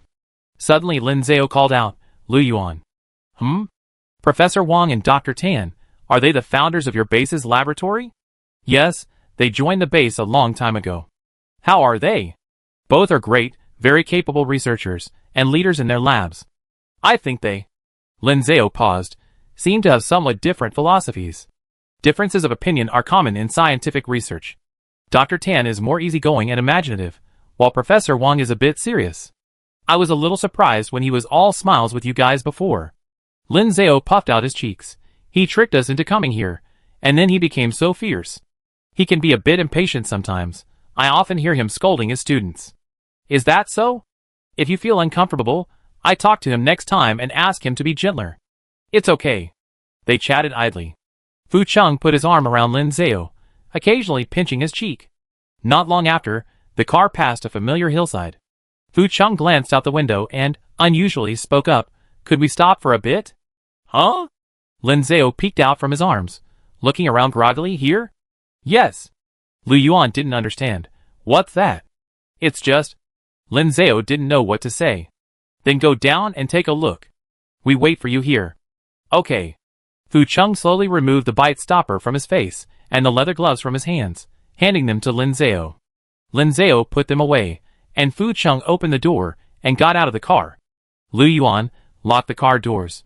Fu Cheng took about 10 steps forward and shouted. The next second, a rustling sound came from the woods. The next second, several heads poked out from the bushes. Roar! Roar! Roar! Boss, we're here! Lu Yuan, sitting in the car, saw this scene and instinctively reached for the weapon on the passenger seat. Lin Zhao quickly stopped him. No! They won't attack humans. Look! Fu Cheng stood in the open space, raised his right hand, and roared. More and more zombies gathered, walked up to Fu Cheng, and lined up. 1, 2, 1! 1, 2, 1! Hundreds of zombies were so busy queuing that they ignored Lu Yuan's pickup truck right in front of him. This? Lu Yuan exclaimed in surprise. How can there be so many? They're all old, weak, sick, and disabled zombies that Brother Cheng took in. They don't attack humans? Of course. Did you know beforehand that there were hundreds of zombies hiding in these mountains? Lu Yuan shook his head. That's because Brother Cheng gave orders long ago not to harm humans. They're all behaving well now, deliberately avoiding you. Your husband is really amazing, training zombies into an army, more obedient than my own men. Of course. This completely overturned Lu Yuan's understanding. He quietly gazed out the window, his eyes searching through the horde of zombies. Lin Zhao opened his mouth, thought for a moment, and then closed it. Early after learning about Lu Yuan's situation, he had sent Cheng go up the mountain to look for him. Lu Yuan's lover wasn't there. However, it was better to let him look for her himself. Not far away, hundreds of zombies were lining up to count off. Fu Cheng talked to them, asking if they wanted to go to the lab for a checkup. Just then, a small zombie, crouching low, crawled out from the pile of zombies and walked towards the car. Lu Yuan was startled. Hey! It's coming! It's okay, Lin Zhao said. Xiao Bao can hold it off with one hand. Don't let Xiao Bao out. Lin Zhao unbuckled Lin Xiao Bao's seatbelt, picked him up, and pressed him against the car window. Ugh! Lin Xiao Bao's chubby little face was pressed flat against the cold car window. Daddy, I hate it. Lin Xiao Bao whimpered as he opened his eyes. The moment he saw the zombie outside the car window, his eyes lit up, and he raised his little hand and waved vigorously. Hello, Little Flower. Little Flower walked to the car, tilting its head, seemingly a little confused as to why their car had changed its appearance. It circled the car once, finally confirming that the scent was indeed Lin Xiaobao, before walking to the window and waving at him as well. Ha, ha, hello. The two children looked at each other and laughed foolishly. Lin Xiaobao raised his little hand and blew a kiss to Little Flower. Little Flower didn't understand the meaning of this gesture, but simply took a flattened red flower from its pocket and stuck it on the glass. Lin Xiaobao had indeed fended off the zombie with only one hand. Lin Zhao smiled and explained, they're good friends. Meanwhile, Fu Cheng was selecting candidates for the lab medical examination. The zombies were all unwilling, pushing and shoving each other, trying to back away. Lin Zhao rolled down the car window a crack and shouted outside. Brother Cheng, tell them that meals are provided for the medical checkup. They can eat potatoes every day. Fu Cheng smirked, but before he could relay the message, hundreds of zombies' eyes lit up at the mention of potatoes, and they pounced. They're here! They're here! Chapter 113. Fu Chung possessed the demeanor of a true elder brother. He was exceptionally loyal to his friends and brothers, whether zombies or humans. He always personally tested the lab's procedures first, confirming there was no harm, before leading the other zombies over. Lu Yuan witnessed the astonishing sight of zombies lining up and counting off on the hillside.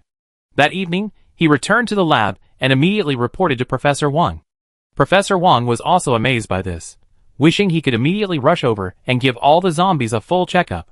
He had a building prepared overnight to house the zombies, and instructed Lu Yuan to relay a message to Lin Zhao and Fu Chung, assuring them that they would abide by the rules and would absolutely not do anything to harm the zombies. The next morning, the family of 3 drove their pickup truck up the mountain. Lin Zhao drove, with Lin Xiaobao in the back. Fu Chung stood in the back of the truck. Hundreds of zombies lined up on the mountain road, slowly making their way forward according to Fu Cheng's directions. Roar! Roar! They shouted outside the vehicle, while Lin Xiaobao shouted from inside. 1, 2, 1! 1, 2, 1! Most of the zombies moved in unison, and some, being young and with short legs, were at risk of falling behind. Fu Chung jumped out of the vehicle, walked against the zombie horde, and grabbed Xiaohua, who was about to fall. He tucked Xiaohua under his arm, then grabbed a few more wobbly little zombies, and tossed them into the back of the truck. Sit tight. Lin Zhao looked back and deliberately slowed the vehicle down. Fu Chung settled the little zombies, grabbed the handrail, and got back into the truck. With the little zombies on board, they wouldn't fall behind. But the mountain road was bumpy, and the tires rolled over the potholes and muddy surface, making it difficult for them to sit still. They rolled around like rolling rice cakes, from one side to the other. Roar! Fu Chung looked at them, sighed, and reached out again to pull them closer. Sit still. A group of small zombies surrounded his feet, one on top of the other, clinging tightly to his legs. The only one who could talk, Little Flower, led everyone in expressing their gratitude. Thank you, boss. And so, hundreds of zombies arrived at the sanatorium entrance.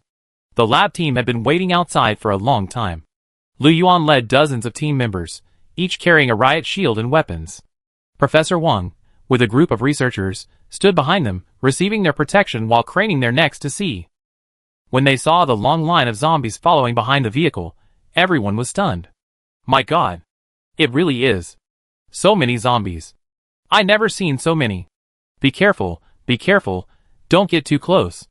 Be ready to run at any moment.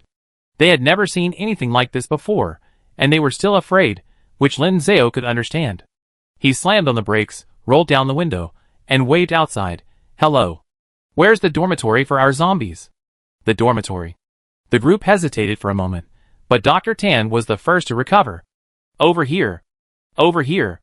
They had agreed beforehand that several hundred zombies would live here. Not only would it give them a place to live, but it would also facilitate their research. It was a win-win solution. Lin Zhao continued driving, following Professor Tan into the sanatorium gate. The moment hundreds of zombies stepped into the sanatorium, Lu Yuan raised his hand, and dozens of team members immediately dispersed to both sides of the road. This served both as an escort and a guard. If even one got lost along the way and hid inside the sanatorium, waiting for an opportunity to strike, it would be disastrous. The zombies merely glanced at them, too lazy to bother with them, and simply followed Fu Cheng's orders obediently. Dr. Tan led them to a secluded 3-story building. This side used to be the sanatorium's dormitory, perfect for the zombies. Lin Zhao surveyed the surroundings. They were probably still afraid, so he deliberately placed the zombies in the furthest spot. It was understandable, though. Lin Zhao jumped out of the car. Dr. Tan looked at the zombies, his eyes shining, clicking his tongue in amazement. Truly amazing, there are actually zombie leaders like this in the world, able to command hundreds of zombies so easily. Dr. Tan? He only came back to his senses when Lin Zhao called out to him. Should we let them move indirectly, or number them? We need numbers. Okay. Several team members brought over a table, and Lin Zhao sat down at it, beckoning them over. Xiaohua, come here first. You're number 001. Fu Chung led Xiaohua forward. Xiaohua clenched her little hands, a little nervous. Lin Xiaobao stood next to her father, earnestly instructing, Dad, arrange a better dormitory for Xiaohua, okay? Okay. Xiaohua is a zombie with powerful connections. Lin Zhao registered its name and number. Next to them were 3 large boxes, each containing clean hospital gowns, a bite stopper, and gloves. Professor Wang was old, and the other researchers were a little afraid, hesitating to go over. Dr. Tan was the first to put on protective gear, then stepped forward to wipe Xihua's face and hands, before dressing it and putting on its equipment. The suit had a large 001 printed on it, 3 numbers easily recognizable. Seeing Xiahua behaving obediently, several researchers mustered their courage, and went over to bring it into the dormitory. There were too many zombies, and not enough dormitories. Only 4 zombies could share a room. One zombie after another was numbered and sent into the dormitory. The zombie horde moved slowly forward, with no disturbance except for the occasional uncontrollable growl. In this way, by the end of the morning, all 316 zombies were settled in the dormitory. Lu Yuan and his teammates steamed 3 large baskets of potatoes and distributed them to the zombies, fulfilling their promise. The lab team had a simple lunch and immediately returned to work. They first opened the door to the first dormitory and took the 4 zombies living inside for a medical examination. Due to limited equipment and numerous examination items, they had to be done at different times. Xiahua happened to be in the first dormitory room. Lin Xiaobao, for the first time, held her best friend's hand and patted her chest. Xiahua, don't worry, I just had a physical examination yesterday. A physical examination is just to check if you're healthy. Roar. Several researchers took them for their examinations, while Professor Wang and Dr. Tan observed from the glass window. Look, almost all the organs in the other zombies have stopped functioning. Hey, this little zombie's stomach seems to be still working, but very slightly. Lin Zhao explained, because Brother Chung often goes up the mountain to cook chicken soup for them. I see. But their hearts aren't beating at all, and their reactions to the outside world aren't as sensitive as Mr. Fu's. They're still quite different. Lin Zhao nodded. Professor Wang, what do you think? Mr. Fu is indeed a special case. Professor Wang paused. I'm more inclined to continue researching the type of virus within them. Since there are T1 and T2, there's a high possibility there will be T3 as well. If the T3 virus can turn zombies into zombies, like Mr. Fu, rational, intelligent, and harmless, then in a sense, the T3 virus itself is a vaccine. That made sense, and Lin Zhao nodded. However, I'm a little curious. Lin Zhao asked, why is the zombie virus called the T-virus? What's the naming convention? We're not entirely sure about that yet, Professor Wang said. Viruses are named either based on their shape, the name of the person who discovered them, or it could be random. As they were talking, the zombies inside finished their physical examinations. Xiahua pressed a cotton swab against her bleeding arm, looking at them with teary eyes. He can't produce blood, he only has so much blood in his body, and once it's gone, it's gone. Lin Zhao quickly went over, touched its face, and wiped away its tears. Just this once, it won't happen again, we promise. Lin Xiaobao patted her best friend's shoulder, comforting him. The researcher brought over 4 potatoes as a reward. After eating the potatoes, they took them back to the dormitory. The family of 3 didn't plan to go home that night. The journey was so long, and it was their first time facing hundreds of zombies. It was their first day staying here. They still needed to stay and keep watch, so they could deal with any emergencies promptly. Lu Yuan arranged rooms for them in a building not far from the zombie dormitory, which was very convenient. That night, the sanatorium was quiet. The zombies had clothes to wear, potatoes to eat, and beds to sleep in. They had long since gone to rest, without a sound. They weren't stupid, they knew where was comfortable, that it was better here than on the mountain. Outside, only the faint chirping of insects, and the sound of the night wind rustling through the grass could be heard. I'm here. I'm here. Lin Zhao took a shower in the simple cement bathroom, changed into his pajamas, and came out. Fu Cheng, worried, waited for him at the door. Lin Xiaobao was already lying in bed, waiting for them. He moved a little further in, patting the empty space next to him. Daddy, Big Daddy, come quick. Coming. Lin Zhao rushed forward and hugged him. Fu Cheng followed behind, hugging his wife and son together. The family of 3 collapsed onto the bed like dominoes. Above them was a swaying incandescent light bulb, and around them were rough cement walls. The bed was a metal-framed wooden bed from the lab, but the sheets and blankets were brought by the family and were very clean. It was summer, but at night it got chilly in the mountains, and there were mosquitoes and flying insects. Lin Zhao had specially brought a thin blanket and a white mosquito net. The family of 3 squeezed onto the small metal-framed bed. Lin Zhao climbed up, lay on top of Fu Cheng, and tucked the mosquito net into the mattress, making sure it was completely covered. This way it's safe. It's cramped, but I like it. Lin Xiaobao hugged her father's arm. It feels like we're on vacation in the mountains. Of course. Lin Zhao said confidently. Dad and Big Dad brought you on this trip. Are you happy? Happy. Lin Xiaobao was happy for a second, but quickly became sad again, lowered her head, and sighed. What's wrong? The puppy didn't come with us. The puppy didn't want to come? There's nothing we can do. They had wanted to take the puppy with them when they left this morning, but the puppy absolutely refused, rushing straight into Grandpa Zhang's house, burying its head in Grandpa Zhang's arms, wagging its tail and whining. They had no choice but to entrust it to Grandpa Zhang. It's okay, Grandpa Zhang will feed it. Okay.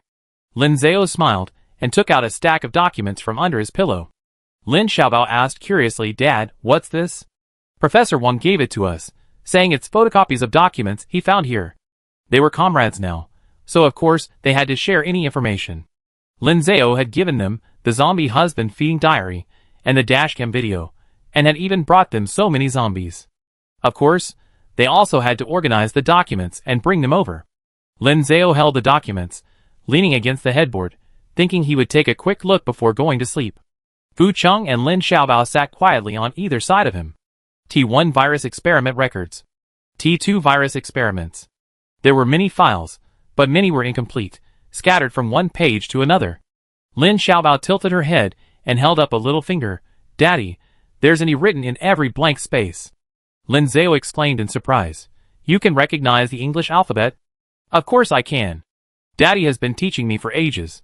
Lin Xiaobao counted on her fingers and started singing, A, B, C, D, E. This is E.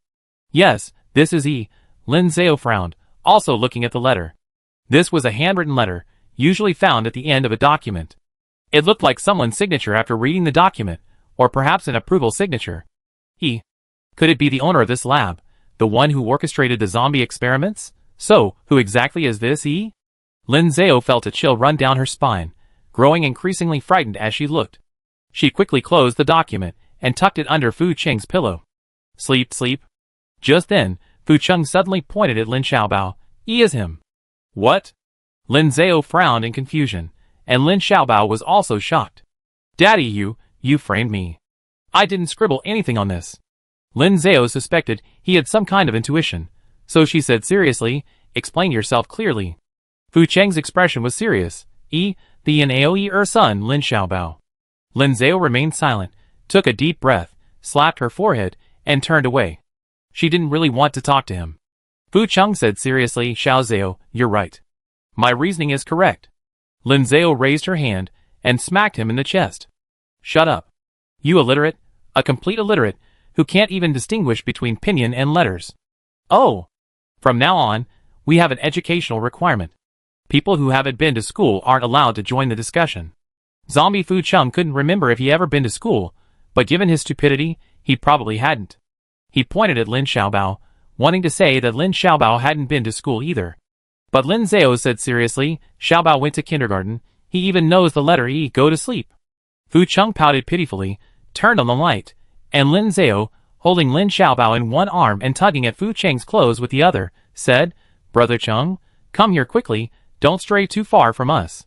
Roar. The three of them laid down, the metal bunk bed creaking. Bright moonlight shone through the window onto the floor. Chapter 114. The various experiments proceeded smoothly. Professor Wang led his team, spending half a month conducting comprehensive physical examinations on over 300 zombies. It proved that Fu Cheng was a good leader. The zombies following him were not only healthy, but also retained some human habits. They ate, slept in beds, and chatted and played with their roommates. Several juvenile zombies, led by Xiao Hua, had even stronger learning abilities, and could even mimic human speech, uttering short polite phrases. This was also the first time Professor Wang and his team had studied such a large zombie group. Previously, field teams had risked their lives to bring back just one zombie from outside. Or someone at the base had unfortunately been infected and volunteered to sacrifice themselves for their research. With more zombies and more samples, the research was naturally more scientific. After registering the basic conditions of the over 300 zombies, Professor Wang reassigned them to dormitories according to their specific circumstances. Next, some more detailed research will be conducted. For example, provide potatoes to the zombies in the first dormitory 3 times a day. The second dormitory will have 2 meals a day, the third one, and the fourth none. Observe the effects of the food on them. Another example is taking the zombies in the 5th dormitory out for a walk at set times. Observe the effects of the external environment on them. There are many zombies, and many experiments can be conducted. Fu Chung kept a close eye on them the whole time to make sure they were alright. However, the dormitory that couldn't get potatoes was particularly aggrieved. Every time Fu Chung passed by their dormitory door, they would perch on the door, looking at him longingly and howling. "Boss, didn't you say there would be potatoes for us when we arrived? Where are today's potatoes?" Fu Chung stood with his hands behind his back, helpless. "Didn't we each eat one when we first arrived? Then we ate another one during the physical exam." The zombies howled even louder. "That was before. We haven't eaten any for days. Boss, you lied to us." According to the experimental rules, Fu Chung couldn't communicate with them, much less soothe them. So Fu Chung turned and left. Roar! Roar! Roar! Fortunately, Professor Wong quickly realized this wouldn't work. The zombies Fu Chung brought had already tasted the food, they would keep thinking about potatoes. This experiment wasn't rigorous. So, the potato supply in the dormitory was quickly restored. Coincidentally, Lu Yuan had recently brought back a few zombies that had injured people, so the experiment without food would be conducted on them. 3 months later, early autumn. That morning, a group of people were in the laboratory. Fu Chung sat in a chair, with Lin Zhao and Lin Xiaobao beside him. Dr. Tan, holding a tongue depressor and cotton swabs, stood before him. "Mr. Fu, open your mouth." Fu Chung remained unmoved. "Mr. Fu, please open your mouth. I need to collect some of your saliva." Fu Chung still stood firm. He didn't want to open his mouth. It would somewhat undermine the zombie king's authority. Dr. Tan looked up, pleadingly turning to Lin Zhao. Lin Zhao took the tools from him and walked to Fu Chung. "Brother Chung, apply the poison. Open your mouth." Fu Chung glanced at Lin Zhao, slightly hesitant. Lin Zhao was getting annoyed. "Hurry up. I kiss you later." This time, Fu Chung reacted. He looked up and slightly opened his mouth. Under Dr. Tan's guidance, Lin Zhao rolled a cotton swab around Lin Zhao's throat. Further inside were the glands where the zombie produced venom. This was the closest point to the glands. They wanted to collect saliva from here to see if they could find a different virus sample under a microscope. Lin Zhao carefully handed the swab to Dr. Tan.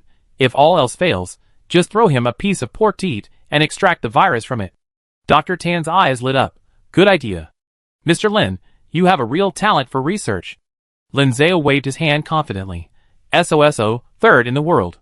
Fu Chung stood up and leaned closer, pressing his cheek against Lin Zhao's. "Xiao Zhao, we agreed just now." Okay. Lin Zhao responded, cupping his face and kissing him. Pleading. Lin Xiaobao rushed forward, hugging his father's leg. "Daddy, me too." Just then, Professor Wang's deliberate cough came from the side. Ahem. Playing around and kissing are prohibited in the lab. Professor Wang didn't examine the saliva samples. He had already studied them hundreds of times before. He sat at his desk, a laptop in front of him, and a small mountain of documents and books. A solar generator, transported from the base by Lu Yuan, was installed on the roof, barely enough to power the research. Unless conducting urgent experiments, they usually only operated one large lab, huddled together to save electricity. But this also made it a bit noisy. The laptop was playing the dashcam video of Fu Chung being scratched by a zombie. Professor Wang held the documents in one hand and tapped the keyboard with the other, repeatedly dragging the progress bar back and forth, observing it intently. Lin Zhao lowered his head, raised his index finger to Lin Xiaobao, and made a should gesture, whispering, "Let's kiss later." Lin Xiaobao obediently covered his mouth and walked with his father and great-uncle towards the nearby lounge. The three of them didn't understand scientific research. Their usual role was to help maintain order among the zombies and provide research samples. When they weren't busy, they would stay in the lounge, eating snacks and drinking beverages. As the most cultured and knowledgeable of the three, Lin Zhao would occasionally look at documents. He couldn't understand the others, but he was still very concerned. Who exactly is this E? He had asked Professor Wang and Dr. Tan this question. Professor Wang said he knew several foreign scientists, one named Ella and another Evan, both fanatical warmongers. If more evidence pointed to who it was, he would file a lawsuit in the International Court of Justice. Dr. Tan, however, wasn't too concerned about this, only saying that no matter who it was, they couldn't change the status quo. All they could do was seize the time to conduct research. Lin Zhao was particularly concerned. His intuition told him, this person must be very important. Lin Zhao propped his head up with one hand, the other scribbling letters on a piece of paper. The letters were large, messy, and unrestrained. The top horizontal stroke of the E always seemed to extend far beyond the center of the paper. It was clear this person was very confident in what they were doing. Besides that, Lin Zhao couldn't discern anything else. He sat in the chair, unconsciously leaning to one side. Slowly. Suddenly, two exclamations came simultaneously from the lab. Found it! Lin Zhao instinctively sat up straight and stood up. Dr. Tan and a group of researchers, gathered around an optical microscope, waved to the others. Found it! Found it! The T3 virus in Mr. Fu's body. Professor Wang rushed forward, and Lin Zhao, pulling her husband and son along, ran after them. A group of people crowded around, taking turns examining the sample. A small, round virus was seen slowly moving within the sample, engulfing other normal cells. Professor Wang exclaimed repeatedly, "Take a picture! Take a picture! Send it for detailed testing." Before this, they had already extracted T1 and T2 viruses from ordinary zombies. The comparison revealed that Professor Wang's conjecture was correct. Fu Cheng was able to retain his human sanity not only because of love, but also because the virus he was infected with was different. So that's how it is. So that's how it is. Professor Wang suddenly realized, rushing to his laptop and shouting. That's how it is. He tried to grip the mouse, but his hands trembled so badly that he couldn't move the progress bar despite several attempts. Dr. Tan stepped forward and took over. "Professor, what time should we move it to?" "Drag it forward, further. "Yes. Right here." The screen was still showing the process of Fu Cheng being scratched by the zombie. Lin Zhao stood outside, covering his eyes, not daring to watch. Every time he watched, his eyes would redden and tears would fall. Professor Wang, however, didn't seem to care about any of that. He simply pointed to the screen at the two zombies preparing to climb into the pickup truck to ambush Fu Cheng. "Look! That zombie in front, it's very clever." It led the zombie behind it inside. The zombie behind it is following its movements. Whatever the one in front does, it does too. Therefore, we can conclude that the zombie in front is infected with the T2 virus, and the one behind it is infected with T1. Immediately afterward, the progress bar was pulled back, pausing at a key frame. When the two zombies attacked, they jumped up simultaneously. The two zombies, simultaneously, attacked Fu Cheng. In an instant, it seemed everyone understood. Even Lin Zhao lowered his hand, staring blankly at the screen. Professor Wang switched the video to its slowest speed and played it on repeat. Zombies carrying both T1 and T2 viruses attacked Fu Cheng simultaneously. The two viruses converged within Fu Cheng's body. The T1 virus was ferocious but uncontrollable. The T2 virus retained some rationality, but was too weak. The two hybridized and mutated, forming a completely new virus, which, combined with Fu Cheng's unwavering willpower, created Fu Cheng's extremely unique situation. Therefore, this wasn't a virus developed in a laboratory, it was something Fu Cheng cultivated within his own body. This one-in-a-million exceptional situation had actually happened to Fu Cheng. Lin Zhao had watched the video so many times and hadn't noticed it at all. Lin Zhao asked, "In that case, can we just promote the T3 virus directly? Zombies with reason wouldn't be considered zombies anymore." Hard to say, not everyone has that kind of willpower. Professor Wang regained his composure, picked up the file, and continued observing. Mr. Fu's wound treatment procedure was also very scientific. First, he tied a towel around his arm, then squeezed out the venomous blood. Lin Zhao explained, he was bitten by a snake when he was a child, and that's how adults treated it. Yes, that's a very traditional treatment method. Professor Wang paused. Snake. He looked up. Perhaps we can extract a zombie vaccine using the method of extracting snake serum. I try it right away. I just need to trouble you to extract a little more venom. No problem. Lin Zhao nodded, pulling Fu Cheng along. Quick, spit some out. Fu Cheng sighed. Lin Zhao then asked, "Do you want me to give you a piece of pigskin to gnaw on?" "No." Fu Cheng whispered, "I want a kiss." "Okay." Lin Zhao smiled and hugged him. "When you turn back into a human, you can kiss me however you want." After 3 months, the stagnant zombie research finally took a big step forward. Everyone in the lab was excited and immediately threw themselves into the new research. Chapter 115. After confirming the type of zombie virus in Fu Cheng's body, things became much easier. Professor Wang attempted to use the traditional method of extracting snake venom serum to refine a zombie antibody vaccine. The specific method involved raising several large animals, such as cattle, horses, and sheep. They were injected with detoxified zombie virus at regular intervals, in small, frequent doses. Once the animals developed viral antibodies, serum was extracted from their blood. This process was cumbersome, lengthy, and its effectiveness was uncertain. They were essentially feeling their way forward in the dark, taking it one step at a time. To expedite the process, Professor Wang compiled their recent findings into a report and sent it to laboratories at other bases. Now was not the time to keep secrets. The more people involved in the research, the greater the chance of success. Of course, Professor Wang also kept his promise, and did not reveal Lin Zhao and Fu Cheng's situation. The story goes that a researcher accidentally spilled containers containing T1 and T2 viruses, causing them to hybridize, and create a new T3 virus for research. Professor Wang was busy developing a vaccine, while Dr. Tan was even bolder. He said that since the T3 virus could keep Fu Cheng sane, why not directly inoculate all zombies with T3, turning them all into T3 zombies? So, he overruled everyone's objections, and planned to inoculate T2 into zombies infected with T1 and T1 into those infected with T2. But unfortunately, he hadn't succeeded. Perhaps the zombies had been infected for too long, not meeting the conditions for simultaneous infection. The inoculated viruses were either inactivated or caused the zombies' bodies to become disordered. Dr. Tan refused to give up and argued with Professor Wang several times. Dr. Tan said Professor Wang was using inefficient methods, and didn't know how long it would take. Professor Wang countered that their responsibility was to eliminate the zombie virus, not to continue spreading it.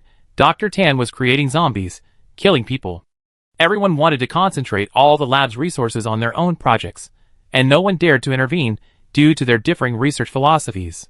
The two argued fiercely, almost coming to blows, and the lab was divided into two factions. Dr. Tan researched zombie infection, while Professor Wang continued with the traditional, inefficient methods. But these days, large animals were hard to find. Cattle and sheep don't eat meat, and horses don't pull carts. Using them for experiments was a luxury. Lu Yuan led his team back to the South City base headquarters, enduring great hardship to bring back a few animals. 2 months passed. When the antibody concentration in the animals reached its peak, Professor Wang drew blood from them, separated the plasma serum, and processed it. Next, the first-generation serum was injected into mice already infected with the zombie virus. Unfortunately, this experiment failed. Professor Wang sat in the lab all night, losing a lot of hair. The next morning, he immediately rallied and continued the experiment. Back and forth, over and over again. In this way, 2 sheep and 1 cow were sacrificed in the lab. Both the sheep and the cow carried the virus. Even if they died, humans couldn't eat them. This, however, benefited the more than 300 zombies living in the dormitory. In the dead of winter, they happily drank 2 meals of mutton soup and even ate a beef hot pot. That evening, they were as happy as wild men, celebrating with bowls and chopsticks. Hoo-hoo-hoo. Before they knew it, it was Chinese New Year again. This was the second spring festival since the zombie virus outbreak. The family of 3 couldn't stay in the sanatorium any longer. They had to go home for the new year. The neighbors on Happiness Street had sent Lu Yuan to inquire many times, and the brothers in the black market were also eagerly waiting. They hadn't seen each other for a long time. This day was the 25th day of the 12th lunar month. Fu Cheng held 2 small glass bottles, grinned, revealing his teeth, and stored the venom inside. They had to go home, but the experiment had to continue. Fortunately, the virus preservation methods in the laboratory were now very advanced. He could fill the glass bottles at once. Lin Xiaobao cheered him on from the side. "Big Dad, keep it up." Lin Zhao then said goodbye to his friends in the lab. "We spend the new year down the mountain, and we'd probably be back around the 7th or 8th of the Lunar New Year. Don't miss us too much." After more than half a year together, they were now quite familiar with each other and considered friends. "Xiao Zhou, Xiao Li, keep up the good work on your experiments. We bring you some good food when we get back. Dr. Tan, don't work too hard, remember to rest. And Professor Wang, relax, don't push yourself too hard. Don't say things like that again." The vaccine experiments were repeatedly failing, and Professor Wang was frustrated. Yesterday he said that if all else failed, he wouldn't need oxen or horses, he'd just do it himself. They injected the virus into his body and extracted serum from him. This statement terrified everyone. They quickly stopped him, some pouring water, others patting his back, and finally managed to calm him down. Dr. Tan smiled and nodded, replying, "It's all right, you guys can enjoy yourselves down the mountain for a while longer. There's no rush here in the lab." Professor Wang looked up, glanced at him, and seeing Dr. Tan smiling, decided not to pay them any attention. He gave a soft snort and buried himself in his documents again. Soon, the small glass bottle was full. Lin Zhao didn't favor one over the other, giving one bottle to Professor Wang and the other to Dr. Tan. Stop arguing. Let's have a happy new year, okay? The family of three was about to head down the mountain. In the depths of winter, the mountain wind howled, and even the weeds and leaves along the mountain road were covered with a thin layer of frost. When the sun came out, the frost melted, turning into water droplets that dripped down. Fu Chung drove for over 2 hours back to the city. After a year of rest and recuperation, the small town was thriving. 2 red lanterns were even hung in front of the black market. Seeing the familiar pickup truck approaching, Xiao Gao and Xiao Lu, who managed the market, immediately went to greet it. Brother Fu, Brother Lin, you're here? They're selling New Year's goods at the market. Want to come in and take a look? Sure. After parking the car, the family of 3 got out. It was the same as last year's New Year, but more lively, and there were noticeably more resellers selling snacks and candies. This showed that the residents of the small town had met their basic survival needs, and were beginning to pursue a higher quality of life. The clothing reseller recognized them, and, knowing they had children, specially saved them a set of children's thermal underwear. The 3 girls and the 2 sisters were cutting hair inside. They only had time to greet them briefly before turning back to their work. Over the past 6 months, their neighbors on Happiness Street had been very tolerant of them. Potatoes and sweet potatoes were planted on the street, and a duty roster had been set up, but they didn't have time to tend to them. Their neighbors had been helping out. Lin Zhao had initially thought that if they withdrew, they wouldn't need this crop. Unexpectedly, at harvest time in the fall, the neighbors still followed the custom of distributing the crops to them according to the 5-household rule. Thinking this, Lin Zhao went to the candy stall and bought half a pound of taro candy and corn candy. Then he went to the snack stall and bought half a pound of crispy corn chips and small twisted dough sticks. The neighbors had helped them so much, they should buy some New Year's goods to properly thank them. Fortunately, the lab provided meals, and the 3 of them ate and drank there as well, saving a lot of potatoes, which they could finally spend. Besides these New Year's goods, Lin Zhao also bought a roll of red paper to write couplets for everyone. After buying these things, it was almost time. The 3 of them, along with the 3 girls and the 2 sisters, went back home. Having not seen each other for so long, everyone was very excited, pestering them with questions. Brother Lin, is it fun up in the mountains? What do you guys usually do? Brother Bao, you have no idea, your dog eats like a dog. It can finish a whole bowl of rice in one meal. After it finishes eating, it howls at the sky like a wolf. It's so annoying. Brother Fu, they didn't discriminate against you, did they? If they did, just squeak, and we rush up the mountain right away. Squeak. The 3 hairy guys' eyes widened. Really? How dare they? It's obvious these 3 have been reading the Romance of the 3 Kingdoms comic book lately. Don't listen to his nonsense. Lin Zhao patted Fu Cheng's arm. He's a rat. Oh! The guys dragged out their words, a rat. Arriving at the parking lot, Red Hair and Green Hair moved nimbly, darting and swishing their tails, directly onto their pickup truck. Squeeze in, it's been so long. Let's chat on the way. Baoji, come on, let me carry you up. Those who didn't get seats were furious, their mouths twisted in anger. You 2 are such show-offs, you're old, just like those old men who fight for seats on the bus, shameless. Lin Xiaobao lifted her short legs, gave a dash, and got on the bus herself. I don't want to be carried. On the way back, Lin Zhao took over driving. Mainly because he was worried the 2 zombies wouldn't be used to being driven by zombies. They chattered away the whole way. How long are you guys staying this time? How's the food on the mountain? Is it better than down here? How's my idol, Captain Lu? Is he doing well? I admire him so much. I heard on the radio that the base is going to give him an award. Lin Zhao patiently answered their questions while driving.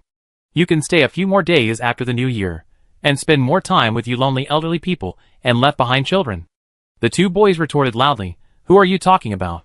We're not left behind children. They eat potatoes on the mountain too, and occasionally some pheasant or rabbit, which they catch themselves. That's similar to us. The base is planning to award Lu Yuan a Heroic Warrior Award, or something like a Brave Guardian Award.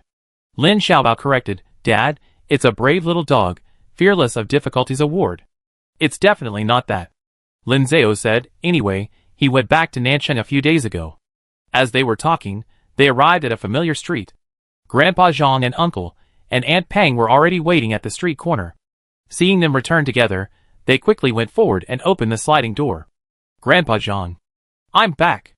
Lin Xiaobao jumped out of the car, opened his little arms, and ran forward. You're back? Grandpa Zhang squatted down, ready to catch him. The next second, woof! The puppy darted out from the side, and precisely squeezed between the old man and the child. Me too. Oh! Lin Xiaobao stumbled, almost losing his balance, from the puppy's impact. He looked closely, and was completely stunned. Little bear, how did you grow so much again? How could I not grow? Uncle Pang complained. Grandpa Zhang feeds it with a spoon every day, like he's feeding his own grandson. Aunt Pang coughed twice, and gave him a nudge. Just then, Lin Zhao parked the car. He got out of the car, carrying several bags. Who wants some Doritos? Who wants some corn candy? Who? At his command, Lin Xiaobao immediately grabbed the puppy and ran back home. I want some. Several months later, the family of 3 returned to Happiness Street. The neighbors gathered in the familiar number 4 warehouse, listening to the radio, lighting the earthen stove, and roasting potatoes and sweet potatoes while keeping warm. The adults chatted idly. Lin Xiaobao poked a piece of corn candy with his chopsticks, roasted it over the fire until it melted and stretched into strands. Of course, he was afraid of getting burned, so he didn't dare pull it with his hands, asking his uncle to help him stretch it into corn silk. The little dog lay beside the stove, its chubby face blackened by the fire, looking at him longingly, wanting a bite too. Don't worry too much, it's under research. Professor Wang and Dr. Tan are very capable, I have a lot of confidence in them. Lin Zhao clenched his fist, drawing a conclusion. I think a vaccine for the virus will definitely be available in 3 years at the latest. Everyone nodded in agreement. That's good. Our collective donation of a basket of potatoes wasn't in vain. By the way, Lin Zhao asked, do you know if there was an Oncom sanatorium on the mountain before? Didn't you already ask? No. Then do you know if any scientists have come to our small town, whose names start with E? E? Yes. Lin Zhao nodded. That's right, he still cared about that. The others in the lab had long since ignored such trivial details, but Lin Zhao kept thinking about it, wanting to discuss it with his neighbors. What kind of scientists would we have in a small place like this? If we did, it would have caused a sensation by now. True. Lin Zhao lowered his head, picked up the chopsticks Lin Xiaobao had tossed aside, and traced lines on the ground. A long horizontal line. Another horizontal line, then a vertical line, and finally another horizontal line. It's just an E. Brother Lin, isn't the top horizontal line a bit too long? That's how it's written. Where? Red Hair said earnestly, even though I didn't graduate from junior high, I still learned the stroke order of English letters. The other 2 hairs chimed in. The top horizontal line isn't that long, and it doesn't extend beyond the top. Brother Lin, the way you write it, it looks like a T with 2 horizontal lines on the right. I know what I mean is. Lin Zhao paused, looking up at them. Say it again. The 3 hairs, confused, shrank back. The top horizontal line isn't that long. The next sentence. Like a T with 2 horizontal lines on the right. Like a T? Like a T. Lin Zhao looked down, staring at the letter on the ground with suspicion. T virus, named by its shape, named by its name, the name of the discoverer. The name of the researcher. Tan. The next second, Lin Zhao suddenly stood up. Oh no! Chapter 116. Lin Zhao still couldn't understand the matter of the name. It wasn't just the initials on the documents, but also the naming of the zombie virus itself. Why was a virus that looked black and round under an optical microscope called the T virus? Lin Zhao didn't understand. What did it have to do with the T? Where exactly was it T? Professor Wang had once told him that the name of a new virus was usually given by the scientist who first discovered it. The zombie virus was a terrifying virus that annihilated humanity. The scientific community wouldn't allow such blatant, inhumane research. Therefore, those people could only build a sanatorium on the mountain as a cover for their clandestine research. Lin Zhao still didn't understand. It was obvious that he was the owner of the sanatorium and the leader of the virus research. Yi's signature was so large, spanning the entire page, clearly indicating extreme confidence, even arrogance. Why would he name the virus he discovered T? Unless his signature wasn't E from the beginning, but T. The 2 horizontal strokes on the right side of the T were added later. That's why the top horizontal stroke extends beyond the paper. Lin Zhao lowered his head, staring at the charcoal ash marks on the ground, momentarily stunned. That makes sense. An extremely arrogant scientist discovered a rare zombie virus and named it after himself. Tan? Was that the person he was thinking of? Lin Zhao unconsciously clenched his fists. The neighbors gathered around him, tilting their heads to look at the words on the ground. Suddenly, the two sisters said, "Brother Lin, it actually looks quite like the character Wang." Wang? Lin Zhao was even more shocked. Then, anyway, it doesn't look like Wang. No way. Both of them. No. Lin Zhao shook his head, trying to stay calm. He couldn't let his imagination run wild anymore. If he kept guessing like this, he would eventually suspect everyone in the lab. Lin Zhao made up his mind. I have to go back. Now? The neighbors were all shocked. It's already dark. It's so late. Why don't you go tomorrow? No, I have to go now. Lu Yuan wasn't on the mountain. He had gone to Nancheng to receive an award. There weren't many people guarding the lab now. If Professor Wang or Dr. Tan had a problem, the other researchers, including the more than 300 zombies, would be in danger. These people or zombies were gathered there because of him and Fu Cheng, unable to go home for the new year. Now that he had discovered a clue, he had to go up the mountain to check it out. He couldn't abandon them. Without hesitation, Lin Zhao explained the situation to the neighbors, and then reached out his hand to Fu Cheng. Brother Cheng, let's go. Fu Cheng grasped Lin Zhao's hand, stood up, and stood beside him. If there was enough time, a round trip that evening would be sufficient. Lin Zhao added, Grandpa Zhang, could you please keep an eye on things for us tonight? No. Lin Xiaobao knew what her father wanted to say, and immediately rushed forward, hugging their legs. I want to be with Daddy and Big Daddy. But you get sleepy. Yes. Lin Xiaobao persisted, relentlessly pestering them. Lin Zhao couldn't do anything with him, and couldn't just knock him out and leave him there, so he had no choice but to take him with him. Okay. Lin Zhao picked up Lin Xiaobao, and Fu Cheng took out the car keys. The family of three was about to leave. Just then, the three men with hair and Uncle Peng and Aunt Peng also stood up. How about? The group hesitated, but finally, Red Hair spoke up. We go with you. Lin Zhao was surprised and curious, but, Brother Lin, what if it's really like you said, that professor or doctor has problems? How can you, a family of three with a child, fight them? What if something happens? Yes, it's settled then. If something happens, we can help. If nothing happens, just consider it a short trip. Don't worry, we won't tell anyone about the lab. Well, what they said made sense. Lin Zhao nodded. Okay, let's set off now and get the car. It'd be cold in the mountains tonight, so wear more layers and bring a few blankets. Alright. The group split up, with Grandpa Zhang calling from behind. Wait a minute, I dig the sweet potatoes out of the stove, you can take them. There's still some steamed cake left from lunch, I go get it. Back home, Lin Zhao shoved Lin Xiaobao into the car, and Fu Cheng grabbed the car keys and jumped in. Uncle Peng also arrived in a minivan, carrying the three Maos. Let's go! The mountain road was bumpy, the terrain complex, and even more difficult to drive at night. The high beam swept through the dense, dark forest, the car keys wobbling in the lock. After nearly 2 hours of this wobbling, the group finally arrived near the laboratory. The group jumped out of the car, and Fu Cheng wrapped a scarf around Lin Xiaobao's neck. Lin Zhao said to them, There's a security gate at the entrance. Let's go in first. About. Green Hair raised his hand and glanced at his watch. It's 9:54 now. About half an hour. If we don't come out, then something's happened. Okay. It's cold outside, you guys go back to the car first. Lin Zhao turned around. Xiaobao, come with your brother to the car. Lin Xiaobao pouted, looking unwilling. But this time, Lin Zhao's attitude was firm, unlike before when he was easy to talk to. He could bring Lin Xiaobao over, but he couldn't let him go back inside. They didn't know what the situation was inside, and he couldn't let him risk it again. Okay. Lin Xiaobao twisted his little feet on the muddy ground, and turned to find the three hairs. Three guys stretched out their arms to him. Brother Bao, come on, let's play with Ultraman cards for a while. Okay. After confirming Lin Xiaobao was in the car, and the doors and windows were locked, Lin Zhao and Fu Cheng turned around and walked towards the lab door. A new access control system had been installed on the door, and there was also an electric fence on the wall. Lin Zhao and Fu Cheng often came here, so they had each received a card when the access control system was first set up. The two swiped their cards to enter, and there were guards on the upper tower.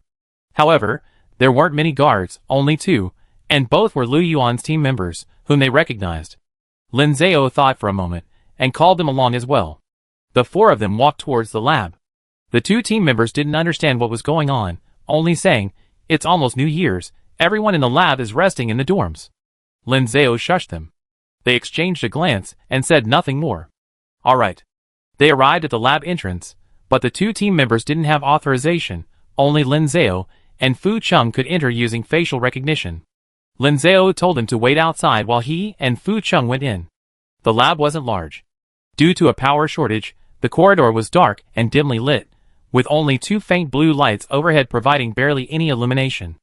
At the end of the corridor was the largest lab, where they usually stayed.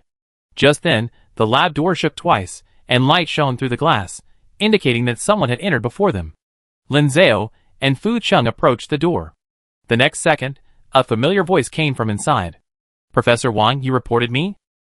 It was Dr. Tan's voice. He was usually calm and composed, but now, although he deliberately lowered his voice, he couldn't hide the agitation and anger in his tone. Professor Wang followed with a soft Dr. Tan was momentarily speechless with anger.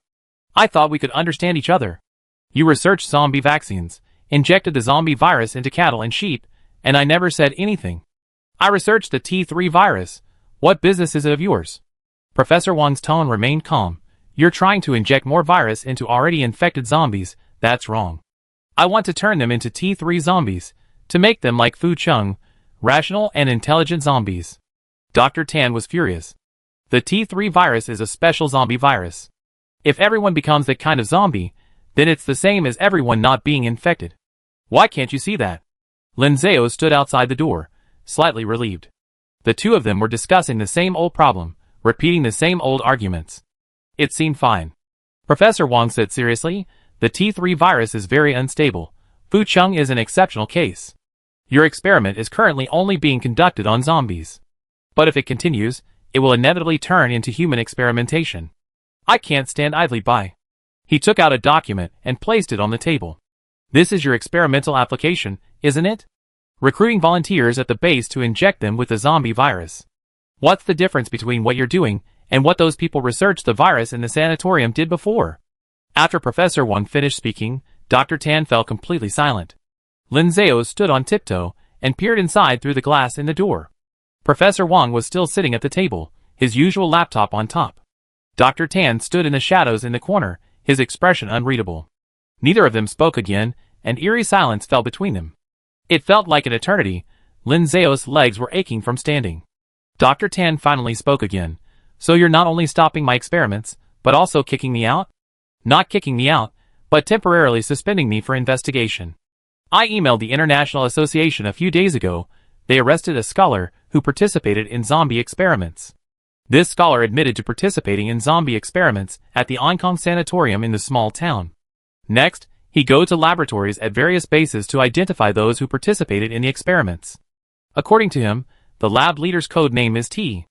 As Professor Wang spoke, Dr. Tan backed away. He hid in the shadows, opened the incubator, and took out the glass bottle Fu Chung had given him that morning. Lin Zhao's eyes widened in surprise. What was he planning to do? Fu Chung stepped forward, shielding him behind him. Professor Wang didn't look up, continuing, "But it's strange, the signatures on the documents we found are all E, so I suspect." Before he could finish, Dr. Tan, without a word, suddenly sprang up, raising the syringe high. "Brother Chung." Lin Zhao, sensing danger, gave a command. Fu Chung kicked open the lab door and rushed forward. "Professor Wang, watch out." Dr. Tan was startled by the sudden appearance of the 2 men, instinctively turning around to look, only to find the needle had gone astray. Professor Wang quickly dodged to the side. "Tan Ming, are you crazy?" In the empty lab, Dr. Tan stood in the center, Professor Wang in the innermost part. Lin Zhao and Fu Chung stood near the door. The 4 faced each other silently. In a flash, everyone understood everything. It was you.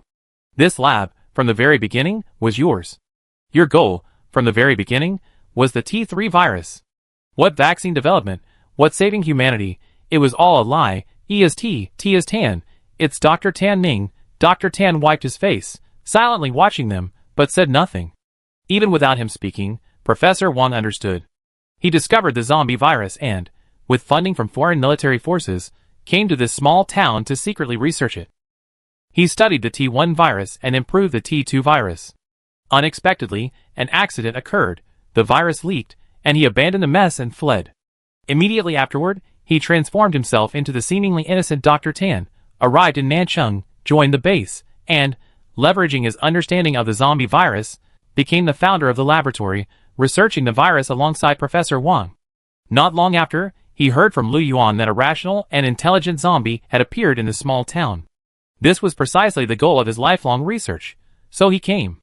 To advance the experiment, he pretended to lead a team up the mountain to scout a location, then feigned going to the toilet, pretending to encounter a zombie, leading his team to this location. So, in just a few seconds, Professor Wang understood everything.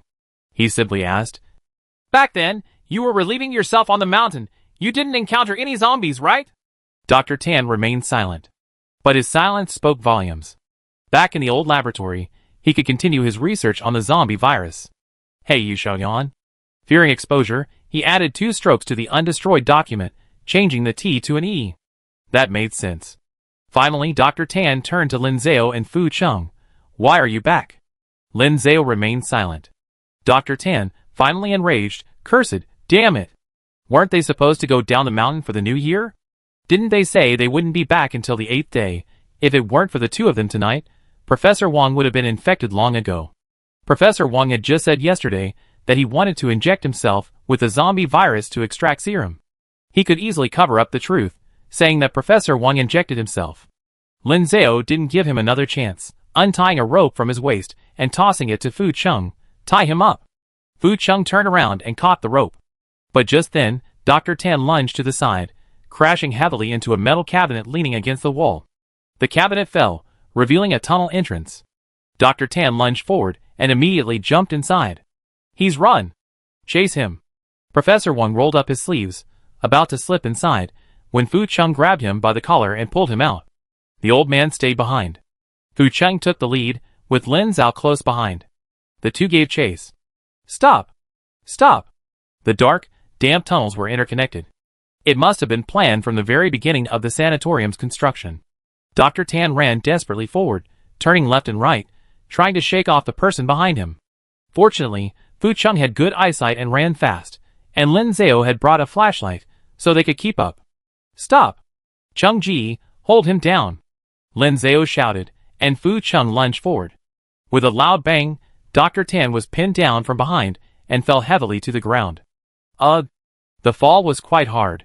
Several crack sounds indicated broken bones. Fu Cheng held him down, binding his hands behind his back.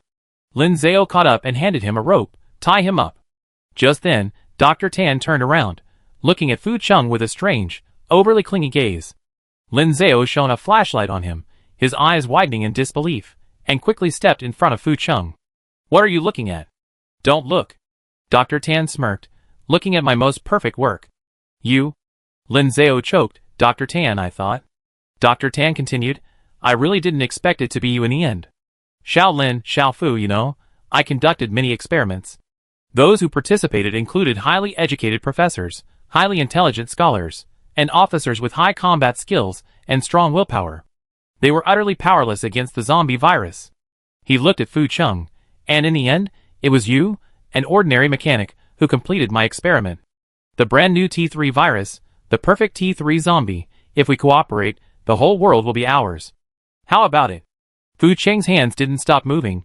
He simply looped the rope around Dr. Tan's hand several times, securing it firmly. "Forget it," Lin Zhao said in a somewhat broken accent. "The whole world? Let's get some late-night snacks. Let's go." Lin Zhao stood up, and Fu Cheng tugged on the rope, pulling Dr. Tan up. Only then did Dr. Tan finally start to panic. He could no longer remain calm and cried out, "No, no, no. I still have contact with the foreign military. They've been sending me money. I can take you abroad. I can take you to meet those high-ranking military officials. Little Fu is so capable, he can command all the zombies. He'd definitely be highly valued. Little Lin and Little Bao can come along, live in villas, drive yachts. Their lives will be a million times better than here." Lin Zhao and Fu Cheng remained unmoved, simply pulling him towards the outside of the tunnel. "Lin Zhao! Fu Cheng! No!" Dr. Tan struggled fiercely. We still have a chance. We still have a chance to negotiate. I have a communicator on me. I contact them now. Send them to pick us up. They know the address. Their helicopters are on standby at sea. I'm coming right now. Before they could finish, a deafening roar erupted above them. The sound was earth-shattering. Immediately afterward, rubble and bricks began to fall from the tunnel ceiling.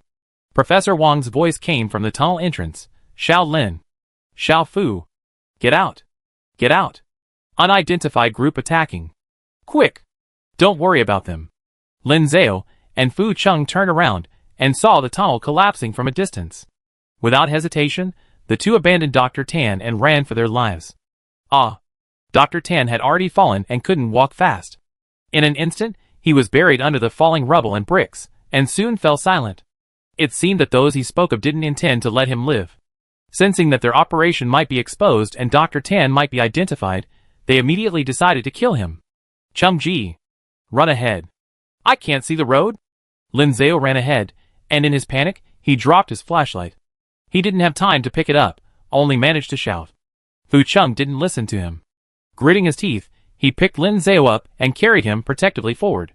The exit seemed to be right in front of them, and Professor Wang's voice echoed around them. Quick! Get out! But just then, another loud crash rang out. Fu Cheng pressed Lin Zhao into his arms with one hand and protected Lin Zhao's head with the other, lunging forward. The world collapsed. After a dizzying spin, everything went black. Chapter 117. Brother Cheng, Brother Cheng. Brother Cheng. I'm here. In an instant, the whole world shook. A deafening roar echoed overhead, the ground trembled beneath their feet, and rubble and bricks rained down with a deafening crash. In the darkness, Fu Cheng held Lin Zhao tightly in his arms, found a relatively stable corner, and carried him inside, using his back to shield him from the falling debris. Lin Zhao also clung tightly to Fu Cheng's waist and back, waving his hands, trying to knock the bricks away. The two of them held each other tightly amidst the cataclysmic destruction. After an unknown amount of time, the echoing roar finally subsided, and the falling rubble finally cleared. The world returned to calm.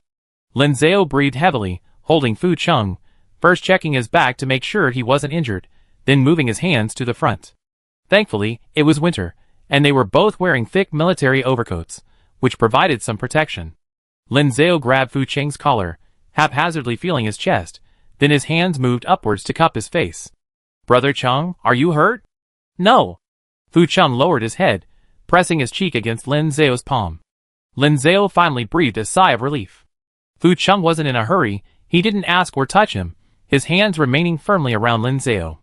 With Xiao Zhao protected in his arms, he was confident Xiao Zhao wouldn't be hurt. After confirming Fu Cheng was alright, Lin Zhao turned his head to look around. It was pitch black all around, not a single ray of light, he couldn't see anything.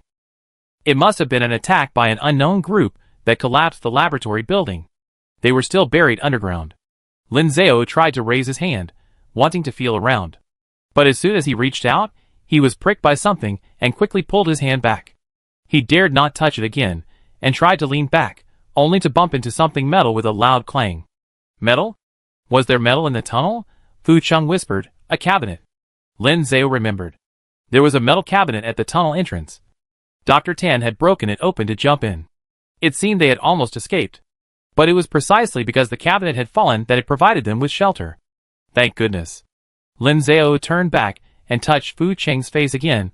Open your eyes. What was that? Fu Cheng gave a low snort, and his eyes glowed red, reflecting Lin Zhao's smiling face. A little light is more comfortable. He smiled slyly and openly, like a little fox. I never imagined that Dr. Tan was the mastermind. Yes. Luckily we arrived in time, otherwise Professor Wang would have been in danger. If Professor Wang were infected, Dr. Tan would be the sole authority in the lab. Lin Zhao and Fu Cheng were at the foot of the mountain, unaware of the situation. Waiting until the 8th day to go up the mountain would have left them at Dr. Tan's mercy. Then the two of them would have become accomplices in the experiment. It was indeed dangerous. Lin Zhao sighed. If we had known the building would collapse and Dr. Tan would be trapped underneath, we wouldn't have bothered chasing after them. Now, they're trapped too. Lin Zhao thought for a moment, then added, but it's alright, the lab building is only 1 floor. The 3 Maos, Uncle Pang and Aunt Pang, and Professor Wang are all outside. They see the building collapsed, they definitely come digging us out. Let's just wait patiently. Fu Cheng lowered his head and pressed his cheek against Lin Zhao's hair again. He wasn't in a hurry at all. Lin Zhao looked up and bumped his head against him. It's this late. My hair is covered in dirt, and you're still kissing me? Still kissing me. Fu Cheng chuckled softly, his chest heaving, and tightened his grip on Lin Zhao. It's been so long since I've been alone with Xiao Zhao. Lin Zhao paused, then remembered. Oh, right. Ever since they connected with the base, their family had become incredibly busy. They shuttled between home and the lab, usually either doing experiments or working at home. Even in the evenings, they were always taking care of Lin Xiaobao together. He and Fu Cheng hadn't had a single moment alone together in ages. Lin Zhao puffed out his cheeks, leaned forward, and nestled into Fu Cheng's arms, rubbing his face against his chest. Then today is a rare date. It's a good thing I didn't bring Xiaobao, otherwise his short legs definitely wouldn't have been able to run out. Fu Cheng said without changing his expression, I can carry both of them. Oh! Lin Zhao drawled, then asked, Brother Cheng, are you hungry? Fu Cheng shook his head, his eyes flashing red. Are you hungry? Grandpa Zhang had prepared food for them when they arrived, but it was just sweet potatoes and such. They found it too troublesome and left it in the car. It's all right. I just wanted to say, I suddenly realized. Lin Zhao reached into her army coat pocket and took out her car keys. I actually brought food with me. Their car keys and house keys were hung together. A whole bunch jingled together. Lin Zhao held up the keys and placed them in front of Fu Cheng. The golden keychain hanging underneath was a chocolate wrapped in gold foil. Do you remember? This chocolate. It was the one Fu Cheng brought back after being scratched by a zombie while searching for supplies when the zombie virus first broke out. Lin Zhao had always carried it with him. Even when he was almost fainting from a cold, he wouldn't eat it. Lin Xiaobao asked him why he wasn't eating it, and he said he wanted to save it for the most critical moment. Now was the most critical moment. I'm not hungry yet, I eat it later. Lin Zhao put the chocolate away. Brother Cheng, you're amazing, you even foresaw this day. Fu Cheng replied, it's because Xiao Zhao is so kind, keeping the things I gave you for so long. Lin Zhao leaned against Fu Cheng's chest, listening to his strong heartbeat. Silence fell for a moment, the two simply embracing quietly. In the darkness, all senses clashed. Time seemed to pass quickly, yet also slowly. Lin Zhao counted Fu Cheng's heartbeats, her own heart pounding in sync. Just as she was about to fall asleep, a familiar voice suddenly came from outside. Holy crap! The building collapsed. Are Brother Lin and Brother Fu inside? It was Red Hair's voice. Perhaps it was the agreed time, or perhaps not. They hadn't seen Lin Zhao and Fu Cheng leave, so they came straight in. We're from Happiness Street.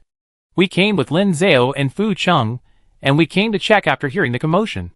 It was Fatty Uncle's voice. How many people are in your base? Where's Lu Yuan? Come quick and rescue them. I know. Captain Lu isn't here, he went to the South City. Didn't we just go to call for help? Professor Wang and Dr. Tan are inside too. Quick, quick, call everyone out here. This is hard to tell, a bunch of people making a ruckus. So, Professor Wang didn't run out either. He waited for them at the tunnel entrance, they didn't come out, and he didn't dare leave either. So loyal. Lin Zhao called Professor Wang a few times, but didn't hear a reply. Afraid the people outside had left, he quickly raised his hand and knocked on the iron cabinet behind him. With a clang, the first sound heard was, Dad! Big Dad! Lin Xiaobao broke free from Huang Mao's arms, jumped to the ground, and ran towards the source of the sound. Xiaobao, don't run. You're stepping on Dad and Big Dad's heads. Gravel fell from above again, and Lin Zhao quickly shouted. But from the outside, his voice sounded very soft and muffled. Lin Xiaobao had only run a few steps when Huang Mao grabbed him and pulled him back. Brother Bao, be careful not to fall. Dad and Big Dad are on the ground, don't step on them. Dad! Big Dad! Lin Xiaobao looked at the ruins, waving his arms and legs frantically, his voice trembling with tears. Lin Zhao and Fu Cheng, hearing him cry, quickly comforted him. Xiaobao! Don't cry. Dad and Big Dad are all right. Huang Mao hugged him and moved closer to the source of the noise, so he could hear more clearly. It was the Lunar New Year, and not many people were left in the lab. The loud noises just now had drawn them all out. There were only about 10 people.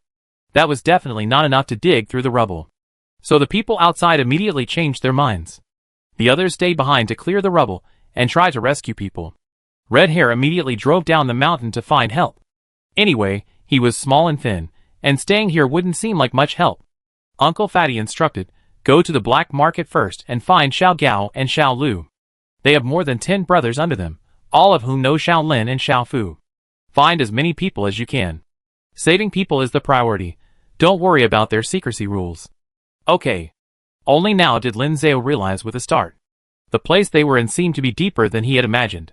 Lin Zhao's heart skipped a beat, and he wanted to knock on the cabinet again. Immediately after, Uncle Pang asked, Xiao Lin, are you and Xiao Fu safe? Are you hurt? Safe? No, Lin Zhao replied. We're behind a metal cabinet. I can hear you. Speak softly, don't shake the rocks down. Okay. Lin Zhao nodded. You two take turns sleeping to conserve your energy. Don't keep banging on the cabinet. When I call you, just knock once. Okay. Xiao Fu, you answer too. Okay. Fu Chung said, it's alright. After exchanging a few words, Uncle Pang immediately led his men to begin digging through the rubble. Fortunately, the unknown forces destroyed the building not with bombs, but with specially made iron balls. However, the sanatorium was quite old, and the building wasn't very stable, with various building materials scattered everywhere. They had no excavators or other tools, so they could only locate the location by sound and dig with their bare hands. They dug up from above, and Lin Xiaobao wiped away her tears with her sleeve and climbed out of Huang Mao's arms. Put me down? No. I won't run around. I stay here and talk to Daddy and Big Daddy. Huang Mao thought for a moment, then put him down. With manpower shortages, he couldn't keep carrying Lin Xiaobao. Then you stay here, don't go anywhere else. I stay here and move things. Okay. Lin Xiaobao obediently agreed, gently lying on the rubble, close to the bricks, and whispering, Daddy? Big Daddy? His small voice carried through the gaps in the rubble. Lin Zhao responded, we're here. Don't talk. Lin Xiaobao commanded, conserve your energy. Okay. I don't need to conserve my energy. Lin Xiaobao said to himself, when I count to 100, I call out to Daddy and Big Daddy, and you have to answer me. Okay. 3-year-old Lin Xiaobao could only count to 10. But recently, after celebrating his 5th birthday, Lin Xiaobao had already learned to count to 100. He lay on the ground, counting on his fingers. 1, 2, 3. Uncle Pang had them take turns sleeping, and Lin Zhao initially thought it impossible for him to sleep in this environment. But as soon as Lin Xiaobao started counting, he suddenly felt sleepy. In the dead of night, the military overcoat was warm, and Cheng Ji's embrace was especially comfortable. Lin Xiaobao whispered in his ear. His body, his mind, seemed to think that this environment was particularly safe and suitable for sleeping. Sleepiness washed over him, and when Lin Xiaobao counted to the 300, Lin Zhao closed his eyes, tilted his head forward, and actually fell asleep. Fu Chung straightened his chest, caught his head, and held him in his arms. Not long after, Lin Xiaobao also fell asleep on the ground. The people at the base, worried he might catch a cold, brought out a sleeping bag, put him inside, and placed it beside him. The others continued digging. After an unknown amount of time, everyone present was getting tired. Before dawn, the rumbling of a car suddenly came from not far away. Immediately afterward, a familiar voice rang out again. Brother Lin. Brother Fu. Holy crap. Where is he? Is he down there? What are you looking at? We come to help. Dig faster. Woof woof woof. It was Xiao Gao and Xiao Lu who had also arrived with their men.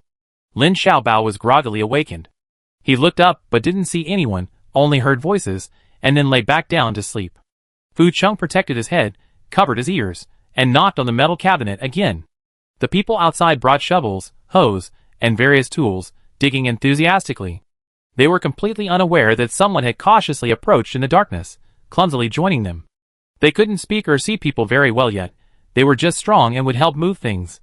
With more people, efficiency immediately increased. Just as dawn broke, Fu Chung heard them shouting. Here! There's an old man with white hair here. He's passed out? They had found Professor Wang. Where's my brother Fu? Where's Brother Lin? Still down there, keep digging. About half an hour later, the rocks above Lin Zhao and Fu Cheng's heads were moved, and the first rays of morning sunlight shone through the cracks in the rocks, falling on their faces. Lin Zhao looked up, and before he could see anything clearly, he heard their cheers. Here! I see him! He's here!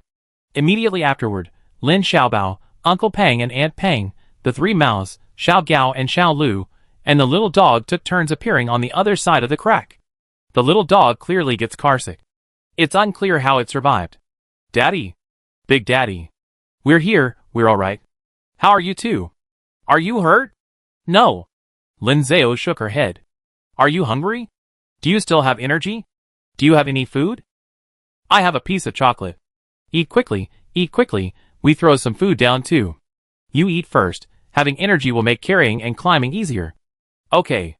Lin Zhao quickly took the chocolate out of her pocket, unwrapped it, ate half herself, and stuffed the other half into Fu Cheng's mouth. The people outside also threw in a few small potatoes and candies through the gap for them to eat. It was daylight now, so it was a good breakfast. After everyone inside and outside ate and rested, they immediately started working again.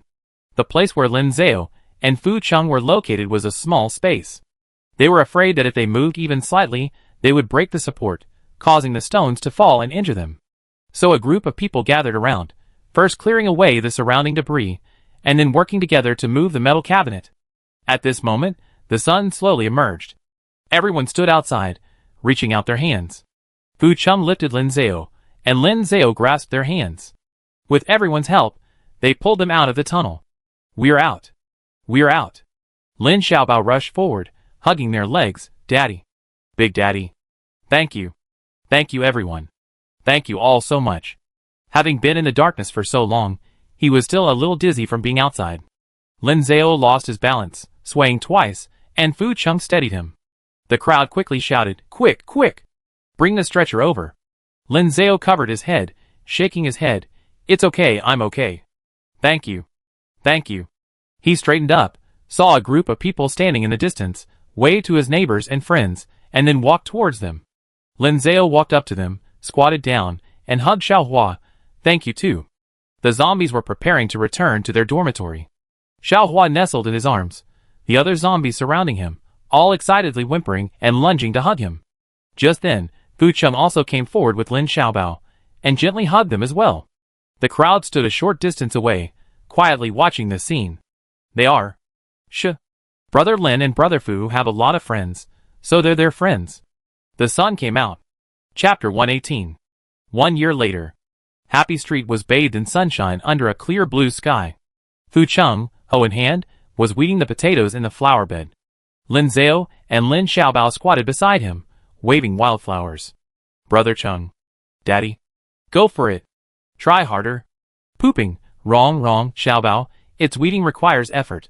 Fu Cheng paused, his hands almost dropping the wooden handle of the hoe. He turned his head away, cleared his throat, and tried hard to suppress a laugh. That's right, it was their family's turn to do farm work today. Xiao Zhao and Xiaobao, the two little lazybones, slept until 9 o'clock, complaining that the sun was too strong, the weather too hot, the weeds too tough, and the mud too dirty. They only worked for a short while before giving up. They ran to Fu Cheng's side, saying they wanted to cheer him on. After only a couple of shouts, they complained that it was too much saliva and their mouths were dry, so they fell silent. Lin Zhao, clutching a handful of freshly pulled weeds, said, Xiaobao, this is a pretty flower arrangement Daddy made for you. It should be weed arrangement. Lin Xiaobao corrected him seriously. Dad, you can't play anymore, you have to work, or Daddy will be angry. Lin Zhao responded, okay. Fu Cheng silently agreed as well, without getting angry. The father and son squatted on the ground, picking up the weeds Fu Cheng had dug up with a hoe and throwing them outside. Busy as they worked, their faces and hands covered in mud, looking like two little mud balls. While the family of 3 worked, Grandpa Zhang stayed by the earthen stove, boiling water for them. The fire in the stove was blazing, and the cold tea in the pot was bubbling away. Grandpa Zhang raised his hand and glanced at the old-fashioned watch hanging on his wrist. It was 9:29, almost time. The watch was one he bought when he was young. It had long since broken and had been sitting at the bottom of a box. Last year during the spring festival, Sam Mao took him to the market, where they met a watch repairman and key cutter. He paid the repairman with 2 potatoes. Now, telling time was very convenient. Grandpa Zhang stared at the watch face, watching the minute hand move 1 notch and then stop. The next second, familiar instrumental music began to play above him. Let us look forward to a better tomorrow. Hello everyone, this is the South City Watchtower Base, Small Town Division, radio broadcast. Today is Friday, June 20th, 3003. the 21st day of the 5th lunar month. 2 large loudspeakers hung on the utility pole at the street corner. The loudspeakers were very loud. They could be heard for 2 or 3 blocks. This was a solar-powered broadcasting system installed for them by the South City base. Every month on the 5th, 15th, and 25th at 9:30 a.m., it broadcasted the outside situation and played some music. In case of any emergencies, they can quickly summon nearby residents. The radio that Happiness Street bought at great expense back then is now idle. The zombies near the town are either kept by Fu Chung or have long been taken to the lab for research. Some defensive structures have been built near the town to prevent the sound from attracting zombies. Speaking of which, the residents of the town haven't seen a zombie in a long time. Grandpa Zhang lifted the pot lid, ladled out some herbal tea, added water, and then put potatoes on top to steam. The broadcast continued. On March 10th of this year, Professor Wang Chengchun successfully extracted zombie virus serum from a yellow cow. At the same time, the first serum experiment began. On May 10th, Professor Wang initiated the third serum experiment and bravely volunteered to inject himself with the zombie virus. More than 10 volunteers joined the experiment. As of today, the experiment has been a complete success. Professor Wang and more than 10 volunteers transformed from humans into zombies, and then back into humans, without any casualties. Let us pay tribute to their dedication. In the flower bed, a family of 3 looked up at the broadcast and clapped their hands loudly. Following closely, applause and cheers rang out from the other side of the street. Thank you, Professor Wang. Thank you. Last year in the mountain laboratory, Lin Zhao, Fu Chung, and Professor Wang were all trapped under the collapsed laboratory building. Lin Zhao and Fu Chung were unharmed, but Professor Wang, being old and with brittle bones, refused to leave while waiting for them and was accidentally injured in the arm by falling bricks. Dr. Tan was crushed to death by rocks. Professor Wang wrote an email, briefly recounting the events, and sent it to all existing bases. The so-called T-virus also. The name was changed. It's now called zombie virus. Dr. Tan wanted to leave his name behind, but Professor Wang wouldn't allow it. After finishing these tasks, serum research couldn't wait. He rested for a few days and immediately returned to the lab. Without Dr. Tan's overt and covert sabotage, the research progressed rapidly. Professor Wang remained stubborn, adhering to the principle of no human trials. Even when Fu Chung wanted to participate in the drug testing, he wouldn't allow it, insisting on doing it himself. He was a very, very good scientist. The broadcast paused for 3 seconds, then continued. The zombie serum experiment has entered its final stage and is expected to be officially put into use in 1 month. It is expected that social order will be initially restored by September this year. Public departments will reopen, and schools will resume enrollment. Families with children, please pay close attention. Upon hearing this, Lin Zhao and Fu Chung both lowered their heads to look at Lin Xiaobao. Kid, you're going to school now. Lin Xiaobao pouted, gave a heavy humph, and turned away, ignoring them. Annoying kid. He doesn't want to go to school. The broadcast concluded. Life goes on, and hope always remains. A song, Only by Fighting Will You Win, is dedicated to everyone. The rhythmic music started playing, and the family of 3 worked even harder. Especially Lin Zhao and Lin Xiaobao, father and son, weeding while chanting hee-ho, hee-ho. And so, another 2 months passed. Just as the broadcast said, the serum, personally tested by Professor Wang, had been put into use. Many zombies were undergoing conversion treatment, and uninfected humans had also been injected with the serum, forging a new immune system within their bodies. Social order was gradually returning to normal. Hospitals were reopening, police stations were reopening, car factories were about to reopen, and... Brother Lin! Brother Fu! Come quick! That morning, the 3 Maos rode their scooter to the market for a stroll. They hadn't gone far when their voices suddenly rang out again from the street corner. Your letter is here! Captain Lu delivered it personally! A family of 3 peeked out of their house, and, sure enough, saw the 3 Maos returning on their bikes. Red Hair was riding, with yellow hair and green hair sitting behind, waving the envelope vigorously. A camouflage pickup truck followed behind. Lu Yuan rolled down the window and waved to them. After the zombie vaccine was developed, Lu Yuan had been hunting zombies and searching for his lover across various regions. They hadn't seen each other for several months. The family of 3 came downstairs. Come and see, the base awarded you medals. The group sat down by the flower bed. Lin Zhao took the envelope and pulled out a heavy iron plaque. Family of heroes. Wow! Lin Xiaobao's mouth dropped open. We even have medals. Lin Zhao hugged Fu Chung tightly, excitedly holding up the plaque. Brother Chung, it's beautiful. Of course, Lu Yuan said. You made a great contribution to the development of the zombie vaccine, and the base specially rewarded you with a pig. Where's the pig? They're still slaughtering it. It should be delivered this afternoon. Yay! Lin Zhao and Lin Xiaobao high-fived. We get pork. The father and son were overjoyed, running around celebrating. Oh right, there's one more thing. Lu Yuan took out a smaller envelope. This is for Xiaobao.